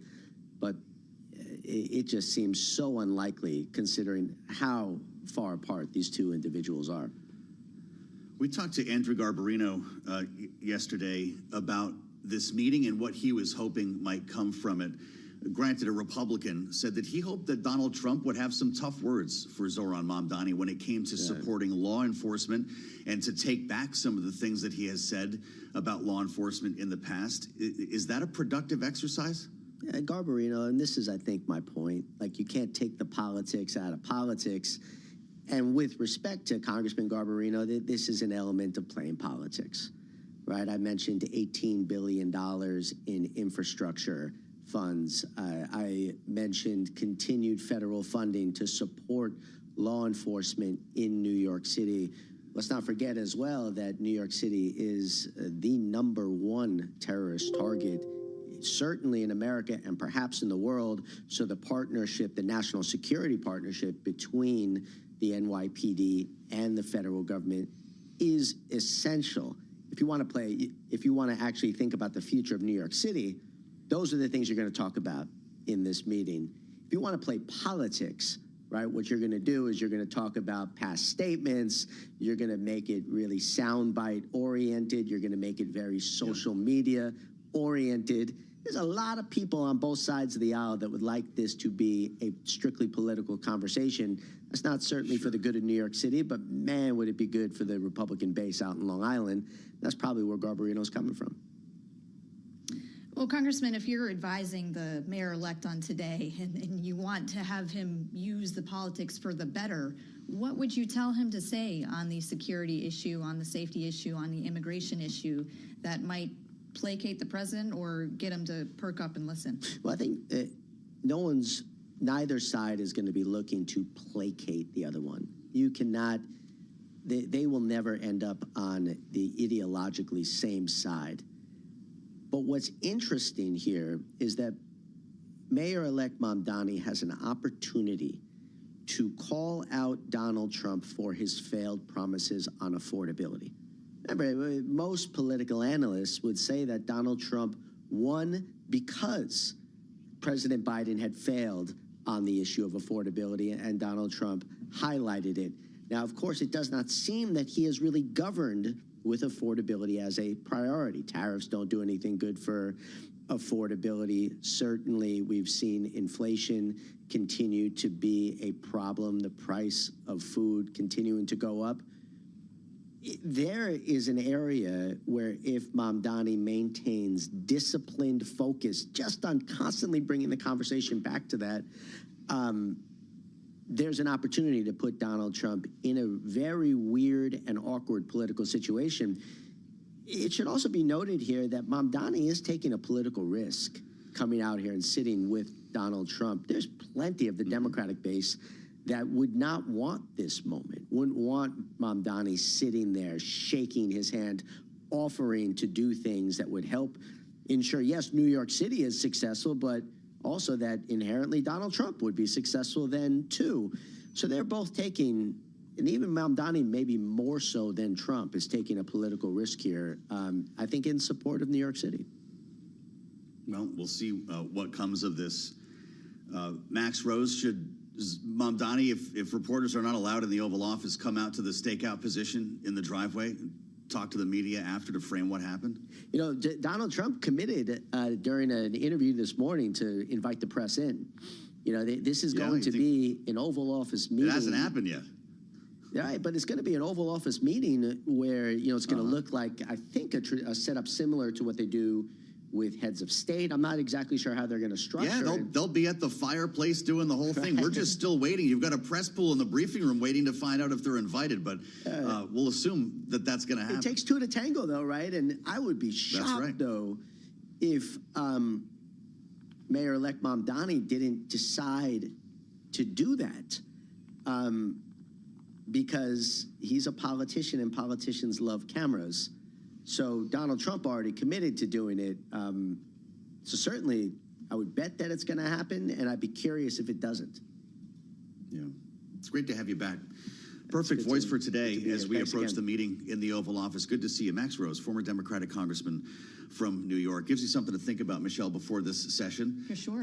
Whether this is going to be a pay-per-view match or a productive meeting for the people of New York. And hopefully a mix of both for those watching. Hopefully. There's always little entertainment in that room and a lot of gold to go around as well. When this takes place, assuming that the cameras and microphones are allowed, you know that Bloomberg will bring you in the room for it, and we'll experience this all together. Set to be 3 p.m. Things don't always go on time at the White House, so let's say before the bell, by the grace of God. We'll assemble our panel next. Rick Davis and Jeannie Shanzano are with us only on Bloomberg.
It's 121 on Wall Street. We do check markets all day long here at Bloomberg. We're off session highs, but still looking at solid gains for the Dow, the S&P, and NASDAQ right to the numbers because we got the Dow Industrials up now by 500 points. Again, off session highs have been up more than 700. Still a gain of 1.1%. S&P 500 index up 58. That is a gain of 0.9%.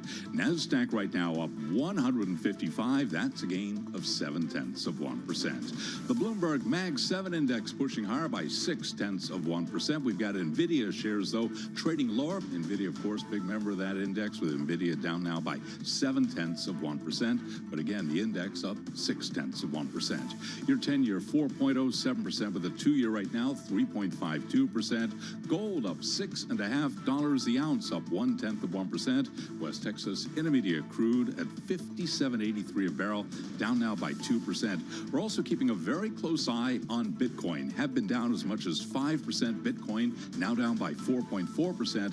Bitcoin at 83,399. The world's largest drug maker, Eli Lilly, just notched another milestone. It is the first healthcare company to cross the $1 trillion threshold as investors bet big on the drug maker's weight loss medicines. Today, we're looking at Lilly shares up now by 1.6%. Recapping the Dow, the S&P, NASDAQ 100 index, and yes, the Russell 2000 index. That index, by the way, up 2.5%. Everything higher today. Back we go to Washington. Balance of Power continues. Once again, your hosts, Joe Matthew and Michelle Jamrisco. Okay, Charlie Pellet. Charlie always looks better in green. The voice of Wall Street and the New York subway. He'll be back in just about 20 minutes with another check on the markets. We're hanging in there, pretty close to our highs of the session, actually. If you were expecting a fade, we have seen better numbers, but a pretty nice way to end the week after the rout that we saw yesterday. I'm Joe Matthew in Washington, alongside Michelle Jamrisco, as we prepare for the big meeting today in the Oval Office, and also reflect, Michelle, on the Consumer Sentiment Index out today from UMich. As we frequently hear from our friend Rick Davis, our Republican strategist, the best political poll in the business. And if that's the case, it's not great news for Donald Trump. Sentiment falling in November to one of the lowest levels on record.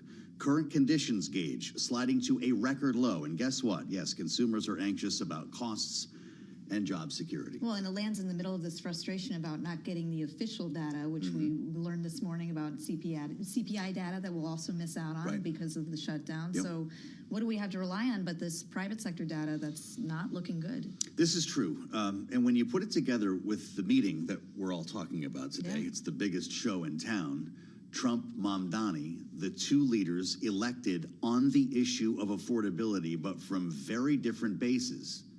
Although there is some crossover, some overlap when it comes to that base, and that's why these numbers are awfully important. This is why it may not be a clash of the titans, because they both need to sell this particular message here. With sentiment in mind, and the aforementioned Rick Davis, we assemble our panel. Rick is, of course, a Bloomberg Politics contributor, Republican strategist, and partner at Stone Court Capital. And Jeannie Shanzano is back with us, Bloomberg Politics contributor and democracy visiting fellow at Harvard Kennedy School's Ash Center. Great to see you both here. Rick, against the backdrop of these numbers, is it not imperative for both of these men to succeed in a productive conversation today?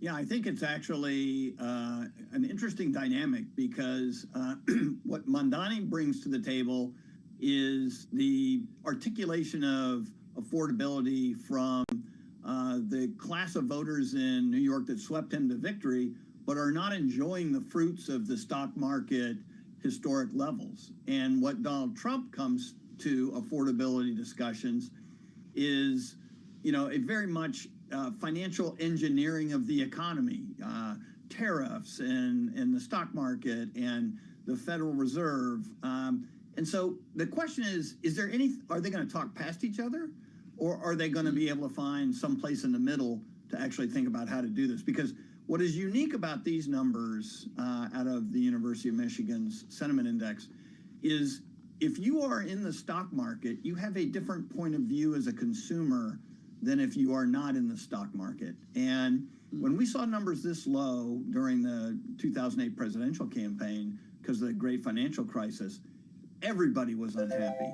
But the reality is there's two Americas in this survey, and one of them luxury goods sales, record levels, that kind of thing. And then at the lower end of the economic spectrum, very, very unhappy people with the direction of the country, unhappy with their own personal financial situation, and not optimistic about the future. So this is a much more complex set of data than we've seen in previous big downturns of the economy. Well, Jeannie, let's talk about that disconnect, because I feel like this haunts every president when you start talking about how great the economy is, and then, the feeling on the ground is just not the same. This week, we've seen White House, kind of walk back some comments in some ways. We saw J.D. Vance say, please be patient, so kind of recognizing what the mood is on the ground. If you're advising politicians now, are you telling them just operate on the vibes, fade the data, whatever it might say, because there's a debate about that? Listen to the people? Yeah, I'm so glad, Michelle, you raised J.D. Vance. I thought that was one of the most striking things we've heard in the last 24 hours was J.D. Vance to go on and to undercut Trump's message, even going so far as to talk about one of Trump's key indicators of success, which is the price of groceries and eggs, by the way. You couple that with the consumer sentiment numbers, you couple that with the polls, which Real Clear Politics has Donald Trump 17 points underwater on the economy right now. These are stunning numbers. And I think the reality is that when he was on the campaign trail, Donald Trump was very much like Zoran Mamdani. He was out there, he was hearing from people. But now he has turned into Joe Biden. He is sort of living in this bubble of the White House. It's almost stunning what happens to people, that he's living there and he keeps saying, even as recently as this week, the affordability issue that Democrats keep raising is a hoax. And that is simply not the case. And so the advice for all politicians is to get out there and understand that you can't convince people of something that when they feel otherwise. You can't convince somebody that things are growing great. Just look at the stock numbers. When they go to the grocery store and eggs and milk and cheese and beef and everything else are costing too much. And so he should not be reflecting Joe Biden. He's got to be Donald Trump on the campaign trail. And maybe Zoran Mamdani will, light a fire under him when he goes in there today, because that's what Zoran Mamdani did so beautifully on the campaign trail just a few months ago. Rick, it's not lost on us that the House voted overwhelmingly this morning to approve a resolution condemning the horrors of socialism. 86 Democrats voted with Republicans on this. 2 others voted present. Not a single Republican voted to oppose it. And this is a self-described democratic socialist who's showing up in the Oval Office today. I'm compelled by this idea of the overlap between these two. The voter who voted for Trump and then voted for Mamdani on the same issue of affordability. What does this rare species look like to you? Well, we saw Trump's numbers, both in the city and statewide in New York and New Jersey especially, go up this last election cycle during his win over Kamala Harris, especially with a certain cohort, young men, both white, black, and Hispanic, and other young displaced voters, and a portion of young women voters. So you can imagine that some of it is generational. In other words, those voters who may have been voting independent or even Democrat in the past, didn't see the Biden administration is understanding their aspirations and certainly their needs on affordability, for instance. We always call it on the Republican side cost of living. Affordability is the new term, but it was definitely driving voters away from the Harris ticket and onto the Trump ticket. Those are some of the same voters that showed up in record numbers in the New York City mayor's election. Overwhelming support for Mamdani with voters under the age of 35.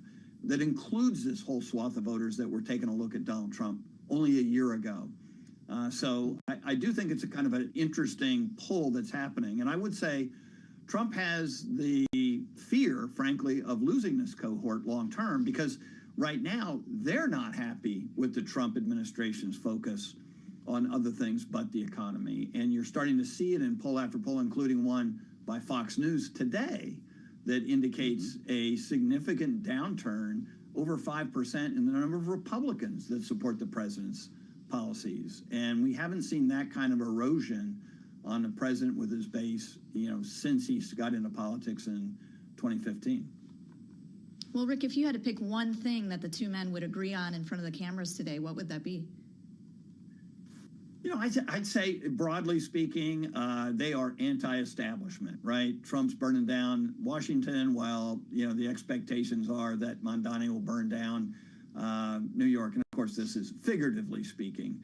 But there is a suspicion that the establishment keeps people like Donald Trump and Zoran Mamdani from being successful. And so I think if they can kind of connect on that level, then there's a whole slew of issues that Donald Trump has been giving somewhat lip service to on the economy that he could actually join with Mamdani on. But I would say the big push on that is issues like immigration and things like that, which will cause a significant split. So can Trump overcome his partisan point of views and be willing to put his hand out and shake a avowed socialist hand? This is a really interesting dynamic that hasn't been seen in politics in the United States in a long, long time. So, Jeannie, have we learned here then that affordability, cost of living, inflation, prices, whatever term we want to use, trumps partisanship among the American electorate? Sure. I mean, for people, they want to be able to live and they want to be able to pay their rent and to pay for food. And you do see these swing voters. But I would just caution against this socialist title. Zoran Mamdani describes himself as a democratic socialist. There is a difference, number one. Number two, in 2024, Donald Trump's campaign attempted to use the descriptor of communist. And he's still attempting to use it as recently as Truth Social the other day. That was his own team said a loser for him. And the reason gets back to something Rick was alluding to. For younger generations, they don't see democratic socialism as this big boogeyman that those of us who are older and see it as a communist sort of, Cold War era type of thing. They see this in the context of being able to live a healthy and affordable life. And so I think Donald Trump's got to pay really close attention to that because this is a clash of generations. Donald Trump is edging into 80. Zoran Mamdani is 34. But another bit of caution, Zoran Mamdani is not trying to burn anything down. He appointed a lieutenant governor who's been around New York City politics for years and is in his upper elderly ages himself, and he is keeping the police commissioner. So he is not, at least so far, we have to go, proven to be sort of a rabble-rouser who's going to go in and burn things down. Yeah. Well, pop your corn. Rick Davis and Jeannie Shanzano. Great conversation. We'll compare notes on the late edition of Balance of Power once this meeting has presumably concluded. We've got news on Ukraine and the effort to find peace next, only here on Bloomberg.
on Wall Street. We do check markets all day long here at Bloomberg. We've got the S&P 500 index once again trading very close to session highs. The Dow, the S&P, NASDAQ all solidly in the green. Stocks are climbing with Alphabet and Apple powering the tech sector higher.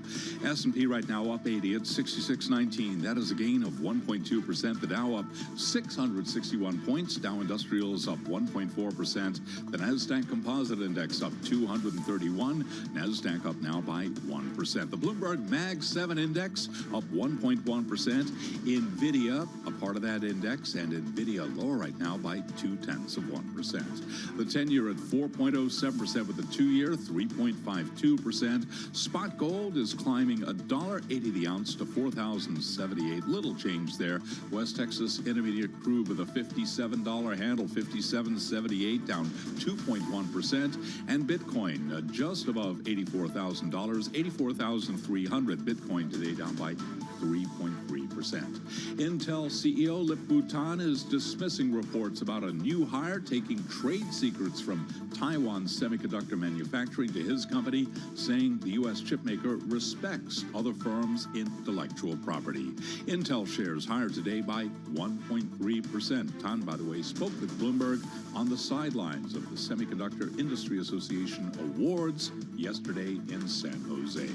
Balance of Power continues right now, and back we go to Washington. Once again, your hosts, Joe Matthew and Michelle Jamrisco. All right, Charlie, we do thank you. Charlie will have more on the markets as we get to the top of the hour, 2 p.m. Eastern Time, watching Wall Street today in a nice recovery rally. We'll see if it holds. We're also preparing for the big meeting in the Oval Office between President Trump and Zoran Mamdani a little more than an hour from now. That's about 90 minutes away if things stay on time. And Michelle, that's the backdrop for some pretty serious business coming out of the White House today. We've been talking for days now about this 28-point peace plan for Ukraine, one that Ukraine apparently was not consulted on. And we've had some pretty good discussions about it this week, knowing that most of this plan is a non-starter for Ukraine, giving up the land that's been occupied and then some by Russia, limiting its ability to defend itself, promising to never join NATO. But a lot has happened just in the last 24 hours on this, with an ultimatum effectively coming from the president. He says, take it or leave it by Thanksgiving, less than a week away, and a pretty remarkable flurry of phone calls for President Zelensky this morning as well. Well, that's right. And who knows where this will go, Joe, in the days ahead. But I want to pick up on what you mentioned as the ultimatum, because if you listen to what President Trump said this morning, he had a very vintage Trump line. He says, I've had a lot of deadlines, but if things are working well, you tend to extend the deadline. So certainly keeping the door open for some sort of conversation, some sort of agreement, some sort of flexibility on what is being reported as a very lopsided plan in Russia's favor. That was his interview on Fox News Radio. That's right. Made a lot of news there this morning on a number of topics. With regard to this one, though, we know that Zelensky has spoken today with J.D. Vance. There was a call earlier. He is supposed to speak in the days ahead with President Trump. Spoke with Mark Rutte at NATO. And we understand he just spoke with the Prime Minister of Germany. President Trump, I should say, spoke with the Prime Minister of Germany. And I'd be very curious to see his disposition coming out of that meeting.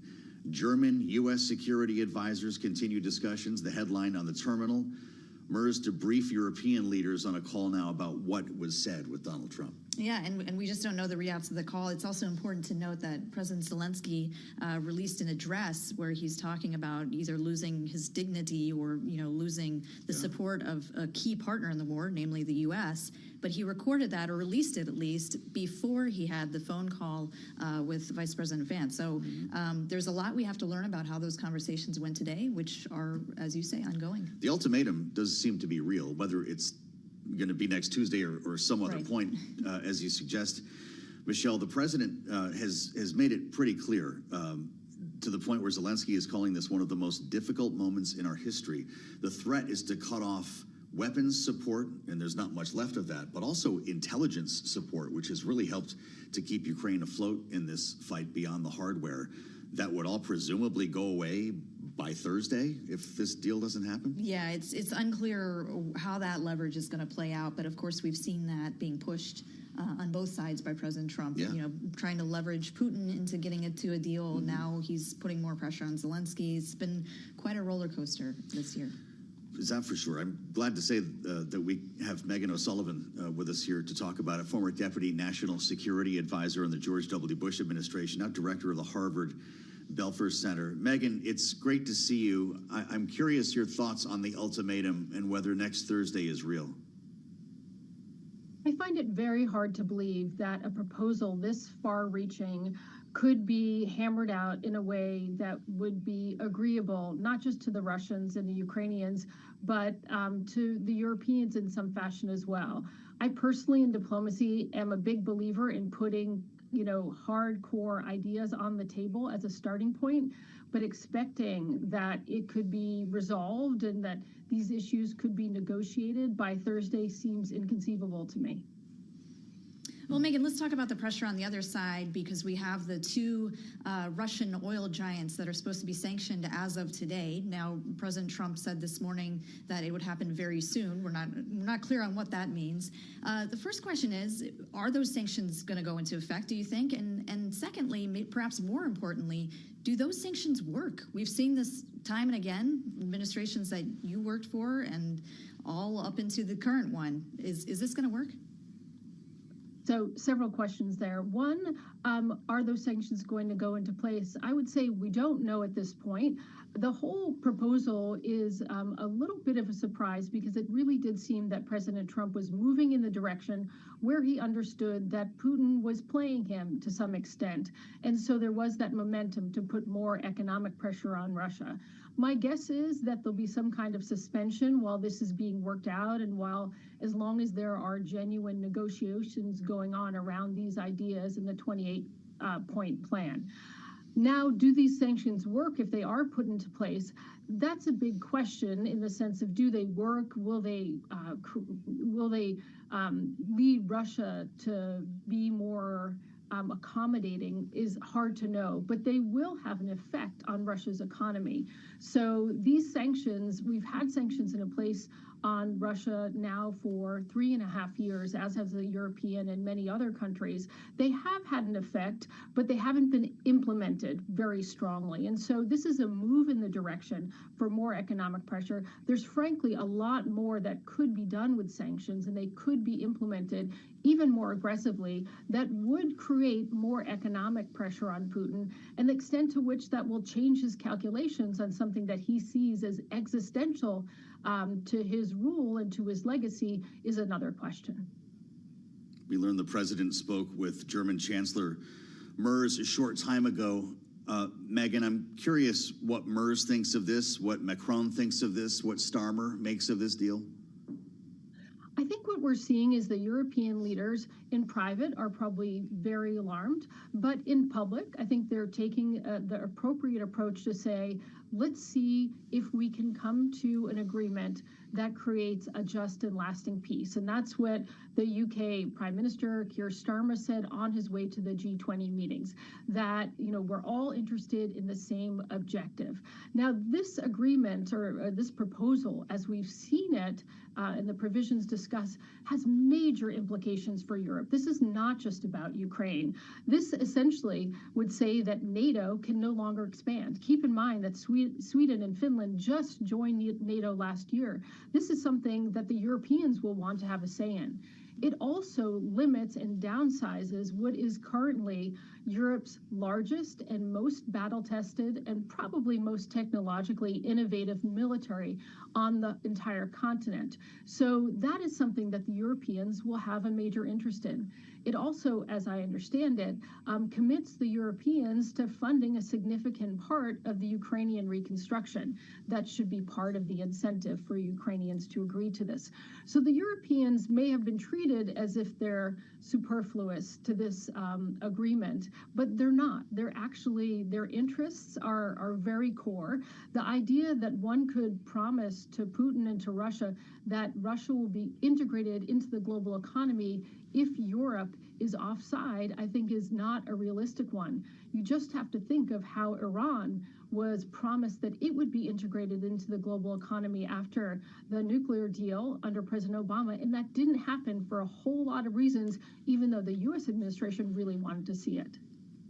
Megan, I just want to step in with some breaking news here that just crossed the terminal. A red headline on NVIDIA, of all companies, of course, a big newsmaker this week.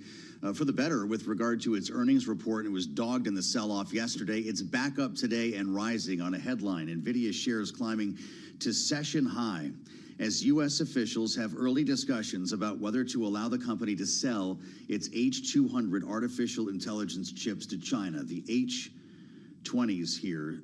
Pretty interesting moment to see NVIDIA shares now really taking off on this news, up almost 2%, more than $3. Broadcom is just barely positive right now, and AMD is up about 0.5%. A redhead on NVIDIA. It's something that we're going to be talking about here with regard to export controls and national security, whether we're talking about China or Saudi Arabia. Michelle, the stories seem to start bumping into each other here. Well, for sure, and it all goes back to this argument of tech transfers, and can you always be sure that these pledges can remain in place and provide the national security protections that we need? Megan O'Sullivan, of course, coming from her role as former Deputy National Security Advisor, probably has some thoughts about this, Megan. I don't mean to sneak up with you on that, but there are concerns here in Washington that we're mortgaging our national security when it comes to providing AI chips like these, F-35s, to Saudi Arabia. Where do you fall on it? Yeah, I think this is a very large concern on the part of Washington. I think some of it goes, not I think, I'm aware, like some of this goes to how far ahead you think China is. Is it actually very close to reaching or matching the U.S. capability when it comes to these chips and it comes to the development of AI? And if you think it is right on America's heels, then maybe you think allowing them to import very high-end chips is not going to change the landscape very much. But I am much more sympathetic to the argument that America still has a substantial lead, and keeping high-end chips from China for as long as we can is probably in our national security interests. Now, that doesn't mean that we can keep China from developing AI and that it won't make progress over time, but export controls have been a very important part of our ability to maintain a technological edge, which I believe the U.S. still maintains. Well, Megan, there's also this kind of prosperity argument on the part of particularly those from Silicon Valley that say, including Jensen Huang, that say that you can provide this technology with the protections and actually the benefits outweigh any of those risks, which they see as diminished. How do you respond to that? Well, I think how I would respond to that is I would like to see some more data on that. I think Jensen Huang, clearly has an interest in expanding sales into China for reasons that are clear. And whether or not this is a prosperity argument in the sense, a global prosperity argument, I think really overlooks the key dynamic in the global international system, which is the competitive dynamic between the United States and China. And that dynamic is not going to be glossed over. It's not going to be diminished simply because we lift export controls on our most sensitive technologies. That dynamic is going to be maintained and be one of the fiercest competitions in the global arena for the coming years. And technology is the key component of that competition between the U.S. and China. And I think, selling high-end chips is not going to make that dynamic disappear. It just might yield one of America's competitive edges. Well, Megan, as I understand, I don't want to turn away from this conversation, which is an important one, but when we look at South Africa today, this week, we're headed into a weekend where the U.S. will not be present at the G20. You've done a lot of work at the Belfer Center at what you call the middle powers. I want to know, what is your reaction to that? How do you frame this snub in the context of what it means for the world middle powers and for the U.S.? So thanks for mentioning the work that we do here at Belfer on middle powers. It's a new project that really acknowledges there are a large number of powerful countries. For those of you my age and older, certainly we used to think about non-aligned powers, and they weren't really consequential. But middle powers today are those countries that have prospered over the last 30 years.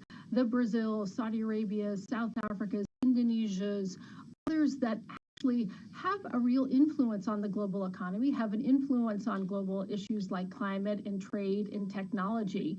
And they are core to the G20.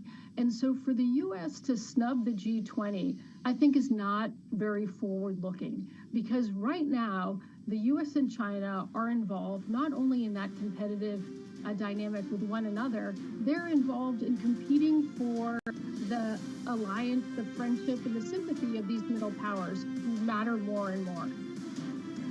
Megan, thank you so much. The former Deputy National Security Advisor, Director of the Harvard Belford Center, Megan O'Sullivan. I'm Joe Matthew alongside Michelle Jamrisco. This is Bloomberg.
This is Bloomberg Business Week Daily, reporting from the magazine that helps global leaders stay ahead, with insight on the people, companies, and trends shaping today's complex economy, plus global business, finance, and tech news as it happens. Bloomberg Business Week Daily with Carol Masser and Tim Stenivek, live on Bloomberg Radio, television, YouTube, and Bloomberg Originals.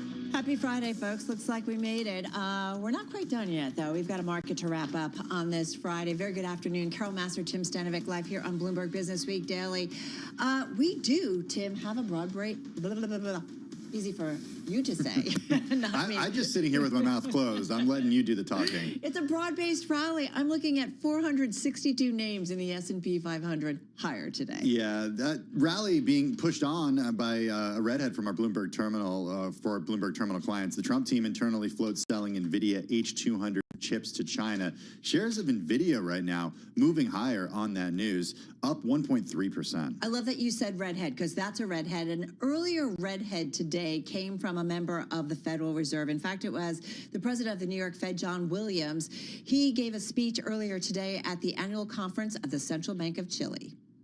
I view monetary policy as being modestly restrictive, although somewhat less so than before our recent actions. Therefore, I still see room for a further adjustment in the near term to the target range for the federal funds rate to move the stance of policy closer to the range of neutral, thereby maintaining the balance between the achievement of our two goals. Yes, indeed. That is the president of the New York Fed, John Williams, earlier from Chile.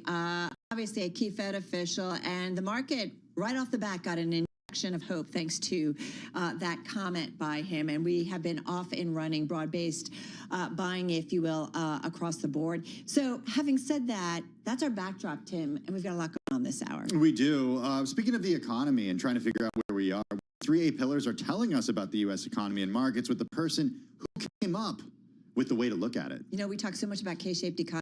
I'm kind of obsessed with these 3A pillars. Hey, we're also going to get into geopolitics, including the latest on the U.S. position when it comes to putting an end to the war between Russia and Ukraine. A deadline has been given by the president. Sounds like it could move, but nonetheless. And then we've got the upcoming G20 meeting about to get underway while the U.S. is bickering with this year's summit host. What you need to know. And the holiday travel season is upon us. Pittsburgh International Airport CEO joins us on holiday travel and a new makeover that's more than a decade in the making. All right, all of that to come. First up, let's get to that rally on Wall Street. Let's toss it on over to Charlie Pell. All right, I thank you very much. Here's what you need to know at this hour. The Dow, the S&P, NASDAQ, all advancing, but big news moments ago out of NVIDIA, out of Washington, actually. Now, sources tell Bloomberg U.S. officials are having early discussions on whether to let NVIDIA sell its H200 artificial intelligence chips to China, a contentious potential move that would mark a major win for the world's most valuable company. Now, NVIDIA shares right now, they are pushing higher. Right now, NVIDIA up by 1.4%. The S&P up 100 points, up 1.5%. The Dow up 1.6%. And NASDAQ up now by 1.6%. Our Mag 7 index up 1.6%. NVIDIA, of course, part of that index there with, again, NVIDIA shares up 1.5%. 10-year right now at 4.07% with a 2-year 3.52%. Gold up 0.2%. The precious metal up $7 the ounce. 4,084. West Texas Intermediate crude oil down 1.9%, 57.89 a barrel. And Bitcoin, big story there, 84,487. Right now we got Bitcoin down by 3.1%. Kathy Wood's flagship fund was buying NVIDIA yesterday following the company's blowout earnings, reiterating her firm, ARK Investment Management's bullish stance on the chip bellwether. Again, NVIDIA shares up 1.5%. ARK up by 2.9%. For on-demand news 24 hours a day, subscribe to Bloomberg News Now wherever you get your podcasts. I'm Charlie Pellet, and that is a Bloomberg Business Flash. All right, Charlie, thank you so much. Carol Master along with Tim Stenovic live here at Bloomberg headquarters. Well, we've been dying to talk with our next guest ever since Bloomberg economics editor Chris Anstey wrote about President Trump's economy being propped up by AI, affluent consumers, and asset price gains, or the so-called A-Pillars Foundation. Now, Chris wrote about it because of the work done by Dacko. He is chief economist at EY Parthenon, who said recently, quote, "The economy remains resilient on the surface, but it's increasingly dependent on 3 narrow interconnected A-pillars: affluent consumers, artificial intelligence, fueled investment, and Tim, asset price gains." It is something we keep connecting, talking about a lot here at Bloomberg. Great to have Greg Dacko with us. He's chief economist at EY Parthenon at Ernst & Young, where he leads thematic research on the global economy, central bank policy, and fiscal policy. Greg, when we talk about different frameworks to try to describe the economy, we talk a lot about the K-shaped economy, the consumers on the top and the bottom. Now adding to the mix the A-Pillars Foundation. Lay it out for us in your own words. Yeah, I think there's been a lot of talk around the K-shaped consumer spending outlook, but it's broader than that. The economy is K-shaped. We're seeing greater degree of polarization in terms of different drivers of economic activity. And what I wanted to reflect with the 3 A pillars was essentially that we have a foundation to economic activity, which is currently going through a virtuous cycle because all of these pillars are interconnected. But there are downside risks if any one of these pillars starts breaking apart. The idea is that essentially we have optimism around AI. We're seeing a lot of capital investment that is supporting economic activity. About a third of GDP growth in the first half of this year was driven by AI investment. Wow. Data centers, investment in semiconductors, software, R&D, all driving economic activity, which is very good. There's been also a lot of optimism in terms of the stock market that has been driving up valuations, but it's been a K-shaped outlook when it comes to the stock market. Not all firms are created equal in this environment. There's some investment that is just out of the fear of missing out here. And then that is in turn supporting a greater wealth effect, which is gradually supporting more spending by more affluent consumers. The less affluent consumers are less invested in the stock market. They're not benefiting as much from that. This is all very good, but if there starts to be doubts around the prospects for AI, if there starts to be a bit of a pullback in investment or pullback in some of the big names on the AI front, what effect does that have in terms of the wealth effect, the confidence effect, even for those that aren't invested in the stock market? It could actually lead to a pullback in consumer spending activity. That's a lot of questions, right, of ifs in terms of how it plays out. I think of foundations, Greg, and there are different types of foundations, and some can withstand a lot, some cannot. How strong is the foundation, in your view, of this AI spend, which has led to higher asset prices on all things connected AI, and then ultimately, leads to those asset price gains and people spending, especially among the wealthy, who are mostly in the market or some other kinds of investments? I think one of the things that we talk to a lot of clients about is this notion that we are increasingly in an environment that is driven by supply-side dynamics. It's a very different economic environment, a very different economic paradigm than what we've been accustomed to for the past few decades. And when I say that, people start to perk up and ask, what do you mean by that? Right. And what I mean by that is that over the past few years, we were accustomed to an environment where demand-side dynamics drove economic activity. Now it's all about supply shocks. It's trade and tariff policy. It's immigration and demographics. It's climate change and weather disruptions. It's the AI revolution that is lifting supply. And the reason why that matters is because those supply shocks have counter-cyclical effects on output and inflation. On the one hand, they tend to lift output and reduce inflationary pressures if it's a positive supply shock. Right. But if it's a negative supply shock, it does exactly the opposite. It reduces your potential supply and increases inflation, which is stagflationary. We talk about that with energy and power and the AI draw and higher electricity prices. Greg, does it feel like to you that since you coined this framework, the foundation when it comes to artificial intelligence fueled investment has become more questionable? Has that, if you think about it like 3 legs of a stool, is that stool getting weaker? It's not getting weaker, but it is an environment where there are certain doubts as to how much of the investment is viable, is actually productive. There are 2 strands of investments when it comes to AI. There is essentially the foundational aspect, developing the infrastructure, developing the software, developing the cybersecurity element, developing the data centers. All of that is real investment driven towards supporting this technological revolution. There is also corporate adoption. Right? A lot of firms want to be ahead of the curve. A lot of questions that we get are we behind the curve? Should we be investing more? And the fear that I have is that sometimes this FOMO sentiment leads to inadequate capital allocation, where essentially we're just spending money on AI, but what's the real end use? What's the productivity gain down the line? Which I have to think all of this, and also, most recently a lack of data, is going to make this so tricky for the Fed. We do have the last Fed meeting coming up, of course, mid-December. Fed Governor Stephen Myron joined the Bloomberg surveillance team earlier today. He, though, continues to support the idea of more Fed rate cuts. Let's listen to what he had to say. The lack of data doesn't mean that we don't have a forecast. We did have a forecast. All it gives us is opportunities to falsify our forecast. And there hasn't been anything in the data, in the news, in media stories, in private sector data, alternative data that's available to us, that would make us think that the forecast is somehow nullified and there's been a big shock to it. So if anything, all the information that we've got in the interim since September FOMC has inclined to the dovish side. All right, that, of course, was Fed Governor Stephen Myron earlier on Bloomberg. Greg, we're talking with Greg Dacco, chief economist at EY. Is he right? I think we're increasingly in a polarized environment within the Fed itself. The problem is that the data does not confirm either situation, either position. What we really have is essentially Fed policymakers trying to answer three questions. One, how persistent is the inflation shock from tariffs?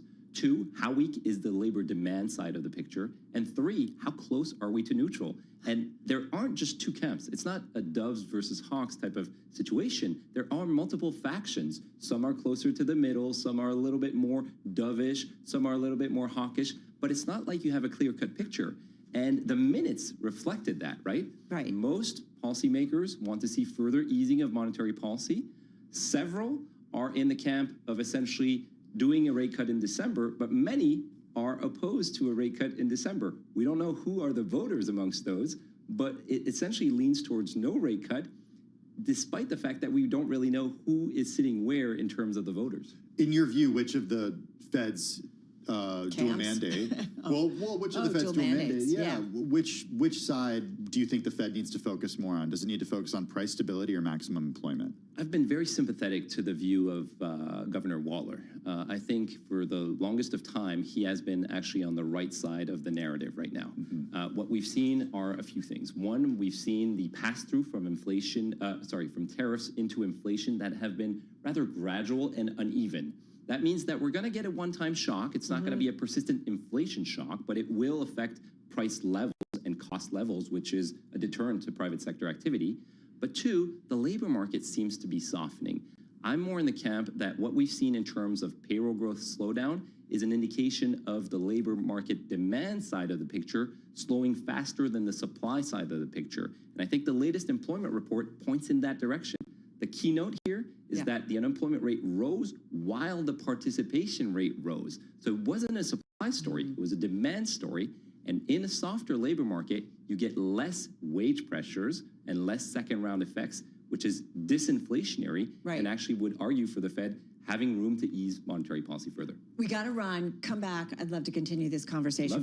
Greg Dacco, he is chief economist at EY Parthenon at Ernst & Young, joining us right here in studio. We're going to kind of stay with this, but kind of get into a little bit more of a global view on investing. Geopolitics, Tim, definitely back top of mind. Yeah, this is President Volodymyr Zelensky said Ukraine risks losing its key partner after the U.S. threatened to cut off support unless Kyiv agrees to a peace deal that would force it to cede territory to Russia, cap the size of its military, and pledge never to join NATO. And also on the geopolitics side, the president and U.S. officials are having early discussions on whether to let NVIDIA sell its H200 intelligence chips to China, Carol. This according to people familiar with the matter. Yeah, it's a lot for global investors to kind of take in, figure out strategy going forward. Let's head to France, to Paris, and to Raphael Tuin. He's head of capital market strategies at TKO Capital. They've got roughly $59 billion in assets under management.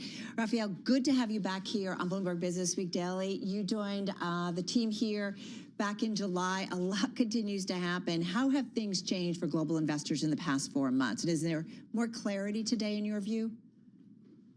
Well, it's been a good ride, obviously, for investors this year. A very resilient market on the back of resilient macro, resilient earnings, monetary policy, which are going the right way for investors. And so broadly speaking, you know, there is a lot of anxiety about tariffs, about what's going to happen with the AI bubble and about geopolitics. But if you zoom out and you look at the fundamentals of the market, they've been broadly positive. So, you know, looking forward now, it feels like it's still a very good time to be invested.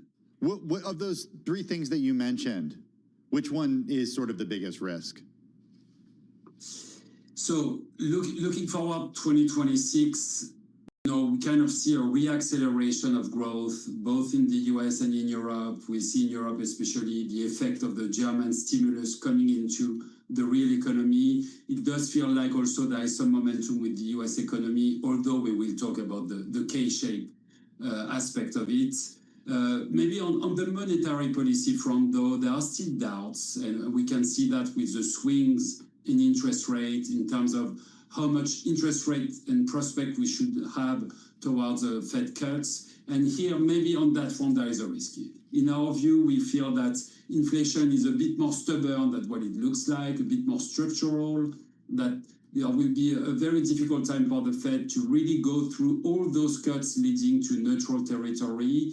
And it's true that the market might be a bit ahead of its skis when it comes to monetary policy. Hey, one thing I want to ask you, Raphael, is, we were looking at markets, and I know we were talking about this throughout the year, some outperformance that we have seen when it comes to various markets over in Europe. The FTSE 100, though, the DAX, both outperforming the S&P 500 year to date. And I think at one point during the year, we did see global markets in general outperforming the U.S. What's the outlook for those markets? How are you looking at them in comparison to what we might get from the United States? What are the catalysts that could either create outperformance of those markets versus the U.S. or possible underperformance? Yeah, it's been quite a few months of relative outperformance of European assets, broadly speaking. So this comes on the back of the last 5 years where we had massive outperformance of the US. If you take for every dollar invested over the past 5 years, 80 cents were invested in the US. So we kind of see a rebalancing of those flows now. Obviously, the dollar collapsing has had tremendous effects on global investors. People are reconsidering a little bit their allocation, rebalancing a little bit towards maybe some more Europe. And looking at the fundamental picture for Europe, it's easy to be cynical. A lot is wrong. There is a deficit of growth, of competitivity, political fragmentation. I'm sitting in France right now, so I can tell you about political instability. But at the end of the day, taking the broad picture, once again, a reacceleration in terms of growth. Probably the market might be underestimating the impact of the German stimulus for the months to come. It is very powerful, and it should trickle down into the real economy in many ways. And looking also at the valuation discount, a lot is in the price. The gap between the US and the European market when it comes to equities is the largest ever. So it doesn't mean you cannot invest in the US. Obviously, this is a big part of the allocation, but rebalancing towards more Europe when you have those tailwinds blowing is probably a good idea. Hey, Raphael, we only have 30 seconds left, but we've been focused a lot this week on private credit and concerns within private credit, at least here in the US. How is that, in your view, an issue or a challenge or a risk in 2026? Yeah, it's been on investors' mind for sure. So, we manage more than 25 billion euros of private credit. So we see a lot of what's happening. We've had, obviously, idiosyncratic stories around First Brands, around Tricolor, which were like very specific stories. It doesn't really reflect what we see on the ground. Okay. We do see on the ground somewhat of a deceleration in some credit quality, but we don't really see a systemic risk brewing. Yeah. We will monitor that closely. All right, we're all keeping a watch on it. Hey, listen, so great to catch you before the weekend begins. Raphael Tuin, Head of Capital Market Strategies at TKO Capital. Coming up next, we get into the G20 meetings. They're about to get underway in South Africa, and already the U.S. is in a feud.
It's 2:21 on Wall Street. We do check markets all day long here at Bloomberg. Best level of the day right now on the S&P 500 index, on track for a losing week. However, on the week right now, looking at a loss of 1.16%, but stocks higher as of now, again underscoring best level of the session. Traders driving stocks higher at the end of a volatile week that saw some of the most speculative corners of the market getting whipsawed, testing investors' nerves after a relentless rally. Here's where we stand. The S&P 500 index is up 118 points right now. That is a gain of 1.8%. Dramatically different tone to this market than this time yesterday. The Dow up almost 800 points now, up 1.7%. Nasdaq Composite Index up 448. That is a gain of 2%. Our Max 7 Index now higher by 2.2%. NVIDIA, key member of that index, NVIDIA shares up by 1.6%. U.S. officials are having early discussions on whether to let NVIDIA sell its H200 AI chips to China. 10-year, 4.07%. Spot gold up 0.2%, 4,087. West Texas Intermediate crude down 1.5%, 58.11 a barrel. And Bitcoin now down 2.8%, 84,793 on Bitcoin. Tesla is being sued over a fiery crash in Washington state that left one person dead and another seriously injured after rescuers allegedly struggled to open the vehicle's doors, the latest in a growing body of litigation scrutinizing the company's electrically powered handles. Tesla did not immediately respond to a request for comment. Tesla shares up by 1.5%. Again, recapping, we've got the S&P 500 index up by 1.8%, NVIDIA advancing 1.7%. I'm Charlie Pellet. That is a Bloomberg Business Flash. All right, got it, Charlie. Thank you so much. Well, the Group of 20 or G20 meeting gets underway this weekend. South Africa is hosting the summit this year. It was supposed to be a showcase for the continent on the world stage. Instead, this year's host, South Africa, next year's host, the United States, spent a lot of yesterday trading barbs over what exactly constituted participation, Tim, in the conference. And so what read at times as a farcical diplomatic dispute over semantics underscored some of the deep divides plaguing this week's meeting and threatening to undermine a preeminent global forum. It's also raised the prospect that potentially no African countries could be invited when Donald Trump hosts the gathering next year. For more, we turn to Bloomberg Television's chief Africa correspondent, Jennifer Jabisaja. She'll be at the G20 summit in South Africa. She's also the host of Bloomberg Next Africa. She joins us from Johannesburg, South Africa. Jen, the meeting about to get underway, as Carol mentioned. We have the Bloomberg Next Africa newsletter, and we noted in that newsletter that the summit this year risks being a dud. What's going on? Why is that? Yeah, Tim, I think it depends on who you're speaking to, really, right? Because throughout this whole G20 presidency that South Africa has had, there's been quite a bit of overshadowing, which has primarily come from the U.S. president and the delegation really adamantly and vehemently denying and disputing a lot of what they say is their misalignment on some of the priorities of the South African president. This year's theme for the G20 summit is solidarity, equality, and sustainability. And much of what we've heard from the U.S. President Donald Trump is that the U.S. does not align with this proposed theme. And so the concern here really has been what, if at all, involvement the U.S. will have in this year's summit. For most of the past few months, we've understood that President Trump was not going to be in attendance. We thought potentially Vice President J.D. Vance would make an appearance. And then, of course, we know over the past few weeks, President Trump said no U.S. officials would be allowed to attend this summit because of some of the allegations that he has for what he believes are happening in South Africa.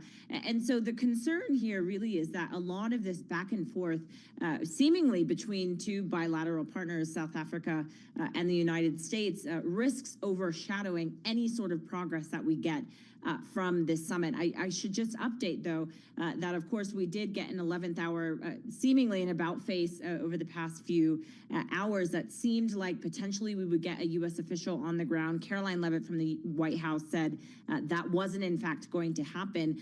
But as you mentioned, of course, the U.S. is going to host the G20 in 2026. So many people are wondering what, if at any, declaration and consensus will we get over the next few days. It seems like potentially potentially the leaders that are here, and we should mention there are quite a few who are still in attendance at the summit over the next few days, may be able to find alignment.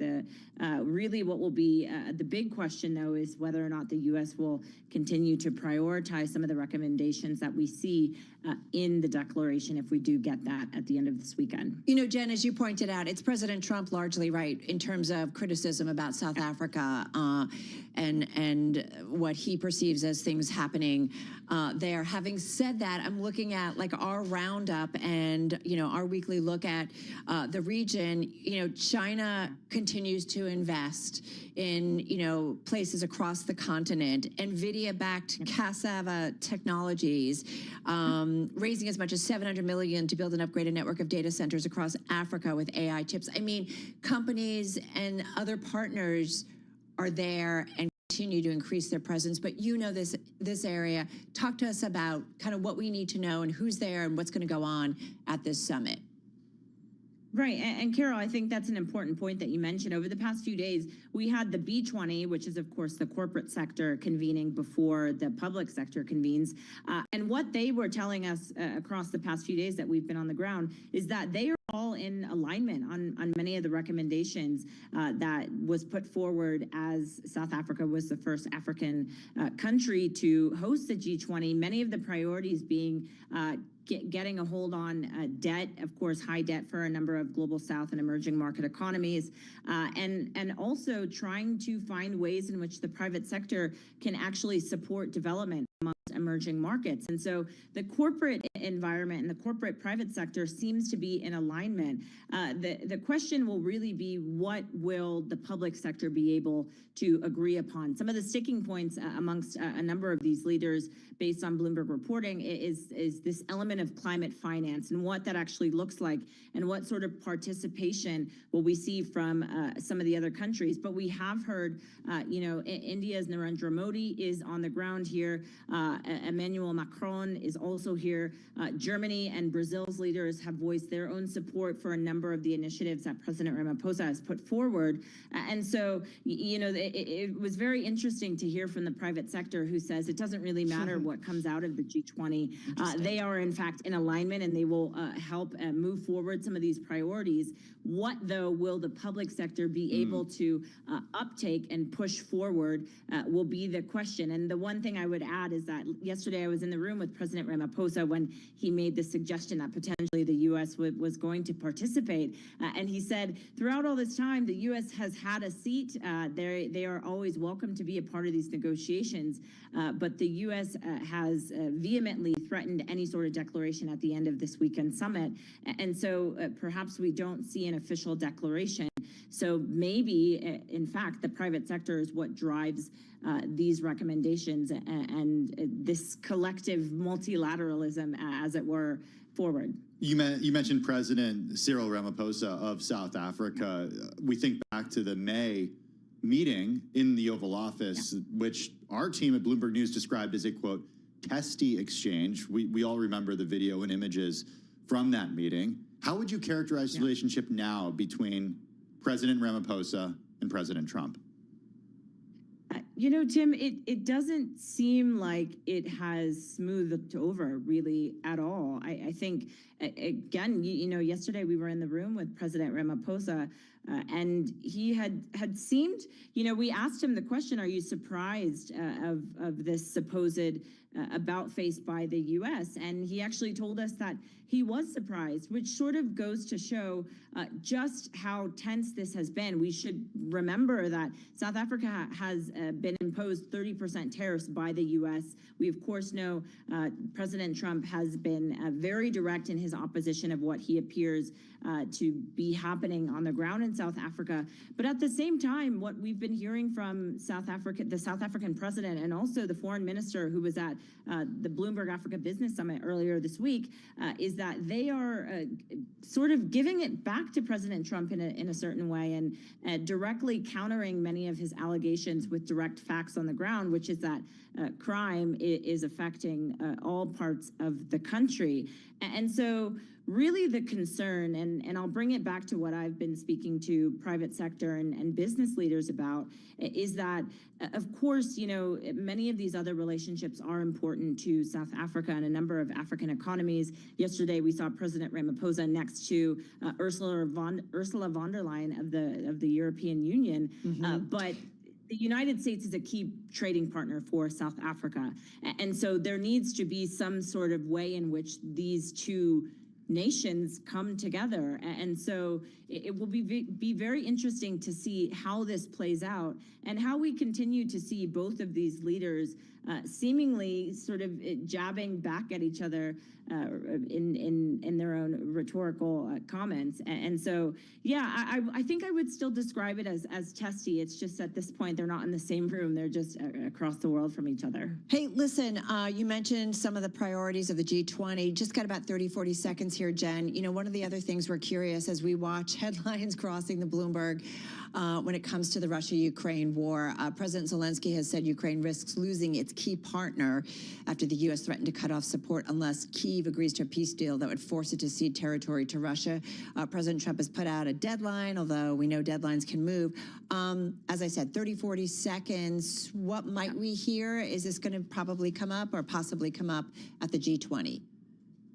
Carol, I think we should remember that there's a number of European leaders that are on the ground here. Ursula von der Leyen earlier today spoke about the fact that Ukraine would be a priority for these leaders that are meeting.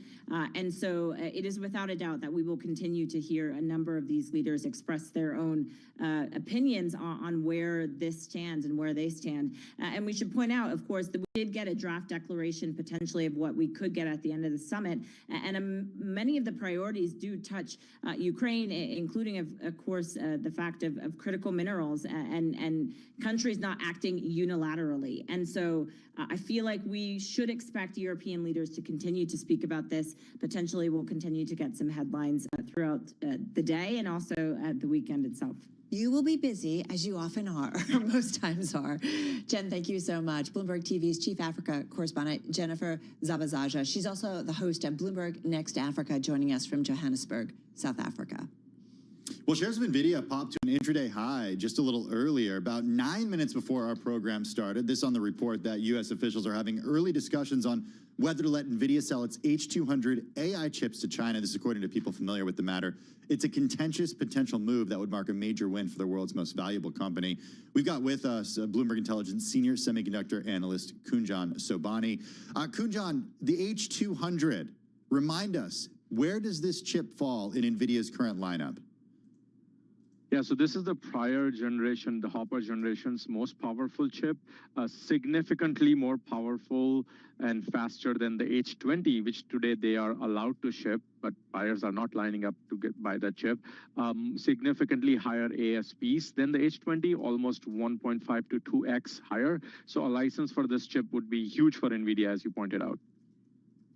Not the Blackwell, though. And I'm just curious about how powerful this is, right? We're in this AI race, this tech war, and nowhere is it felt the most between the U.S. and China. So how powerful an AI chip is it, and how much of it is it a win for NVIDIA?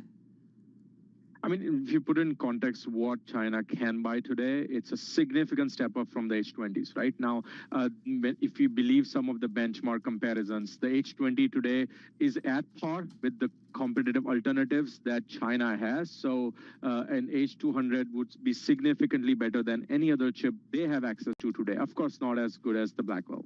How would you adjust your spreadsheet if NVIDIA is able to sell this chip to China? Like, how does it affect the company's earnings? And again, this is, our reporting at this point by our team, including Mackenzie Hawkins, is that U.S. officials are having early discussions on whether to let NVIDIA sell it. So this is not a done deal, but if NVIDIA were able to do this, what should investors understand about how much they'd be able to sell? Well, there's two parts to this. There's one, their ability to sell, right? But there's also, remember, today they can sell the H20s, but they were not able to. It was just $50 million of H20s that sold in the quarter. And the reason being there is still that geopolitical friction between the two nations, and the China administration stands that they prefer their companies, not buy NVIDIA chips. So buyers are not lining up today. So there's one thing, if they do get a license, that opens the door for them to be able to ship. But if the geopolitical tensions continue in disabling Chinese buyers from buying even the new H200s, then you're still not adjusting your models, right? I do believe that if they get a license for H200s, there will be some buyers who are on the fence who will have a lot more motivation now, because this is the fastest and the most performing chip they have access to. So we could see some rise in the sales in the China market, but again, that geopolitical tension needs to really ease, and China needs to open up the doors for their companies to adopt NVIDIA chips. Does it also show some sway, if you will, that NVIDIA and certainly Jensen has with the White House? And I just think about this past week, right? There was a black tie dinner with Mohammed bin Salman of Saudi Arabia, and you certainly saw Jensen Huang there. We saw a lot of activity on social, pictures of him alongside Elon Musk, alongside others. And I just wonder, you know, it sounds like that Jensen Huang has a pretty good relationship with the White House. Is that fair? From what we see, it would be fair. I don't want to speculate the sway or reach he has inside. But remember, this is our just most valuable company in the world. Second, it's at the forefront of the AI innovation, which now all major economies and regions have made their priority, that they really want to be at the center of that. So you would assume that it makes sense for him to be on all of those important seats that you just described. Hey, before we let you go, Kunjan, you know, I'm wondering about the competition in China right now. And there's this debate that goes on, okay, is it better to actually let NVIDIA sell advanced chips to another country that might have restrictions on it versus not? Because if you don't sell the chips, then maybe it provides an incentive for China, in this example, to actually develop these chips themselves. Is there a view that you fall to one side on, where, you know, from the perspective of, okay, would China out-innovate, or would China try to out-innovate the U.S. with access or without access to these chips? Does it matter? It does not. I mean, if we just look at, instead of speculating, we just look at the past data, right? Whenever we have tried and limit their access to certain technological advancements, they have accelerated their pace of innovation in that area. There is definitely a thesis, but that by limiting the most latest advanced chips, you can slow down their path, but I don't think you can really shut them off. They have shown time and again, and remember, they have different resources, right? One of the key advantages they have is they don't have any lack of power, especially when it comes to green power, right? So the current chip solutions that Huawei has, while inferior to NVIDIA's chip-to-chip basis, they can pool a lot of them together, even if it's inefficient, even if it's more cost and in terms of power, they don't care. They still are able to get comparable outcome and performance to generate AI. Yeah. I mean, bottom line, it's a win for NVIDIA, right? I mean, this is one of the things, just 30 seconds here. We talked about on the call, like they didn't have any business in China, so this gets them back into China.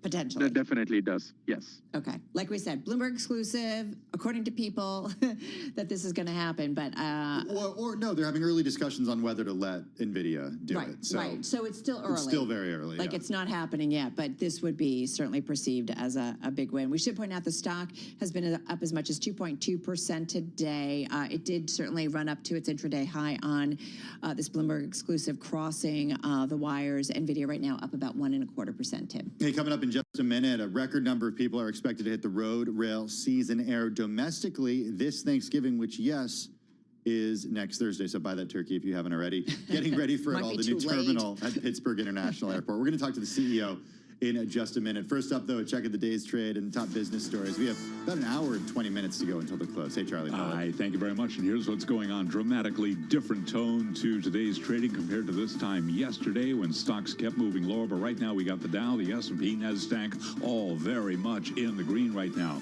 Just talking with our Kunjan Shabani all about NVIDIA.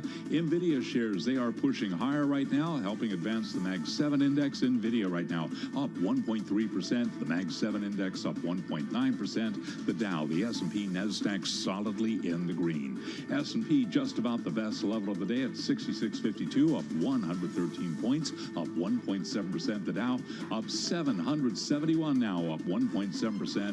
NASDAQ up 1.9%. Again, the Mag 7 bears repeating, up 1.9%, and NVIDIA up by 1.3%. 10-year yield 4.06%, with a 2-year currently yielding 3.51%. Gold up 0.2, $4,087 the ounce. West Texas Intermediate crude 57.96 a barrel, down 1.8%, and Bitcoin now down by 3%, 84,550 on Bitcoin. For on-demand news 24 hours a day, subscribe to Bloomberg News Now wherever you get your podcasts. I'm Charlie Pelleton. That is a Bloomberg Business Flash. All right, Charlie. Charlie Pellet's usually flying all over the world. I don't know that he's going anywhere this Thanksgiving. He was last on a 747. He was? Yeah, just a few days ago. Check out his Instagram feed. It's a lot of fun to track where he is. It's kind of like, where in the world is Charlie Pellet? Because he goes to some pretty cool places and loves planes, as does this one. Well, speaking of planes, 14 years in planning and prepping. The construction and this week's opening of a new terminal just ahead of the start of the all-important holiday travel season. We're talking about the Pittsburgh International Airport. Just went through a major overhaul. A price tag of roughly between $1.5 to $1.7 billion, more than initially expected. Here with us to talk about it all, Christina Cassotis. She's CEO of the Pittsburgh International Airport. Christina, good to check in with you. We're going to talk about the opening. We've had you on a few times in the last few months as you've gotten ready for this. We're going to talk about that in a minute. But first, I just want to check in on capacity right now ahead of next week's holiday. What are you seeing at Pittsburgh International Airport, especially in the context of, well, flights being back at full capacity after that government shutdown? First of all, thanks for having me on. It's always a pleasure to be here. And what we're seeing is that people are traveling and that travel is strong. Demand is strong. We are expecting record numbers for the Thanksgiving holiday, as everybody in the airline industry is for Thanksgiving this year. So we're ready. You're ready. Well, you've got a new terminal for them to go through. Yeah. Tell us a little bit about, and I wasn't sure, was it 1.7 billion? I think the initial thought was to be about 1.1. Tell us about the cost and tell us about the upgrades. Well, first of all, 1.1 billion was the estimate at 0% design. That was never a budget. Okay. So let's just be clear about that. But I appreciate you asking the question. It's kind of what I tell my husband when we're doing kind of a rehab. Money, that was before. No, I'm just kidding. I'm just kidding. That's fine. Just say that was at 0% design. I didn't really know what we were buying then. That's fair. So yeah, the final cost came in at 1.7. And we needed it. It has been a huge, that was for a terminal, a new garage, a new roadway system, a new customer service building where our rental cars are housed, and a whole lot of upgrades. So it's been fantastic. And we opened on Tuesday, November 18th. We switched over from Monday the 17th. A lot of planning went into it, and it was a seamless opening. We're really so proud. How does it improve? Not just, the customer experience at airports is important, and is it? No, yes. It totally is. I love airports. I love. It depends on the airport. You and I have been to some places that need upgrades. Yeah, exactly. We have, but we know it pretty well here in New York because LaGuardia has, it went from being this pariah when thinking about airports to being a place that you really want to fly out of. Yeah, exactly, and it does change. Newark, the same thing. They've been redoing things. I mean, tell us about. They could go a little faster at Newark. I'm just going to say. It makes a difference. Listen, and you know this. You travel. Airports, I always say, airports are portals. You're going through them in order to go to something or from something that was really important to just you. It matters that the experience is good for you, that you can move through it without a lot of stress, and that when something goes wrong, it can get fixed. And so infrastructure has a surprising impact on how people feel about the space they're moving through and the services that we can provide in that space. So I'm really happy to hear you all understand that passenger experience is important. We understand it. Airports understand it. And I think we're all getting a lot better at providing it in ways that really deliver value for passengers and staff and meeters and greeters and partners, everybody who relies on the airport. So yeah, that's what we built, and that's what we opened, and that's what we're excited to have people traveling through this holiday season and beyond. Hey, Christina, the thing I care most about is it all being safe. I'm cool going through TSA. If I have to take off everything, I'm fine if that means I'm going to be safe. But I, not really. But I'm just saying, I appreciate those agents that were working during the government shutdown. Same thing with the traffic controllers. I think that is something that Bloomberg has reported a lot on, about the lack of air traffic controllers that are out there and what's required for one to be one, and so on and so forth. Tell us about that at your airport, what you're seeing, what could be better, what still needs to be done. I love that you brought this up. So we believe strongly that if you don't get safety and security right, nothing else matters. I do want to point out that in that $1.7 billion worth of build, there was no loss of life. And I say that because when the original airport was built, 3 construction workers lost their lives building it. So having an owner's controlled insurance program, delivering a safety program for the construction while we operated safely and securely was job one every day. Our TSA partners, Customs and Border Protection partners, and air traffic control partners, we actually did not see major call-offs ever during the shutdown. We have an incredibly dedicated team out here. We have lots of people who helped out in making sure that they had food and diapers and baby formula and stuff that they could help their families with. We had a food drive, the food bank held a food drive, which we helped support. So there was a lot of care and taking care of our federal partners. And we reminded people every day to thank them. And we have had a very good partnership throughout the shutdown as we were getting ready to open. And I think that's a real testament to the dedication that they have to their jobs out here. Yeah, I want to go a little existential with this because, during the shutdown, I was thinking, why is the FAA the employer of all air traffic controllers? Like, why aren't they employed by the individual airports where they work or the territory they're responsible for? In your view, is this the right way to have a centralized database or just centralized entity pay them and have centralized standards? Like, is this the right way to do it? Yes, but I'm not sure that it should be. I think that there might be something to be said for how we take it away from the continuing resolutions. In other words, how do we make sure that they never have to shut down? Okay, so yes, I think you need the consistency in the handoff from tower to tower. You want the same standards. I believe in that, and I also think that the FAA does a remarkable job. They have a huge mandate, and there's a lot at stake for the work that they do. But I think that what we see is with the aging technology and some of the infrastructure, that it would be more beneficial if we could get those solutions, invested in faster, and that can't happen if you're subject to if you're subject to congressional budgets and stuff like that. So I think that there are other solutions that we can explore that have been successful in other countries. Christina, just 15, 20 seconds. We need more air traffic controllers, just quickly. Yes. Of course we do. We need more of them, and yes, we do. All right. Are you flying this holiday season? I am flying this holiday season, but I want to say that the skies are safe, and the air traffic controllers who are doing their jobs are doing a great job. We constantly need new entrants so that as people retire, we are replacing them. All right. Amen. Have a good holiday season. Christina Casotis, CEO of Pittsburgh International Airport. When we come back, a check on trading and stocks on the move. This is Bloomberg Business Week Daily.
Still down 1.5% over the last 5 days. Yeah. The NASDAQ composite down 2.3% this week. Definitely a certain narrative going on this week.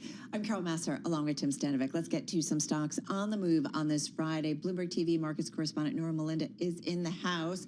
Ross Stores, man, it is an outperformer in both the S&P 500, NASDAQ 100. I think right now it's the #1 gainer in both indexes. Yes, it is the #1 gainer, certainly in the S&P 500 right now.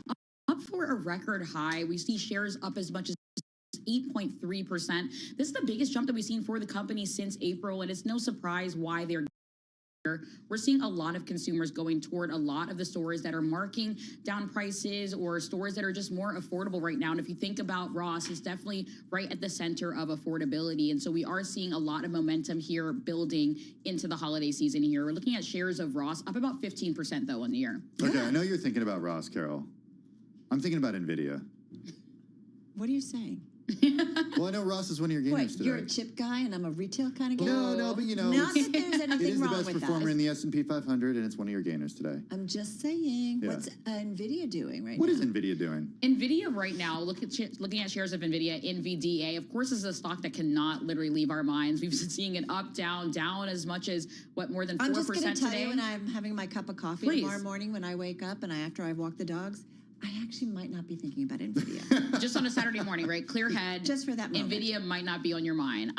Just Happy saying. for you then. Just saying. Good job with the boundaries, But today Carol. it is definitely, yeah, I have Good guardrails. You have to. Yeah, that's good. You have to. Well, we are seeing shares of NVIDIA up just a touch, up about 0.4% right now. This is after we got some news, a Bloomberg exclusive, that U.S. officials are having early discussions about whether to let NVIDIA sell its H200 AI chips to China. I mean, no final decision here has been made. That's what we're seeing from the reporting here. But it's that the idea remains an internal debate and never results in actual license approval. So it's going to be something that we have to keep our tabs on here. But I mean, shares of NVIDIA up about 35% this year, but clearly really, really volatile this year as we're really digesting the results we got out of the company. I feel like this is the week in NVIDIA, right? It's like it rallies, then it runs out of steam. It rallies, it runs out of steam. Right. That has kind of been the week. So it kind of explains, right, as we try to figure out this AI trade. Still, we got NVIDIA earnings earlier this week. We also got earnings from Gap, and shares are moving higher. Yeah, we are seeing shares moving higher, actually for the best day since May that we're seeing for the company here.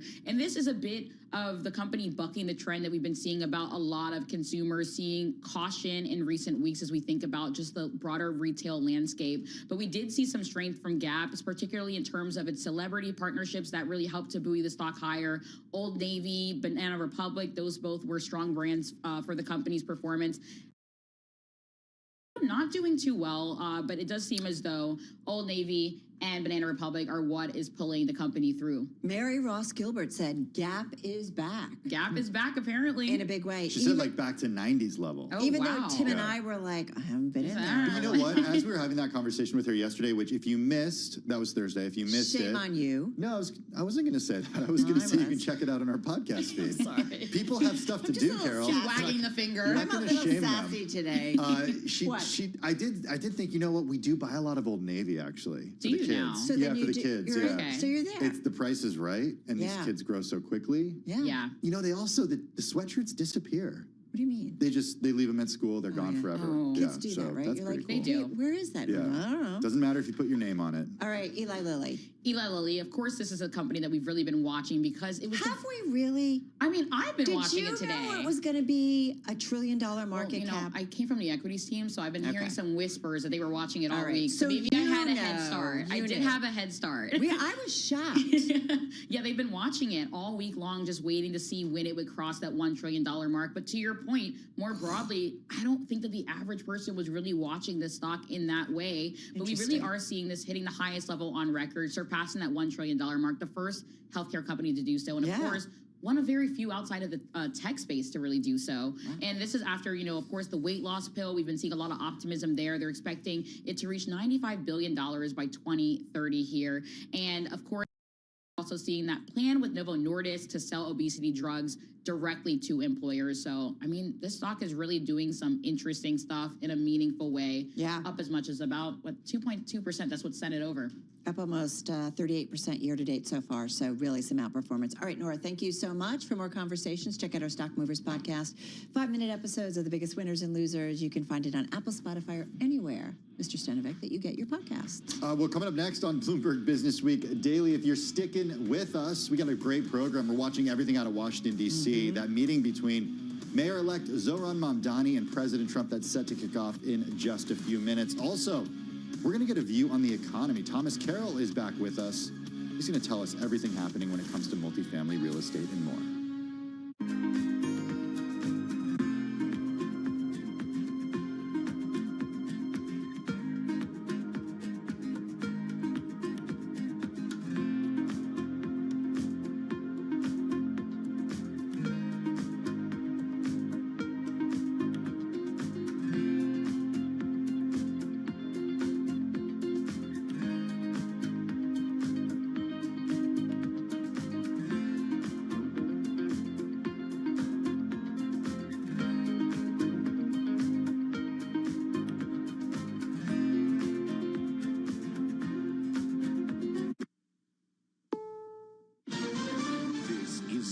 News on the Hour, sponsored by O'Reilly Auto Parts.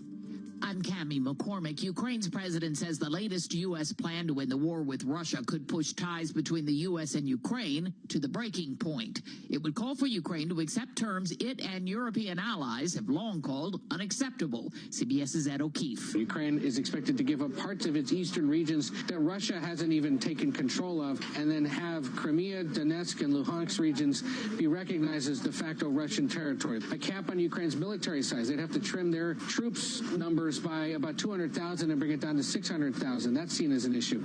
And this no to NATO membership is probably going to be a big sticking point as well. Analyst Michael Bosacue. If even a portion of this agreement were to be agreed to, that is game over for the Ukraine as we know it today. President Trump has given Ukraine until Thanksgiving, but deadlines have slipped before.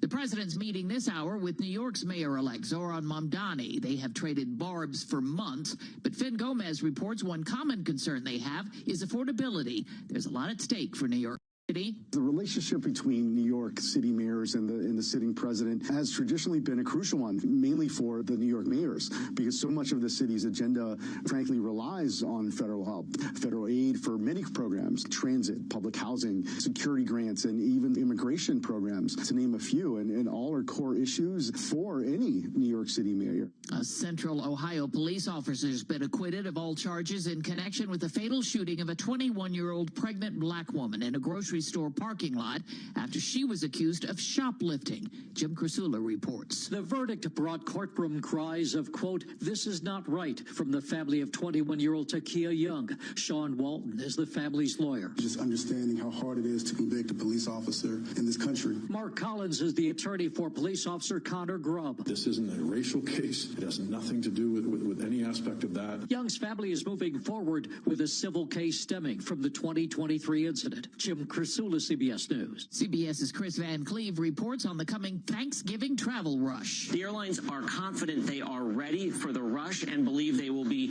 near or at or above record levels. They've added about 45,000 seats this year compared to last year. Of course, the busiest days, if you're flying, will come after Thanksgiving, with the Sunday after Thanksgiving probably the busiest at the airports and maybe the busiest ever.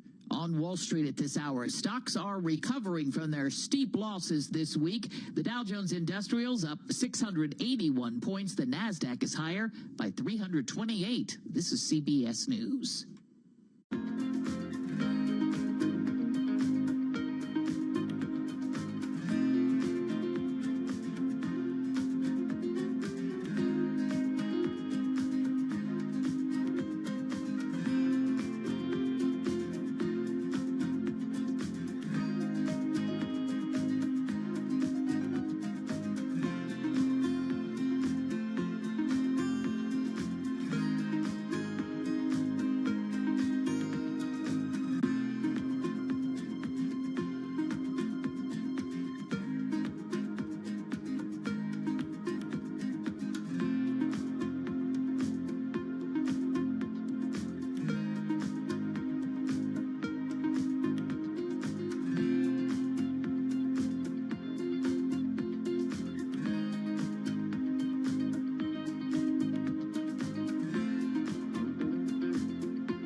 Firefighters in Atlanta have made a dramatic rescue, as Michael Wallace reports. 13-year-old Johnny Jones and his 11-year-old cousin were riding an elevator down to a restaurant in the Peachtree Center when it got stuck between floors. The first thing that was going through my mind was that I hope we get out sooner than later. And the second thing is I hope we don't die here. Atlanta Fire Battalion Chief Lem Mullen says rescuers had to rappel 75 feet down the shaft. They actually get in the car and put harnesses on the kids and get them out. They were cold and hungry, but otherwise okay. The kids say they'll be taking the stairs for a while. Michael Wallace, CBS News. Former French President Nicolas Sarkozy will publish a book about his recent time behind bars. He spent just 3 weeks in jail. His book will be entitled Diary of a Prisoner. He says it will focus on the constant noise and adds the inner life of man becomes stronger in prison. He was convicted in a campaign finance scheme. I'm Cammie McCormick, CBS News. This is Bloomberg Business Week Daily, reporting from the magazine that helps global leaders stay ahead, with insight on the people, companies, and trends shaping today's complex economy, plus global business, finance, and tech news as it happens. Bloomberg Business Week Daily with Carol Massar and Tim Stenovec. Live on Bloomberg Radio, television, YouTube, and Bloomberg Originals. And a very good afternoon, everybody. 55 minutes to go until we wrap up the trade on this Friday and for the week overall. We've got a rally underway, a pretty broad-based one as I look at my Bloomberg screens, but we're just coming off our best levels of the session. Yeah, and NVIDIA is... Wow, Carol, that's like up 0.1% right now. That might be a decliner for me. I know. I'm just kind of, it's like flat. Yeah, it's flat right now, but it should still go to one of us. There's so much news. I know. Who's it going to be?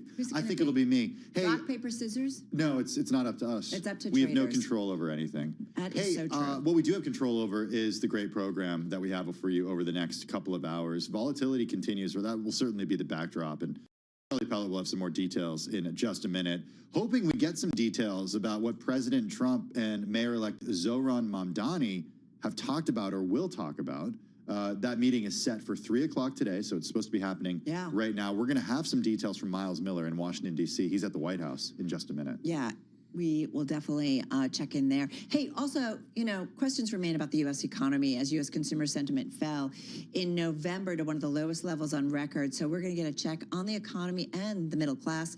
We're going to do that with Thomas Carroll, founder and CEO of Ballast Rock Asset Management. He focuses on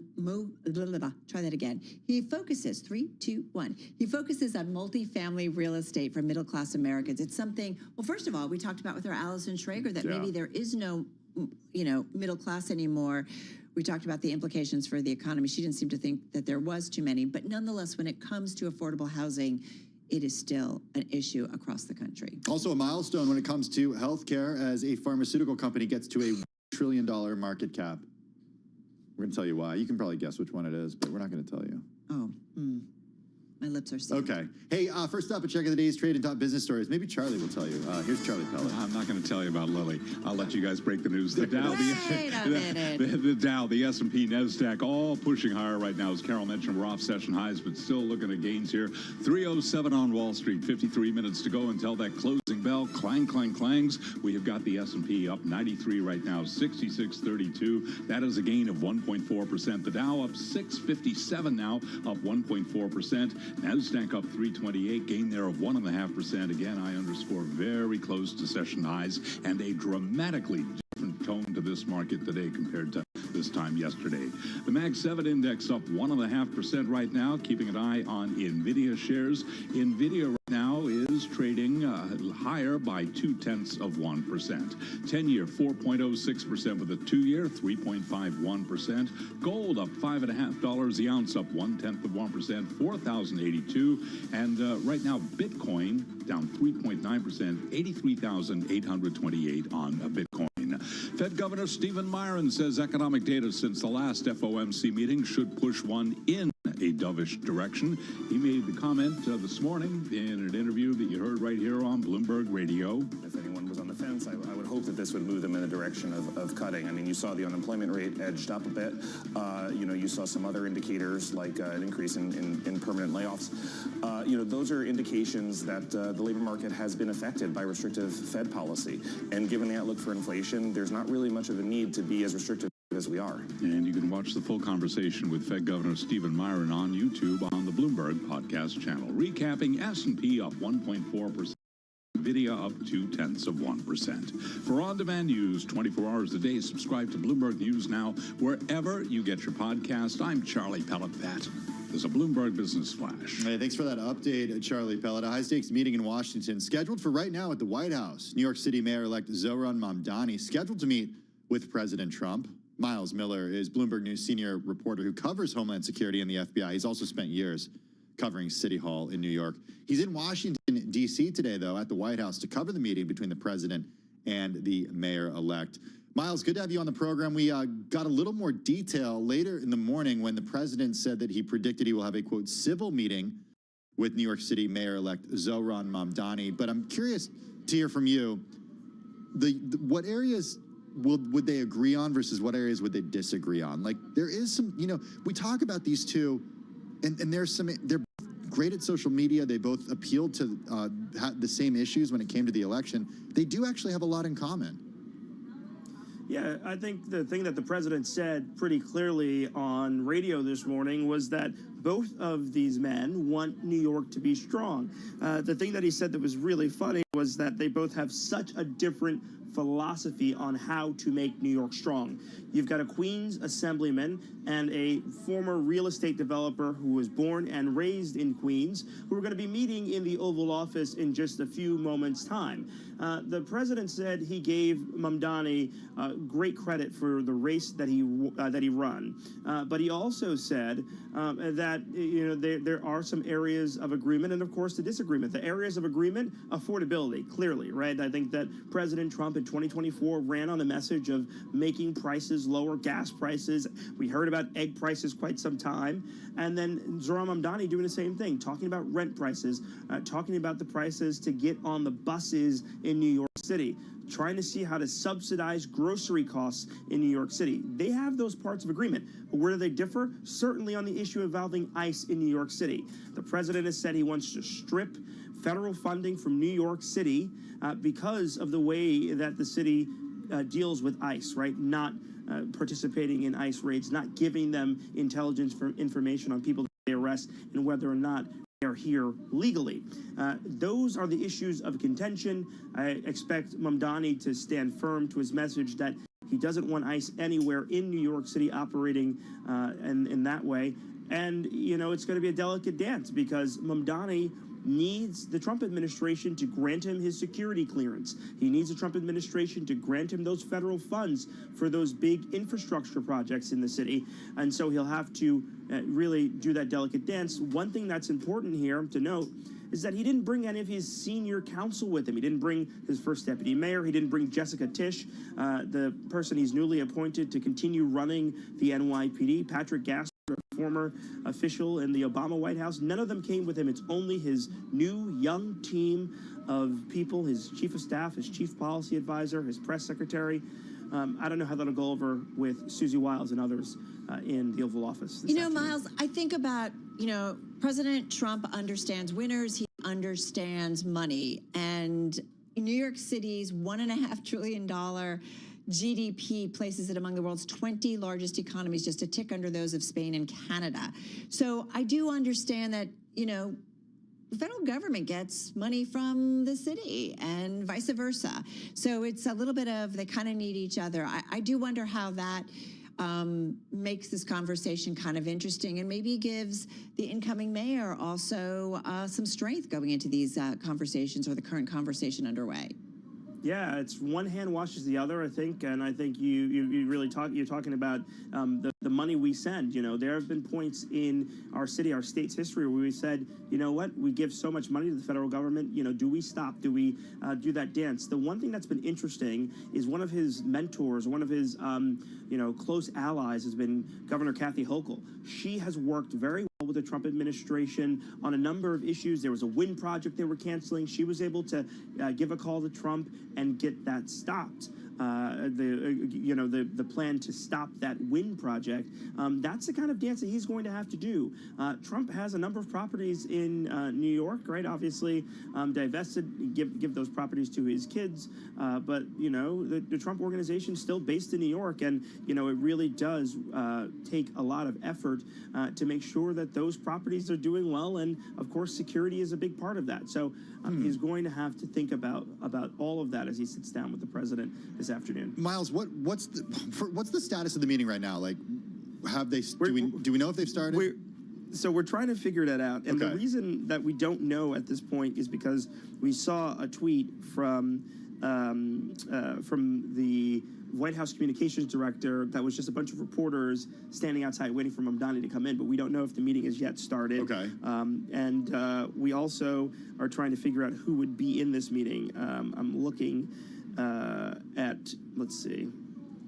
Still no coverage yet. Okay, so the White House has no updates on whether the meeting will open to the press, and we have no update on whether Mamdani has arrived, when he will arrive, but we're standing by and waiting for the meeting to open.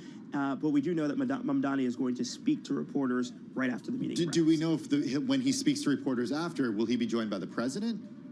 Oh, no, never. They come out and they're forced to fend for themselves. They stand here on right by West Executive. Okay. So nothing like a joint conversation from the two of them. We're not anticipating that. Nope. And we were told that it's a possibility that the event that was in the Oval Office may open up to the pool, but as of right now, we still haven't gotten any update on if that's happened. Hey, I was thinking about who has the power in this relationship, and I'm wondering what your view is, Miles.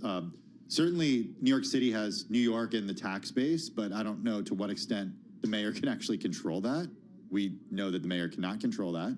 But President Trump has shown that he has the power of the federal purse. So does Mamdani have any cards here? I mean, the one thing is we have to send revenue to the federal government. That's one thing. Another thing is that, which is a very sort of real thing, is that, Trump can say he's going to pull back some federal funds. But when you really get to the nitty gritty of it, were funds actually pulled from the 2nd Avenue subway project? Were funds actually pulled from the Gateway project? When you get down to it, some folks say that those funds haven't gone away. We did see funds pulled from city government as it relates to the migrant crisis, right? Emergency funds given to the city that were pulled back. One thing that's been successful is that the city has been able to sue the Trump administration plenty of times and win.